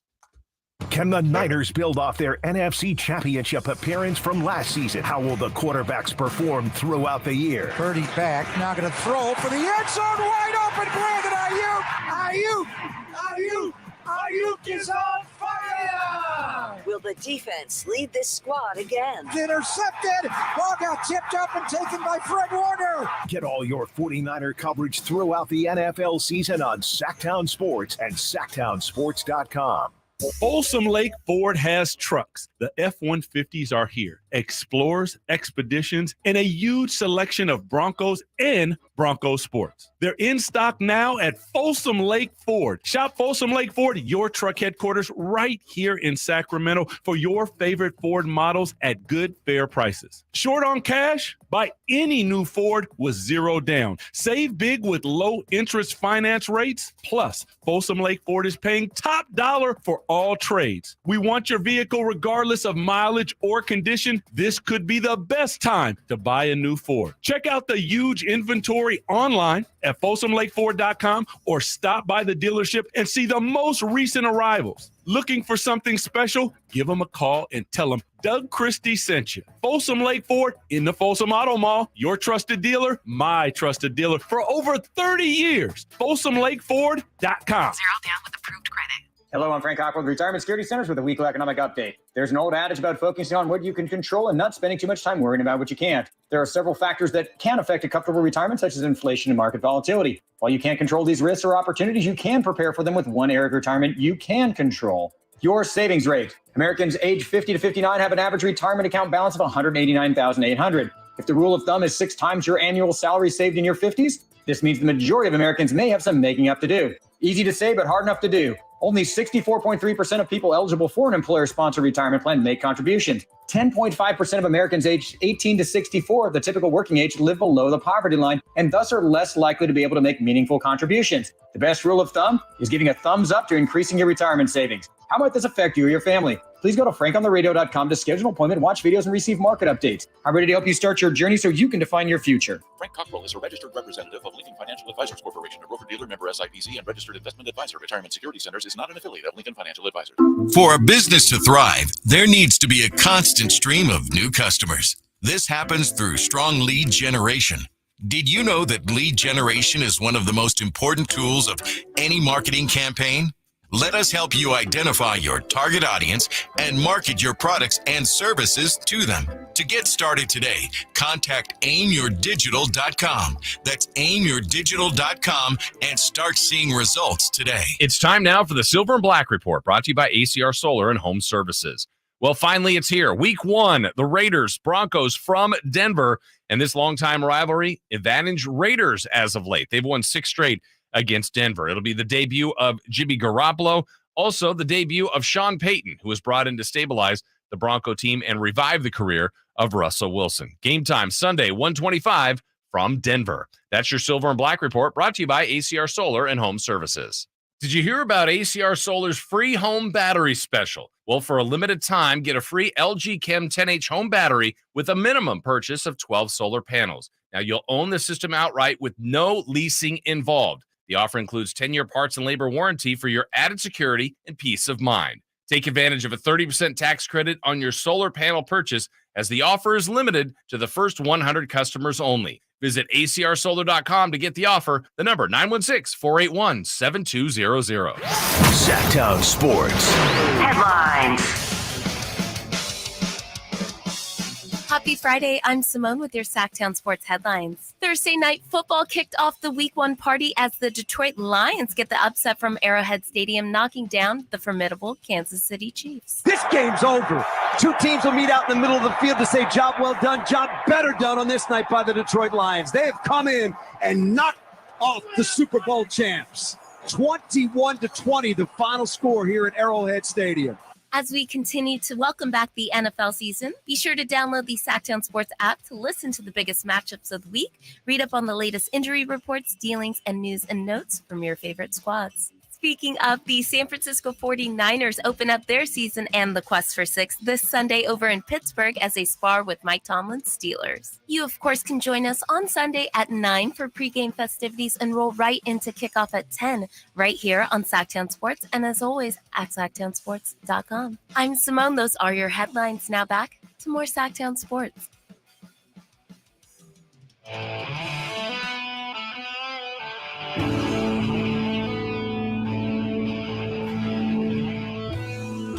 Your new home for 49ers football in the 916 Sactown Sports. Kevin Michael, Whitey Gleason, Kyle Draper, Sactown Sports here. You watched the game last night, right? One of the cool things about the NFL is that it's a common experience. A lot of people watch it. When I don't know about you, Kyle, when I was a kid, they didn't have that many channels, and everybody knew you could go to school and talk about this show or that show. Right. Everybody watched it because there was nothing else on. And now there's streaming and everything. But football's still one of those things that a lot of people watch. For example, last night we had Chiefs and the Lions and an average audience of 27 million viewers, 24% increase over last year's Bills-Rams game. Second largest audience for a season opening game since Patriots-Steelers in 2015. Wow. The NFL, as much talk about everything, and I'm never watching this league. People still, it's that thing just keeps printing money. Yep. For NBC, second largest audience via streaming for any NFL game.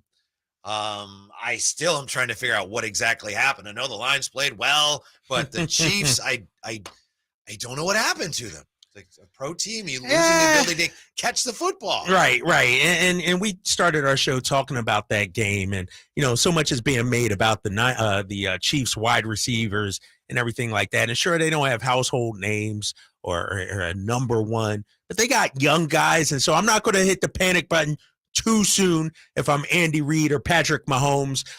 Give the Lions credit for going out there and winning. I just think the Chiefs, to me, one of the hardest things in sports to do, Whitey, is repeat as a champion. Mm-hmm.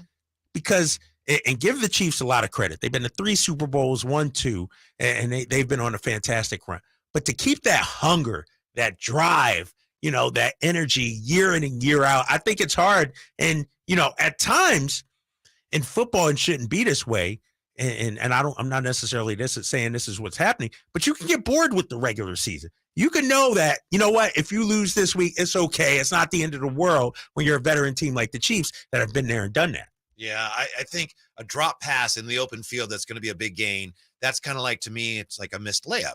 in basketball. Right. And they missed a lot of layups last Yeah, night. they Didn't did. They did. And a lot of plays that would have moved the chains to extended drives, kept drives alive. And one drop led to the pick 6, which changed the whole complexion of the game. Yeah. Oh, but there you go. There you go. But it's great to have football back, man. It's we were talking earlier about the must-see games earlier and the games we're not watching. You know, that's the one thing about the NFL, though.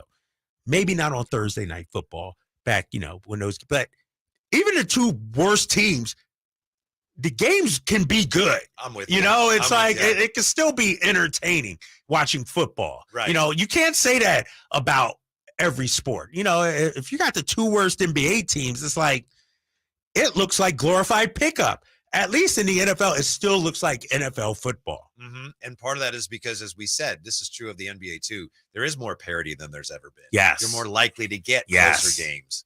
Yes, and when you look at, you know, I'll pull it up right now. Let's say in the AFC, you know, 1, 2, 3, 4, 5, 6, 7, right around 8 or 9 AFC teams have a legit thought that they can make it to the Super Bowl, in my opinion. Wow. Yeah, and I'll run them through for you. You know, the Bills. Yes. I think the Dolphins feel like they can make a run. Sure. They may not be able to, but I wouldn't disagree with that. They have hope, especially the way they started last season. The Jets, Aaron Rodgers. But the Aaron Rodgers effect, they actually believe. You go to the AFC North, the Bengals, the Ravens think. But I'm saying they think they could be a contender. AFC South, you know, I don't think Jacksonville is. I don't know. But you throw that out. But then I wouldn't argue if you put them in there, but who knows? You look at the AFC West, you know, the Chiefs is out. So that's 7 teams I just listed right there. You go to the NFC, it's a little, but the Cowboys think they have a shot. Sure. The Eagles, you know, the Lions after last night. Minnesota always feels like they're in the mix of things. You know, you look at the NFC South, it's a trash division. I don't think. But then you go to the Niners. The Seahawks feel like they have a shot. And so I just feel like, you know, there's about 14 to 15 teams that feel like they can make it to the Super Bowl. I might have been hasty to buzz you on the Jets, but I just have Jets fatigue. And maybe it's Hard Knocks. Right. I know their defense is spectacular, and they got Aaron Rodgers. So, and that's been a big question mark for the Jets for the last couple decades. You know, like they needed a quarterback. Now they got a Hall of Fame quarterback. You know, what will that impact be? I don't know if you saw, I didn't see it, but I heard about what Aaron Rodgers said on the last episode of Hard Knocks. That was my favorite football story of the whole week. Did you hear what he said about what? UFOs? No, what did he say? We have the audio somewhere. I don't know if we have time to get it. But basically, he said he and a friend of his, New Jersey, and I forget what year he said, 2015 or something. He said, oh, yeah, we saw a UFO. And he described it. Oh, my gosh. He did. And he said he described it, and he talked about we were near a power plant, and if you study these things, that's where a lot of these sightings are. And he said, then we heard the roar of jets. Fighter jets were chasing whatever it was. And he said it was like Independence Day, this thing coming out of the sky. Oh, I'm telling you, he actually said that. He said that. He really said that? Yes, sir. See, he's out there. He's out there. He's sitting in his basement with his tinfoil hat on right now, looking at playbooks and getting ready. Like, that's awesome. And it's possible that he's playing us, but I don't think he is. That's you pulling it up right now, huh? I'll just get his quote. I heard some rustling downstairs, got up, walked downstairs, beautiful night, tremendously large object moving through the sky, like a scene out of Independence Day. There's like an explosion type fire in the sky. We just froze. Oh, come Anyway, on. Yeah, he's playing us big time. He's playing us for fools. Come on. That's And the cool thing was on Hard Knocks, they played like music from a sci-fi movie under it. It Where's was, the video? You didn't take a picture? You didn't he didn't take a picture. That's a good point. Right. Nowadays, everybody's pulling out phones for everything. Where's the picture? Here's where I believe him. He says, that got me into researching more about UFOs. Oh my gosh. Yeah, that's Aaron Rodgers. There, all right. That's the quarterback, Jets fans. That's your guy. Yeah, I'm with you though on the Jets fatigue though a little bit. It's like it's not their fault. You know, but this guy is, you know, a revamped, squeaky clean now. Great leader. Mr. Rogers. Mr. Rogers. All of a sudden in Green Bay, he was ornery. Surly. Just didn't want to help the younger guys. Didn't want to train the backup quarterback. Now he's doing everything the team's asking, and so it's. I don't know. You think he might be trying to write a movie or a book or you know what I mean? Like, is this Well, if he wins the Super Bowl in New York, he can do whatever he exactly. And I do think he realizes it's actually like he's showing leadership. It's like these guys are all young. The coach hasn't been here long. The quarterback showing leadership. Yeah, how about that? How about that? Right? Everyone is focusing on me, and that's fine. And we'll use that to give them an opportunity to have less pressure on them. So Green Bay's like, where was that last year? Exactly. Seriously. Where were the UFO stories when you were here? I'm sure people in Wisconsin would not have been very receptive to all that. Lions stunned the Chiefs last night. What other teams need to be on upset watch this Sunday? We come back with that here. Strapers, Gleason, Sactown Sports.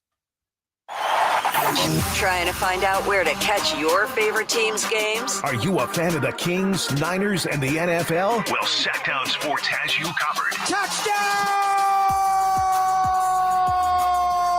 San Francisco! It's all on his shoulders. Cox rocks. He fires for the win.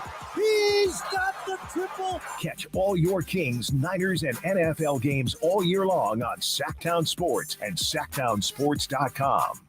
I like daffodils, tulips, the big dinner plate dahlias. I loved being in the garden, but I wasn't going to be able to because I couldn't not only walk, but I couldn't really stand on my foot without being in pain. It was excruciating. So my husband said, let's go to the Good Feet store. For over 20 years, we've helped people like Terry live the life they love without letting their feet get in the way. This nice young man said, I think I can help you. He got the arch support and I was fitted. And I kept walking back and forth across the store. And I looked at my husband and burst into tears because it was the first time in a year that I have not had any pain in my foot. I have had no pain since the day I bought them. Now I can do whatever I want. There isn't any place on my property that doesn't have flowers blooming 365 days a year. I still can't believe it. My name is Terry, and that's my Good Feet story. See what we can do for you with a free personalized arch support fitting at the Good Feet store. The Good Feet store. Come in now for a free arch support fitting and test walk. When my daughter gets a cold, I have a secret weapon. DayQuil Kids Berry from Vicks. DayQuil Kids is specially formulated to treat kids' most bothersome cold and cough symptoms quickly. And the best part is that DayQuil Kids Berry tastes really great. Aren't you supposed to be resting? Maybe. DayQuil Kids Berry. The kids' berry-licious daytime congestion, coughing, stuffy head, stuffy nose, just for kids. Medicine. Safe for kids 6 years plus. Ew, gotta get rid of this old Backstreet Boys t-shirt. Tell me why. Because it stinks, boys. Tell me why. I've washed it so many times, but the odor won't come out. Tell me why. No, you tell me why I can't get rid of this odor. Have you tried New Downy Rinse and Refresh? It doesn't just cover up odors, it helps remove them. Wow, it worked, guys. Yeah. Downy Rinse and Refresh removes more odor in one wash than the leading value detergent in 3 washes. Find it wherever you buy laundry products. Come out to the Marysville Stampede happening September 16th and 17th at Cotton Rosser Arena. Get your tickets at MarysvilleStampede.com. Get ready for a night with Cole Swindell.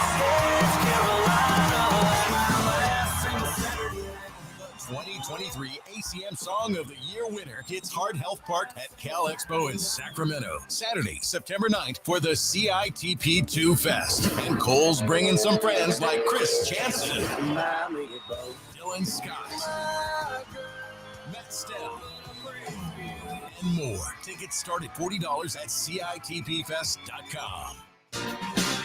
You're simply the best.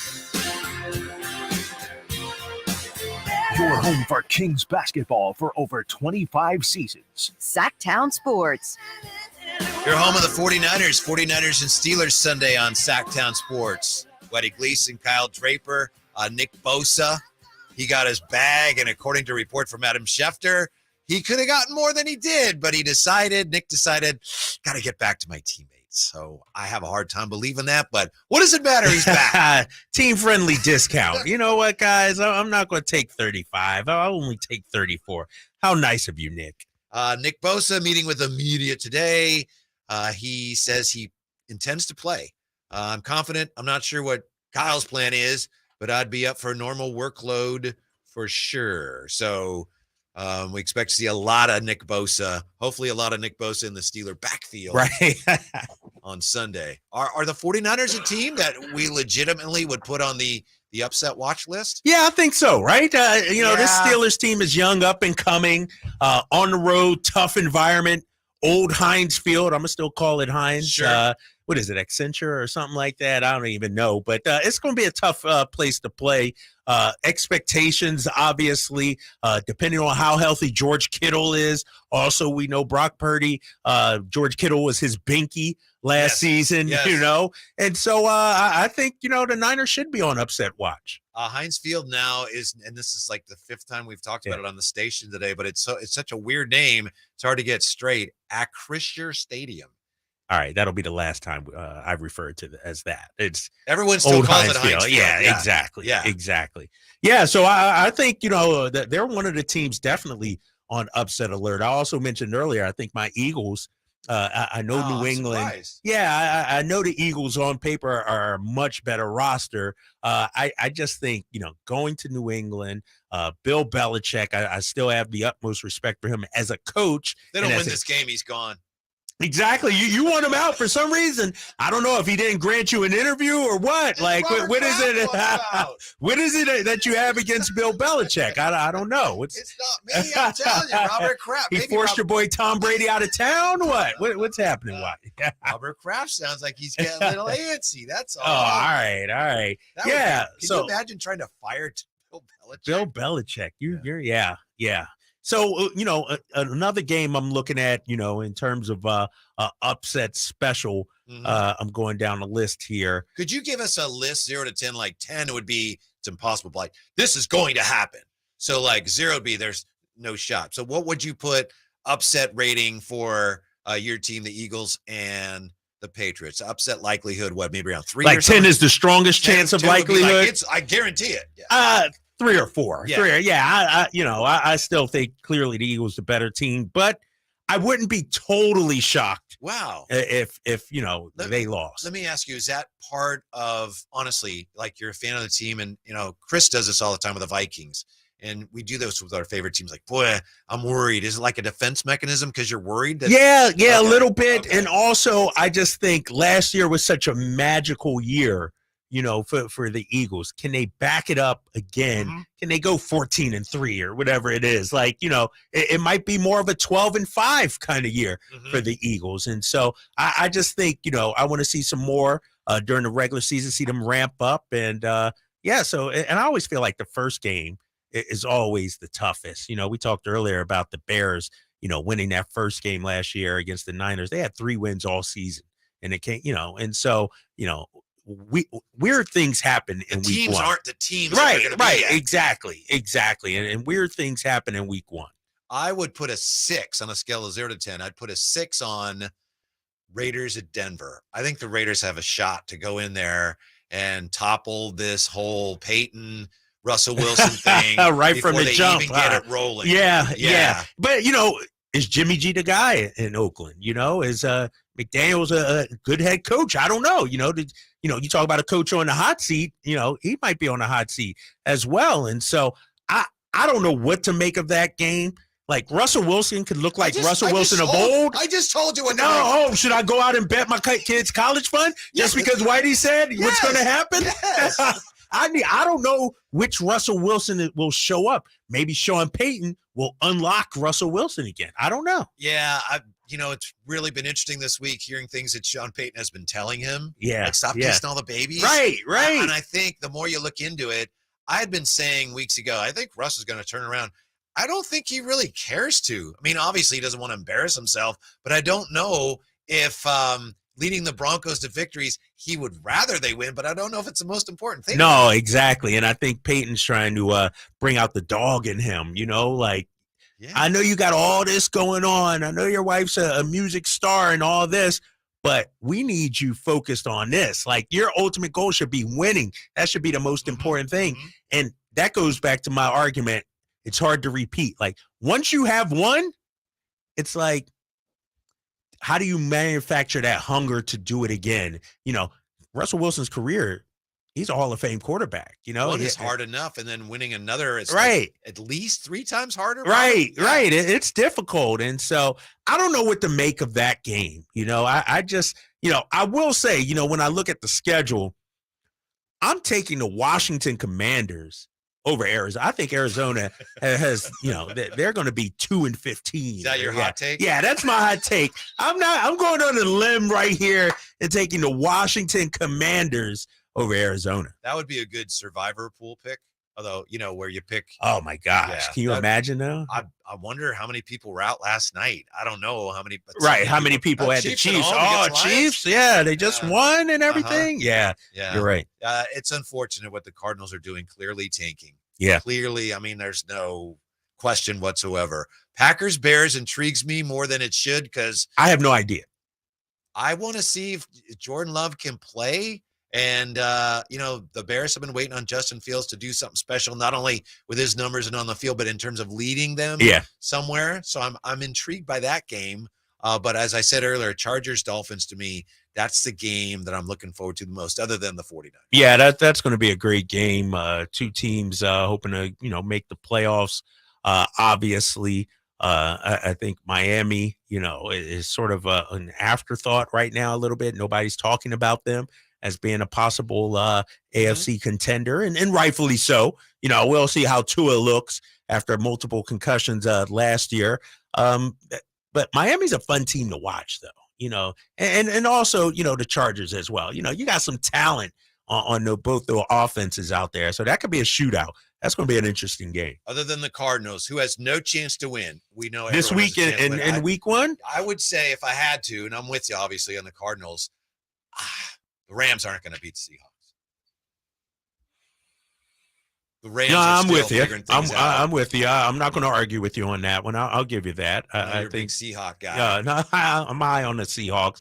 I was also going to say I don't think Tampa has a chance at Minnesota. At Minnesota, I'm just not sold on Tampa, obviously, and I think Minnesota. Everybody's writing them off, saying their time is done. To me, they'll still be I think they'll be a 10-win team out there. So I think Tampa has no shot at Minnesota. All right. So the Vikings are one of your NFC contenders. I think that's. I don't know. I don't want to say. I don't think they'll make that much noise in the playoffs. I think they have a chance to win that division. 10 wins might get it done. So they'll be in the mix. Last night, you think they'll win that division? I think they'll be in the mix. Them and Detroit are fighting it out. Yeah. Oh yeah. Detroit was really. I know the Chiefs. Well, what happened last night? But the Lions were really impressive. Really up front, impressive. Both sides of the football. But I will say, the Lions' offense only scored 14 points. Let's call it what it is. I mean, we want to start anointing Detroit as this division contender and all that. That offense, as much credit as people want to give Goff, only scored 14 points. Yeah, it's true, but it was when they scored and how they scored and moved the ball when they needed. When they needed too late, that last drive. Yeah, exactly. But think about it. They scored what? In the first quarter, in the fourth quarter, and then the pick six, obviously, what was that, in the third, I think it was. And so the Lions are a good team. I need to see a little more before I just immediately jump on that bandwagon. Who needs a win this week the most? Dang, we already at that point in week one? Is that where we're at week one? Who needs a win the most in week one? I'm looking at it. I think Dallas. Yeah, I think Dallas needs to get off to a good start. You're right. It's only week one, but it's only right. They open up with a loss. The pressure gets turned up. The talk about Dak, and I think Dallas needs a week one win. Oh, it's nice to have football to talk about again. You know what? I'm just proud we were able to get through August the way we did. Let's keep it real, man. Somehow, and give credit to the 49ers for the Trey Lance, the Bosa, the Brock Purdy, a lot of drama that kept us going. But now we focus what's happening on the field, and I'm ready for it. Yeah, ton of drama for a team that, let's face it, normally team wins a Super Bowl, there's lots of drama. Well, 49ers haven't won one yet, this regime, and there was a lot going on, but it's incredible the way it appears. They got everything right down to the kickers healthy. Everything appears to be on track for the opening. Yeah, exactly. And like you said earlier, Nick Bosa gets signed, and all is right in Niners land now. You know, the roses blooming a little bit better. The birds are chirping. Now we got football, and it's going to be exciting, man. I'm glued into this game because it's not going to be an easy one for the Niners. The Steelers, I think, are going to be ready. What's Kyle Draper's go-to food / Wings, and more wing. I'm a big wing guy. I probably have wings like 3 times a week. I'm a wing guy, bro. All right. Well, enjoy it. Thanks for hanging out today. All right, my man. A lot of fun. Yes. Thank you for being with us. Make sure you check out the 49ers right here on Sactown Sports. Thanks for listening. Have a great weekend. Enjoy your football. We'll talk to you Monday on Sactown Sports. Can Mike Brown build on last season's Coach of the Year award? Can the Kings exceed 48 wins? We will be better prepared to make the run